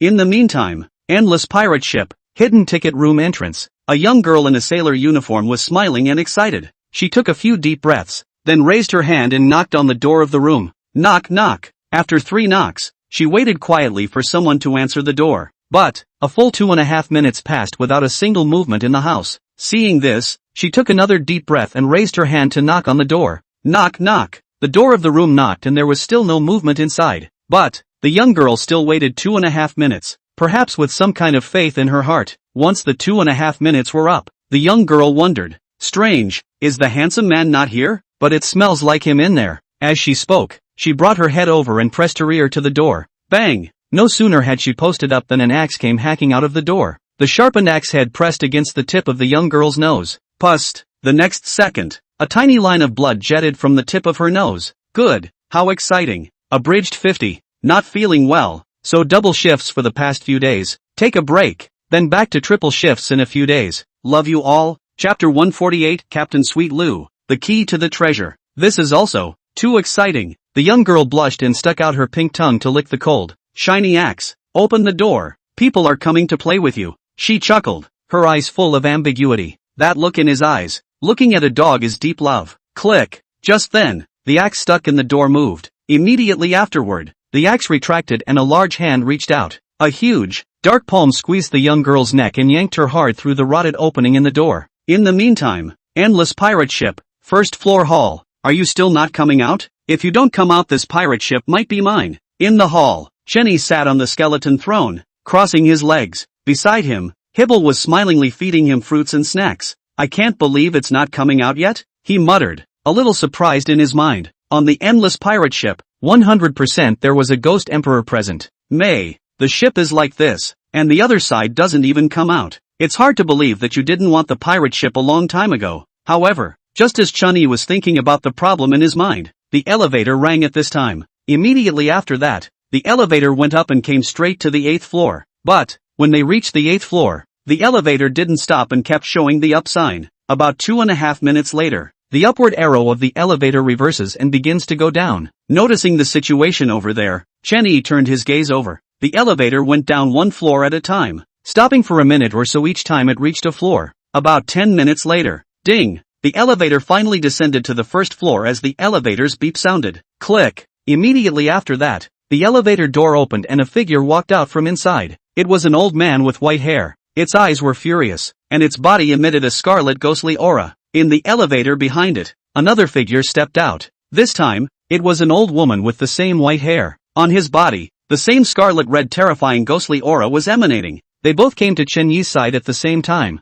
standing with their arms folded and staring at him dead in the face. Ghost King 6th Order and Ghost King 7th Order? Looking at the two creeps in front of him, Chen Yi was somewhat surprised. But, just then, the originally closed elevator door opened again, and another figure walked out from inside. What? Ghost King 6th Order and Ghost King 7th Order still can't get into your eyes? My honored guest of the hidden ship ticket. See only. One wore a white dress with little white shoes on her feet. The innocent-looking girl without any extra dress-up walked up to Chen Yi. Hello, my name is Sweet Willow and I'm the captain of this endless pirate ship. Sweet Lu gave a crooked smile and introduced herself to Chen Yi. Immediately afterward, she stretched out her delicate hand and waited for Chen Yi to shake it. Ling Chen, human player. Seeing the situation, Chen Yi smiled and reached out to hold Sweet Lu's tender hand. The moment Sweet Lu appeared, he could tell that this pure and lovely-looking young girl, it was the only ghost emperor on this endless pirate ship. That aura, although not as good as Wei Zicheng, the president of the Ghost Capital Bank, but, it's not much better. Both hands made contact and drew back at the same time. I helped you out with 5 pirates, how can I give something? Chen Yi grinned, revealing a harmless look. He wasn't really interested in the ship. After all, there was a ghost emperor sitting here. He is strong and has lots and lots of money. But, to say that getting someone's property from a ghost emperor was a bit impractical. Yeah, Sweet Willow nodded, nodding to the old man and woman next to her. Seeing Sweet Lu's actions, a hesitant look appeared on the old man and old woman's faces. After a while, they looked at each other and sighed at the same time. Immediately afterward, both reached into their pockets and pulled out a palm-sized wooden box. The wooden box was very plain, with no local scent on it. Master, the old man and the old woman shouted in unison, then handed the wooden box in their hands to Sweet Lu. Receiving the 2 wooden boxes, Sweet Lu glanced at them and handed them directly to Chen Yi. Looking at the wooden box that Sweet Lu handed over, Chen Yi was a bit puzzled, but, without much hesitation, he reached straight for the wooden box. The next moment, he opened the 2 wooden boxes under the bizarre gaze of the crowd. The wooden box opened, and inside were 2 jade pendants that were only half cut. These 2 pieces of jade pendant, disconnected just enough to put them back together. Seeing this scene, Chen Yi looked up at Sweet Lu suspiciously. These 2 pieces of jade are named Wan Pai Silk, a key to a treasure sought by all pirates at the end of the Endless Sea. It should still be okay to use this as payment, right? Upon hearing this, Chen Yi frowned. Are you painting me a picture? He remembered that the endless pirate ship's mission was, arrived at the end of the route and succeeded in unlocking the unknown treasure. There's no telling how long it will take to reach the end of the route now. What's the point of having a stupid key? And, who the hell knows if this stuff is real or not? No, I never paint a picture. Because, the end of the Endless Sea, has arrived. Chapter 149 Princess Dress Strong Man Traumatized. The end of the sea, here? Hearing Sweet Lu's words, Chen Yi was somewhat surprised and turned his head to look outside. Fruity, the scenery outside had stopped regressing, and the endless pirate ship had literally come to a halt. See, I told you, I never paint a picture. Sweet Lu smiled and turned her head to look at the old man and the old woman on the side. Pack up and get ready to get off the ship in search of the Wampusel treasure. Oh, by the way, those losers, 1 for each. If you can't shell out 10,000 thrift coins for ransom, just throw them all into the sea and feed them to the fishes. After throwing down a sentence, she turned around and walked away, and that aura of innocence turned into a terrifying killing intent. Kind of. Hearing Sweet Lu's words, Chen Yi got up and put away the skeleton throne. then took Hibble away with him. Endless pirate ships, hidden ticket rooms. When Chen Yi returned to the door of his room, he saw the already tattered door at a glance. Seeing this scene,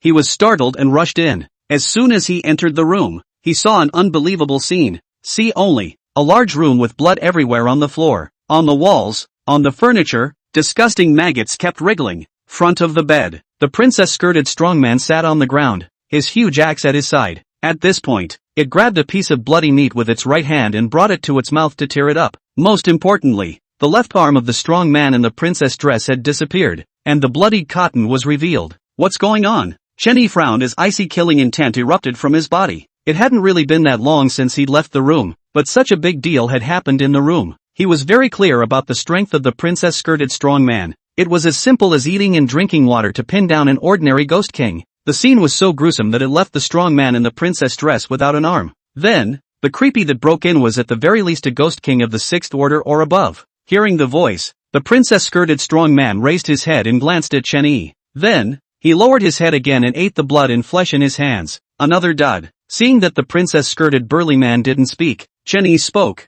then walked quickly to the bedside. On the bed, Yun was still sleeping quietly, hollering from the corners of her mouth. He was relieved to see this scene. If nothing happened to Yun, everything is okay. Immediately after that, he came back to the princess-skirted strong man. Crouching down, he took the hand of the burly man in the princess dress. Can't talk, can you? Then use your hands to roughly describe to me what was going on. Hearing Chen Yi's words, the princess-skirted strong man put down the bloody meat in his hands. It then removed a bloody sailor suit from under its legs. Looking at the sailor uniform, Chen Yi was a bit confused. A sailor suit? You mean the creepy that broke in was wearing a sailor suit? Strange. There are still creeps in sailor uniforms on this ship? Just then, the burly man in the princess dress made another move. It dropped the sailor suit in its hands and stood up with its right hand propped on the floor. Immediately afterward, it came to a cabinet and removed a small red ball from the top. Ding! Special item detected. System scanning. Scanning complete. Item name, Clown Identity Ball. Grade, Ghost King 7th Order. Use, wearing a clown ball on your nose. You can inherit all the strength and skills of the previous user. Remarks, as the number of times it is used increases, the subsequent users will become real clowns. It's really a Ghost King 7th stage or above. Looking at the system panel, Chen Yi muttered to himself. Immediately after that, he took the clown identity orb from the hand of the burly man in the princess dress and threw it into the system space. Hard work. Saying that, he purchased a bottle of healing potion from the system space and poured it on the broken arm of the princess-skirted strongman. Pity. Healing potions didn't do much for the princess-skirted strongman. What's wrong? Yikes. Why is there blood all over the floor? Just then, Yun woke up on the bed. As soon as he opened his eyes, he saw blood all over the floor and a strong man in a princess dress with a broken arm. The next moment, tears streamed down from the corners of her eyes. She jumped out of bed in her bare feet, picked up the arm of the princess-skirted bruiser on the floor, and came to the princess-skirted bruiser. Seeing Yun coming over, the princess-skirted strong man crouched down obediently. Good girl. It doesn't hurt, ha. It doesn't hurt. It doesn't hurt. As she cried, she placed the broken arm at the left arm of the strong man in the princess dress. Immediately afterward, a pitch-black ghostly aura erupted from her body. The moment the ghost chi appeared, it all surged towards the broken arm. Just then, a miraculous scene occurs. Wrapped in ghostly aura, the broken arms of the strong man in the princess dress began to reattach themselves together. In no time at all, the location of the broken arm was restored as normal. It was not even, at all, apparent that the princess-skirted strongman had ever lost his arm. I'm sorry. It's all because I'm too weak to let you get hurt. With tears in her voice, Yun lowered her head and kept sobbing. Suddenly, the pitch-black ghostly aura of her body became intense and instantly filled the entire room. Ding! Your slave Yin Yen has been stimulated and some kind of potential in her body has exploded. Her strength has increased. Chapter 150 Island. Strange Mind of a Young Girl, Extra. Name, Yun. Doll Ghost. Rank, Ghost Martial. Skill, Summoning. Can make all creatures or non-creatures into dolls equal to their own strength. Promotion? Source, A-class copy of Thriller Apartment 404. Hide the boat ticket room. Looking at the system panel in front of him, Chen Yi didn't know what to say for a moment. So far, it seems that all the shenanigans except for Blackie are more or less upgraded on their own. Only this guy, Blackie, is like a bottomless pit. That's it? And honor the noble and greatest of all devouring kings? Ding! Lifespan replenishment in progress. Additions complete. Current lifespan, 3,000 years. Chen Yi. Sorry, forgot to block you. Sorry la.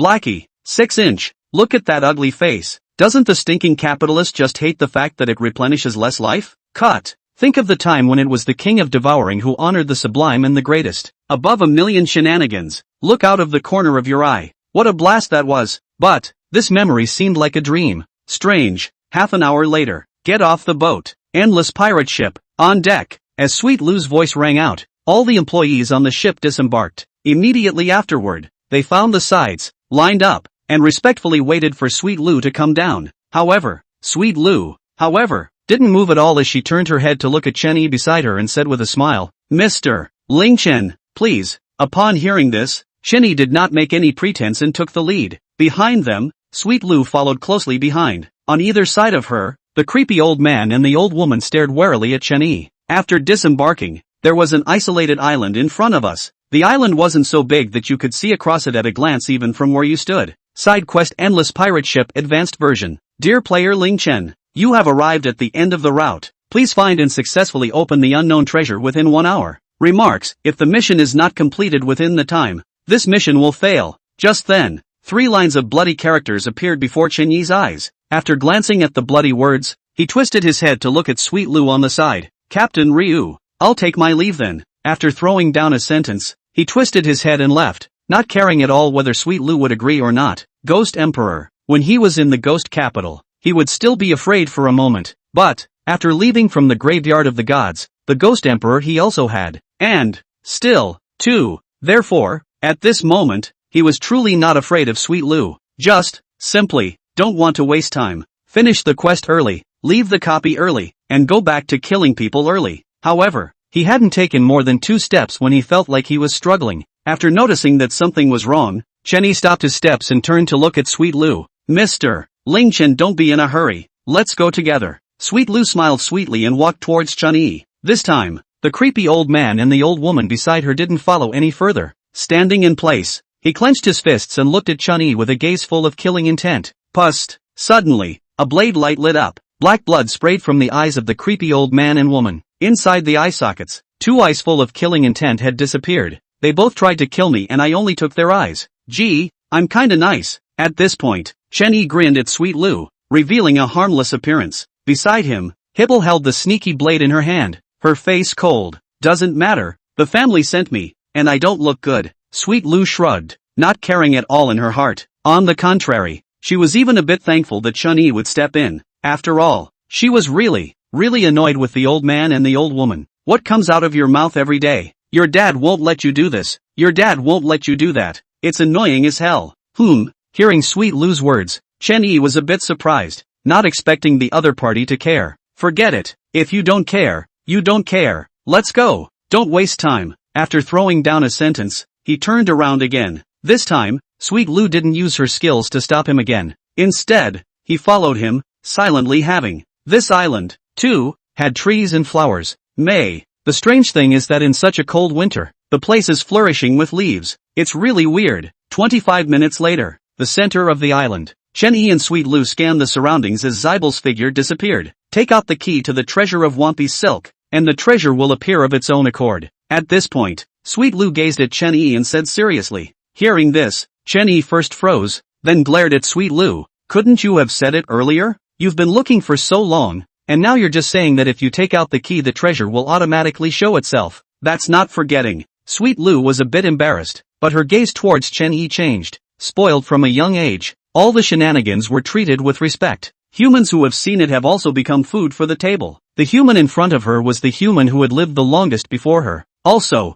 the human in front of him was different from all those creeps. TSK. It felt like there was a strange feeling in my heart, but I couldn't put my finger on it. 3 shifts coming up. Love you guys. Chapter 151 10,000 Pi Silk Treasure. Another old monster. End of the Endless Sea. Lone Island. In the center of the island, Chen Yi and Sweet Lou stood side by side. Let's hope it works. Chen Yi muttered something under his breath, then took out 2 half-completed jade pendants from the wooden box. Immediately after, he spliced the 2 halves of the jade pendant together. However, as the minutes ticked by, the pieced-together jade pendant did not react at all. Seeing this, Chen Yi raised his head to look at Sweet Lou with an inquiring look in his eyes.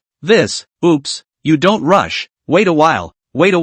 Sweet Lou looked embarrassed. She also did not expect the jade pendant to be unresponsive. But, as soon as his words fell, A familiar mechanical tone resounded in Chen Yi's ears. Ding! Special item detected. System scanning. Scanning complete. Item name, Man-Pixie Treasure. Rank, Purpose, when opened with a special key, a 1 in a million treasure can be obtained. Remarks, fantastic treasure. But seems a bit odd. As the system's tone fell, the jade pendant in Chen Yi's hand floated out a very pure yin chi. That yin and yang is about as good as a brand new thrift coin with a face value of $10 million.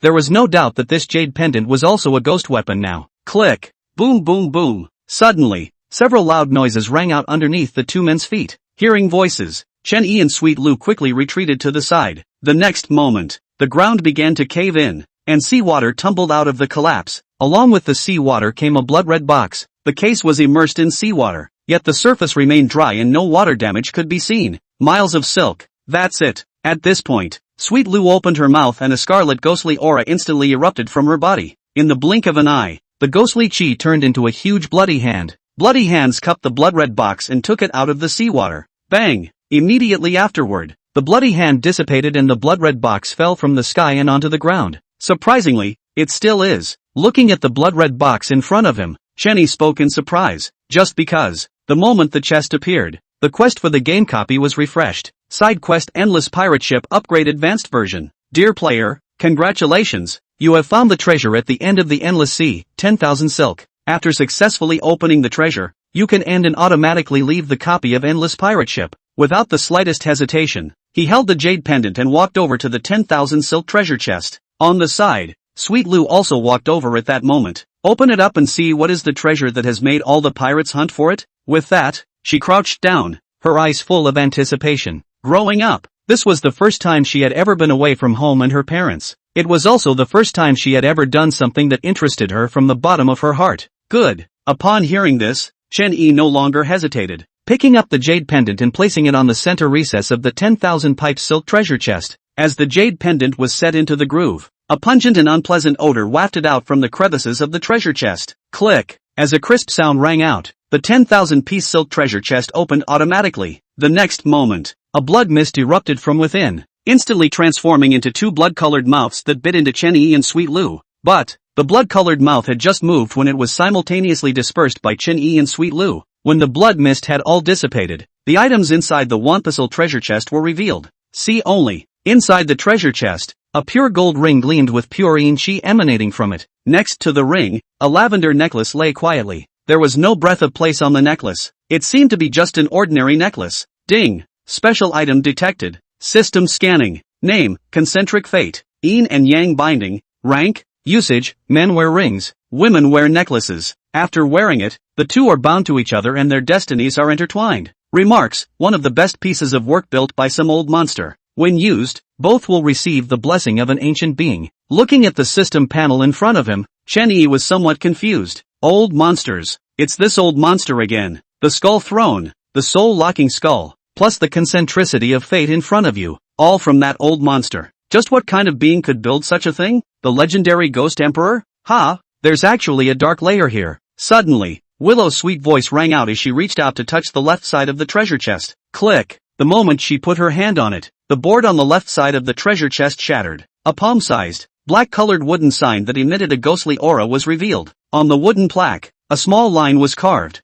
Faithful man, sometime in the future, when we meet, I hope you can think carefully. Looking at the wooden sign with a sentence that had no beginning or end, Chen Yi frowned. If it can appear here, then it must have been put there by that old monster again. Think carefully. Think about what? Forget it. Whatever he thinks. The most important thing in life is to be happy. Sweet Lu smiled sweetly and stood up. Stretching. She had coziness and spontaneity written all over her face. Luffy's in 5th gear. Chapter 152 Hidden Quest Trigger. Public Toilet Dead Air. Side Quest Endless Pirate Ship Upgrade Advanced Version. Completed. Dear player Ling Chen, congratulations on completing this side quest. Detecting that you currently have one side quest left to complete, the Thriller Game World copy will teleport you to the last side quest location in 5 minutes. On the island, Chen Yi played with the gold ring in his hand before putting it on the middle finger of his left hand. Aside, Sweet Lu put the lavender necklace on her neck, then turned her head to look at Chen Yi. Then, we have a deal. A Ghost Emperor level ghost artifact in exchange for you saving me once. Hearing Sweet Lu's words, Chen Yi grinned, revealing a harmless appearance.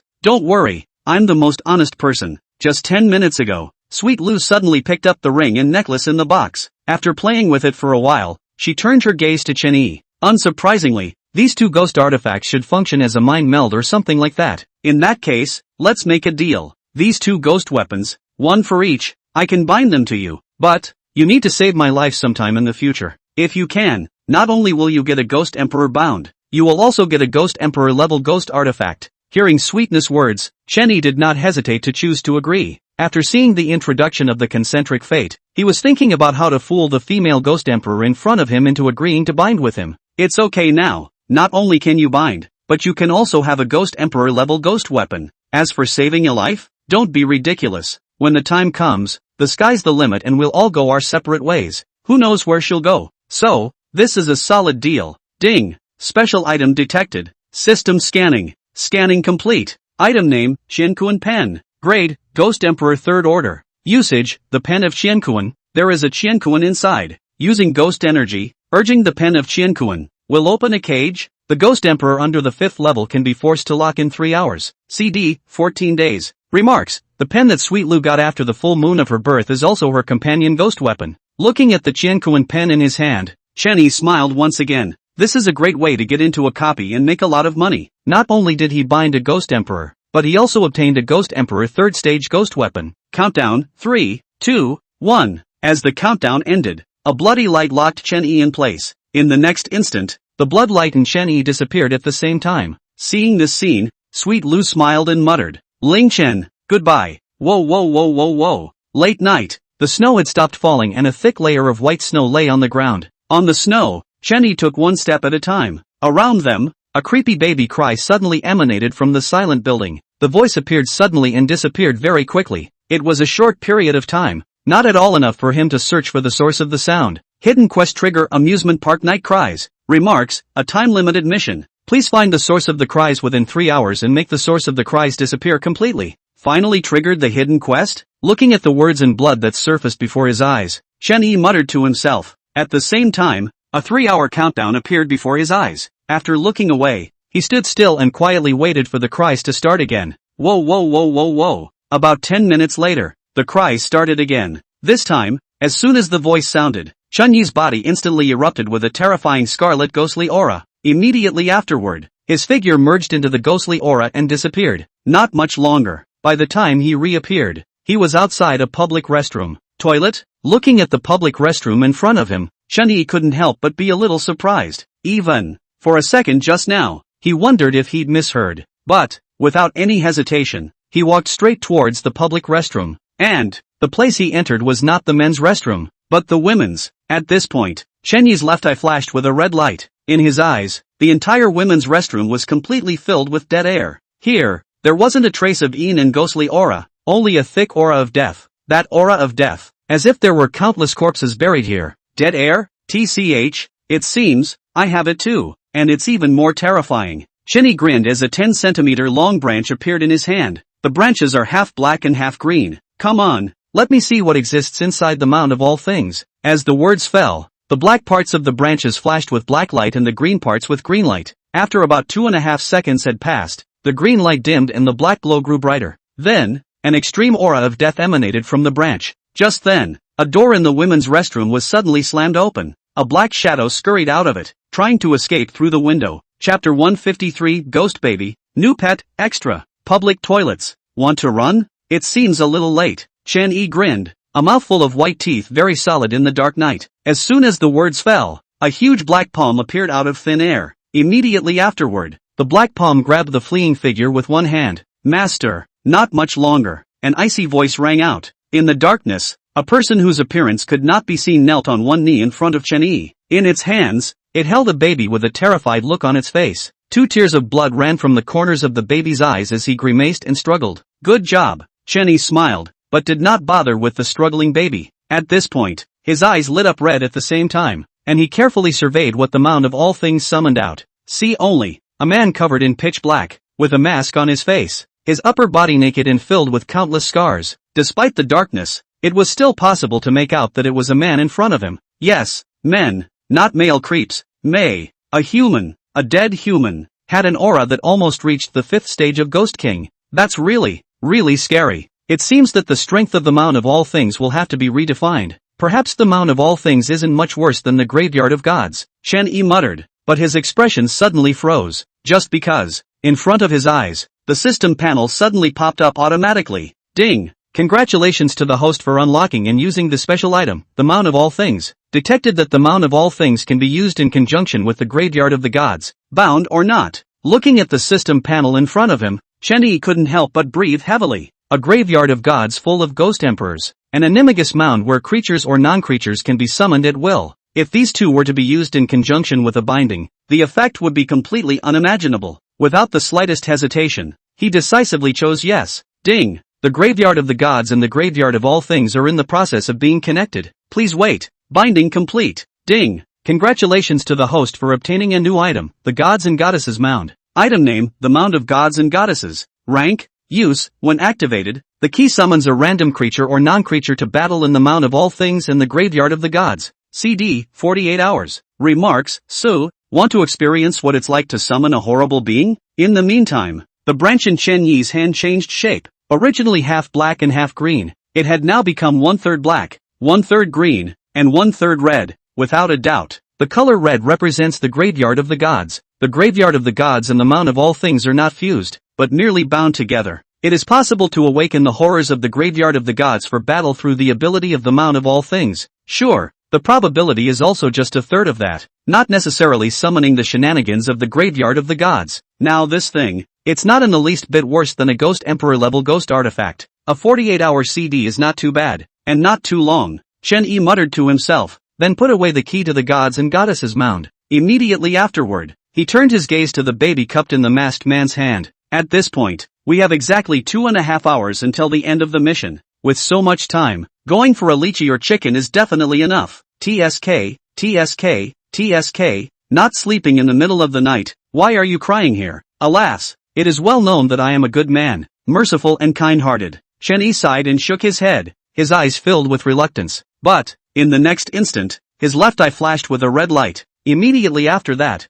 the ghost baby's eyes became equally bloodshot. It stopped struggling and looked at Chen-Yi in a demented manner. Give a face and get yourself killed. The corners of Chen-Yi's mouth rose as a scarlet ghostly aura erupted from his body. Just then, the masked man let go of his hand and got up to stand to the side, keeping his eyes on the ghost baby. The ground. The ghost baby stood straight up trembling, then raised his hands to his neck. A second passed before the hands snapped together in a death grip. With this pinch, the ghost baby fell straight to the ground, his legs kicking wildly. The hands around the neck, however, became harder. It struggled frantically to get loose, but wanted to strangle itself so badly. That's all. After about 2.5 minutes, the ghost baby stopped struggling and its hands went limp with weakness. Hidden Quest, The Cries of the Amusement Park at Night. Completed. In the meantime, a copy of the thriller game World surfaced in blood. Seeing this, Chen-Yi smiled and called out for Little Black to devour the corpse of the ghost baby. By the way, you can get back on your own, right? After devouring the ghost baby, Chen-Yi turned his gaze towards the masked man. At that, the masked man nodded, but then suddenly shook his head. The next moment, its entire body burned with blue flames. Amidst the firelight, its form shifted constantly. Eventually, a tall and sturdy black horse appeared in front of Chen-Yi. The black horse's head and all 4 hooves burned with blue flames. On the horse's face, a horrible mask hangs. On the horse's back, a handsome blue and black saddle that emanated an eerie aura of death. Ding! Congratulations to the host for being recognized by a special being and obtaining a new pet. 3 shifts coming up. 300,000 words. 58 days of continuous updates. Go! Chapter 154, The Return, Men Are No Good. Ding! Congratulations to the host for being recognized by a special being and obtaining a new pet. Pet name, Spectral Horse. Level, Ghost King 5th Order. Skills, Trample, Godspeed, Guard, Charge. Source, the Mound of All Things Summoned Objects Recognition. Remarks, Special Existence recognizes its owner. Loyal Guardian. Thriller Amusement Park. Late at night, there was a cold breeze in the air. The ground was white with a thick layer of snow. On the road of the amusement park, Chen-Yi rode forward on his spectral horse. At this point, the bloody words of the thriller game world floated before his eyes. Countdown to return, 2.5 minutes. After glancing at the countdown, he continued to walk aimlessly through the amusement park. The first S-ranked copy. Only 3 people in total survived in the end? After turning around, Chen-Yi muttered under his breath. In the time just now, he clearly perceived that there were only 3 humans in the entire amusement park, including him. but there could have been 4. 8th level player, Su Qinghong, TSK, TSK, TSK, it's the 21st, 3 days before Christmas Eve. Chen Yi staggered, his body radiating killing intent. Countdown ends. At this point, a red light locked Chen Yi in place. In the next instant, the red light in Chen Yi's figure disappeared at the same time. Only the spectral horse was left standing in place with a dumbfounded look on his face. However, after about 3 seconds had passed, the figure of the spectral horse also disappeared. Dark space. Player name, Lingchen. Progress settlement in progress? Please wait. Settlement complete. Game rating, SSS plus grade. Received an evaluation from a ghost emperor. Game rating increased. Game quest, experience all the programs in the amusement park and get an A or higher rating for all of them. Completed. Quest reward, Thriller Amusement Park Honorary Director title plus 1. Thriller coins plus 100. 000. Points plus 1. 000. Random treasure chest plus 1. Random ghost weapon plus 1. Thriller game copy exemption ticket plus 1. Hidden quest, The Cries of the Amusement Park at Night. Completed. Quest reward, Creepy Guardian title plus 1. The rewards of the game this time are indeed a bit rich, especially this one, the Thriller Games copy free entry ticket. Dark space. Looking at the copy rewards handed out in front of him, Chen Yi was a bit surprised. Thriller game copy exemption ticket. If you are selected by the Thriller Game World copy, you can use this ticket to refuse to enter without any penalty. Thriller Amusement Park Honorary Director title, S-rank copy title to scare some uninitiated weirdness. That title, it doesn't mean. Chen Yi shook his head, then opened the random treasure chest. After the treasure chest was opened, a ghost general level creepy jumped out of it, and was directly slashed by Chen Yi before shouting for Xiao Hei to devour it. Finally, the random ghost artifact opens up as a spoon. It was also a ghost general level ghost weapon. Not much use. What's this Creepy Guardian title? Though, Creepy Guardian title, wearing it will increase Creepy's favorability towards the wearer. Remarks, after reaching a certain level of goodwill, Creepy might go up the pole and deliver the baby. Holy, it's still going on? Looking at the introduction of the title, Chen Yi was somewhat surprised. Totally didn't realize there were titles that increased favorability. But, there's one way to say it, and that kind of stuff doesn't do much for him. And, looking at the notes, it seems like you still need to go for the goodwill brush. Never mind, it's better than nothing, just in case we need it someday. After muttering, he stuffed all the rewards into the system space in one fell swoop. After getting everything done, he didn't hesitate in the slightest and decisively chose to leave the dark space. Xihua City, suburban villa. Inside the villa, Chen Shi and Fei Fei were happily eating a barbecue. Happy Water and Rebby were placed next to it. The television set, directly in front of him, was showing the latest variety show, A Tale to Tell Between the Grim Reaper and the Grim. This thing, it's a love synthesis. The main event is a dogfight plus no tripe. However, Chen Shi and Fei Fei were watching with great interest.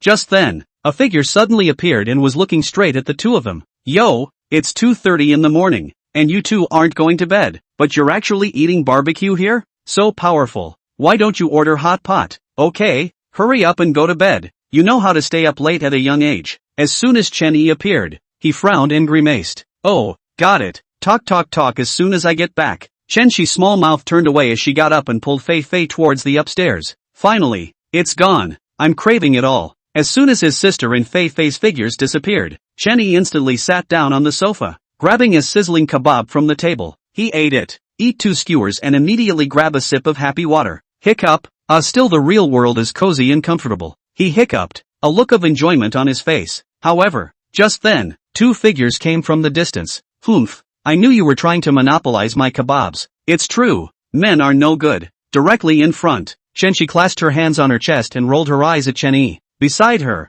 Fifi was laughing her ass off. Chapter 155, Killing Ling Chen or Not Killing Ling Chen?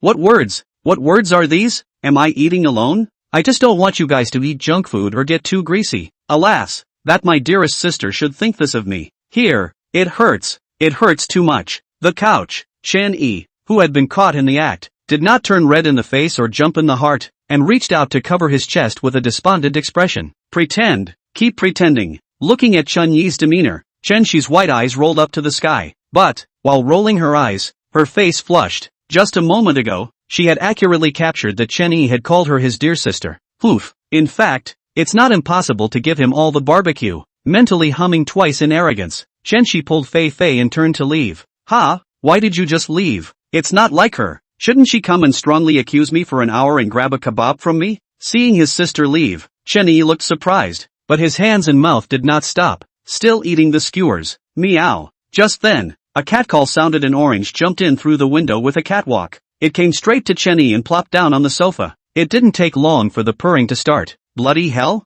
Chen-Yi, who was eating a kebab, stalled in his movements and looked down at Xiao Orange. At this point, in his eyes, a red mist, if any, floated over Orange's body. Forget it, don't bother. He shrugged and continued to eat his kebab. This little Orange guy, he comes and goes without a trace and has no idea what he's doing. And, most importantly, it's amazing that it can go from the real world to the thriller game world on its own. Then, go back to the real world from the thriller game world itself. This, really, is awesome. The following morning, the sun shone brightly. Outside the villa, a cockerel crowed and then raked up a small mound of dirt with its claws. A beautiful day to start. Inside the villa, Chen-Yi found his computer and opened it after washing up, logging into the website of the Trickster Slayer Alliance. The site opens and this time only one person has sent a message. Su Qingyan, Mr. Ling Chen, are you in the real world? This message, from 4 days ago, that day happened to be the day Su Qinghong was killed. Looking at the message on the screen, Chen-Yi smiled.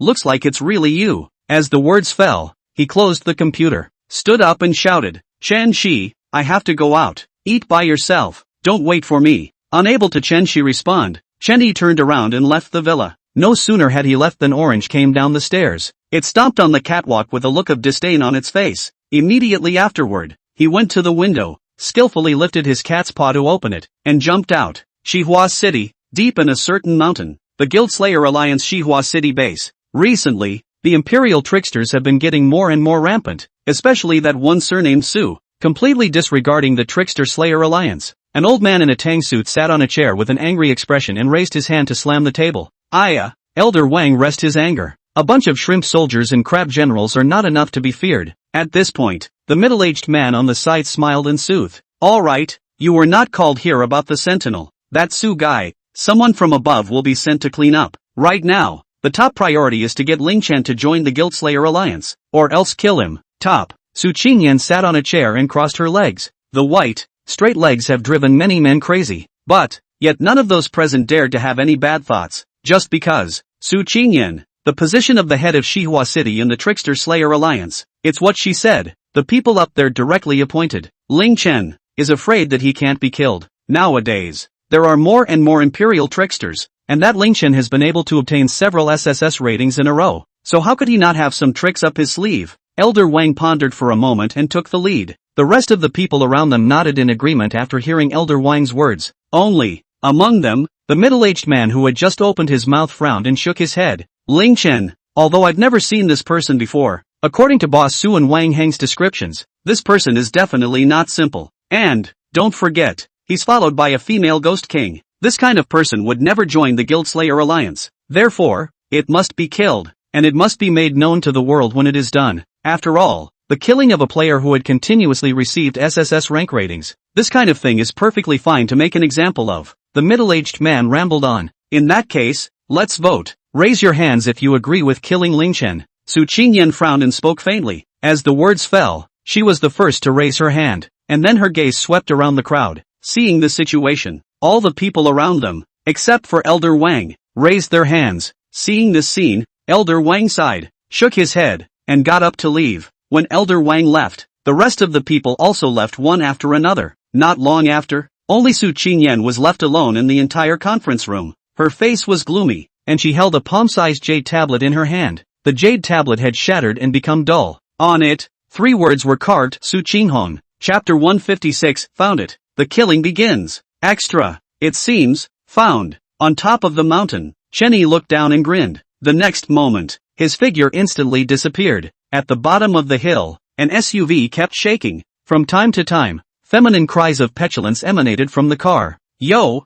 pretty good at that. Just then, an icy voice rang out. At the sound, the SUV shook violently a few times. Then a middle-aged man walked out fully dressed. Upon seeing Chen-Yi, he furrowed his brows and looked unkind. Who are you? Why are you here? Me? I'm the Ling Chen you're looking for. Chen-Yi grinned as his face abruptly transformed into a white-haired old man. Looking at the scene happening in front of him, the middle-aged man was shocked beyond belief. But, he quickly returned to his senses, and a bizarre figure instantly appeared behind him. Ghost Marshal level spooky. Creepy appeared later with a grimace. Ghost Marshal? I have that too. Looking at the weirdness behind the middle-aged man, Chenny smiled and raised his left hand to snap his fingers. The next moment, Yun's figure appeared, yawning sleepily. Big bad boy, yelling at people every time they're sleeping. She rubbed her eyes and muttered under her breath, "Oofed. A ghostly handsome lowly. Are you trying to call her out to cute me?" The middle-aged man poofed, and the creepy behind him instantly struck out. He was aware that Ling Chen had harnessed a female ghost king.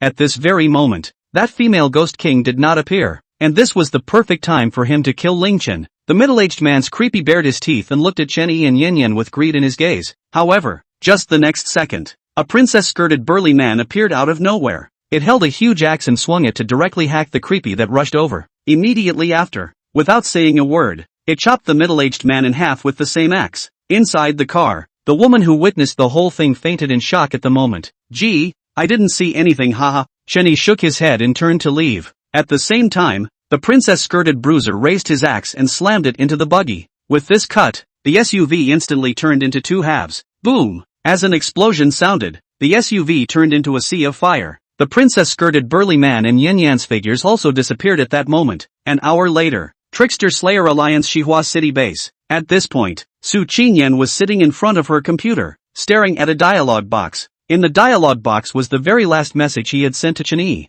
Looking at that message, her thoughts went back to 4 days ago. That day, her brother's life jade plaque on her body suddenly emitted a crisp sound. Immediately afterward, dense cracks surfaced on the jade plate. Bang! A second later, the crack shattered and a creepy burst out of it. Its eyes were lifeless, and the ghostly aura on its body was nearly dissipated. Not long after, its eyes flashed a red light. Red light shone out of the eyes, forming several figures. That figure was none other than Chen Yi and his female ghost kings. Originally, Su Qingyan was still a bit surprised that she hadn't found any relevant information about Chen Yi in her mind. Even, she had never met and touched Chen Yi. But, soon she realized that Hibble was standing there. That's Ling Chen's ghost king. Returning to her senses, Su Qingyan closed her computer, let out a deep breath, and stood up. Just as she got up, she suddenly frowned and jerked around. "It's been a long time, head Su." The center of the room, Chen Yi leaned against the table with several heads laying behind him. Those heads, all of them, were people who had raised their hands to kill him. Seeing this scene, Su Qingyan's breath stuttered and her expression was shocked beyond measure.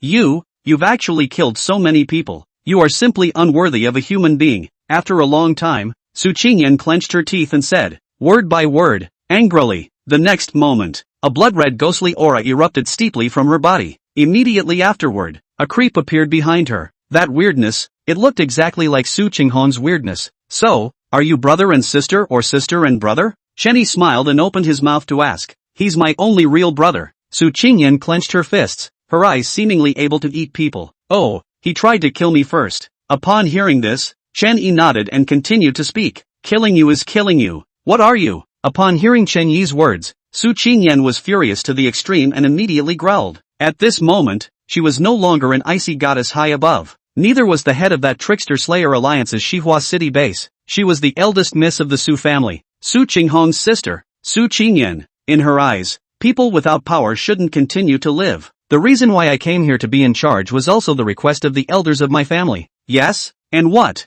then, are you and your brother, and all these people?" Chen Yi grinned, revealing a harmless look. He reached out and pointed to the dead, unmoving head that lay on the table. "You know what? I'm actually a really good person." "Really?" He nodded seriously. Then a branch appeared in his hand. In the next instant, 3 colors flashed on the branches. In the meantime, the female ghost king behind Su Qingyan instantly charged towards Chen Yi. But, just then, the black and green colors on the branch in Chen Yi's hand dimmed. Red, becoming brighter and brighter. Shasta, a monstrous ghostly aura instantly filled the entire room. At the same time, a horrifyingly deadly aura drifted out. Chapter 157, Su Family Level 9 Player, Su Qingyan Pawn. Somewhere deep in the mountains, the headquarters of the Trickster Slayer Alliance in Xihua City. Come and have a good time experiencing fear and thrill from deep within. Inside the house, Chen Yi grinned as a ball of scarlet ghostly chi erupted from the branch in his hand. The ghostly aura was mixed with a horrible deathly aura. The moment the death aura appeared, all the heads placed on the table instantly turned into white bones. In the meantime,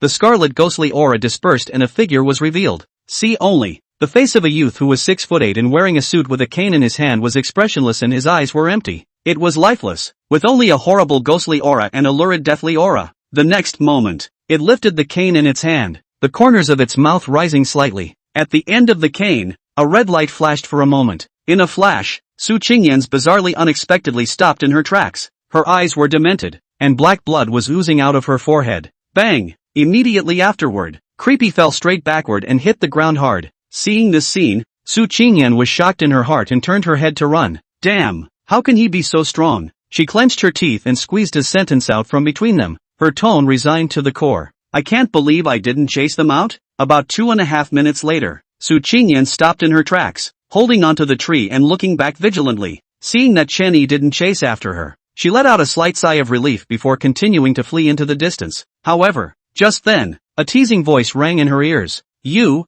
don't really think you can run away, do you? As the words fell, Chen Yi's figure was revealed. He rode a spectral horse, followed by the ghost emperor summoned from the graveyard of the gods. Looking at the Chen Yi who had suddenly appeared, as well as the terrifying horse he was riding, and the bizarre ghost king who had killed him in a second with a single strike. The moment, Su Qingyan's heart was completely desperate. She didn't understand why Su Qinghong wanted to mess with Chen Yi. Even more so, she didn't understand why she had to incite the crowd to kill Chen Yi. Despite the thought in her mind, a hint of madness still showed on her face. Immediately afterward, she shouted, Ling Chen, you can't kill me. I'm the eldest miss of the Su family, the future successor of the Su family. I'm still the head of the Guild Slayer Alliance's Shihua City. If you kill me, then you're declaring war on the entire Guild Slayer Alliance. At the same time, the Su family will use all their energies to kill you by 1,000 cuts. Hearing Su Qingyan's words, Chen Yi frowned. The Su family? The entire Guild Slayer Alliance? TSK? What in the world makes you think I'd be afraid of the Su clan, as you call it, and the Guild Slayer Alliance? When these words came out, Su Qingyan froze. Yeah,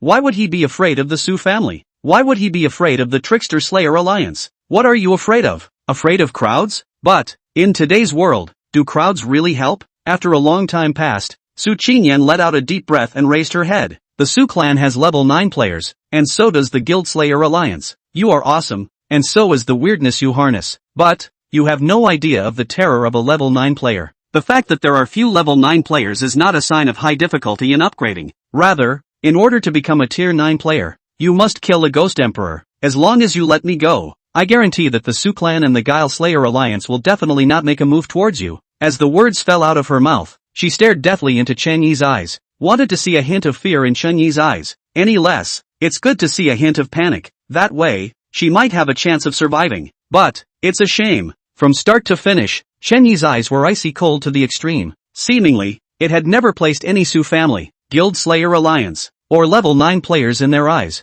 She smiled to herself at the thought, a line of tears running down the corner of her eye. Is it true that from the beginning to the end, you didn't feel that there was anything wrong with you or Su Qinghong? Even now, your tone remains condescending. A level 9 player, decapitating the Ghost Emperor? At that moment, Chen Yi smiled and a black stick appeared in his hand. The next moment, 2 scarlet ghostly auras erupted from the spirit detaining stick. Steeply, 2 figures appeared on both sides of Chen Yi. Now, would you still think that killing the Ghost Emperor is a hard thing to do? Hearing Chen Yi's words, Su Qingyan slowly raised her head. Her body trembled violently as her head lifted. Dumbfounded, he stared at the scene before him, just because, in front of her, there were a total of 3 Ghost Emperors standing at that moment. 2 soul states, the other being the young man in a suit with a cane in his hand. The moment, all 3 creepy burst out with scarlet ghost aura, their Ghost Emperor aura unmistakable. No wonder, Su Qingyan murmured and closed her eyes. The next moment, the 3 Ghost Emperors struck out in unison, and a terrifying ghostly aura drowned Su Qingyan. Boom! As a violent explosion sounded, smoke rolled from Su Qingyan's original location, making it impossible to see the situation inside. Not much longer. As the smoke cleared, Chen Yi and the bizarre figure had long since disappeared. The ground, on the other hand, was left with a huge deep crater. The deep pit was surrounded by a ghostly aura, turning it into a forbidden place. Chapter 158, Just because you're too beautiful, lucky draw again. 12:30 noon. Chen Yi packed 3 large bowls of beef noodles with added meat and returned to the villa. Also, as he passed a restaurant specializing in chicken, he ran in and packed a special set menu. Inside the set menu, there are 4 dishes: singing roasted chicken, bouncing fried chicken, wrap roasted chicken, and basketball big plate chicken. At the same time, this package has a very hot name, called Just Because You're So Beautiful, Shihua City, Suburban Villa. Inside the restaurant, Chen Yi was having lunch with his sister in Fei Fei. Aside, Orange lay on the couch huffing and puffing, turning over from time to time. The chicken is so good today and it has a great name. Only because you're so beautiful. Chen, she said happily while eating the chicken. Next to her, Fifi had long been too full of food to speak. Eat more if it's good, and I'll buy you more when it's done. Upon hearing this, Chenny smiled and picked up a chicken leg to eat. 25 minutes later, the two of them, who had eaten and drank their fill, leaned back on the couch in a weirdly cozy manner and watched the variety show. As for Orange, it had long since been tossed aside by Chenny for fun. TCH, variety shows these days are really ruining things. Watching the variety show on TV, Chenny couldn't help but spit out a sentence. Just because. On Variety, a man is lying on a bed with a female creepy and kissing passionately. Next to them, several guests watched and learned carefully. By the way, tomorrow night is Christmas Eve. Is there anything you want to eat? Watching the TV, Chenny asked coldly. Hearing Chen Yi's words, his sister bit her lip and thought. After a moment passed, she nodded. Well, there is. When I used to go to school, I always heard from my classmates that there was a stinky tofu on West Street that was particularly good, and the amount given was very sufficient. There was no, at that time, and I don't know if it's still for sale. Saying that, Chen she lowered her head, her eyes bleak, but, in just a second, she regained her vigor. The old days were bad, but she wasn't aggrieved, so there's nothing to be disappointed or lost about, now that the days have changed for the better. It's good to slowly make up for what you didn't experience before. Most importantly, as long as the family is at peace, it's the best thing that could happen. Stinky tofu? Chenny was slightly stunned, not expecting his sister to want to eat stinky tofu. However, he immediately nodded in agreement. Stinky tofu is just a stinky tofu, and with the prices nowadays, it would only hold up to less than 10 thrill coins. Wait for tomorrow. Go buy more for my sister and Fifi. Night. Chenny stood beside the bed and looked up at the red moon that hung high in the sky. A figure loomed in the red moon, and I don't know if you're human or creepy. Creepy is the most likely, though. He spoke softly out of his mouth, and his left eye suddenly flashed with a red light. Immediately after,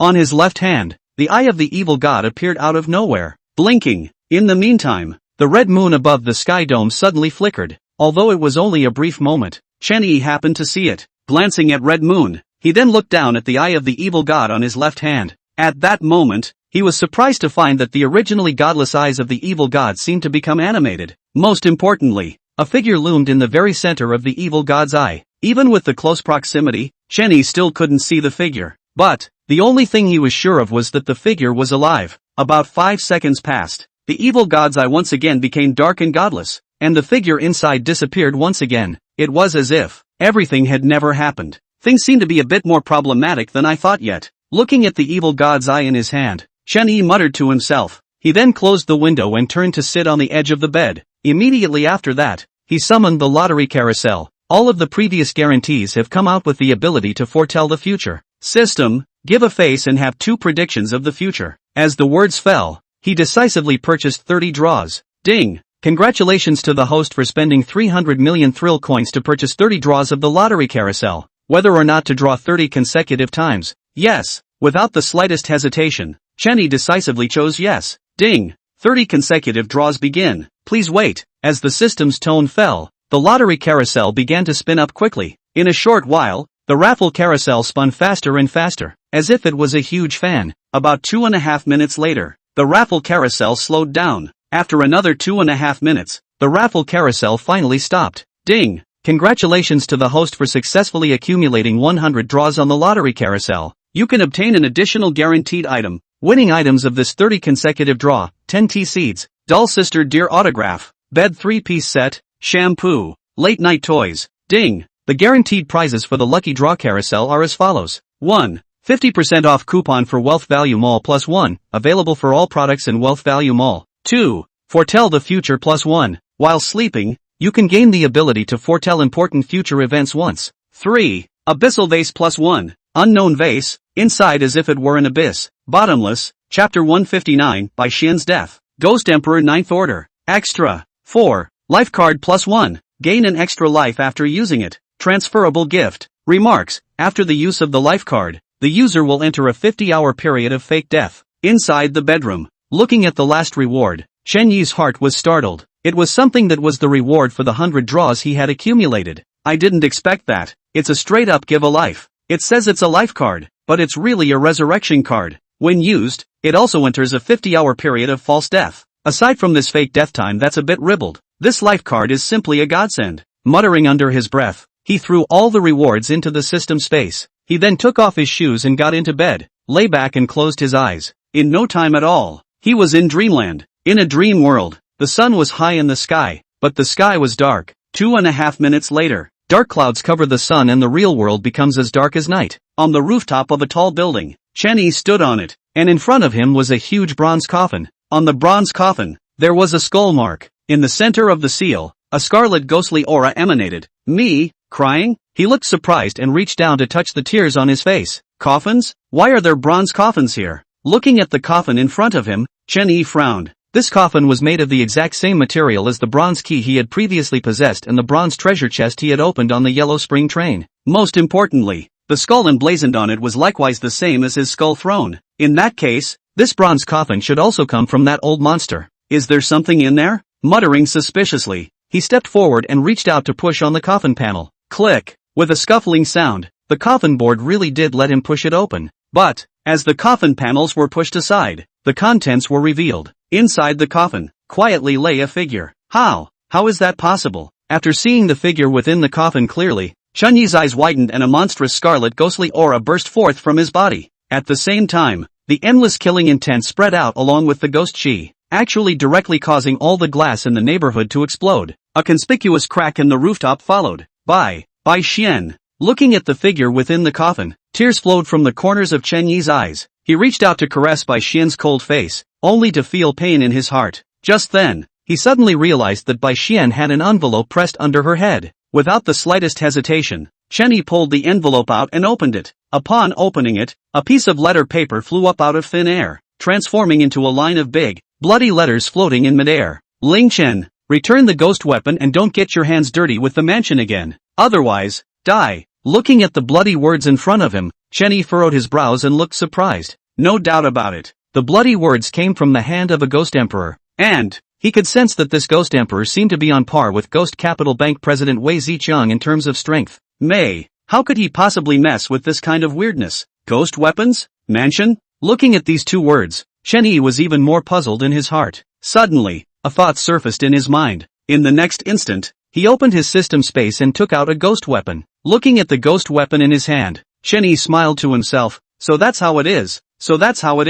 See only. He held a quill in his hand, a layer of black paint peeling off the quill. The entire quill became golden, radiating a dazzling golden light. Ding! Special item detected. System scanning. Article name, Qiankuan Pen. Rank, Ghost Emperor 9th Order. Usage, not strong enough. Blocked, unable to scan. Remarks, the pen was obtained by Sweet Lu after the full moon of her birth, but was later replaced by her father with her original ghost weapon. Therefore, the Qiankuan Pen is not Sweet Lu's original ghost weapon. To this, Sweet Willow has no knowledge. Looking at the Qiankuan Pen in his hand, Chen Yi's heart beat violently. Ghost Emperor 9th Order Ghost Weapon. One of the strongest ghost weapons under the Ghost Emperor. To be able to possess this kind of ghost artifact, there was no doubt that Sweet Lu's father was definitely a Ghost Emperor 9th Order creepy. Wait, what time is it? Suddenly, Chen Yi froze and hurriedly pulled out his cell phone to check it up. See only. The cell phone screen showed July 15th, 3024. July 15th?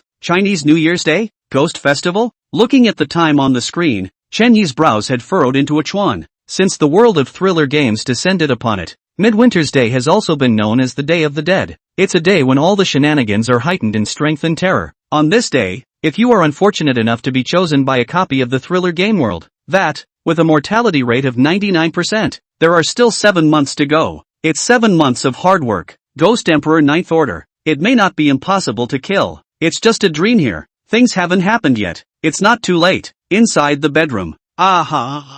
Chen Yi jolted awake, his body already covered in cold sweat. Bai Xian, surprisingly, is dead. Willow House, Ghost Emperor 9th Order, begging for hypes, free gifts, and 5-star reviews. Sweet girl little late, only writes sweet articles. Chapter 160, Supermarket Closing Down? It's hailing. 3023. Deck, 24th. Early in the morning, Chen Yi got up and made breakfast. Don't dawdle, grab your food and take you out. The dining table. Chen Yi helplessly urged his sister and Fei Fei who were chewing slowly. This statement was made. Chen Shi and Fei Fei were stunned at first, and after reacting, they hurriedly took a big bite. In just 2.5 minutes, the table was cleared of breakfast. At that speed, Even Orange, who was watching from the side, was a bit confused. Together, after all this time, have you finally stopped hiding yourselves as pigs? Yo, this supermarket is even closed. Everyone cries in front of the supermarket. Looking at the supermarket in front of him with its doors closed, Chun-Yi couldn't help but laugh a little. Oh,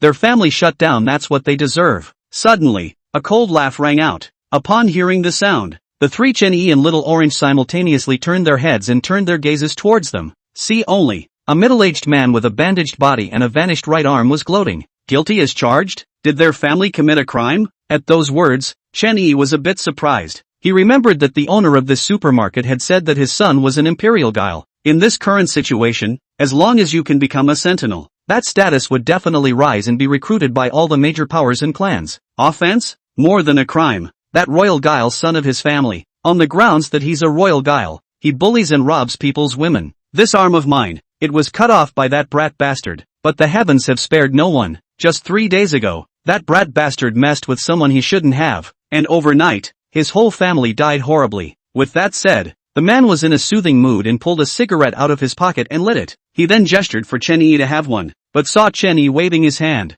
indicating that he did not know how to smoke. Gee, I remember when that owner said his house would be open all the time. At this point, Chun-Yi staggered and shook his head. Forget it, what the hell, let's go buy it somewhere else. After saying that, Chun-Yi brought his sister and Fei Fei to look for the next supermarket. On the way, when you see something fun, go for a while. So, by the time the 3 men and a cat had finished their shopping and left from the supermarket, the time had come to 3 o'clock in the afternoon. The moment. Dark clouds and gusty winds. Get in the car. You guys go on back. I've got something to do. Don't worry, I'll be home tonight to spend Christmas Eve with you. Beside the cab, Chun-Yi reached out and touched his sister's head, smiling. This time, in a rare move, his sister didn't duck, but nodded. Well, you be safe. We'll be home, waiting for you to come back. After seeing his sister and Fei Fei leave, Chun-Yi walked towards West Street alone. Stinky tofu. Where do they sell stinky tofu? He mumbled to himself as his eyes scanned the stores on either side of him. Strange, it's been so long and I haven't even seen stinky tofu yet. However, as soon as the words were spoken,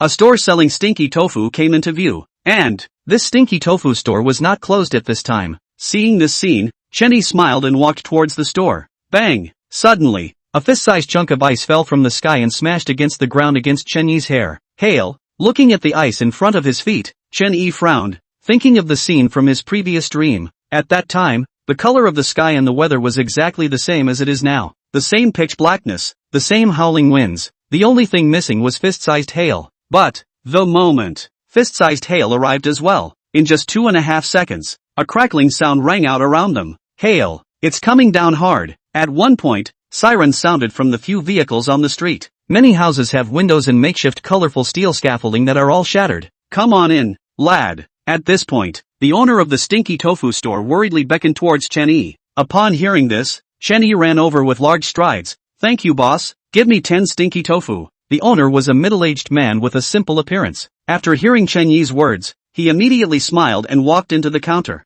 Gee, lad, there's 11 more to go. Make them all for you. Don't worry, you'll only be charged for 10 copies. Okay, thanks boss. Chun-Yi smiled and nodded, looking up at the price list. Here, 3 thrift coins for 1 stinky tofu and 5 thrift coins for 2. Seeing this, Chun-Yi took out a thrill coin with a face value of $50 and placed it on the table. It couldn't be helped. He really didn't have any lower denomination thrill coins in his pocket. That's all. Outside the house, hail crackled on the ground. From time to time, a shout or two could be heard. Inside the house, the stinky tofu in the frying pan was similarly crackling and fragrant. Ugh, this damn weather. Since the thriller game world has been upgraded, the days are a little better, but the weather is getting worse. The owner sighed and shook his head. Halfway through the day, he made 11 orders of stinky tofu, packed them up and mentioned them to Chun-Yi. Charge you 50 thrift coins. Wait a moment, go get your money. The owner grabbed the thrill coin from the table and ran inside to find the money. But, when he ran out with the found money, he realized that Chun-Yi's figure had long disappeared. Chapter 161 Gun Saint Su Entropy. Weird gathering. Streets. A horse burning with blue flames passed through the streets as if it were a ghost. However, 2.5 minutes later, the phantom horse stopped. In the sky, fist-sized hailstones had just landed on top of Chun-Yi's head when they were dissolved by an invisible heat wave. Surprisingly, it still happened. Spectral horse. Chen-yi carried stinky tofu in both hands and frowned as he looked ahead. 200 meters ahead, a man wearing a black robe and holding a long spear stood quietly. Hailstones fell, but none of them hit him. It was as if the hail was giving way to him, not daring to smash. Ling Chen? Suddenly, the black-robed man let out a cold, hoarse voice. Immediately afterward, he lifted his left hand and looked at the photo in his hand before turning his gaze back to Chen-yi. Ghost King level creepy mount. It's nice, but it's useless. As he spoke, his figure instantly appeared in front of the underworld horse. The lance in his hand turned into a bolt of lightning and charged straight into the face of the spectral horse. The spectral horse reacted extremely quickly and quickly fell backwards. Well, you go on back. At this point, Chen-yi patted the underworld horse, signaling for it to leave first. At those words, the underworld horse transformed into a wisp of blood-red ghostly chi and dissipated. I'm curious to know, are you from the Su family, or the Guild Slayer Alliance? After the underworld horse dissipated, Chen-yi stepped aside and placed the stinky tofu in his hands under the roof while opening his mouth to ask, Su family, Gun Saint Su Entropy. The black-robed man watched Chen-yi's movements and spoke calmly. A level 9 player? After placing the stinky tofu, Chen-yi gazed at Su Entropy. He hadn't seen a level 9 player, and he didn't know how to judge a level 9 player. But, he had a feeling in his heart that the Su Entropy in front of him was not a level 9 player. This morning, just entered level 9. Su Entropy nodded and continued to speak. Don't procrastinate. Are you ready to meet death? Just entered the 9th level? Chen-yi looked surprised. No wonder he felt in his heart that this Su Entropy wasn't much of a terror. His strength was about the same as the Ghost Emperor he had summoned when he had killed Su Qingyan. It's amazing that such a person could kill him in a dream. That is, in the future at that time. It seemed that it should be as he thought. Su Entropy had harnessed special shenanigans. Before I die, I have a wish to see you harness the weirdness. At these words, Su Entropy visibly froze for a moment, but eventually nodded. The next moment, a monstrous scarlet ghostly aura burst out from him. In just a blink of an eye, the entire street was filled with ghostly aura. Ding! Special weirdness detected. System scanning. Scanning complete. Name, Soul Ghost. Level, Ghost King 8th rank. Skill, in soul state. Can force to tear a bite of the opponent's soul. Cannot resist. Cannot be stopped. CD, 100 hours, after the skill is used, will fall into an hour of weakness. Remarks, this bazaar has been claimed and cannot be claimed again. Looking at the system panel in front of him, Chen-yi finally understood why he couldn't beat it at that time. This thing, it's a ING disposable nuke. A mandatory bite of the soul. Even the gods can't handle it, right? But, that was then. This is now.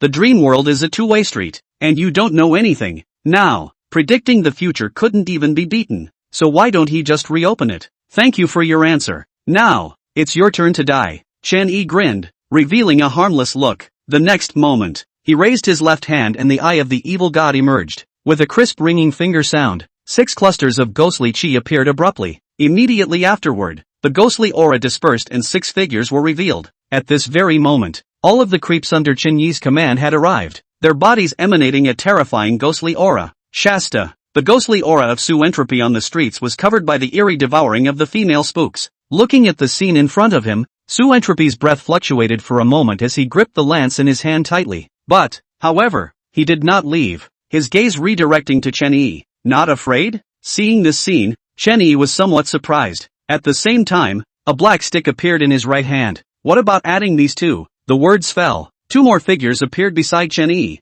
In the spirit detaining stick, the 2 Ghost Emperor ghost spirits emitted a terrifying aura. The moment, Su Entropy's body trembled unnoticeably. In the next instant, he turned his head and ran away, cursing under his breath. Asterisk asterisk asterisk asterisk. 2 Ghost Emperors, 5 Ghost Kings, and 1 Ghost Marshal. Which one of you told me this guy only has a ghostly handsome loli with him? Hearing Su Entropy shout, the corner of Chen-yi's mouth rose slightly. In the beginning, while traveling to the Trickster Slayer Alliance's base in Shihua City, the reason why he moved the gods and goddesses mound was not simply to pretend. Most importantly, the things summoned by the gods' universal graveyard could only be seen by him and those locked by the killing intent. That is to say, in the surveillance of the Trickster Slayer Alliance's Shihua City headquarters. From the beginning to the end, there was only him and Yun. Chapter 162, Falling. Divine Soldier Forged, Extra. Before you kill, always be prepared to be killed back. On the street, the corners of Chen-yi's mouth rose as the bizarre figures beside him all disappeared. Seeing the situation, he stepped aside and picked up a serving of stinky tofu and ate it. That smells good.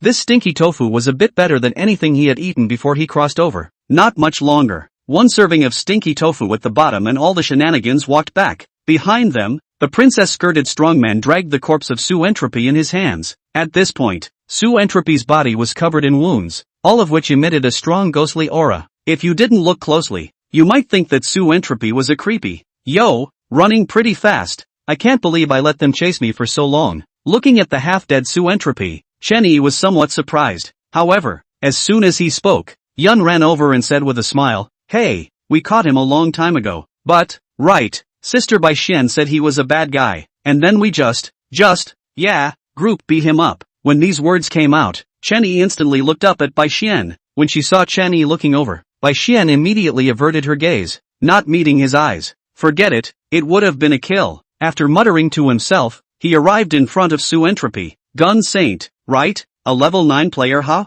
Is this the Sue family? Dead little ones come old ones. Unfortunately, the old one can't fight even if he comes. As he spoke, Chen Yi shook his head and clenched his right hand into a fist, a scarlet ghostly aura emerging from it. The next moment, his fist fell, ending Sue Entropy's life with a single punch. To this point, Sue family, 9th level player, Gun Saint Sue Entropy, pawn. Without the slightest hesitation, Chen Yi had Little Black devour Sue Entropy's corpse. Well, at least it's a level 9 player. After devouring the corpse, Chen Yi turned his gaze to the soul ghost that had been grabbed by the two ghost spirits. The moment, the soul ghost's body trembled and its ghostly aura was in disarray. When it saw Chen Yi looking at it, it instantly went limp with fear. "Don't worry, I won't kill you," Chen Yi grinned, revealing a harmless look. At these words, the soul ghost froze, and a glint of hope surfaced in his eyes. May. Just then, Chen Yi raised his left hand at the soul ghost, and a red light instantly locked it in place. Ding! Evil God's Eye learning skill activated. Randomly copying skills in. Copy complete. Skill, Soul Eater. Mandatory special skill. Introduction, in the state of soul. It can force to tear a bite of the opponent's soul. Irresistible and unstoppable. Ding! Since the skill does not use the host, the skill has automatically changed. Description, this skill can be given to the subordinate Bazaar, and exists for 1 hour. The specific effect does not change. CD, 120 plus 1 hour. Perfect. Looking at the introduction of the system panel, Chen Yi turned around and left after saying, as soon as he turned around, the two ghost spirits directly killed the soul ghost in seconds. Not long after, Chen Yi rode the underworld horse, carrying 10 portions of stinky tofu in his hands, and arrived next to the soul ghost. Afterwards, he called out for Little Black to devour the corpse and rode away on his spectral horse. After about 25 minutes, the clouds cleared and the hail stopped falling. A figure arrived at the location where Sue Entropy had died. The next moment, a scarlet ghostly aura erupted from the figure's body. Immediately afterward, he crouched down and placed his hands on the ground. Boom! Suddenly, a booming sound rang out. At the same time,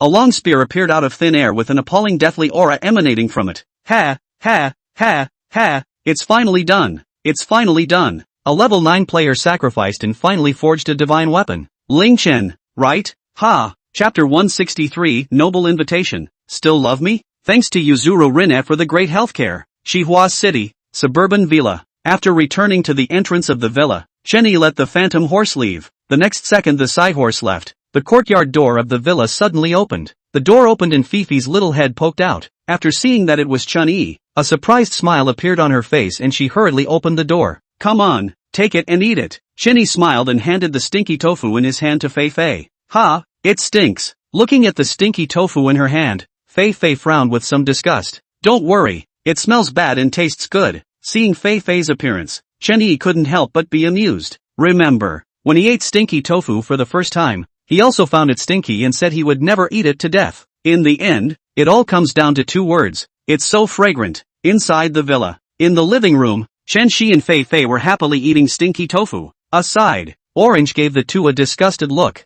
then stomped off in a catwalk. The other side, Chen Yi sat alone on the chair in his bedroom, looking at the computer in front of him in a daze. In the computer, the website of the Trickster Slayer Alliance was displayed, and the site has a new top post. Shocked, the player who has consecutively obtained SSS copy ratings is named Lingchen. Looking at this post, Chen Yi slid his mouse and browsed through the rest of the posts below. Su Qingyan, head of the Guild Slayer Alliance in Shihua City, has been killed. I didn't expect that the Guild Slayer Alliance would even release the news of Su Qingyan's death. Looking at the post in the screen, Chen Yi was a bit surprised. Su Qingyan's death was only known to the Su clan and the Guild Slayer Alliance. It was naturally unlikely that the Su family would go ahead and release news of their own family's death. then it's just the Trickstericide League. In fact, it's not hard to understand the Trickster-Slayer Alliance's move. They were doing nothing more than trying to tie the Su family to their ship. Then, together, we will grow bigger and stronger, and we will decimate Ling Chen. TCH, spaced out, good luck with that. Chenny smiled before closing the computer. However, just as the computer shut down, a bloody word appeared in front of him. Dear player Ling Chen, you have received an invitation from the Thriller Game World Aristocrats. Do you wish to participate? Looking at the bloody words in front of him, Chenny was stunned. An invitation from the nobility of the Thriller Game World? Nobility? Vampire Duke Shack? But, why is it only an invitation? But not an invitation to what? With that in mind, he took out a card from the system space. Thriller Game World Copy Free Ticket. The moment the card was removed, a flash of red light flashed up on it. The next moment, below the bloody words in front of him, there was a small additional line. Rejectable. Is it rejected? May I ask what this nobleman is inviting me to? At this time, Chenny coldly asked. Without the slightest surprise, the word blood did not refresh again, still awaiting his choice before his eyes. Alas, from time to time I am softened by the knowledge that I am a good man. He sighed, then decisively chose to participate. Dear player Ling Chen, congratulations on accepting the invitation. Copy countdown, 59 minutes and 59 seconds. A copy? Doesn't matter. Shrugging his shoulders, Chenny raised his left hand and lightly snapped his fingers. In the next instant, a scarlet ghostly aura emerged. Immediately after, the ghostly aura dissipated and a man in a tight professional outfit with black silk plastered on his slender legs. A pair of hateful eyes puts the word Imperial into perspective. Yo, I thought Vice Principal Ling had forgotten about me. Bedside, Xia Wantong clasped her hands on her chest and said in a conspiratorial manner, daydreaming and soulful. Chenny grinned and arrived in front of Xia Wantong. Looking at Chenny in front of her, Xia Wantong blushed. Next, she stopped feigning anger and directly jumped into Chenny's arms. In no time at all, the two were thrashing around on the bed. A long drought, moistening, before the villa was renovated. Chenny specifically instructed to use the best soundproofing materials. So, the sound of laundry in the bedroom did not reach downstairs. 40 minutes later, Xia Wantong lay limply on Chenny's chest, her mouth whispering. So, you're going to go to Thriller Games World and then let me protect your sister? It's like this. Chenny closed his eyes and replied. In the 40 minutes just now, both of them had released their ghost chi and fought to the death. To describe it specifically, it is in the wash. It's on 2x speed. 40 minutes, that's like 80 minutes. Even. It's also possible that it's going to be a little longer. Well, will you still love me when you go? Suddenly, Xia Wantong braced herself and stared into Chenyi's eyes as she asked. Chen-yi, 6-inch. He remembered that the Thriller Game World didn't have TVs or cell phones coming in either. How is it that after such a long absence, Xia Wantong can say such things? Put, look at you like that. A few humans came along a while ago. Among other things, one woman brought a couple of romance novels, which I briefly skimmed. As soon as these words came out, Chenny suddenly came to a realization. No wonder. Just a moment ago, he could clearly feel that Xia Wantong's tricks had changed. TSK, where is this fiction? Isn't this properly by Xian number 2 the paperback novel version? Good man, peace in your life. Chapter 164, The Vampire Castle. Welcome to the world of thriller games. Grade a copy, Vampire Castle. Number of copies, 11. One person specially invited. Here, it's the castle where the vampire nobles are. Here, it seems that something incredible is about to happen. Game quest, complete all tasks assigned by the castle master and receive an A rank or higher rating in good condition. Dear player Ling Chen, since you are a special invited player, the quest has changed. Game quest, have fun. Quest reward, at the end of the replica. Settlements will be made according to the satisfaction of the castle owner. Evening. It was getting late and the red moon was slowly rising. At this point, in front of Chenny was a castle of ancient vicissitudes. The castle is tall, spectacular and eerie. At the entrance, two huge stone sculptures of blood ravens came to life. On either side, several large, bare trees were askew. On the branches of the trees, uncountable crows blinked their blood-red eyes. A vampire castle? Is it hard to believe that it's really Shaq's castle? But what the hell is this game quest? Have fun. Can this be considered a game mission? Looking at the bloody words in front of him, Chenny was a bit bewildered. In the meantime, the rest of the players involved in the replica arrived one by one. 10 players, 4 men and 6 women in total. Among them, the highest ranked was a boy, a level 7 player. The lowest ranked player was a girl, a level 3 player. Wow, what about level 7 players? I can't believe I'm randomly in a copy with such a big guy. That's right, in the past, this kind of big brother could only be seen on the internet. I didn't expect to be in a copy. Listening to the chirping voices of the girls on the side, the corners of the 7th level player's mouth rose slightly in triumph. Oh my! Look sisters, that player is so handsome. Suddenly, a female player exclaimed in shock, reaching out to point at Chen-Yi, who was not far away. This statement was made. The rest of the players turned their gazes towards Chen-Yi. Che, what's the point of being handsome? Isn't the rank just like that? That's right. In the world of thriller games, strength is king. At this point, the 2 male players sang in unison, their tone full of acid. But, not only is he handsome, his level is also level 6. He's better than both of you. Aside, the female player, who hadn't said anything, said dully. As the words fell, the field fell silent. Yeah, not only was he handsome, but his strength had also reached level 6. Among the 11 players in this copy, the level was second only to that level 7 player. Oof. Seeing the topic shift between the girls, the level 7 player grunted coldly. Click. Steep. A dull scuffling sound rang out. The moment they heard the sound, all the players turned their gazes to the gate of the ancient castle. See only, the door, which was originally closed, was opened from the inside at this moment. Immediately after that, 16 creeps in maid outfits stood in 2 rows and walked out of the old castle. About 2.5 minutes later, a teenager in a tuxedo with a glass of red wine in his hand walked out. The youth's face was cold, and his body emitted a strong odor of blood. He scanned a circle of the crowd, his eyes showing desire and greed. But, next, his eyes then became amazed and horrified. Just because, in a corner not far away, a teenager was smiling at him. This Shaq guy, didn't he say he only had one son? Looking at the youth who walked out of the ancient castle, Chen-Yi was puzzled in his heart. This youth, a genuine vampire. The demeanor is very similar to Shaq. Didn't Shaq say he only had one son? And this one here? Just as he was thinking, the glass of red wine in the youth's hand dropped and fell to the floor. He then walked towards Chen-Yi with quick steps. Not far. Seeing the vampire youth walking towards Chen-Yi, the level 7 player immediately gloated and laughed. Oh, I'll let you play high and mighty. I'll let you play aloof. I'll let you play deep. This is good. However, before he could finish his sentence, he was shocked and dumbfounded by the scene in front of him. See only, the vampire youth walked quickly to Chen-Yi, and even directly knelt down on both knees and kowtowed to Chen-Yi. With this move, all the players present were shocked beyond belief. This, an A-ranked copy of a vampire, kneeling to a level 6 player? It's not enough to kneel, but to kowtow?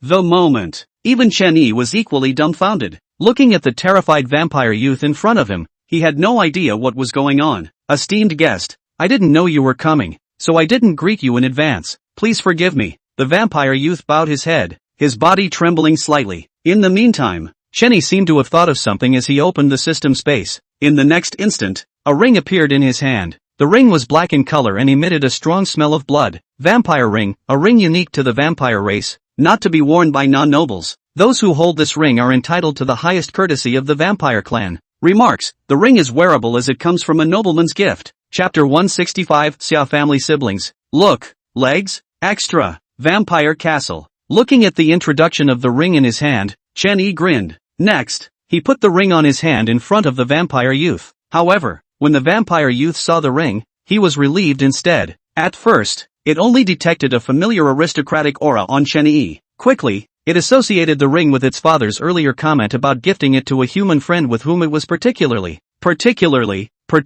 close. That was why it had come to kneel and kowtow to Chen-Yi. For one thing, what about the noble ring? All vampires must be respectful when they see it. And two, in case this human is a particularly good friend according to the father. Anyway, either way, just come and kowtow. But, if, however, Chen-Yi hadn't taken out the ring, then it will have a million ways to make him beg for death. What's your relationship with Shaq? After putting on the ring, Chen-Yi gazed at the vampire youth in front of him. Honored guest, Shaq is my father. My name is Xia Yu. Xia Yu raised his head and his expression became more respectful. To be able to call his father by his first name is worthy of being a friend with whom his father has a special relationship. Summer Rain? You don't have an older or younger sister named Summer Snow, do you? Hearing Xia Yu's words, Chen-Yi looked surprised and asked curiously. At these words, Xia Yu froze and nodded in confusion. How did you know? I do have a sister named Summer Snow, but she has a bad leg so she can't come down to greet you,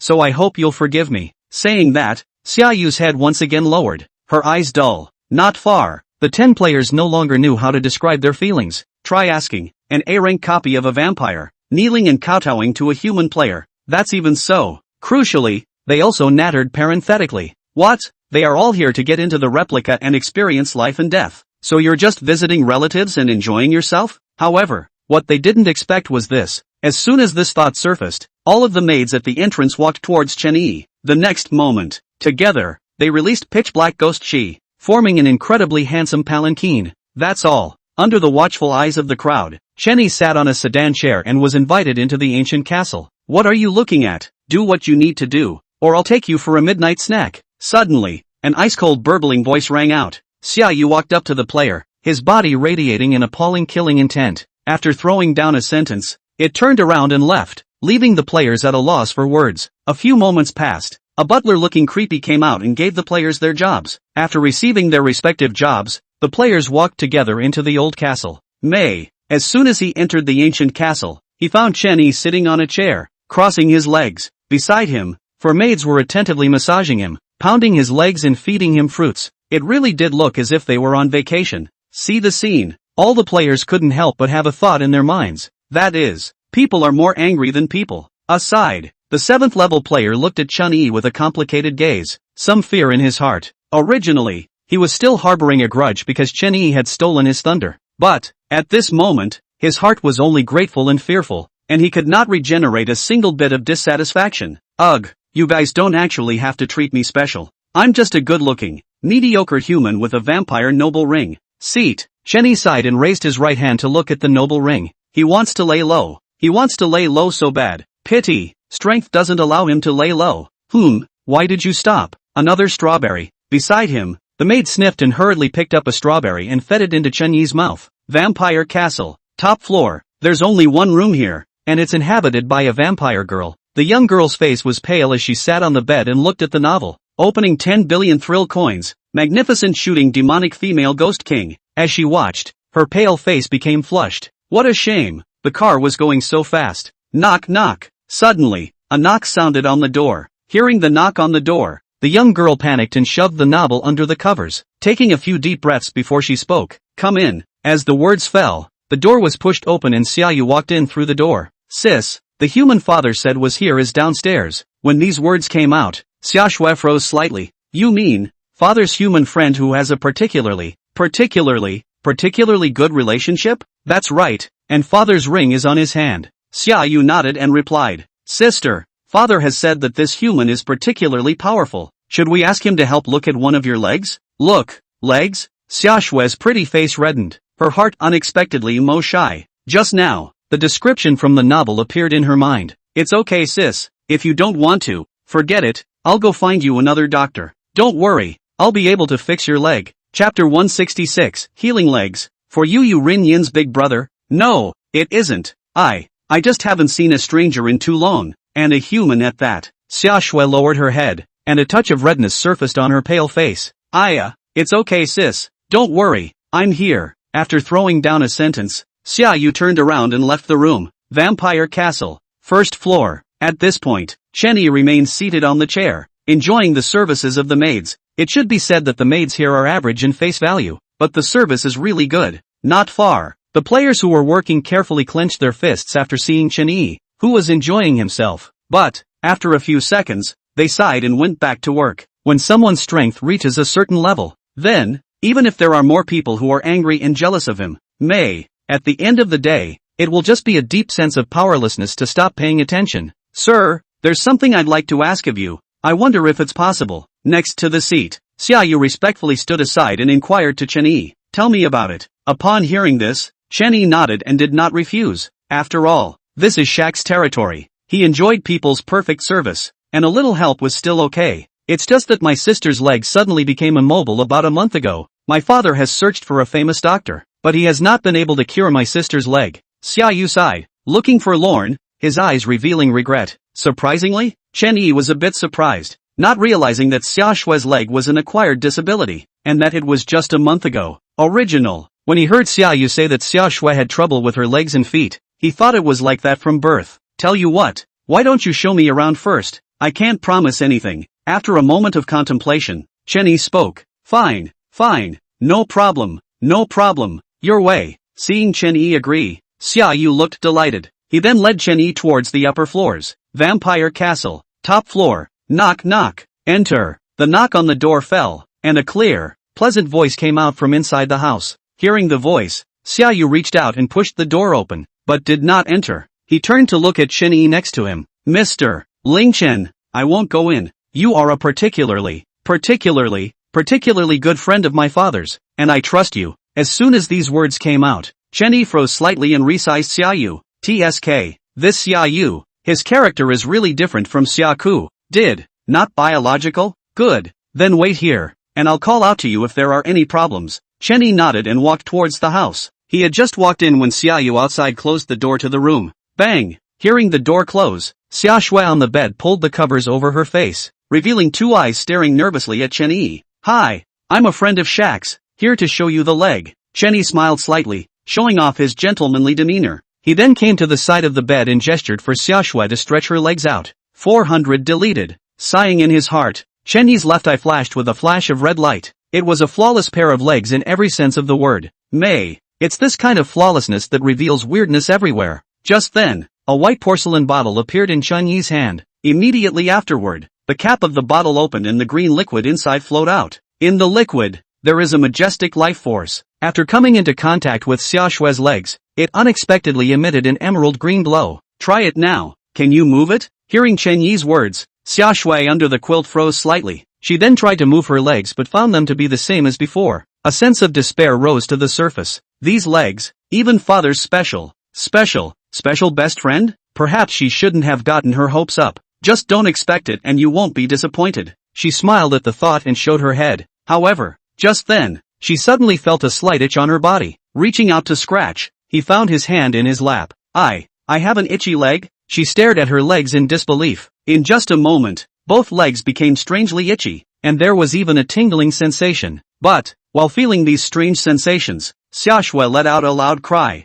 It seems to be working. Looking at Xia Shui, who was crying in pain, Chen Yi grinned. That potion just now was no ordinary healing potion. Instead, it was the healing potion upgraded advanced version that he had spent 10 points of wealth value and purchased at the wealth value mall. Thanks for the gift from Biggie. One more chapter first, and one more tomorrow Omega. Asking for another 5-star review let's see if the ratings can go further. Chapter 167, Animal, Let Go of My Daughter. Xia Shui, 1900 to 1996. Chinese writer, author of Summer Snow. Thank you very much indeed. Originally, I thought these two legs would be like this for the rest of my life, so thank you so much. Xia Shui sobbed and jumped into Chen Yi's arms. Looking at the sobbing Xia Shui in his arms, Chen Yi smiled. Don't cry first, let me check you again. Once these words came out, Xia Shui really did stop crying. With reddened eyes, she left Chen Yi's embrace. The words fell, both of them froze. Returning to his senses, Chen Yi instantly pulled his hand out and coughed awkwardly.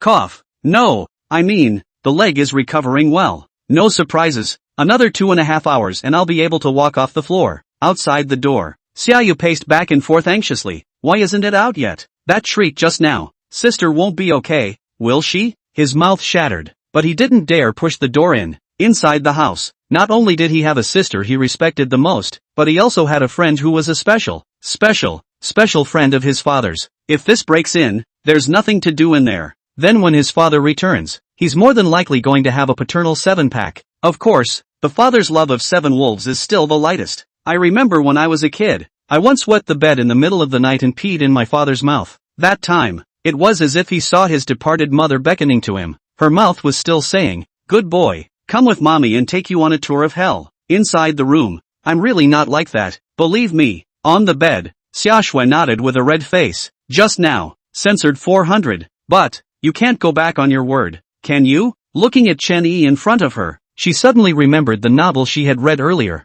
The male lead in it seems, hasn't had that treatment yet. 2.5 hours later, Chen Yi helped Xia Shui out of the room. Outside the door, hearing the door slam, Xiaoyu hurriedly looked over. At this look, he was dumbfounded with surprise. He cried tears of joy as he looked at his sister who walked out and stood still, not knowing what to do. Alright, don't just stand there. Go kill a chicken for your sister to make up for it. Fine, no problem. I'm on my way. Hearing Chen Yi's words, Xiaoyu nodded frantically before turning around and quickly leaving. Come on, I'll take you here for a short walk. Aha, good. In the meantime, outside the vampire castle, a dusty figure came from the distance. He wrinkled his nose and a hint of joy appeared on his tired face. This fellow, Ling Chen, has finally come. Shaq felt the human scent in the air, and his mood got a little better. In the next instant, a scarlet ghostly aura emanated from his body. In the blink of an eye, the ghostly aura dispersed, and Shaq's figure had disappeared. By the time he reappeared, he was on the top floor of the castle. Just as soon as he appeared, he saw a scene that he would never forget.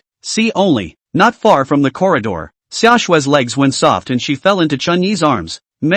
Coincidentally, this time, it even kissed directly on Chen Yi's neck. Beast, let go of my daughter. A heavenly killing intent erupted from Shaq's body as he instantly came to Chen Yi's side. One grabbed Natsuki from his arms. Thanks for thinking of you as my extra good friend. How dare you want to be my son-in-law when you don't want to be my friend? Shaq was painfully aware of the fact that he was looking at the wrong person. Father, it's not like that. I accidentally didn't stand still. At this moment, Xiaoshue red-faced and shyly explained. Ugh, Cheryl, you don't have to say anything else. I'm a very open-minded father. Now that it's happened, then, you, Ling Chen, will be responsible for my daughter. When these words came out, Chen Yi and Xiaoshui were shocked at the same time. Xiaoshui was surprised that her father, who had treated her like a baby since she was a child, would let a man take responsibility for her. Chapter 168 Ghost Emperor Level Dowry. Shaq's bitterness aside, what Chen Yi was surprised about, on the other hand, was that this fellow,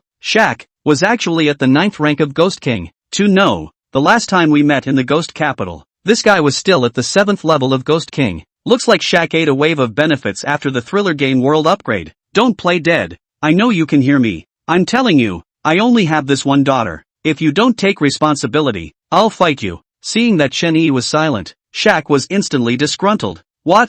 This precious daughter of his is like a flower, and I don't know how many nobles want to marry her home. It's not like you don't know my situation. Isn't that pushing your daughter into the fire? Hearing Shaq's words, Chen Yi couldn't help but roll his eyes. He liked beautiful women. Yes, but it wasn't like he saw one and wanted one. Really, he didn't know how many of them he could take with him just in the Ghost Capital. And, most importantly, this is Shaq's daughter. Originally, he was still on par with Shaq, and this was going to be accepted with Xiaoshue. Wouldn't his seniority fall straight to the bottom then? Humph, I don't give a, that's for you to think about. Just one word, responsible or not. Shaq snorted coldly, not caring in the slightest what Chen Yi said. It's really not that I'm not negative. A Ghost Emperor class Ghost Artifact Dowry. My dear father-in-law, what are you talking about? Am I doing this for a Ghost Emperor class Ghost Artifact? I am merely trying to be a responsible man. The moment Chen Yi's expression changed, fawning to the extreme. Don't say, you don't say, Vampire Duke Shaq, Ghost King 9th rank. Immediately the existence of the Ghost Emperor. It's not impossible to be his father-in-law. Ahem. He wasn't doing it for some Ghost Emperor level Ghost Artifact Dowry, haha. Well, absolutely not. Hey, father-in-law, look, why don't you give the dowry first? Otherwise it always feels unsettled and easy to be irresponsible. When this was said, it was Shaq's turn to roll his eyes. But, the next second, something appeared in his hand. It was a feather. The feathers are all white and immaculate. It looks out of place in this chaotic and filthy world. On the feathers, an incomparably pure aura emanated, as if it could purify the mind. Ding! Special item detected. System scanning. Scanning complete. Item name, Purification Feather. Grade, Ghost Emperor 1st grade. Skill, Purification. Remarks, strange items that don't seem to come from weird hands. Please use with caution. Looking at the system panel in front of him, Chen Yi froze for a moment. This ghost weapon, whether it was the name or the skill, the indeed did not look like a ghost weapon. Instead, they look like angels using weapons. This ghost weapon is something I got by chance, and I don't know exactly what it does yet. However, the grade of this ghost artifact is indeed a solid Ghost Emperor grade ghost artifact. From now on, it and she are all yours. The words fell. Shaq placed the feather of purification in Xiaoshue's hand. He then gently pushed Xiaoshue's back, signaling her to walk to Chen Yi's side. Feeling her father's movements, Xiaoshue's eyes reddened and she almost cried out. However, just then, Chen Yi pulled Xiaoshue into his arms, whispering in her ear, "Your leg is just fine. Go to your room first." After saying that, he assisted Xiaoshue into the room. After settling down Xiaoshue, he took the feather of purification and left the room. After the door to the room closed, Chen Yi turned his gaze to Shaq. Just as he was about to open his mouth to speak, Shaq took the initiative to speak. "Come on, let's go outside and talk." After throwing down a sentence, a scarlet ghostly aura wafted from Shaq's body. In the blink of an eye, his figure disappeared along with the scarlet ghost she. Sure enough, it wasn't just a simple invitation to come and play. Glancing at the purification feather in his hand, Chunyi sighed as his body similarly erupted with a scarlet ghostly aura. In the next instant, the corridor was empty, leaving only a faint ghostly aura. Inside the room, Xiaoshui lay on the bed and curled herself into a ball, a line of hot tears running down from the corner of her eyes. 1 kilometer outside the vampire castle. At this point, Chunyi and Shaq sat on the ground with a peach grove in front of them. Don't they say vampires are afraid of peach trees? Why are there so many peach trees here? Looking at the peach grove in front of him, Chunyi couldn't help but snicker. When these words came out, Shaq rolled his eyes. If we were to be afraid of this and that according to your human words, the vampire clan would have become extinct long ago. Okay, no kidding, something serious for you. Your father-in-law is already at the 9th rank of Ghost King, so I'm sure you can notice. In the vampire clan, after the 9th rank of Ghost King, one will be promoted to Lord Noble. But there are only 5 Lord seats, and the only way for those who come after them to rise to the top is to challenge and kill the lords above them. As the words fell, he looked at Chunyi with a complicated gaze. Understood. But if you want to challenge the lords, just go ahead. Why did you shove your daughter at me and hitch a ride on a Ghost Emperor level ghost artifact? Chunyi frowned, very confused. Chapter 169 Only Friend. Promotion path unlocked, extra. Alas, that said, competition means death. At that time, it would be good to save your life even. That's why I wanted to entrust Cher to you, though barring that, you're a human and have countless queens under your command. But we're extra good friends, aren't we? Shaq said, his gaze looking towards Chunyi with anticipation in his eyes. At this very moment, Chunyi finally fully understood the meaning of this vampire Duke Shaq in front of him. He then grinned, revealing a harmless look once again. Yes, we're extra good friends, but right, after all, my strength is low and my ability is limited. In case that lord seeks me out at that time, then swear. This statement was made. Shaq clenched his fists and gritted his teeth. Don't worry, when I become a lord, I'll at least make up for a Ghost King 9th order ghost weapon. Deal, thanks to my extra good friend. With that, Chunyi reached out and took Shaq's hand, shaking it vigorously. Though, he knew Shaq was painting a pie, and a not-so-great pie at that. May, what's the harm in helping your extra good friend with a pie?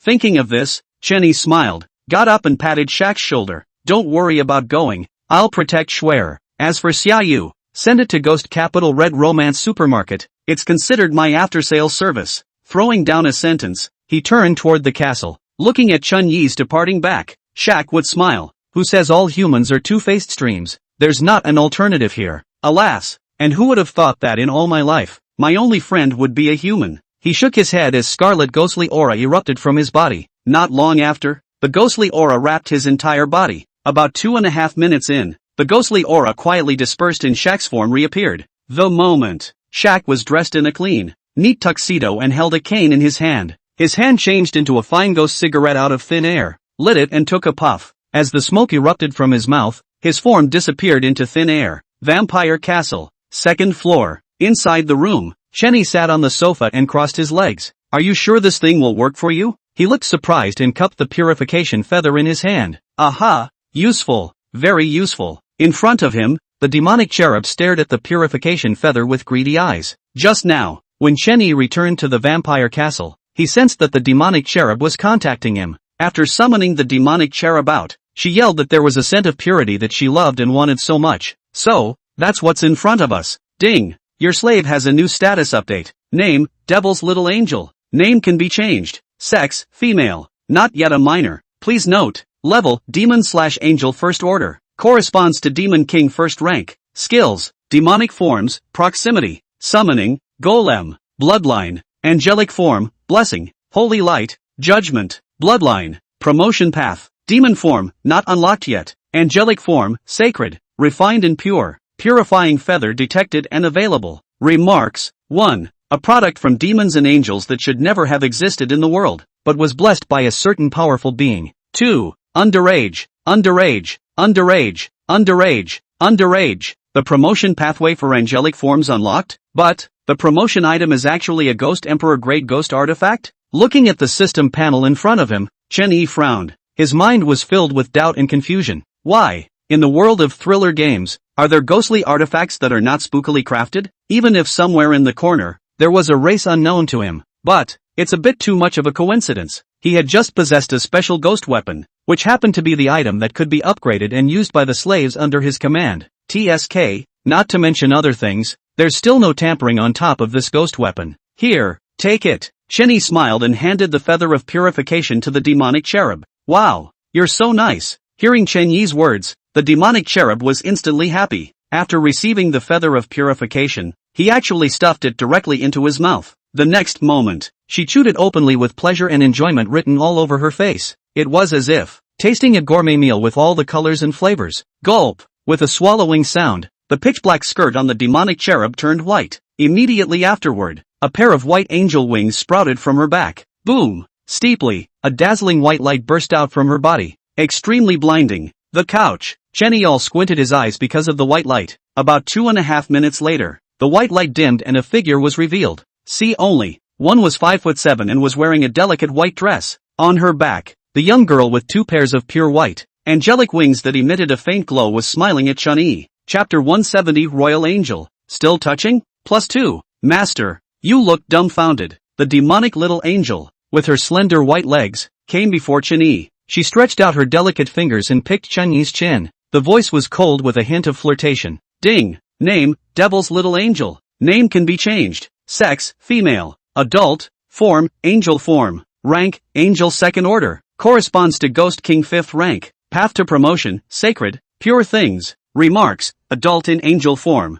minor in demon form. Since the two forms are not equal in level, the duration that can be maintained in the angel form is about 15 minutes. Looking at the demonic cherub in front of him, Chen-Yi was somewhat confused. Just now she was a little lolicon, but now she's a high-flying imperial lady? That's a big shift, isn't it? And, in demon form, it's still a minor Lolita. In that case, one body, two forms. Boy, this is really something. What's the matter, master? Charmed you? The corners of the devil's little angel's mouth rose slightly as she lowered her head and her red lips printed on Chen-Yi's mouth. Ding! Congratulations to the host on receiving the angel's lifelong blessing. Angelic blessing lifetime, automatically worn for use. After using it, it will drastically increase your own attributes, increase your attack by 1% during battle, and increase the attack of your slaves and pets under your command by 1%. I'll go. Looking at the system panel in front of him, Chen-Yi let out a gasp of surprise. What's wrong? Scared by sis? Scared. Scared. Hearing Chen-Yi exclaim in shock, the demonic cherub was just about to molest.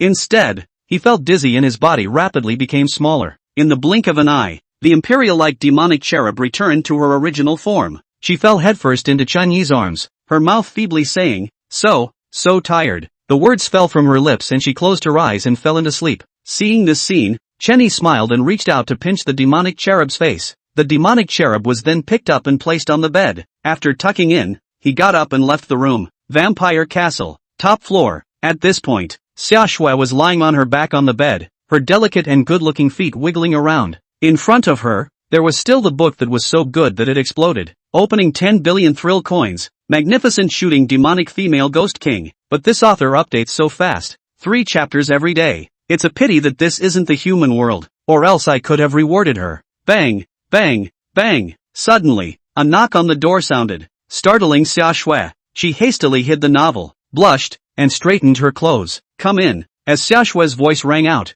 the door was pushed open and Chen-Yi walked in from outside. Yo, you're in good shape. Looking at the red-faced Xia Shui, Chen-Yi said with a smile. Well, thank you. Seeing that it was Chen-Yi, Xia Shui was about to get ready to get out of bed, but was stopped by Chen-Yi. Don't move. The leg is just right. No strenuous exercise yet. Chen-Yi frowned and snapped. This girl, why doesn't she remember anything at all? Okay, don't be mean. I'll just listen. Hearing Chen-Yi's stern voice, Xia Shui's small mouth turned away as she resumed her seat. By the way, let me tell you something. Don't get too excited, haha. It's your father. Sold you to me to follow me from now on. When these words came out, Xia Shui was immediately stunned, as if she had heard it wrong. After a moment passed, she took a deep breath and nodded. Okay, then please teach me more in the future. I will do as I'm told. Looking at Xia Shui's appearance, Chen-Yi sighed. The girl is so old. She must know something. But what he didn't expect was for the girl to be so calm. It's true. The child who cries gets candy. The child who doesn't cry has no sense of existence. Only, that argument is only for other people. In his Chen-Yi's case, both crying and not crying were good children. Children to be heartbroken.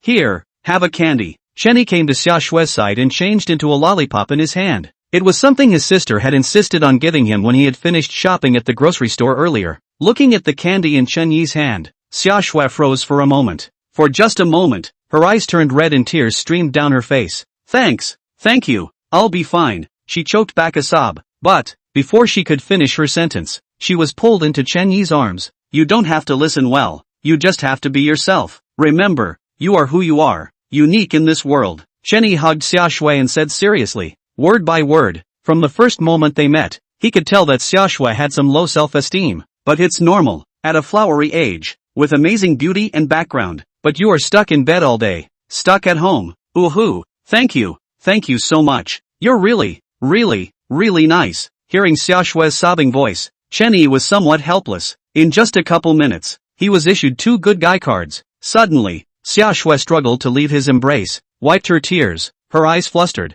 and whispered, do you still touch legs? For more to go. Thanks for the gifts. Love you. Chapter 171 Ravenous Moon. Shattered. Vampire Castle. Penthouse room. But, good thing, he regained his senses. In the next second, he hastily drew his hands back and took a deep breath to push down the desire in his heart. It's too fast. It's the first time we've met, and people's legs aren't even healed yet. The bed. Xia Shui's pretty face was red as if it was dripping blood. Mentally, she closed her eyes and, then, her eyes snapped open and she looked at Chen Yi in surprise. Strange. Nope. What was she thinking? How does it feel to be expecting something to happen? With that thought, she lay down and covered her entire body with the quilt. Seeing this scene, Chen Yi was somewhat confused. Didn't he not touch it? Why are you still angry? Tried to call out to Xia Shui a few times, but the Xia Yu under the covers remained indifferent. Seeing this, he sighed. Remember not to exercise strenuously, and call out to your brother if anything happens. When he finished speaking,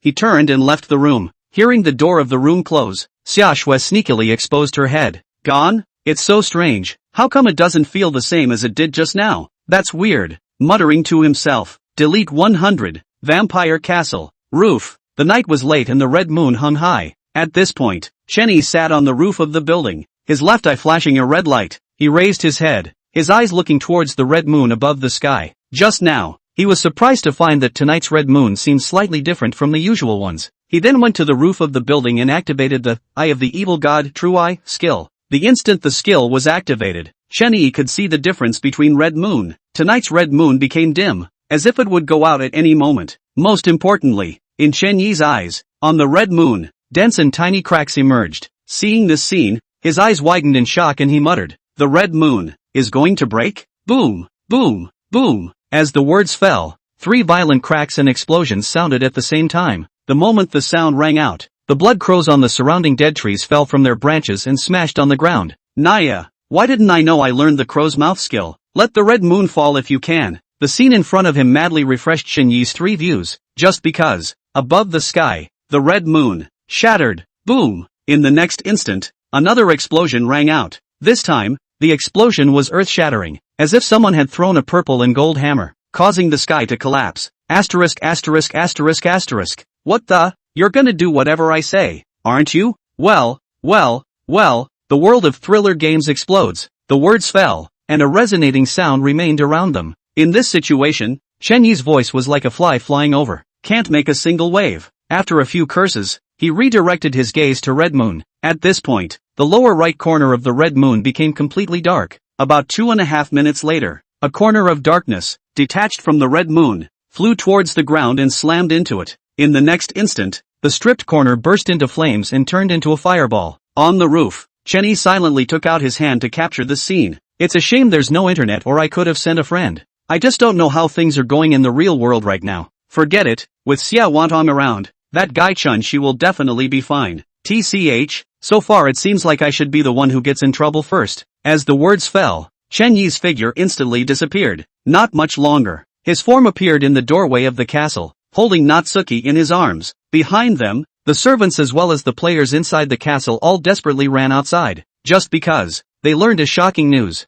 That is, the red moon shattered and the part that fell just happened to be the one that hit the vampire castle. Chapter 172 Mist Recovery. Strange flames. Air. The part of the red moon that fell sharply, and the flames wrapped around it grew more and more intense. In just 2.5 minutes, the flames were like the sun, illuminating the earth. At this very moment, Chenyi stood 3 kilometers away from the vampire castle while holding Xiaoshui. Here, the view opens up just enough to see the vampire castle. Brother Ling Chen. Something shouldn't have happened to father. Suddenly, Xiaoshui, who was being held, looked up and asked Chenyi, her tone filled with worry. Hearing Xiaoshui's voice, Chenyi smiled. Surely nothing will happen. He's at least a ghost king of the 9th order. Don't worry, nothing will happen to him. Boom! As soon as his words fell, a shocking explosion sounded from the direction where the vampire castle was located. The next moment, a terrifying heat wave swept in from the distance. However, at the sound of the explosion, Chenyi released his ghostly aura, wrapping him and Xiaoshui in his arms. It wasn't long before the terrifying heat wave dispersed,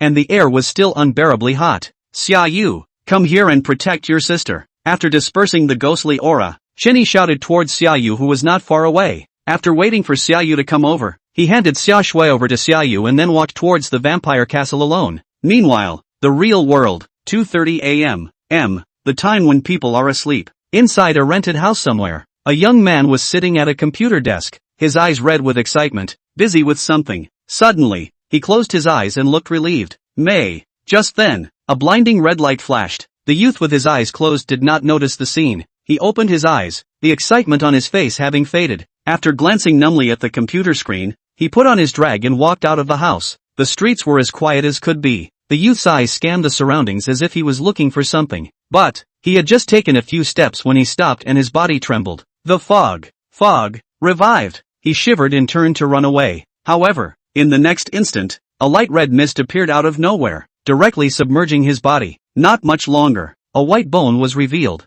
Above the white bones, wriggling red worms the size of grains of rice. Where they had wriggled, the white bones were surprisingly corroded and dissolved. Gradually, the light red mist became thicker. The deserted streets were once again covered in fog. Only, before it was a white mist with unknown weirdness in it. This time, the light red mist seemed to hide something more unknown. Thriller game world, vampire castle. Holy, a fire this big and the castle is intact? Looking at the castle standing in the sea of fire in front of him, Chenyi looked surprised. TSK,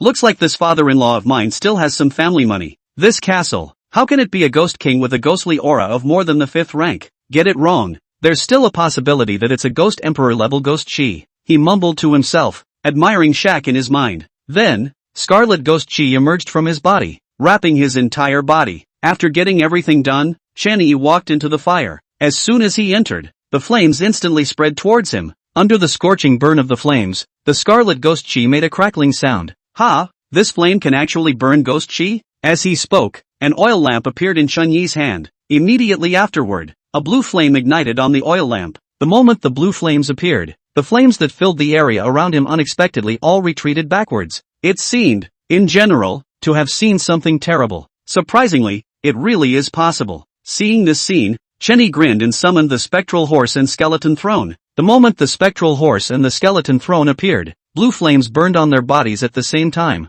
In the meantime, the vampire castle got a sea of fire around it and was scared and kept moving backwards. But, no matter which direction one retreated in, they could be quickly intercepted by the phantom horse. Ding! Special weirdness detected. System scanning. Scanning complete. Name, Fire Ghost. Level, Ghost King 7th Order. Skill, Flame Covering. Sea of Fire Spreading. Remarks, this creep is not sane and has recognized his master, so he cannot be taken in. Looking at the system panel that suddenly popped up in front of him, Chenyi froze for a moment. This flame, is it even weird? Gee, that's some weird diversity. Long story. He mumbled something to himself, then waved his hand at the spectral horse. Seeing Chenyi's movements, the underworld horse understood, jumped straight up and landed in the middle of the fire again. As soon as it entered the sea of fire, the blue flames on its body instantly burned violently. Not much longer. The sea of fire on the ground was all burned out by the blue flames. Ding! Your pet has devoured a large number of its own kind and has been successfully promoted.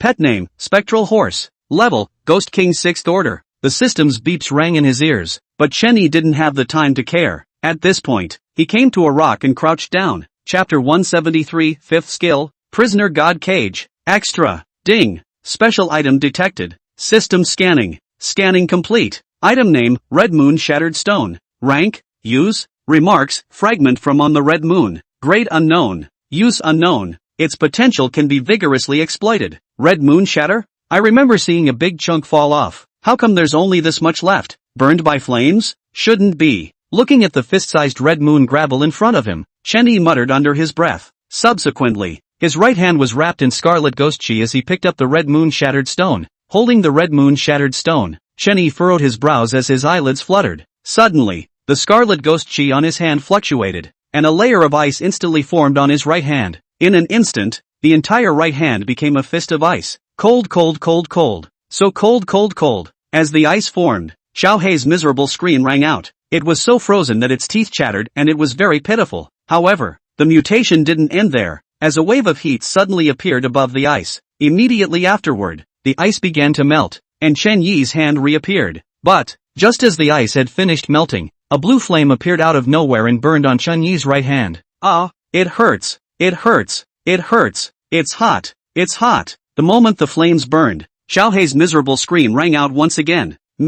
Oddly enough, Xiao Hei was in pain, but Chen Yi didn't feel anything anywhere. It was as if the right hand was no longer his. Thinking of this, Chen Yi tried to move his right hand, and was slightly relieved after realizing that he could still move. Immediately afterward, he took out the underworld guile lamp and tried to absorb the blue flame on his right hand. It took several attempts before the spectral guile lamp completely absorbed the blue flame on his right hand. After getting everything done, he once again turned his gaze to the red moon shatter. This time, he finally saw something different in the red moon rubble. See only. In his eyes, the surface of the red moon rubble was rough, but inside it was as smooth as jade. Most importantly, surprisingly, he felt a palpitating sensation from within a stone. Just then, he felt the heart of his left hand rolling hot, and hastily spread his hand out. The next moment, the eye of the evil god appeared in his hand and slowly opened his eyes. A red light flashed up in the hollow eyes, and a red figure was reflected in them. Ding! Special weirdness detected. System scanning. Scanning complete. Name,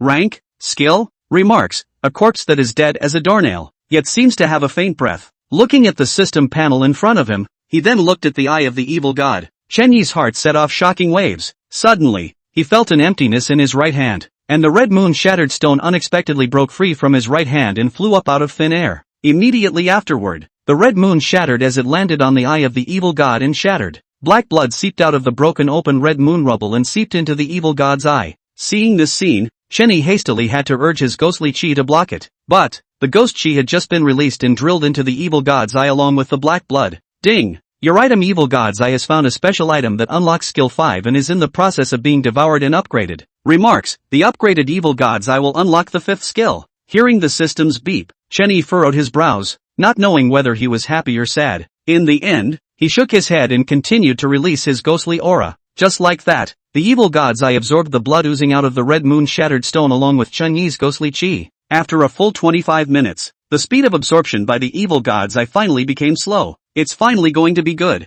And if it weren't for the amount of shenanigans under his command, he'd probably have been drained long ago. Chen Yi spat a sentence out of his mouth and sat his butt on the ground to rest up. Another 25 minutes later. Ding! Congratulations to the host. Your item evil god's eye has successfully absorbed the special item and unlocked the 5th skill. Name, Eye of the Evil God. Prisoner's Cage. Grade, Divine. Source, King's Hospital. Treasure of the Evil One. Usage. 1. True Eye. Can see through all illusions in the world, including lies. 1. 000 thrill coins per minute. No CD. 2. Learn. Overwatch. To randomly copy a skill on the creepy. CD 48 hours. Can only be used once per creepy. 3. Descent. Bound to creepy. Can take it anywhere. 1. 000 thrill coins per minute. No CD. 4. Reinforcement. Permanently reinforcing the shenanigans under your command. No requirements. 5. Prisoner Cage. When used, the eye of the evil god will be transformed into a cage, imprisoning the enemy. Not full version.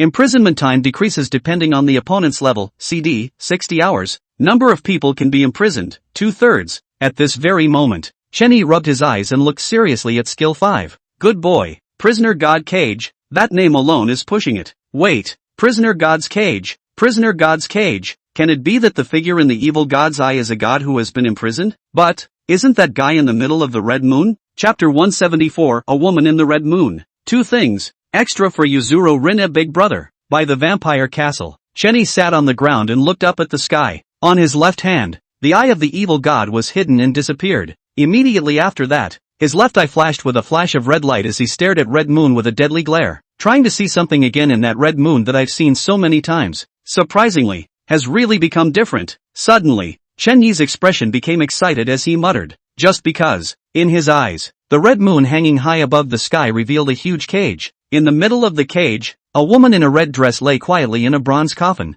On either side of the woman, there were 2 more empty coffins. Only, those 2 coffins were not made of bronze. Instead they were made of stone. Is this really the prisoner of God cage? Chen Yi mumbled something out of his mouth, but he suddenly felt his eyes go black and couldn't see anything. He didn't fidget and stood quietly. Time passed by, and soon 25 minutes had passed. The darkness that was in front of me still hadn't dissipated. Suddenly, Chen Yi's ears twitched as he felt something leaning towards him. In just an instant, the guile blade was in his hands. However, just then, his eyes gradually regained their light. But, the brightness, however, was blood red, as if both eyes were open to the eye of the evil god. Junior, like it here? Just as Chen Yi wanted to inspect the evil god's eye, he heard an emotionless inquiry. The moment he heard the voice, he jerked around to look. Upon seeing the sight in front of him, he was stunned. See only, countless slender bronze and iron pillars were erected in front of him. On the bronze iron pillar, an unspeakable aura emanated. That aura was mixed with life force, killing intent, death aura, and ghost aura. The various auras collided and fused, forming a large invisible net. And, behind the net were 3 huge coffins. On either side, coffins made of black stone looked extremely plain. The very center, a coffin made of bronze exuded the exact same aura as a bronze iron pillar. Inside the coffin lay a woman dressed in a rosy red. She was heavily made up and her face was delicate to the core. It's no exaggeration to say that one look at it and you'll fall completely in love with it. Junior, why don't you say something? Just then, the voice that had just sounded again. Upon hearing the voice, Chen Yi's heartbeat paused for a moment, then beat rapidly again. You're the woman in the coffin? Forcing back the palpitations, he asked suspiciously. Oh, sure. Is there anyone else here besides you and me? Okay, Junior, I know you have a lot of questions, but sadly, I didn't use my hard-earned energy to call your soul here for pleasantries. 2 things, yes or no. I'm sending you away, but I hope you'll think about it before you answer.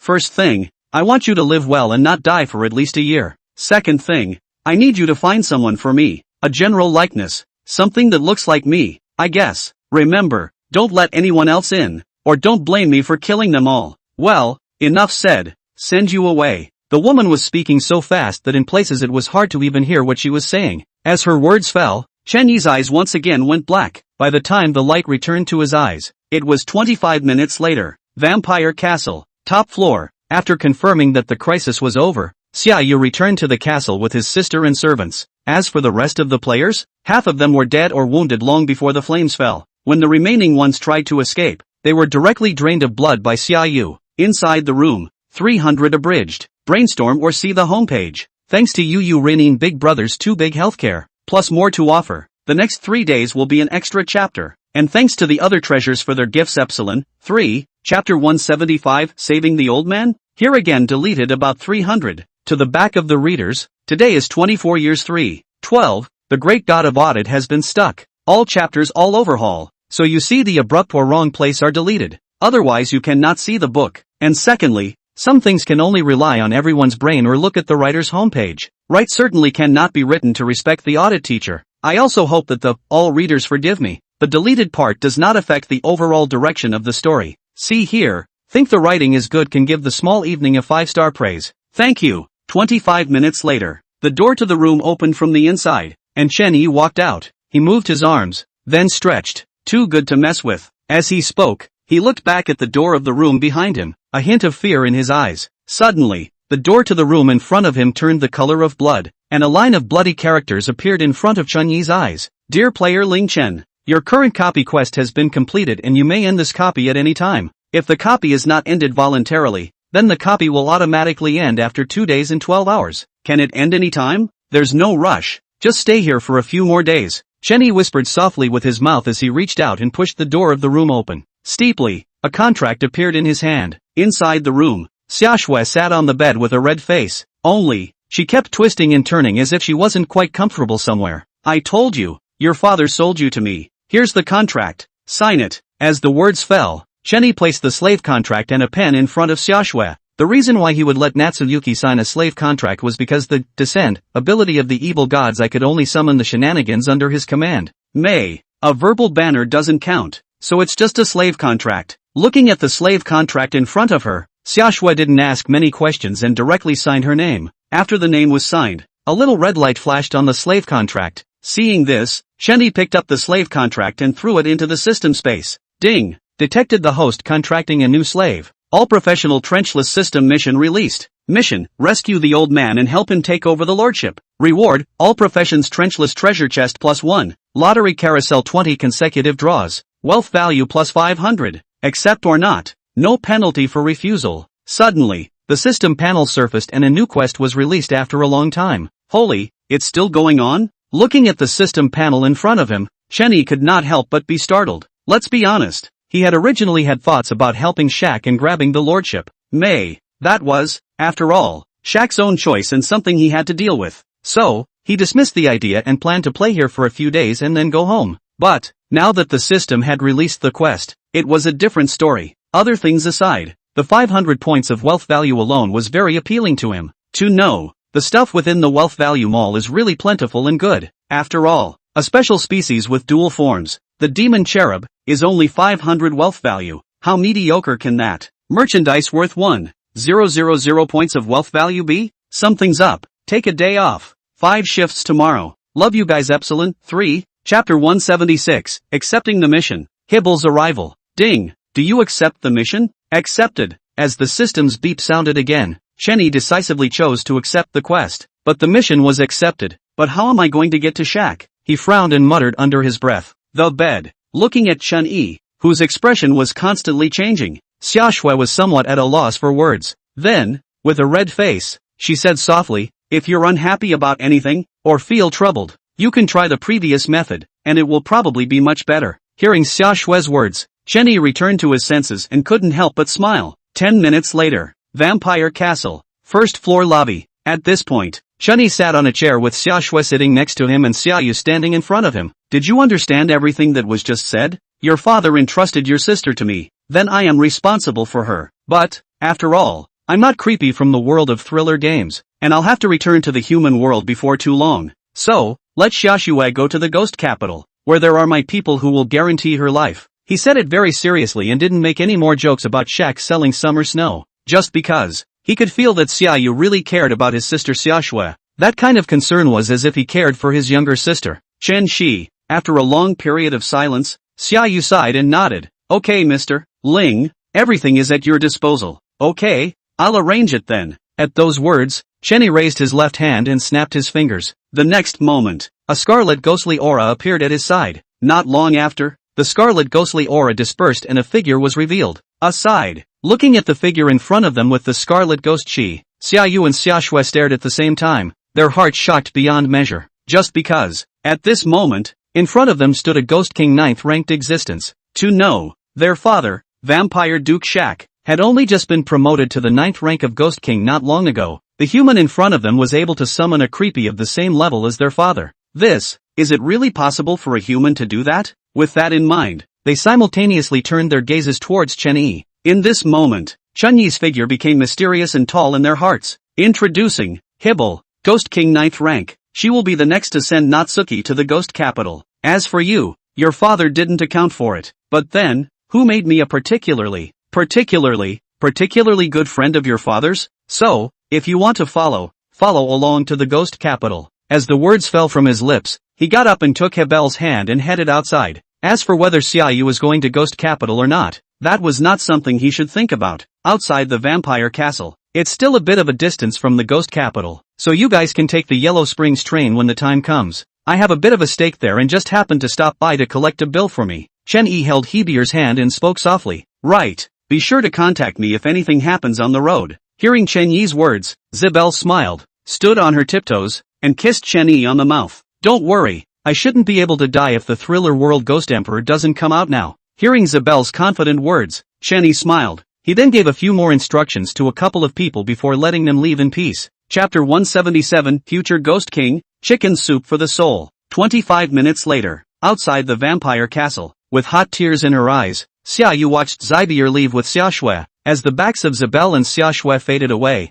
Xiaoyu let out a loud cry. Aside, looking at the scene in front of him, Chen Yi could not help but be somewhat speechless. Okay, it's not like it's a life or death situation, and you're the one who's not going. Don't cry. Why is a big man crying like a pussy? With this scolding, Xiaoyu immediately stopped crying and scratched his head in embarrassment. Sorry, it's my first time apart from my sister and I kind of couldn't help myself. As he spoke, Chenyi had already turned around and walked towards the castle. Upon entering the castle, he beckoned to one of the maids. Go make me a bowl of chicken soup. By the way, no chickens that play sports, especially anything that sings and dances and plays basketball. After an admonition, he sat down in his chair. In the meantime, Chenyi's eyes flashed with a flash of red light as 2 lines of bloody characters appeared before his eyes. Dear player Ling Chen, it has been detected that you have taken the initiative to trigger a hidden mission. Now open the hidden mission. Hidden quest, help Vampire Duke Shaq take the seat of Lord. Rewards will be issued depending on the degree of mission completion.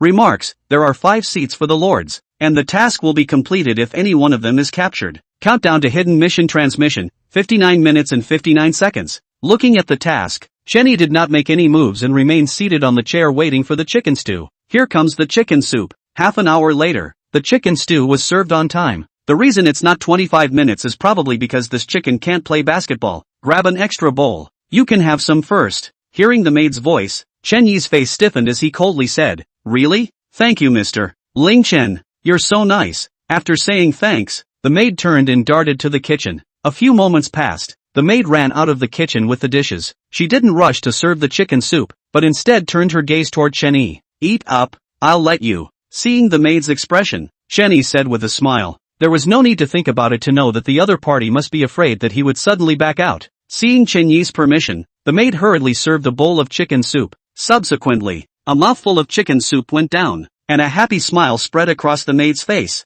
See the situation, Chenyi also no longer hesitated, picking up the bowls and chopsticks to do it himself. Here, sit down and eat, I can't finish it alone. After taking a sip of his soup, he greeted the maid and sat down. Mr. Ling Chen, you're really nice. You're even willing to eat with a servant. This is the kind of thing that never happens. As the maid ate the chicken, her eyes changed as she looked at Chenyi. Since it's been working part-time at the vampire castle, this also led to the human she came in contact with dying not long after. Plus, Creepy's innate desire and greed for humans, so it was a groundbreaking first to have contact with a human like that. She doesn't know anything else, but one thing she knew was that the human in front of her was a being that even her master would have to respect.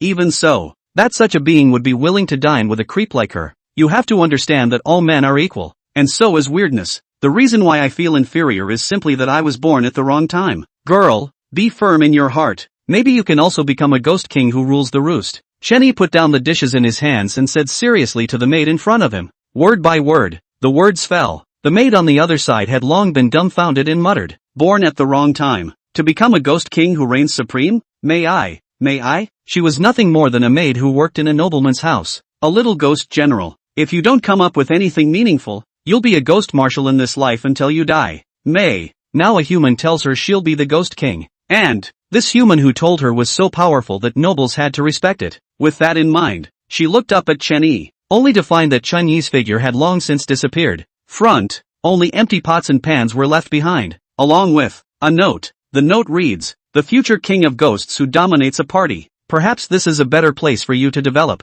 Scarlet Auction. In the meantime, Thriller Game World. In the middle of pitch black space, Chenyi kept giggling, his mind recalling the scene he had just witnessed in the vampire castle. The female creepy one was indeed a ghost general, and not a special creepy one either. She's just plain old creepy. But that's what he wants, just because, not long ago, he heard Bai Xian say that the Scarlet Auction was a bit short of manpower recently, and asked him to arrange for someone to go over there, preferably a ghost king. It makes sense that the future king of ghosts is also the king of ghosts, doesn't it? Well, that makes sense. With the Guile Pearl in place, I'm sure her promotion to Ghost King will become faster. Is chicken soup the goal? Of course it is, but more importantly is chicken soup for the soul. Chapter 178, Polite, do you mind changing the owner? Extra. Dear player Ling Chen, next you will be teleported to the hidden quest area. Please get ready. In the midst of dark space, a red light descended from the sky, enveloping Chenyi's body. The next moment, the red light flickered and disappeared, taking Chenyi with it. Vampire Clan, 5th Lord's Quarters. In the world of thriller games, wars are often fought between spooky groups. The commanders of these wars are, naturally, the bizarre holders of both status and rank in the pack. In the Vampire Clan, the 5 lords have 5 locations. The 5th Lord's residence, a Ghost King 9th Order existence. The lords are the lowest ranked and weakest of the lords, and likewise, the best to kill. An icy voice rang out from the empty clearing. It's not impossible if you take it first, one step at a time, slowly. As the words fell, Shaq's form was revealed. He wore a bowler hat, a dark tuxedo, and a cane in his hand. A ducal nameplate was pinned to his chest, making him look dignified and elegant. Immediately afterward, black ghostly aura wafted out from his body. The ghostly aura was mixed with a horrible killing intent. The moment, he looked like a demon who had come out of hell with grace and honor. Straightening up his clothes, Shaq took big strides towards the Fifth Lord's quarters. His steps were small, but he walked out 100 meters in one step. The vampires at the gate reacted as he approached the Fifth Lord's quarters. After seeing that the visitor was a duke, all of them lowered their heads in fear. Seeing this scene, a flash of disappointment flashed through Shaq's eyes. Shaking his head, he walked into the Fifth Lord's quarters. In the meantime, Vampire Clan, Fourth Lord's quarters. Didn't we say hidden quest area? How come there's no sign of Shaq? Looking at the scene around him, Chenny was somewhat surprised. If you want to talk about vampires, there are many of them not far away. But, not one of these vampires is the vampire Duke Shaq. Never mind, let's go over there first. With words on his lips, Chenny walked towards the Fourth Lord's quarters. As soon as he approached the compound, all the vampires released their ghostly auras to stare at Chenny warily. However, just then, Chenny grinned and lifted his left hand to turn the ring on his right hand. The moment the ring turned, the vampires outside the compound all had a look of shock in their eyes. This human, surprisingly, had the noble ring of a vampire clan. See the ring as you would a nobleman, and do not be rude. At that thought, the vampires put away their ghostly auras. But, the vigilance in his eyes became even more intense. It was as if, as long as Chenny dared to make a slight move, he would die without a burial place. Let me ask you something. Suddenly, Chenny twisted his head to look at the vampire closest to him. The vampire who had been called out to him froze and nodded in confusion. What's the name of your boss here? Ghost King or Ghost Emperor? As the words fell, the dumbfounded vampire came back to its senses. It stared at Chenny dead in the face, its mouth saying word for word, "Honorable noble, since you are a human, I am unable to answer this." Halfway through its words, a pitch-black demonic trident was already on its neck. Feeling the terrifying aura of death behind him, the vampire instantly broke out into a cold sweat. It turned its words around and shivered. Our oldest is called Aishima Sakiz, Ghost King 9th rank. Thanks for the answer. Upon hearing this, Chenny smiled, very politely. But, he was polite. The demonic cherub with the demonic trident in hand was not. Without saying a word, she simply ended the vampire in front of her. The smell of blood wafts out when a vampire dies. Soon, most of the resident vampires all came outside. Okay, last question for all of you. Do you guys mind if we get a new owner? The words fell. A scarlet ghostly aura rose up from Chun-Yi's body. Looking at the terrifying ghostly aura emanating from Chun-Yi's body, many of the vampires were so frightened that they knelt on the ground, trembling. Noble, master. Suddenly, a voice rang out from an unknown corner. Next, countless shouts competed to be the first. Seeing this, Chenny nodded in satisfaction, and immediately afterward, he raised his head to look upwards and opened his mouth. All this and you still won't come out? Chapter 179 Fourth Lord. Let him calm down, for Yubari Rin big brother. It's already happened. Are you still hiding? Is it hard to give away this lordship? Chenyi's left eye flashed with a flash of red light as he looked up into the sky. At this point, in front of his eyes, a faint black mist drifted in the sky above his head. Within the black mist, a figure was looking at him with disdain as it clasped its hands to its chest. Ha! Interesting human, to have found me. Suddenly, a cold and disdainful voice rang out. Next, the black mist dispersed and the figure was revealed. See only, he was wearing a tuxedo exactly like Shaq's, and instead of a cane, he was holding a fan. Introduce yourself, Vampire Clan, Fourth Lord, Aishima Guan's. Hearing Aishima Guan's words, Chenyi couldn't help but stare. The Fourth Lord? So the 5 lords of your vampire clan are still ranked 1, 2, 3, 4, 5? He held his forehead inside. Miscalculation. Originally, he thought he was early and that Shaq hadn't arrived yet, so thought I'd come to see if the vampire clan lords were strong. If it's strong, he'll just kill it and go home early. If it's not strong, it's better to leave it to that cheap old man of his to clean up. But, you boys tell him here's the 4th lord. 5 lords lined up. Well, don't even think about it. Shaq must be at the 5th lord's place. Brother Shimabane, would you believe me when I say I'm going the wrong way? It's my first time over here. I'm not too familiar with it, and I was going to go to the 5th lord, Chenyi said awkwardly, his eyes looking towards Aishima Guan's. However, what he didn't expect was for Aishima Guan's to actually swing his hand. Go go go. Do you need a ride there from this lord? Glancing at the noble ring on Chen Yi's hand, Aishima Guanzi instantly understood something. Yes? That's very kind of you. Upon hearing this, Chen Yi grinned. They say creepy is bad. Well, there's still some good creepy, so good that he might even hesitate for a second when he killed this fourth lord later. Well, only hesitate for a second. Anything more would be rude. By the way, since you're so nice, can we discuss one more thing? Speak, and this lord will try to satisfy you. Aishima Sakiz frowned, slightly displeased. Originally, he was just terribly sick of humans, but, upon seeing the noble ring in Chen Yi's hand, he swallowed all his dissatisfaction in his stomach. This did not mean that he was afraid of Chen Yi and no longer loathed the human in front of him, just simply don't want to get yourself in trouble. That's it. Chen Yi pondered for a moment, somewhat embarrassed. I haven't been a lord yet, can you step aside and let me be one for a few days? The words fell. The entire fourth lord's residence became deathly silent. All of the vampires turned their gazes towards Chen Yi with unbelief in their eyes. How dare this human say such words of death? That's right, in their eyes, Chen Yi was completely begging for death. Ha! Hearing Chen Yi's words, Aishima Guan sneered, and an appalling killing intent surfaced on his body. Hey, you people, if you don't give it, just don't give it. Why do you still want to kill people? Little angel, come on, give this Shamakwan brother a shot of purification to calm him down. Seeing that Aishima Guan's was getting progressively cranky, Chen Yi hurriedly said to the demonic cherub. As soon as his words fell, a pure and holy light burst out from the demonic cherub. The light, which shone on the vampires, many of them let out a scream, and then fell to the ground, not knowing whether they were dead or alive. But, this light was merely emitted by the demonic cherubs when they changed forms. 2.5 seconds passed. The demonic cherub transformed into angelic form. At this moment, the imperial angel wearing a white dress with 2 pairs of angelic wings behind her appeared beside Chen Yi. Master, you're causing trouble again. The demonic little angel approached Chen Yi's ear and whispered. When she finished speaking, she turned her gaze to Aishima Sakizi. Filthy fellow, how dare you not accept your master's request? Holy light! As the demonic cherub's voice fell, the angelic wings behind him stirred. The next moment, a pillar of pure white light appeared above Aishima Sakizi's head. Seeing the pillar of light,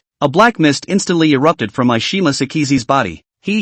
Ghost King 5th rank only. Do you really think that this lord will be afraid? He sneered, the disdain and killing intent in his eyes undisguised. Steep, with a flash of his body, Aishima Guan's appeared at Chen Yi's side. However, instead, he realized that Chen Yi was smiling without the slightest bit of panic. Filth, stay away from my master. Seeing Aishima Guan's appear beside Chen Yi, the light on the demonic cherub intensified. Judgment, she shouted, and a distant pillar of white light instantly appeared over Aishima Sex, enveloping him. Immediately after, 2 angels identical to the demonic cherubs appeared amidst the pillars of white light, and that's when it happened. The demonic cherub stepped into the pillar of light and a long white sword appeared in his hand. At the same time, an identical white longsword appeared in the hands of the angels on the opposite sides. Chapter 180, Snubbing, going to the 5th Lord's residence, for Yubari Rinna Big Brother, Vampire Clan, 4th Lord's quarters. Inside the pillar of light, the 3 demonic cherubs held their lightsabers and chopped at Aishima Sakizi at the same time. As the 3 slashes of pure holy light cut out, despair flowed from Aishima Sakizi's eyes. If I had known,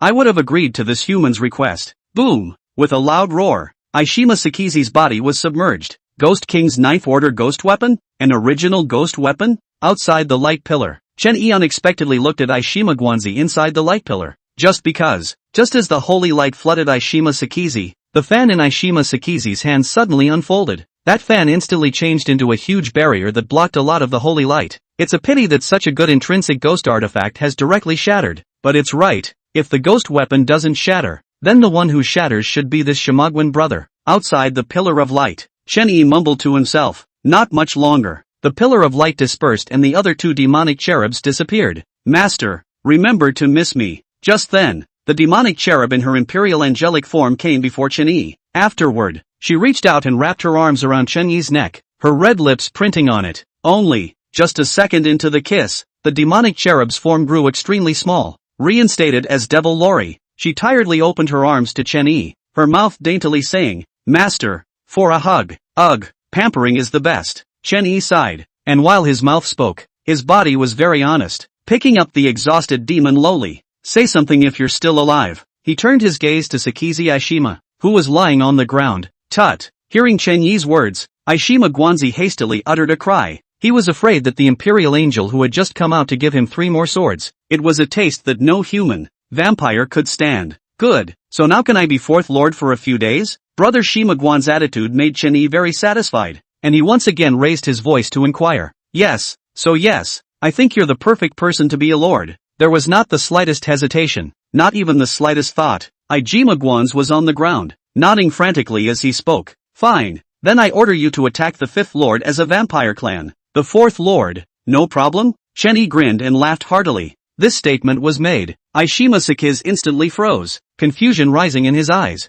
This human, letting him attack the fifth lord's compound? Let him a fourth. Oh, not anymore. That no problem. Well, I didn't. I have a problem. Aishima-Sakiz was just about to say no problem when he noticed the bodies of vampires sprawled out not far away. Please, the henchmen are all dead, so why take a fart fight? Noticing Aishima-Sakiz's gaze, Chen-Yi shook his head with a look of caring for mentally handicapped children, and then began to flounder. Brother Shimabane, you have to understand that henchmen are henchmen after all. If you go and kill all of the fifth lord's men, won't he have no more men? When the time comes, you'll fight the fifth lord, won't you? The words fell. Aishima-Sakiz nodded in confusion. Yeah, well, he could have killed the fifth lord's men first, TSK. But, there was always something strange about it. Maybe it's the brain that just hit me. Never mind, don't think about it. In the meantime, Vampire Clan, Second Lord's quarters, inside the residency, inside a 10-meter high palace, a nearly 3-meter throne was placed. Above the throne, a woman in a purple cheongsam was propping up her head and dozing. Noteworthy, the woman, who looked to be nearly 2 meters tall, the smell of the Vampire Clan. It looks like that old four guy lost, but, doesn't seem to sense Shaq's aura. Can it be that, among the Vampire Clan, there is a Ghost King Ninth Order that this lord is unfamiliar with? Debbie closed her eyes and mumbled something under her breath. Forget it, whoever it is, just don't mess with this lord. After all, winter is too dry for people to get their beauty sleep. Vampire Clan, Fifth Lord's quarters. Inside the compound, explosions and screams resounded continuously. In the sky above the compound, black mist filled the air, gradually forming a dark cloud. Not much longer. Lightning flashed and thunder rumbled within the dark clouds as the storm plummeted. Bah! The fifth lord, just a waste of space who has lived a few more years. Shaq spat out a mouthful of blood, his tone arrogant to the extreme. The rain lashed frantically against his body, making him look wretched. Shaq, isn't it good to be honest and be your duke? You don't really think that you can become a lord just after promoting to the 9th rank of Ghost King, do you? Across from Shaq, a naked, fat vampire kept asking rhetorically. He was none other than the Vampire Clan, the fifth lord, Riley. Again, it was the Vampire Clan. Of the 5 lords, the lowest rank, the lowest strength, the lowest status, but the highest weight. 5 more. Love you guys. Asking for a wave of 5-star reviews and freebies. Omega asterisk. Chapter 181 arriving at the 5th lord's residence. Doll holding a doll? Vampire Clan, 5th lord's quarters. The sky was filled with dark clouds and lightning. The storm poured down, slapping haphazardly against Shaq and Riley. At this point, the 2 Ghost King 9th ranked vampires both exuded an appalling murderous aura. Around them, the vampires of the Fifth Lord's compound stared at Shaq dead in the face. It seemed that as long as Shaq dared to make a slight move, they would immediately surround them. I'll ask you one last time, do you really want to be an enemy of this lord? Riley asked, frowning, undeterred. Let's be honest, it was very much not wanting to fight Shaq. Win,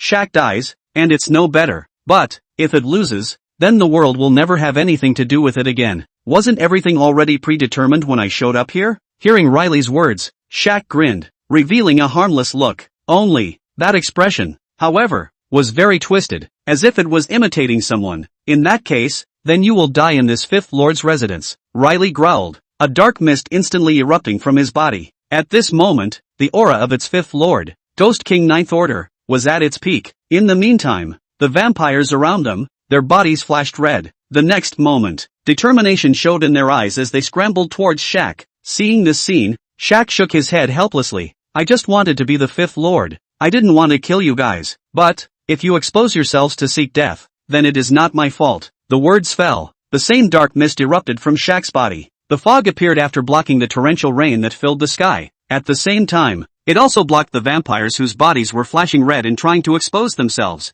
Shaq, die. Suddenly, Riley burst out. When he saw the right moment, his obese body leapt up and slammed towards Shaq. Its entire body was wrapped in black mist, and the same red points of light flashed up on its body. Only, the red points of light were not self-exposing. but a pair of blood-red eyes. As Riley's body slammed down, dozens of blood crows flew out of the black mist. The blood raven's eyes were red, and the only thing in them was Shaq. Stupid. Seeing the blood raven, Shaq couldn't help but curse under his breath. Immediately afterward, his figure flashed to the right, while collecting the black mist on his body. With this flash, the vampires, who were originally blocked by the black mist, stumbled and crashed together. Boom, boom, boom. The next moment, huge explosions and roars resounded throughout the Fifth Lord's compound. One time, vampires were dead and wounded, and the grounds were dusty. It's still raining heavily at the moment. This shows how powerful the explosion really was. Riley's attack was unsuccessful due to Shaq's dodging, but, instead, a playful sneer surfaced on its face, just because the group of blood crows had come to Shaq's side. Looking at the blood crows that surrounded them and stirred their wings, a hint of annoyance passed through Shaq's eyes. He was a vampire duke, an existence of the 9th rank of Ghost King, so naturally, it was impossible for him to be afraid of the blood crows. Only, the blood crow was extremely fast, and it was impossible to kill it easily. And, most importantly, Riley, that man, actually used vampire blood to raise blood ravens. He sensed this the moment the blood raven appeared. In this case, the blood raven has almost become the natural enemy of the vampire clan. Riley, I have to say, you really are a... With a curse on his lips, Shaq began to dodge the blood raven's attacks. At the same time, black mist erupted from his body and began to counterattack. Old 5. How about letting this lord have some fun with you? Suddenly, an excited voice rang out as the 4th lord descended from the sky. It landed directly in front of Riley. In the next second, it lifted its hand and wrapped it around Riley's neck. Vampire-breeding blood raven. You're a good one. Ijima Guans choked Riley, his words unabashedly murderous. Looking at the sudden appearance of the 4th lord, Riley couldn't help but stare. Mentally, it began to think back to where it had offended this 4th lord. Come to think of it, it hasn't offended in any way, shape or form. Besides, how could it go back and offend the 4th lord when it a 5th lord? Not far. Shaq was still entangled with blood raven. By now, the tuxedo he was wearing had been torn out a few times. Black blood oozed outward from the body where his clothes were torn. But, on the ground, there were already more than a dozen corpses of blood crows lying. Yo, my extra good friend, you look a bit of a mess. Suddenly, a familiar flirtatious voice rang out from the side. Hearing the voice, Shaq couldn't help but smile, and in his heart, he realized that this time, taking the Lord's position, it was stable. After all, that voice, who else could it be but his especially good friend Ling Chun? Aside, Shinny held a red floral umbrella in his hands as he gazed at the blood crows in the air. These blood crows, their ranks were almost all in the middle of Ghost Marshal and Ghost King, just one step away from breaking through to Ghost King. With so many blood crows surrounding him, it was normal for Shaq to be in a bit of a mess. Alas, let me give this cheap old husband a hand. Shenny sighed and raised his left hand to snap his fingers. The next moment, a black ghostly aura floated beside him. Seeing this, he moved and hit the umbrella on the ghostly aura. Just then, the ghostly aura dispersed and Yen's figure was revealed. Big Bad, you finally remembered me. Seeing Chen Yi, Yen crossed her arms and puffed out her mouth in an angry manner. Very cute. Alright, let's get the strong man and the princess dress out to clean up those blood crows first. Seeing this, Shenny smiled and pinched Yan's little face as he spoke. Words. Yun nodded, knowing that business was of the utmost importance. But, instead of summoning the princess-skirted strongman, she mysteriously removed a rag doll from her pajamas. See only, the rag doll was dressed in a long blood-red dress and held the same doll in her hands. The doll, only, was a very ugly monster. Sweetie good boy, help the big bad guy kill those blood crows okay ah. Yun hugged the rag doll and whispered with her mouth. Ding! Special item detected. System scanning.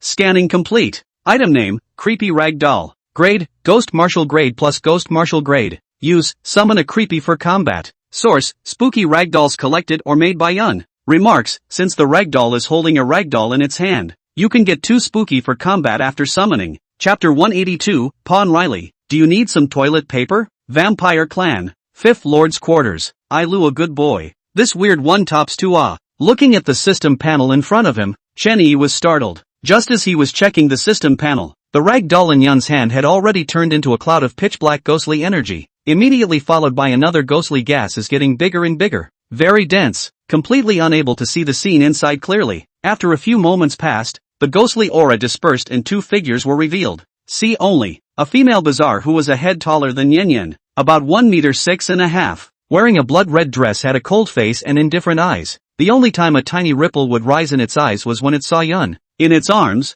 it held a ferocious bird. Yes, it's a bird. The bird is about the size of a pigeon with red and black feathers. Its beak was thin and sharp, and stained with blood. Go ahead and give those filth hell. The female creepy voice was indifferent and released the bird in her arms. The next moment, the bird's form disappeared. By the time it reappeared, it had come to a blood raven. The head of its sharp beak flashed with a flash of red light and plunged straight into the blood crow's body. After confirming that the blood crow was dead, its form disappeared once again. That's all. In just 2.5 minutes, the female creepy bird had already harvested the lives of 10 blood ravens. This bird is even more terrifying than a blood crow. At this point, Shaq naturally noticed the bird's presence and muttered, "Not far." Ijima Guans pinned Riley down and his fists, wrapped in ghostly aura, fell frantically. Heavy rain fell, washing the black blood from Riley's body. But, on the ground, blood has been spilled. At this very moment, the entire Fifth Lord's compound had been filled with the smell of blood. It was no exaggeration to say that such a strong smell of blood would exist for 3 to 5 days at the very least before it dissipated. With the bird's help, Shaq made quick work of the blood raven. He then finally turned his gaze to Riley once more. Just then, too, the heavy rain suddenly stopped and the dark clouds dispersed along with it. In the sky, a figure quietly looked down. Has another lord arrived? Looking up at the sky, Shaq muttered to himself. Actually, in the vampire clan, grabbing a lord is not too difficult. It was during the looting that some other lord intervened. Although on the surface the 5 lords did not contact each other and did not interfere with each other. But, as the same 5 lords, if one of them died today, it might not be impossible for another one to die tomorrow. The 5 great lords understood the truth that lips were lost and teeth were cold. But, Shaq just looked at the sky and continued toward Riley. When he came to Riley, Riley was dying. This guy, Aishima Guans, doubled the damage he received from Chen-Yi back to Riley. After all, he remembered that the human had said he was looking for the 5th lord, and as the 4th lord, he got a beating for no reason at all. On top of that, the original ghost weapon was also shattered. Blame it on this fat. With that in mind, Aishima Guans gave Riley a few more punches. But, when Shaq arrives, Aishima Guans gives way. Today's main character, this newly minted Ghost King 9th rank Shaq, was not his 4th lord. Now, may I yield the 5th lordship? Looking at the dying Riley on the ground, Shaq asked in a cold voice. The words fell, and Riley nodded as he forced himself to endure the pain in his body and soul. Congratulations to Duke Shaq for successfully taking the 5th lordship. Seeing Riley nodding his head, Aishima Sakizi, who was on the side, hastily patted his ass. Thanks, then you can go to hell. Just then, Shaq grinned, revealing a harmless look. That smile, however, still looked very awkward. This statement was made. Both Aishima Guans and Riley froze. However, it didn't take long for Aishima Sakizi to figure it out. This newly crowned 5th lord didn't want to leave any loose ends. The next moment, a dark mist erupted from Shaq's body, enveloping Riley. Ah! As a scream rang out. Vampire clan, 5th lord, Riley, pawn, the sky. The figure saw Riley die and turned away. That one, I believe, is the 3rd lord? Watching the figure in the air leave, Shaq opened his mouth to ask. Well, it should be him. At that, Aishima Sakizi nodded. Congratulations to my especially good friend for taking the lordship. Not far. Chen-Yi applauded while walking towards Shaq. Come now, let's talk about this between us, my dear son-in-law. At these words, Chen-Yi's movements could not help but stall. This old thing, now that it's over, you start calling him your son-in-law, right? Next to it, Ijima Guans gave an odd look at the dark-faced Chen-Yi. Originally, when he heard Chen-Yi say that Shaq was his special friend, Aishima Guans was still surprised in his mind that a vampire duke could be friends with a human. Most importantly, not only was this human terrifyingly strong, the shenanigans under his command were equally impressive, especially the woman in the white dress with wings behind her. TSK.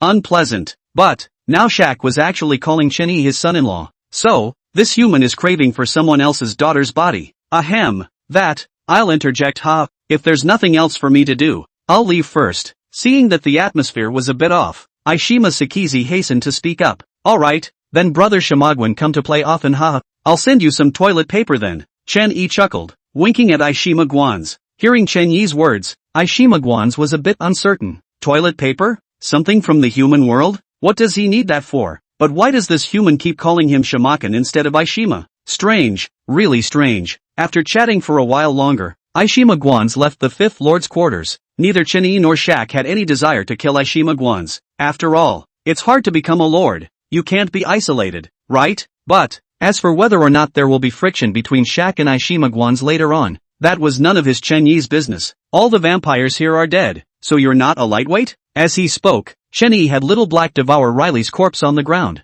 As for the other vampires, they had long since exposed themselves to meat scraps. Some of them don't even have meat scraps left. There's no need to worry about that. Since I've become a lord, a new vampire will be sent from above. You know, our vampire clan has no shortage of men. Shaq laughed, and Chenyi found an empty room and went in to rest. After all, the entire Fifth Lord's residence was still shrouded in the smell of blood. It really doesn't smell much better. Chapter 183, Another Old Monster? Prince Charming, for Yubari Rine's big brother, is Yuki, okay? Inside the room, Shaq sat down in his chair and lit a ghost cigarette. After swallowing some clouds, he was the first to ask. No problem, should be on the Yellow Springs train to Ghost Capital now. Without thinking too much, Chenyi answered Shaq's question. Hearing Chenyi's reply, Shaq nodded. Chenyi had properties in Ghost Capital, something he still knew. And, ever since her leg broke, Yuki has been locking herself in her room, unable to leave the house, much less talk to outsiders. For once, it's good to go to the Ghost Capital for a while. Let's pick her up when everything settles down at the Fifth Lord's compound.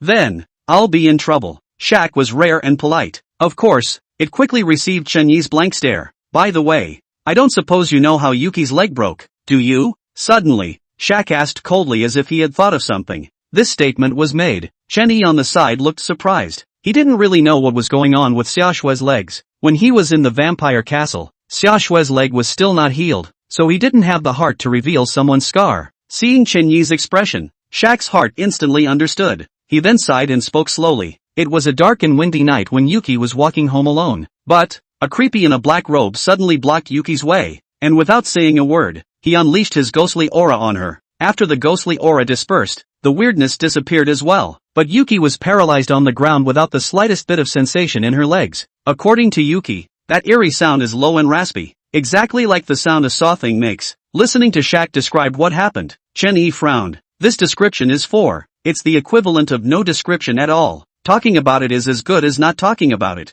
Not a clue. Did Yuki see the creepy face? Or anything special about the body? After a long period of silence, Chenyi gazed at Shaq and opened his mouth to ask. Well, kinda. Shaq nodded, once again caught up in the memories. At the time, Yuki was mumbling about skulls. She said the creepy face was a skeleton. No flesh and blood. By the way, there's a white skull painted on that creepy black robe, too. As soon as these words came out, Chenyi's eyes immediately widened in shock. At the same time, the likeness of a skeleton came to mind. He swallowed, and a skeleton chair burning with blue flames instantly appeared beside him. Is it a skeleton like this? Looking at the sudden appearance of the skeleton throne, Shaq froze for a moment, somewhat confused. He nodded, just because. The skull on the skeleton seat in front of him was exactly as Yuki had described. As for how Chenyi had suddenly changed things, he did not find it strange. After all, there are so many shenanigans that would go on with this ability. Anyone with the shenanigans of an original ghost weapon is capable of doing this kind of thing.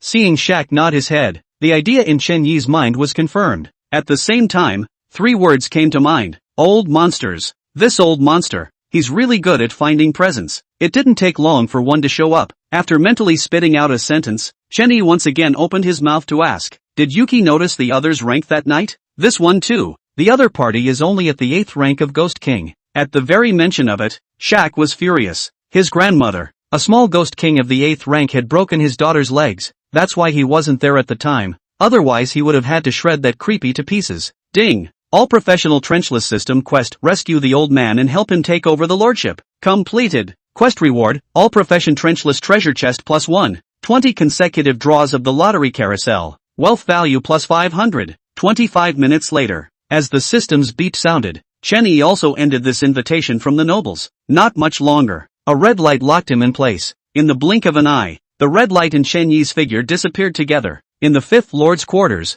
Shaq looked up at the sky with a smile on his face, muttered, goodbye, my extra good friend. Goodbye, my good son-in-law. Next, it's time to take the higher lordship. In the middle of the dark space, Chenyi slowly opened his eyes and scanned the surroundings. Here, it's still as dark as before. After all this time, I still don't know if this place belongs to the real world or the thriller game world, or maybe this place doesn't belong to these two worlds at all, but is a transit station? Muttering to himself, the bloody words of the thriller game world had surfaced. Player name, Lingchen. Progress settlement in progress? Please wait. Settlement complete. Game rating, SSS grade. Game quest, have fun. Quest reward, thriller game world vampire clan. Fifth Lord Shaq's exclusive treasure chest +1. Looking at the bloody words in front of him, Chenyi couldn't help but sigh. This replica was the one with the least quest rewards among the replicas he had participated in. But, he's made up for the mission reward by abducting someone's daughter, right? Nope. How can you call it abduction when that's what Shaq stiffed him on? Is he that kind of guy? With this in mind, Chenyi turned his gaze to a dusty wooden box in front of him. Overly perfunctory, I guess. With that, he reached down and opened the wooden box. The box opened, and upon seeing what was inside, Chenyi was stunned. Just because, inside the wooden box, there were only two items. The first, a wooden horse toy. Trojan horse. The Trojan horse is white in color and carved to life. As for the second one, instead, it was a yellowed envelope. Picking up the envelope and opening it, Chenyi carefully read the letter inside. Future Prince Charming, how are you? My name is Xia Shui. You can also call me Xiaoshuwe. Hey, I grew up fantasizing that a prince on a white horse would come and marry me in the future. Alas, my father says there are white horses and princes in this world, but there is no Prince Charming. It's been a long time since I've written, and I'm too old to do it. There was a human in the house who turned out to be a special friend of my father's, and it was the first time I'd ever heard of my father having a friend. He healed my legs. I was able to get back on my feet again. Ling Chen, will you be the Prince Charming I'm waiting for? That's the end of the letter. The handwriting at the top is somewhat illegible. The handwriting on the last two lines is fresh and obviously recent. Prince Charming? Looking at the contents on the letter paper, the corners of Chenyi's mouth involuntarily rose. He then folded the letterhead and put it back in the envelope. Eventually, the envelope was put into the system space along with the wooden horse toy. Extra shifts complete. Should be double shifts for the next few days. Chapter 184, Hidden Prizes. Are you kidding me? The real world. Xihua City, suburban villa. Inside the bedroom, Chenyi slowly opened his eyes. A glance at the sky outside revealed that it was the middle of the night. It's 2:30 a.m. Sister and the girls are asleep. Feeling the well-proportioned breathing in the villa, Chenyi muttered under his breath. Good, then let's check the system's quest rewards first. As the words fell, a golden treasure chest appeared on the bedroom floor. This time, there are no more diamonds set on the treasure chest and it looks slightly plain. Ding! All professional trenchless treasure chest. Open it to get one or more items at random. Is it open? Open up. Without the slightest hesitation, Chenyi decisively chose to open it. Click. With a crisp sound, the treasure chest slowly opened. When the treasure chest was opened, the inside was shiny and gold and very nice. When the golden light dispersed, Chenyi looked inside the treasure chest. See only, inside the treasure chest, lying quietly, was a toothbrush and a toothpaste. Ding! Special item detected. System scanning. Scanning complete. Item name, Lies Come True Toothbrush. Rank, use, brush your teeth with this toothbrush toothpaste, and for the next 10 minutes, there will be a 50% chance that a lie told will be taken as the truth. Source, All Professional Trenchless System Quest Treasure Chest. Note, since the Lies Come True toothbrush is used for the same purpose as the Be a Teacher title, the two can be used together. After use, the first words spoken in the next hour will be taken seriously by a designated person and last for 10 minutes. CD, 2.5 days. I'll go. It's still possible? Looking at the system panel in front of him, especially the notes section at the bottom, Chenyi's entire body became astonished. This thing, it is simply walking in the Jianghu, pitfalls and deceptions of the sharp weapon.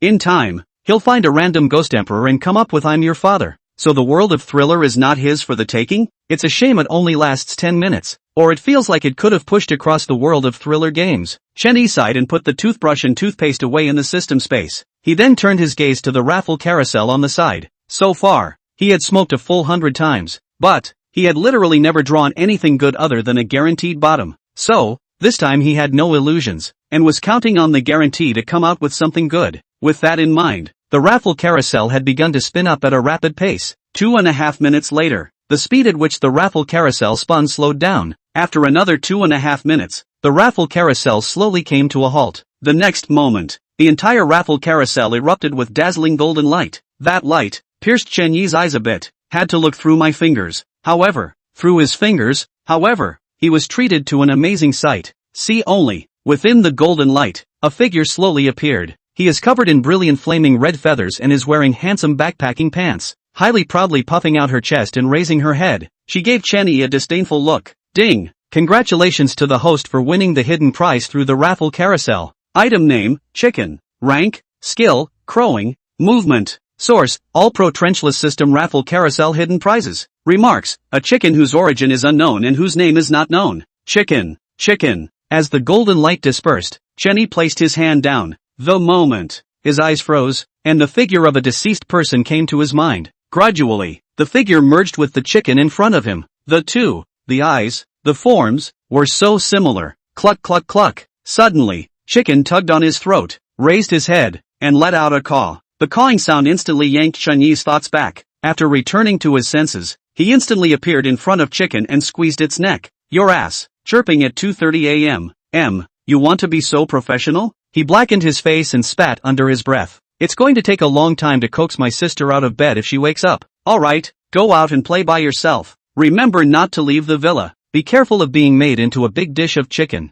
A few moments passed. Seeing Chicken come down honestly, Chenny opened the window and threw Chicken out. Meanwhile, the mouth was agape. After getting everything done, a sigh of relief washed over him. It's a hidden prize that might as well not be there. In the meantime, on the roof, a figure was lying quietly. Its eyes flashed red as it quietly watched Chicken, who was digging in the dirt in the yard. Meow. After purring, Orange stood up and disappeared with a catwalk. Inside the yard, Chicken, who was digging up the soil, stalled in his movements, as if he felt a killing intent. Its body trembled for a moment, then it continued to plow the earth. Inside the bedroom, Chenny sat on the edge of the bed with a disheveled look on his face. Just now, the dog system had actually told him that hidden prize of chickens was actually a lottery guarantee. Actually, that's even. It's not like there's anything to raising a chicken, brother. But, in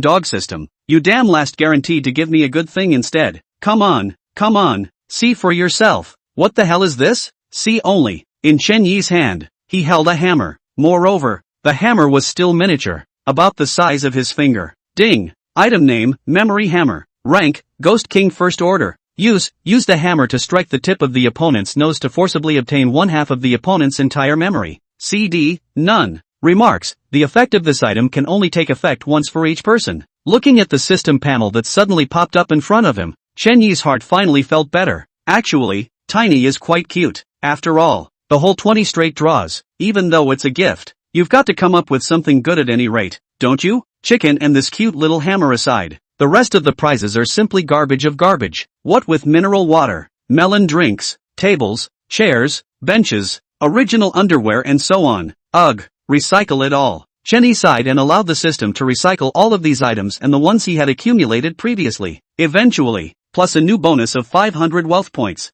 At this point, his wealth value balance had come to a staggering 200 points. Hey, then let's see what great treasures the wealth value mall has to offer. Chenny hemmed and hawed. That smile, as obscene as it could be. Not much longer. The wealth value mall opened and the items all came into his eyes. He then excitedly began to browse through the items within the wealth value mall. Professional Phantom. Unopened package. 300 points of wealth value. Second Brother Permanent Enhancement Potion. 700 wealth points. A group of 10 maids. 1000 points of wealth value. Chapter 185 Good and Evil Broken. Villa. Bedroom. Chenny was dazzlingly looking at the arcades within the wealth value mall. His heart was beating fast and he was breathing slightly faster. Just because he loves all the items within the wealth value. For a while, it was surprisingly hard to figure out which one to buy first at all. I'll go. Naya. Just kidding, right? Suddenly, Chenny exclaimed in shock. His eyes wide, his heart shocked beyond measure. At this point, in front of him, there was an item in the wealth value mall. Ghost Emperor 999. 999 wealth points. 990,000. It's totally worth $1 million in wealth. TSK, TSK, TSK, TSK, TSK, TSK, TSK, TSK, TSK, TSK, TSK. Unfortunately, the pocketbook doesn't work. Chenny sighed and looked up at the balance in the upper right corner of the wealth value mall. Wealth value balance, 1,200 points. Poorly. It's too poor. These 200 points of wealth value are not even enough to buy a fraction of the Ghost Emperor. Forget it. Mentally reassuring himself, Chenny continued to browse the wealth value mall. 25 minutes later, inside the bedroom, as a sigh rang out, Chenny finally decided on the item he would be purchasing. Foreseeing the future +1 to -200 points of wealth value. Ghost weapon good and evil break 800 points of wealth value. Ding! Congratulations to the host for spending 1,000 points of wealth value to buy 2 items. Wealth value balance, 200 points. After much thought, these are the only 2 commodities that are currently useful. As for the other made chimeras and such, let's wait until the Willow House is over. As the words fell, a flash of killing intent flashed across Chunyi's eyes. He hadn't forgotten about the Willow Mansion. Much less would he. This good and evil break is indeed a very good ghost weapon. Ding! Item name, Good and Evil Break. Grade, Ghost Emperor 1st grade. Form, Good and Evil. Triple form. Usage, 1. In good form, it can significantly boost its own attacks as well as those of its commander's shenanigans, as well as heal itself from less serious injuries. 2. In evil form, there will be a 30% probability of reducing the opponent's strength with a curse effect. 3. In the form of good and evil, it is difficult to control. After using it, both parties are uncertain of life and death. It is not recommended to use it. Source, All Professional Trenchless System Wealth Value Mall. Remarks, the world is not black or white, good or evil, but both can be complementary and compatible. Ghost Emperor 1st stage. 3 forms Ghost Artifact, priced at 800 wealth value points. I have to say, it's really too good a deal. As he spoke, a folding fan appeared in Chunyi's hand. The folding fan is black and white overall. He then opened the folding fan to a different color. Left side, clean and unblemished. On the right, it was dark and filthy. Alas, finally, I can be considered to have a Ghost Emperor level ghost artifact of my own. Chunyi sighed and put away the good and evil break in the drawing carousel. As for predicting the future, he wasn't going to use it just yet. After gathering everything, he looked out the window. It didn't feel right from the moment I got back, but that time was full of nothing but rewards and didn't pay much attention to the outside. Now feel it carefully. The smell of blood and ghostly artifacts is strong out there. Chunyi mumbled to himself before opening the window and jumping out. As soon as he came out, he saw an appalling scene. See only, outside the walls of the villa, the red mist was nearly 2 meters high. From time to time, a miserable shriek would ring out from the mist. Is this what happens when the red moon shatters? Looking at the scene in front of him, Chunyi frowned and walked forward. While still in the vampire castle, he knew that the real world would surely suffer from the effects of the red moon shattering as well. He hadn't expected the impact, at all, to be so great. The fog, which had been gone for months, reappeared. And,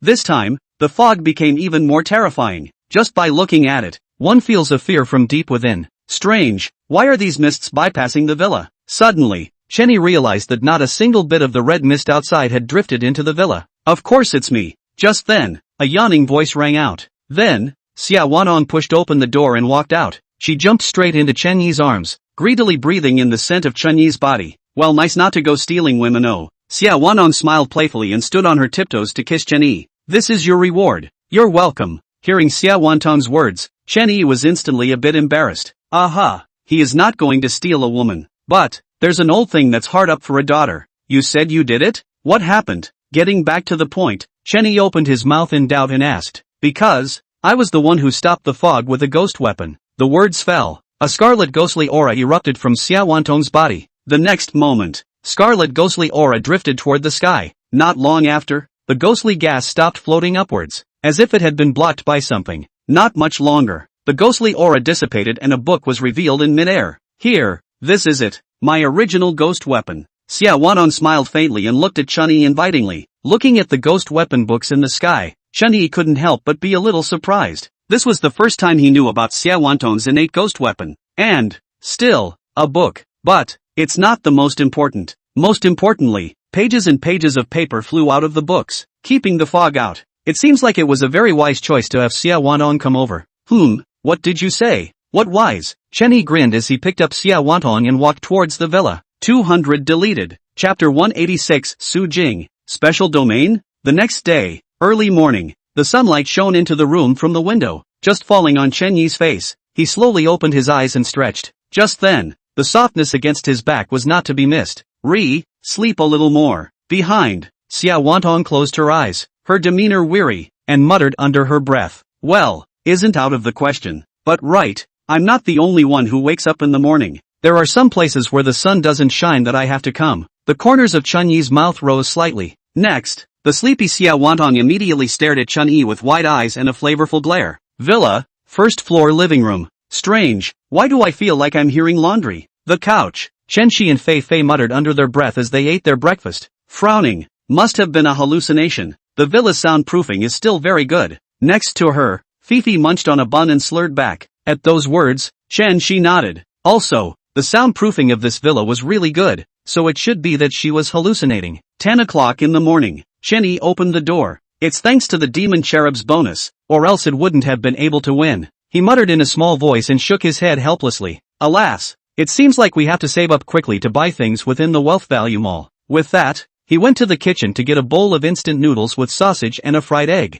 After eating and drinking, it was back to the room again. At this point, Xia Wanan was still lying on the bed, huffing and puffing, with no intention of waking up. Seeing the situation, Chen Yi's movements couldn't help but become a bit lighter. He then went to his desk, turned his computer on, and typed in the website of the Trickster Slayer Alliance. The website just opened and the computer suddenly lagged. Next, the computer screen became pitch black, reflecting Chen Yi's appearance. Seeing this scene, Chen Yi frowned as a flash of red light flashed across his left eye. However, under the eye of the evil god, the computer in front of him was an incredibly unusual one. Nothing has been done to it, much less spooky. But, just then, a chat dialog box appeared abruptly on the computer screen. Immediately after, a message popped up. Hello Mr. Ling Chen. Introduce yourself. Su Jing, the new head of the Shihua City Trickster Slayer Alliance base. Looking at the message on the screen, Chen Yi suddenly grinned. Then hitting the keyboard, he replied, hello. As soon as the message was sent,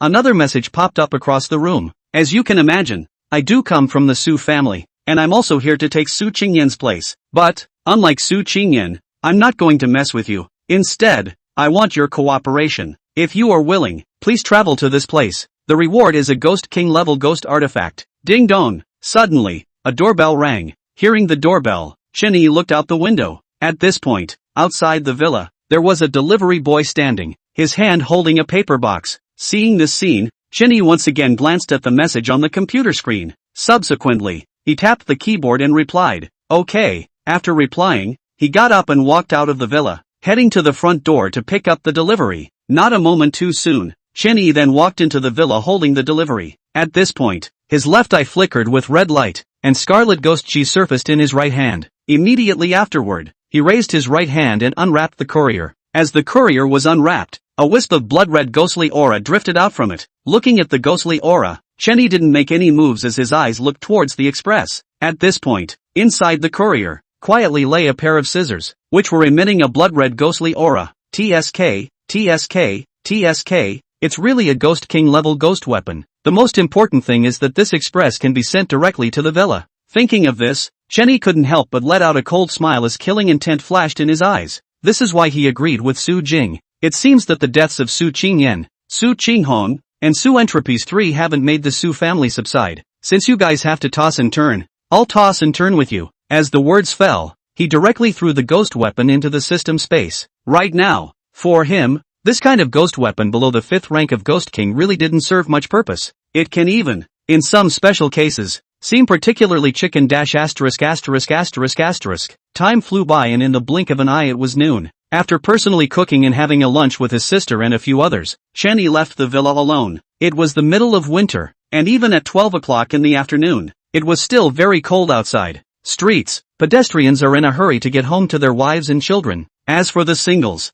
then shine at home by yourself. It's supposed to be here, right? Just then, Chen Yi suddenly stopped and looked up ahead. At this very moment, in front of him was a dilapidated village. Honestly, for there to be such a village in the outskirts of Shihua City, even Chen Yi hadn't expected it. But, on the map of Chidori, this village does exist. And, the address Su Jing gave was the very same dilapidated village in front of her. Boom! Suddenly, a violent explosion rang through the village. The next moment, a scarlet ghostly aura rose up to the sky, instantly enveloping the entire village. Chen Yi, who was standing at the entrance of the village, was similarly enveloped in it. No, to be precise, it should have been imprisoned. In the meantime, 2 figures appeared out of thin air at the original location where Chen Yi was. Humph, Ling Chen, nothing more than that. With a little trickery, I can crush him to death with one hand. A woman wearing the uniform of the Guild of Guildslayers clasped her hands to her chest, disdain surfacing on her face. Beside her stood a creepy, scarlet ghostly aura emanating from her body. Okay, now go clean up that sister of his. Oh, there's a ghost marshal in the house? What the hell is a ghost marshal in this world nowadays? Dear player Ling Chen, Congratulations! You have been selected by the special field and are forced to participate in this special copy. Copy name, Vanishing Village. Number of copies, 1. Special field selected. Mandatory participation. A village that suddenly disappeared. And all the villagers disappeared too. Game mission, find the dead bodies hidden among the villagers and kill them. Mission reward, leave the special domain. Remarks, this copy is not in the thriller game world. It belongs to the spooky special area. It's really something. Chapter 187, be prepared to be countered. Requesting for 5 stars. Dilapidated villages. The sun is shining and the air is fresh. Everything around it, apart from being shabby, couldn't have the slightest drawback. But, in Chen Yi's eyes, a faint ghostly aura emanated from all the houses and trees. This place, it's totally a ghost village. Chen Yi muttered to himself, his eyes scanning the sides. At this point, a full 10 minutes had passed since he had entered the village. 10 minutes passed and still not a single figure was seen. Woof woof woof. Suddenly, a dog barked. Not far away, a thin black dog was looking at Chen Yi with its teeth bared. Its eyes were bloodshot. Black liquid dripped from the corners of its mouth, and a faint black ghostly aura emanated from its body. Seeing this scene, Chen Yi looked astonished. I'll go. A thin dog is at the night ghost level? Boy, it looks like this village is a little scarier than expected. Just as he spoke, a figure appeared next to Fine Dog. Immediately afterward, a kind voice rang out. Teenager, here to have some fun? Hearing the inquiry, Chen Yi gazed over, then nodded with a smile. Just because, in front of him, next to the thin dog, stood a kind-faced, hunched grandmother. Have you eaten yet? It's noon. Seeing Chen Yi nodding, the grandmother immediately invited with a smile. Haven't eaten yet? Are you treating me to dinner? How embarrassing that would be. Come on, just in time to get hungry. Chen Yi spoke extremely fast, and as he spoke, he had already arrived beside the grandmother. Ignoring the thin dog's angry, threatening eyes, he assisted the grandmother into the distance, to the extent that, walking over 100 meters, the grandmother's eyes were still filled with confusion. It's not. She just casually asked why this person really wanted to eat. Normal processes are not usually, have you eaten yet? Eat up, will you? Aha, I ate too. I have things to do. Bye. Okay, it's okay if you don't follow the process, but can you ask for directions before you go? It's almost 200 meters backward. 10 minutes later, outside a dilapidated dirt house, the grandmother gasped and hammered her back. Behind her, Chen Yi smiled as if nothing had happened and made no more movements. Not much longer. After the grandmother's anger subsided, she pulled out her key and opened the door and walked in. Seeing this, Chen Yi lifted his leg and followed. But, just after he crossed the threshold with one foot, he stopped abruptly. He craned his head to look a short distance away, only to find the street empty. Strange, did I play with Xia Wanong for too long and my eyes got blurry? After muttering something, he stepped into the dirt hut.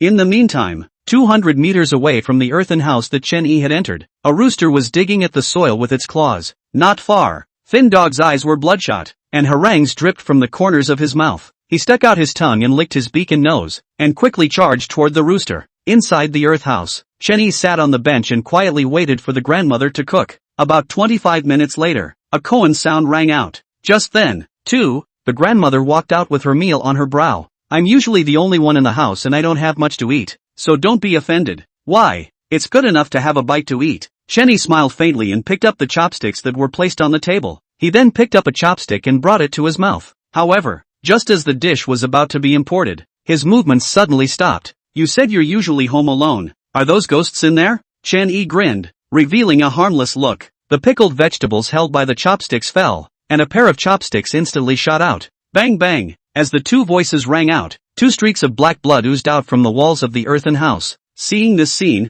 the grandmother's eyes showed horror and disbelief. Those two on the roof, waiting for me to invite you? Just then, a scarlet ghostly aura erupted from Chen Yi's body. Steep, the ghostly aura broke through the roof and the 2 figures fell heavily. Granny, is this what you call usually being home alone? Oh, that's right. After all, these 2 are usually on the roof, not in the house. Chen Yi grinned and said in a conspiratorial manner. He saw everything as he approached the dirt hut. But, in the face of strength, all ambushes and tricks are just clouds. Humph, so what if you see through it? You're going to die after all. A human who dares to enter a bizarre village. Seeing that Chen Yi had realized everything, the old woman stopped pretending. A blood-red ghostly aura emanated from her body, and her hunched back straightened. Yo, yo, yo, Ghost King 6th Order. That's something, that's something. After recognizing the old woman's rank, Chen Yi instantly clapped his hands. Seriously, I'm scared. He nodded seriously, selling the fear. Only, this expression,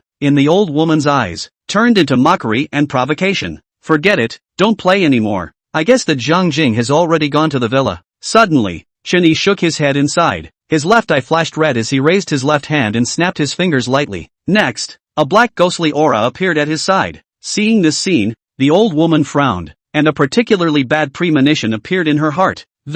Without the slightest hesitation, she directly attacked towards Chen Yi. However, the moment she reached Chen Yi, a huge axe appeared out of nowhere and directly chopped off her hands. As a scream rang out, the old woman dropped to the ground, her arms spraying black blood. Yun, I'll leave this place to you. I'll go meet the others. As the words fell, Chen Yi got up and walked towards the outside of the earthen house. With Yun here, he didn't have to worry about anything else at all. Oh, are they all here? As he made his way to the door, he realized that the street outside was already full of creeps. The ghostly aura on their bodies varies, from ghost kings down to the stern ghosts. Just as well, it'll save me having to go corner to corner to find you guys. Chen Yi grinned, revealing a harmless look. All else aside, the creeps in front of us are pretty cute. After all, that's a lot of effort saved for him. Humans, all deserve to die. Dirty human ants, daring to enter the weird village. Kill him, eat him, yum, yum. At this point, in the streets, all the shenanigans shouted out. To summarize,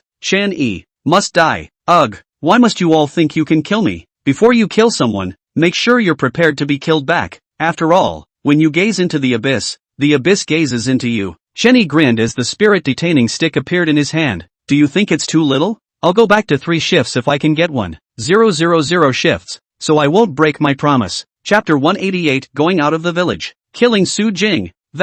Just a little mole shock for you. Chen Yi grinned as the spirit detaining stick in his hand flashed with red light. Seeing this scene, the bazaar gathered on the streets simultaneously shot out at Chen Yi. One time, ghostly aura filled the sky with killing intent. The entire dilapidated village was covered with an endless ghostly aura. However, just then, 2 indistinct figures appeared beside Chen Yi abruptly. They exuded a faint ghostly aura and looked at the rushing creepy with a teasing expression. The next moment, a scarlet ghostly aura erupted from their bodies at the same time. The ghostly aura came out and directly overwhelmed the charging creepy to the ground. Blackie, you're in for a treat. Chen Yi smiled faintly and called out Little Black. Shay, that's where it's at. To think that back in the day, I honored the sublime and greatest king of devouring, who could swallow tens of thousands of shenanigans with a single mouthful. Xiaohei's mouth showed and his tone was arrogant to the extreme. Just tell me if you're going to eat it or not. Eat. Oh, Deus ex machina. After spitting out a sentence, Chen Yi turned his gaze forward. At this point, the streets have been filled with grotesque corpses. How could a group of ghost generals and ghost marshals be able to block 2 ghost emperor level ghost spirits when they made a move? Okay, let go and eat. As the words fell, Little Black opened his mouth wide, and endless devouring power began to devour the bazaar corpse. About 2.5 minutes later, the bazaar corpses were all devoured cleanly by Blackie.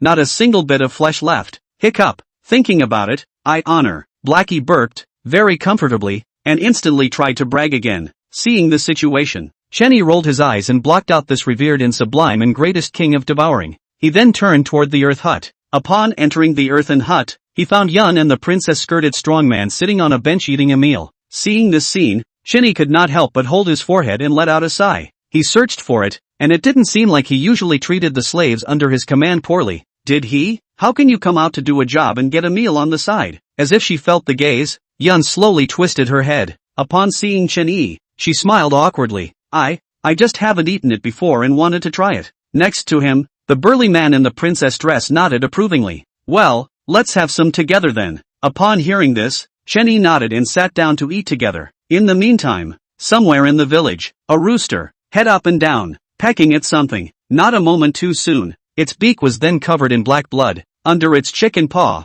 on the other hand, lay a thin dog with a horrified look, already dead as a doornail. The rooster pecked at the flesh of the fine dog, a drop of black blood dropping from time to time from his beak. As it pecks at the flesh and blood, its feathers become shinier. Dear player Ling Chen, congratulations on completing your quest, breaking the special field and successfully leaving your copy. Xihua City, suburb, on the road. At this point, the dilapidated village in front of Chen Yi had disappeared. In its place was a piece of land that had been abandoned for who knows how many years. It's pretty impressive that there's no longer this village on Chidori. I have to say, this Su Jing of the Su clan is somewhat capable on the ground. Chen Yi mumbled to himself, followed by Yen Yen and the princess-skirted strong man at his side. I'm sure that Su Jing and the weirdness she harnessed should already be at the villa waiting for me to return, right? He smiled faintly and his figure instantly disappeared. Manhwa City, suburban villa. Why don't you just kill her? Chen Shi crouched on the ground, his childish face uttering appalling words. We'll have to wait for your brother's return before deciding to kill or not. On the side, Xia Wanong was somewhat helpless. Just 25 minutes ago, a woman with the Ghost King suddenly came running. He yelled that he wanted to get Chen Yi's sister killed, and that Chen Yi couldn't come back. But the woman had just finished shouting when a book appeared out of nowhere above her head. Before she could react, the books turned into cages,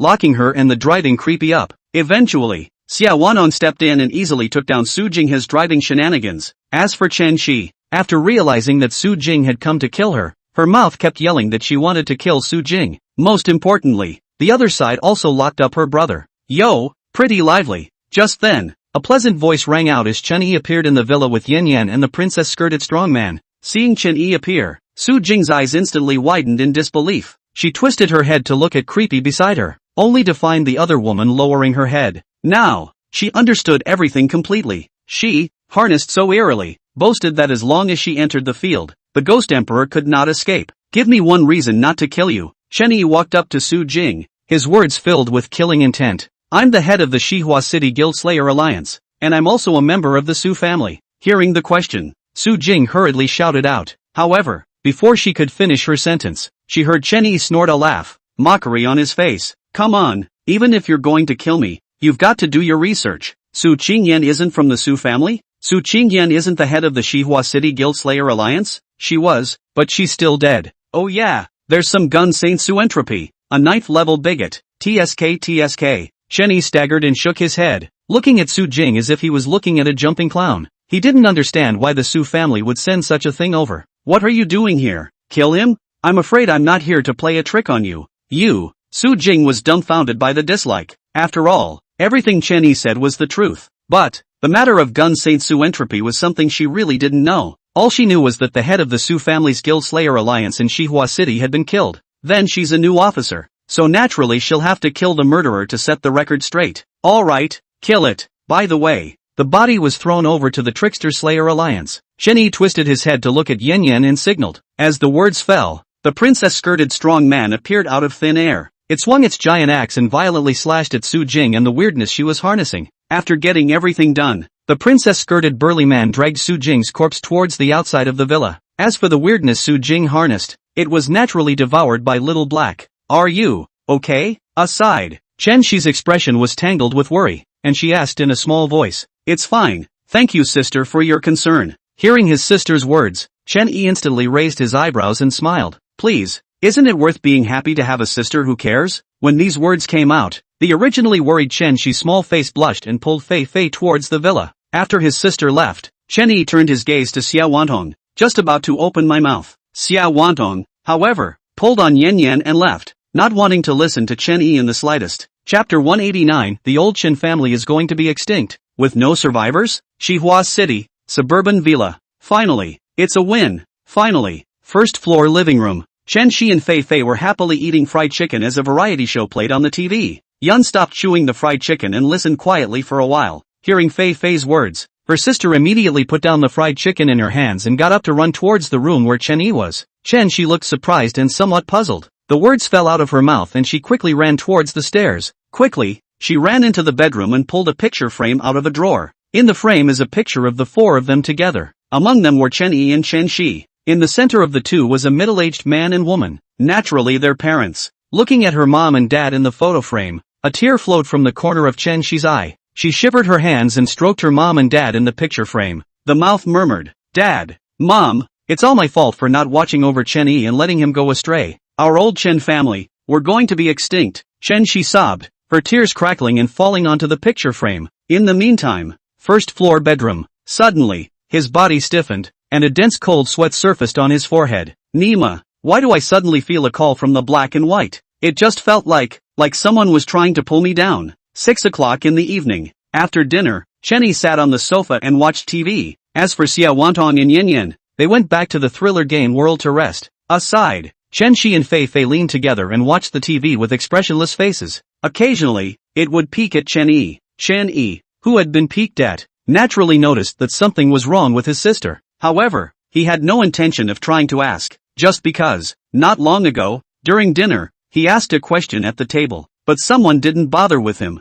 25 minutes later, the bored Chenny got up and returned to the bedroom. Ugh, forgot to change the sheets, they smell. Smelling the strange odor of the house, he frowned and rushed off to change the sheets. After throwing the sheets into the washing machine, he then sat down in his chair and turned on his computer. After the computer opened, Chenny lightly typed in the Trickster Slayer Alliance website. This time, the Trickster Slayer Alliance website opened normally, and nothing else popped up. Soon after, Chenny began to browse through the recent hot posts. Only, these hot posts are basically either some kind of a pass-through guide. Either that or so-and-so player managed to clear a certain copy with S rank. Among them, at most, there are still some exchanges between players and items are exchanged. After watching for a while, Chenny became a bit bored and was ready to close the computer. But, just as he was about to close his computer, a post caught his eye. Thriller Game World, Mega Copy, 50 players, no survivors. The title was long, so long that Chenny could not read the title until he clicked on it. The bottom of the post was clear of disbelief and mockery.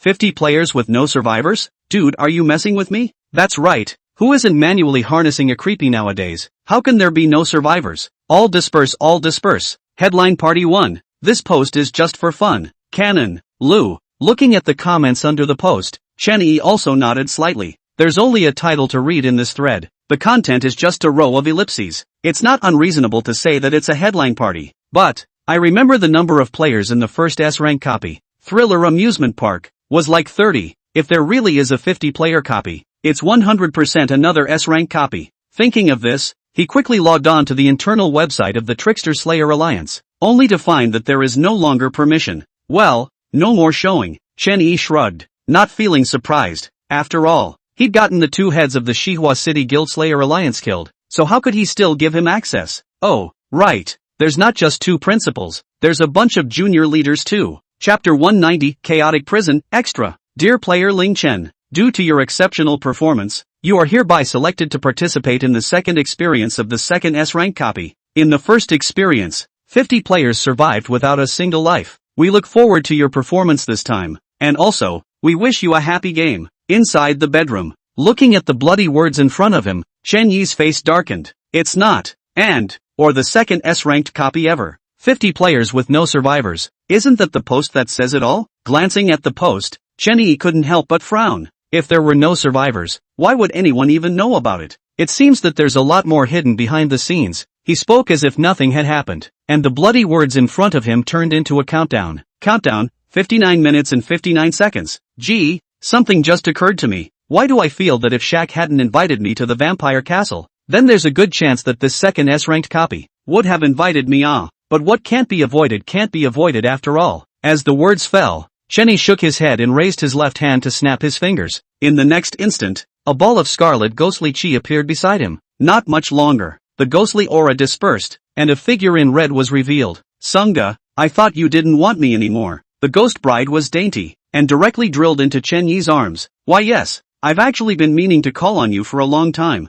Chen Yi smiled and touched the ghost bride's head. He wasn't lying, he'd love to get all the shenanigans under his command together if he could. Living a life without shame every day. Think happy. By the way, Hibble should be in Ghost Capital, right? Hearing Chen Yi's words, the ghost bride raised her head and said seriously, aha, she's already arrived and brought a sister back with her. As she said the word sister, the ghost bride's eyes showed resentment. This is jealous.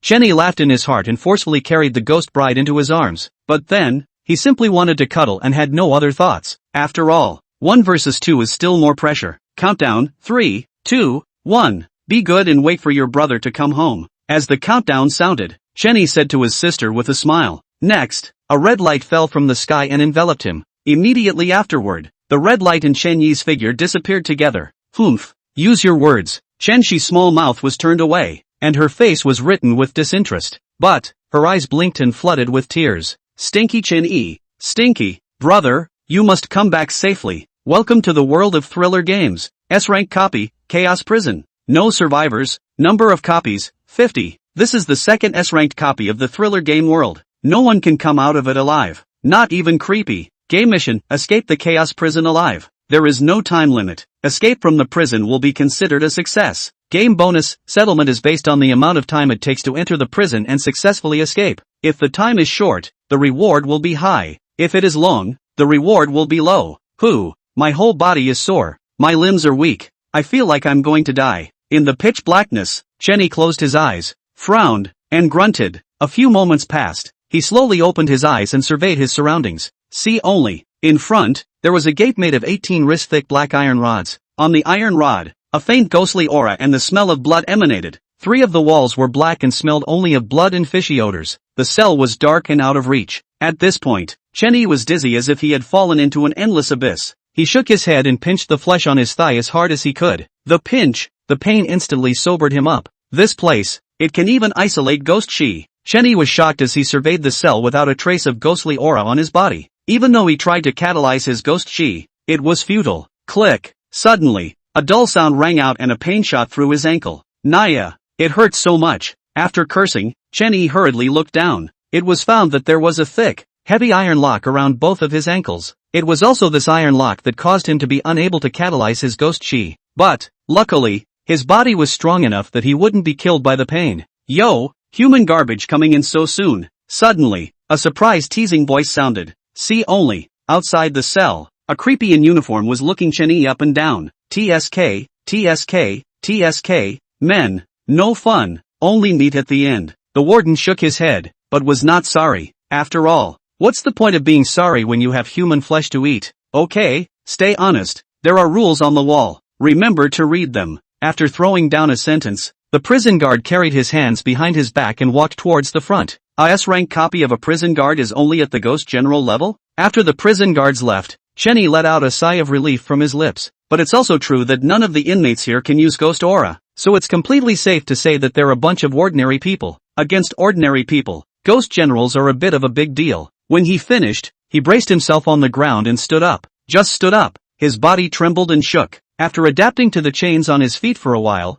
Chenny turned his gaze to the wall in front of him. See only. On the wall, there was a piece of paper taped to the wall with the rules of the prison written all over it. But, since it was really too dark inside the cell, Chenny could only stare at it with his eyes wide open as he moved over to look at it. Wait, I can't use ghost energy, but I can use something else. Suddenly, Chenny's movement stalled, and a chagrined look appeared on his face. Next, a red and black longsword appeared in his hand. Ding! Kill target, Chaos Prisoner Iron Lock. Required consumption life, 300 years. Useful life, self-life, 3,000 years. Is it decapitated? Yes. Without the slightest hesitation, Chenny decisively chose to behead. As the words fell, a red light flashed inside the darkened cell. Click, clunk. As the red light faded, 2 voices sounded at Chenny's feet. Seeing the iron lock break, Chenny did not rush to rejoice. Instead, he opened the system mall and flipped up. Found it. Freedom Mailsign Iron Lock, 10,000 thrill coins.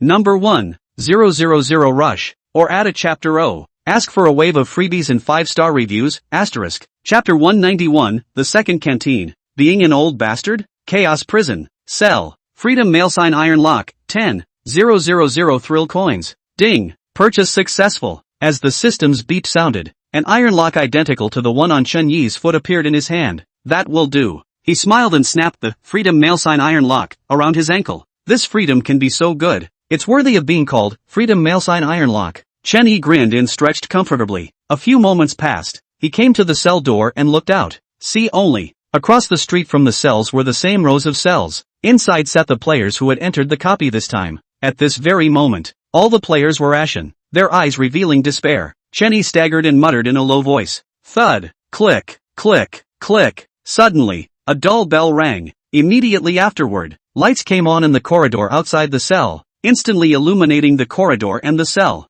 It's time for lunchtime release. All prisoners stand by. As an authoritative voice rang out, a prison guard unlocked the door to the cell Chenny was in. Come out, wait here, and get in line to go over there later. The prison guard glared at Chenny, his tone icy with threats. The words fell. It turned around and walked towards the next cell, not the least bit afraid that Chenny would break out at this point in time. That's quite a relief. The corners of Chenny's mouth rose slightly, but he didn't make any extra movements and honestly walked out to stand at the door. When he stood in the doorway, he noticed a figure standing in the doorway of the cells on either side of the corridor. After taking a closer look, all 50 players who entered the replica this time were present. As for the rest, that would naturally be the original inmates in the Chaos Prison. 2.5 minutes later, The first prison guard Chen Yi saw came over from the distance. It had an icy face and held a law enforcement stick in its hand. Unlike the Yellow Springs train law enforcement baton, the prison guard's law enforcement baton was equivalent to a scaled-down version of a wolfsbane. But, absolutely no one is going to find it cute because it's small. On the contrary,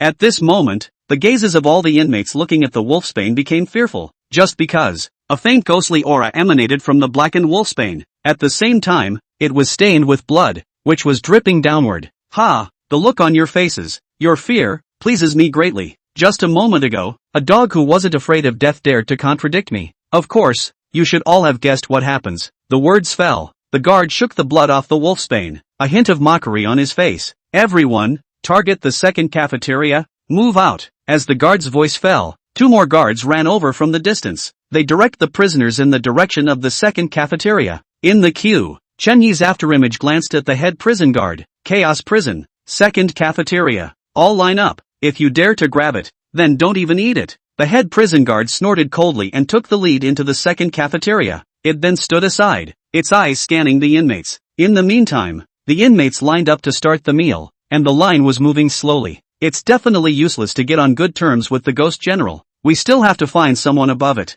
The team. Chen Yi's face was expressionless, but he was thinking of many things in his heart. A few moments passed. Finally, it was his turn to fight for his food. Not the slightest interest or pretense anywhere. He picked up his dinner plate and waited quietly for the staff to finish typing up his meal. After typing up his meal, Chen Yi casually found an empty seat and sat down. This stuff, it's not too much to say it's pig food. Looking at the food within the plate in front of him, Chen Yi could not help but sigh, just because. In the dinner plate, there were 3 puddles of liquid. The first puddle, yellow with a drop of red, wafted a slightly sour flavor. The second puddle, bone scraps plus unidentified vegetables, smelled fishy. As for the third puddle, it was a complete puddle of black, sticky liquid that stank to high heaven. I don't think I'm much of a prude, but there's really no way this pig food is going down. Shaking his head, Chen Yi was already figuring out how to get rid of the food in front of him. Dump it? No way. Absolutely no way. How could so many guards in the cafeteria let him waste food? However, just then, in Chen Yi's afterglow, a figure was walking towards him. Hey, is it that you don't want to eat this pig food? A small, bearded man in a prison uniform sat bizarrely next to Chen Yi, his eyes not slanting as he whispered, "You have an idea?" Upon hearing this, Chen Yi's face was puzzled, but his heart cheered up. Here it comes, here it comes. Finally, this kind of two-legged, intelligence peddler, is worried about finding one. That must be, in this chaos prison, there's nothing I, second dog, can't do. Then why don't you get yourself out of here? At these words, the second dog's face stiffened and he got up to leave. Can't talk a bit, just opened his mouth and was disliked. Hey, don't go away. I got tongue-tied for a moment. Chen Yi was a bit embarrassed and hastily reached out to press second dog down. He was usually so used to disliking people that he was a bit out of control. Humph. In a word, if you want something else, pay up if you do. The second dog grunted coldly, his face showing his displeasure. Of course I want to. How much? Without the slightest hesitation, Chen Yi hurriedly asked. Seeing that Chen Yi wanted to, Airdog cautiously glanced around. After confirming that no prison guards were paying attention to this side, it held up a finger. 1 meal, 100 thrift coins. This statement was made. Chen Yi froze and looked at Airdog in confusion. It's not. Dude, you're being cryptic, making it look like an underground joint. At the end of the day, it's going to be 100 thrift coins? Seeing Chen Yi freeze, Airdog shook his head. No money, just eat pig food. Bye. However, as soon as it spoke, it realized that a thrill coin had appeared in Chen Yi's hand. No money? Sorry, but the last thing I need is money. Chen Yi grinned and slipped a brand new thrill coin with a face value of 100 to Airdog.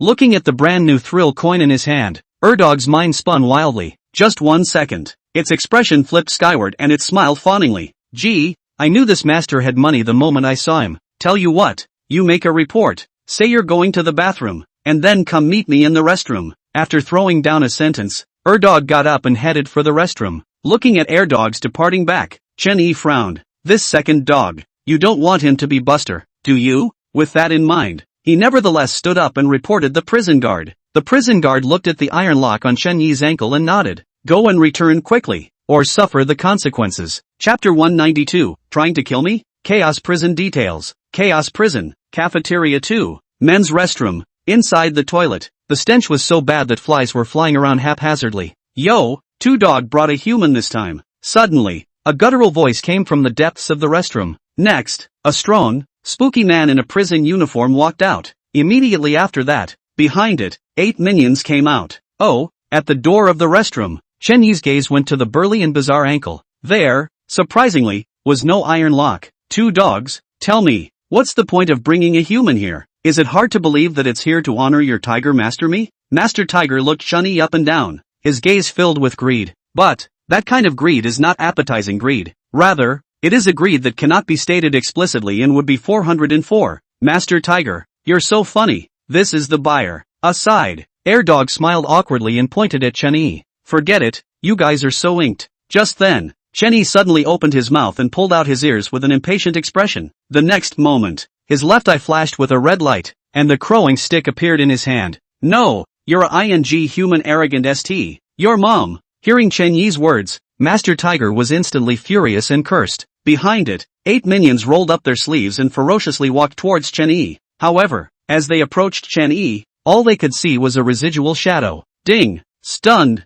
Ding! Stunned! Ding! Stunned! In just a blink of an eye, 8 of Master Tiger's minions were lying on the ground. The restrooms here are so bad that the floor is almost covered in urine. Even, some little brother fell down and planted his head just into the pit. There's a successor to the old 8. Chen Yi sighed and turned his gaze to the Tiger Master in front of him. Tiger, right? Come here honestly. I'll ask you a few questions, and if you answer them well, I'll spare your life. He grinned, revealing a harmless look. Only, that smile, in the eyes of Master Tiger and Second Dog, was very scary. Right? You say. Master Tiger's body trembled a bit as he walked towards Chen Yi. As it approached Chen Yi, a hint of ruthlessness surfaced in its eyes. Steep. A pitch-black ghostly aura erupted from its body as it clenched its fist and violently struck towards Chen Yi. However, in the next second, Master Tiger's body stiffened and sweat dripped from his forehead. The fist that had already swung to the side of Chen Yi's face couldn't go any further. TSK.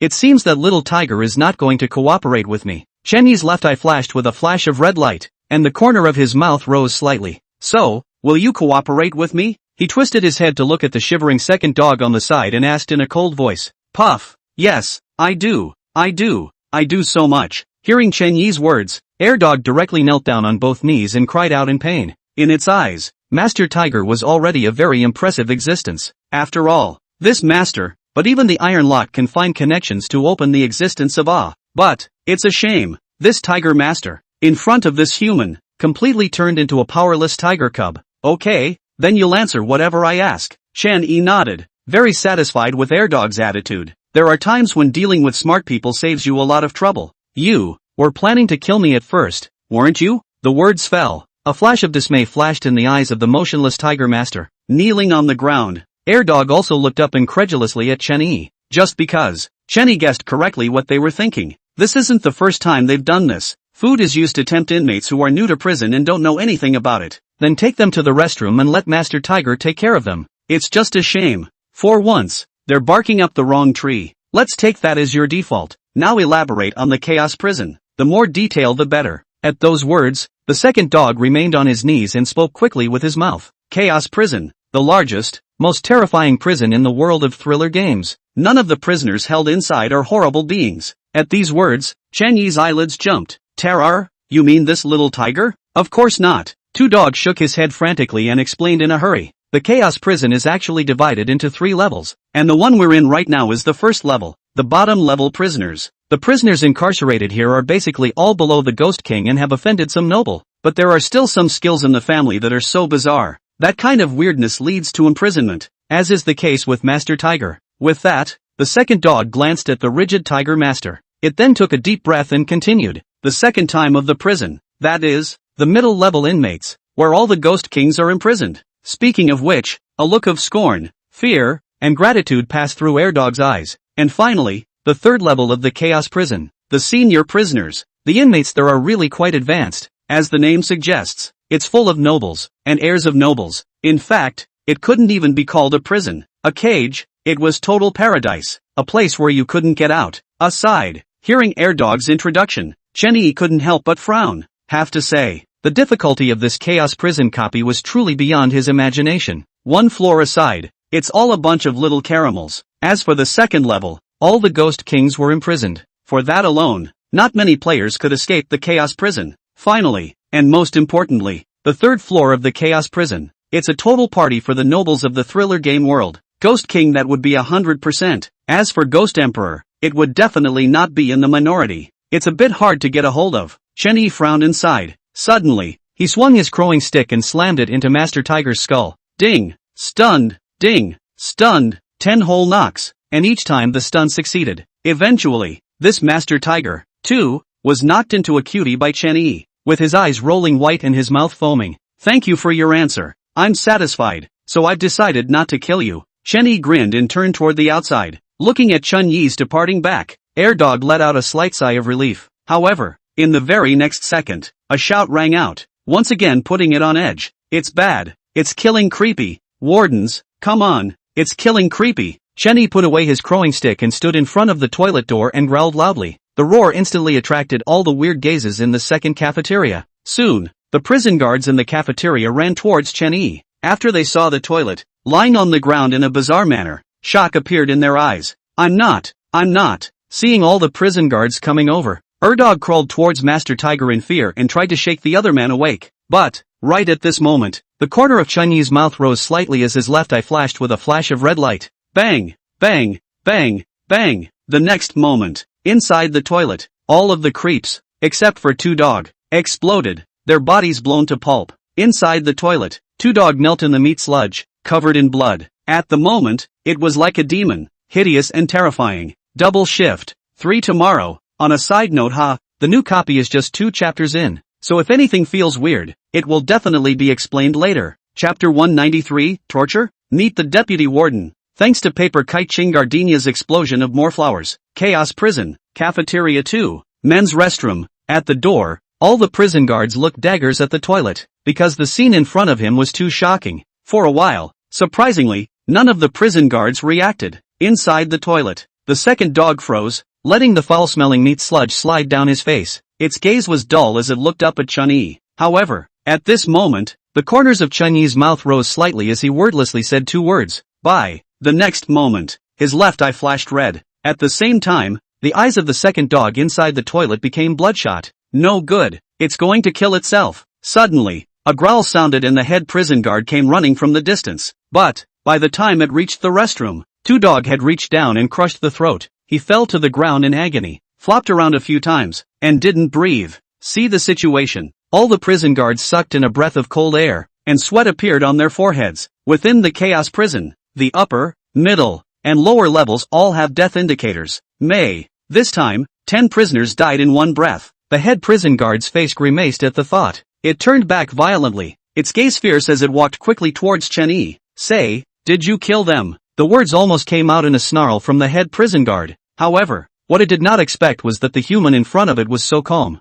See only. Chen-Yi lowered his head and looked at the iron lock at his ankle, then shook the lock with his foot. With the clicking of the iron locks, coupled with the pained look on his face, everything, self-explanatory. Boss, it's definitely not him. The ones in there were only dead when we came over. Aside, one of the guards came up to the head guard and whispered, it's just a shame. At this point, the head of the prison guards was so angry that he would not listen to this. It glared at its henchman, then grabbed Chen-Yi by the collar and headed out of the cafeteria. The guards sighed as they watched the head guards departing back. Unexpectedly, they glanced at each other, both seeing gloating in each other's faces. 10 minutes later, Chaos Prison, Bottom Prison, Execution Room. Here, it was a place for friendly exchanges between the prison guards and the inmates at the bottom. It holds all sorts of criminal detention. The walls, the floor, were stained with blood that had dried. No exaggeration. It's such a small execution room, and it smells about as bad as a slaughterhouse.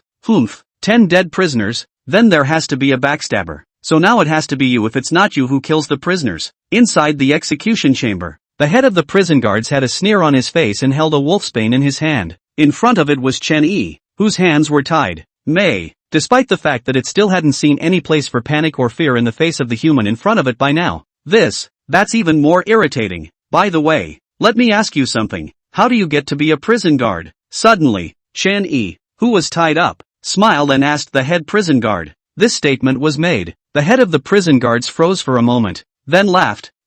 Want to be a prison guard? Then you can only pray that you have a good berth in your next life. As the words fell, It exuded a pitch-black ghostly aura as it swung its wolf-toothed club towards Chun-Yi. Well, thought there was some way to do it without getting your hands dirty. Chun-Yi shook his head, somewhat disappointed. Just then, his bound hands drew back and he raised them to catch the head prison guard's wolfsbane. I know you're in a hurry, but don't be in a hurry just yet. This way, under your banner, my brother will discuss something with you. Puff. As the words fell, the head of the prison guards actually did kneel on the ground. Its face was terrified, and the ghostly aura on its body fluttered. Don't be afraid. Don't be afraid. I'm a good guy here. I definitely don't kill people indiscriminately. Chenny grinned and took a chair from the side to sit down. TCH, it's not as comfortable to sit on as the skull throne. Forget it, let's make do for now. After all, we're still in someone else's territory. Speaking of someone else's turf, he turned his gaze to the head prison guard. First question, how quickly can you become a prison guard? It's very simple, just have money. The head of the prison guard looked at Chun-Yi, lowered his head, and shivered. Okay, then I'd like to buy your position as head prison guard. You shouldn't have a problem with that, should you?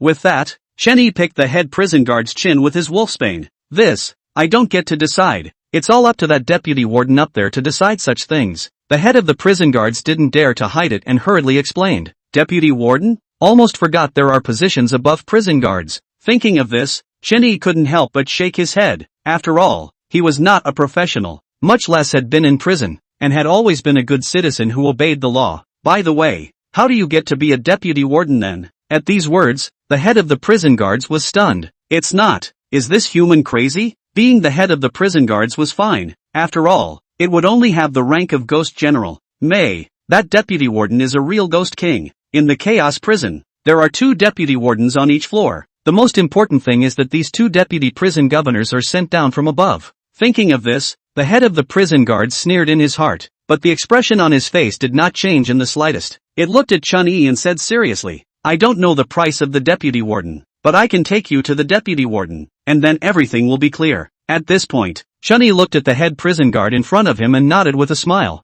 Okay, then, please. Seeing Chun-Yi being so polite, the head of the prison guards laughed even more coldly in his heart. 15 minutes later, Chaos Prison, Bottom Level Prison, Deputy Warden's Office Number 1, Seat. A male creep with sunken eyes and a thin yellow face was sizing up Chun-Yi. In its eyes, there was disbelief, pity, and more than anything else, disappointment. This deputy warden, he doesn't usually do a lot of laundry. With just a glance, Chun-Yi understood everything in his mind. As for the disappointed look, it's probably because he's not female. Chapter 194 Purchasing a Position. Do you have the skills? Say, what's going on? The deputy warden looked over at the head prison guard, displeasure written all over his face. It just went through a battle for the ages last night, and it fought to the death. To this day, it still feels like a vague pain in my lower back. Boss, it's like this. This inmate, he wants to buy the position of deputy warden from you. The head of the prison guard smiled wistfully and immediately stated Chun-Yi's needs. This statement was made. The deputy warden looked dazed and confused, giving the head warden a look. Subsequently, it let out a deep breath and stood up, coming over to the head prison guard.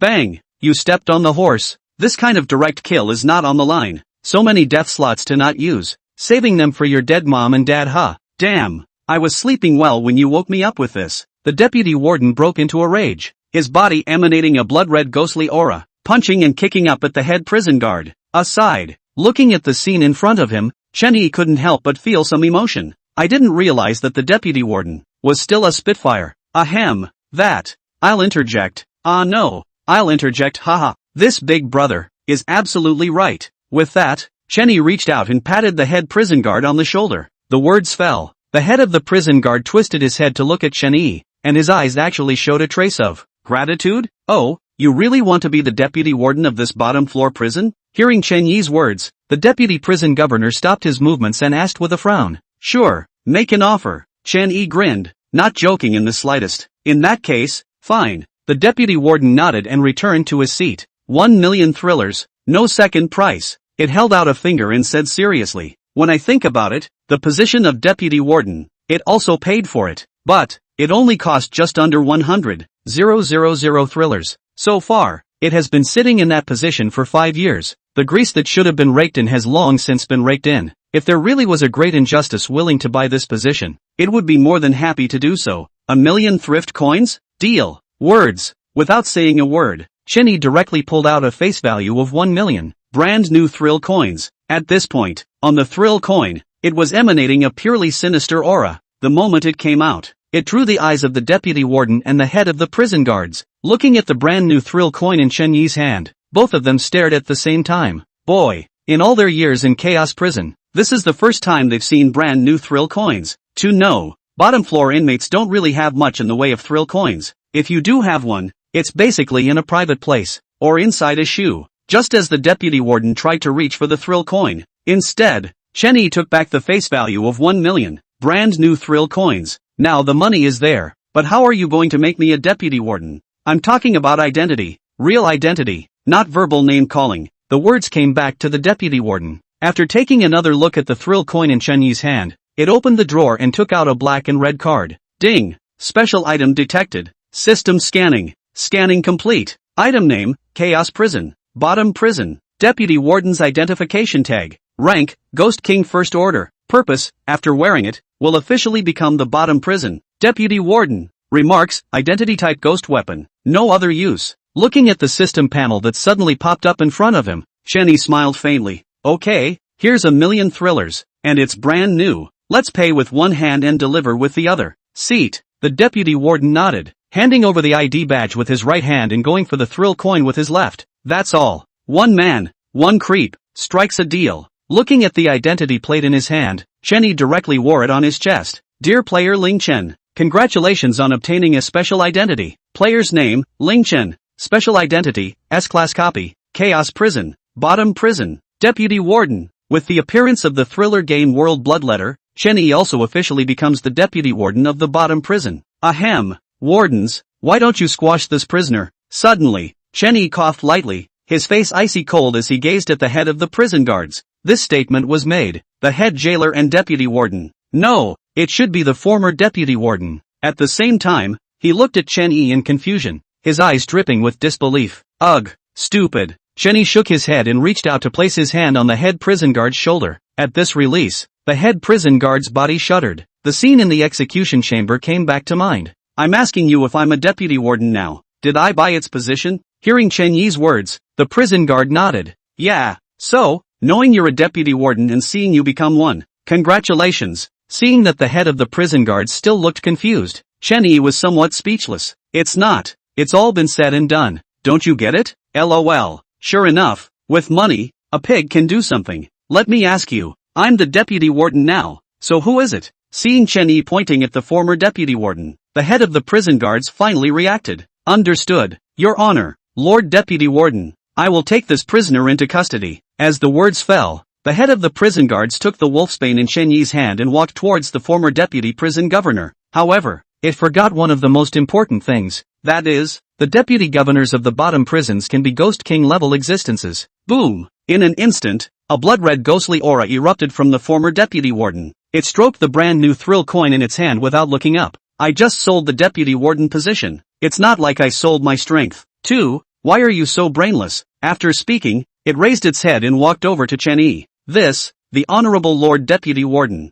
It is not impossible for you to want to catch me. But, do you have that strength and ability? Ha! Human Grills. Chapter 195, Becoming a Deputy Prison Warden. Triggering tasks one after another, plus more. Chaos Prison. Bottom Level Prison. Deputy Warden's Office. Oh, human mole crickets. The former Deputy Warden stood in front of Chen Yi and mocked. Only, its waxy face combined with its dark, sunken eyes were genuinely unshocking. Ghost King? Is it powerful? Chen Yi shrugged his shoulders with a face that didn't care. This statement was made. The head prison guard on the sidelines closed his eyes as if he didn't want to see the scene that happened next. Is it great? Sorry, it's really awesome. The former deputy warden snorted coldly as a blood-red ghostly aura erupted from his body once again. This time, the aura on it peaked. That aura. It was clearly the third stage of Ghost King. Unbelievable. Chen Yi grinned and shook his head. As far as I know, above the Ghost King, there is the Ghost Emperor, right? So what if there is? In this bottom prison, I am the sky. The former deputy warden sneered once more, the ghostly aura on his body instantly surging towards Chen Yi. Aside, the head prison guard seemed to sense the former deputy warden's movements and moved to the side in a hurry, afraid of what blood and flesh would be splattered on it in a few moments. However, a minute passed and it didn't hear any ground. It then craned its head around to find out what was going on. But, upon taking a good look at the scene behind him, the head prison guard froze in place.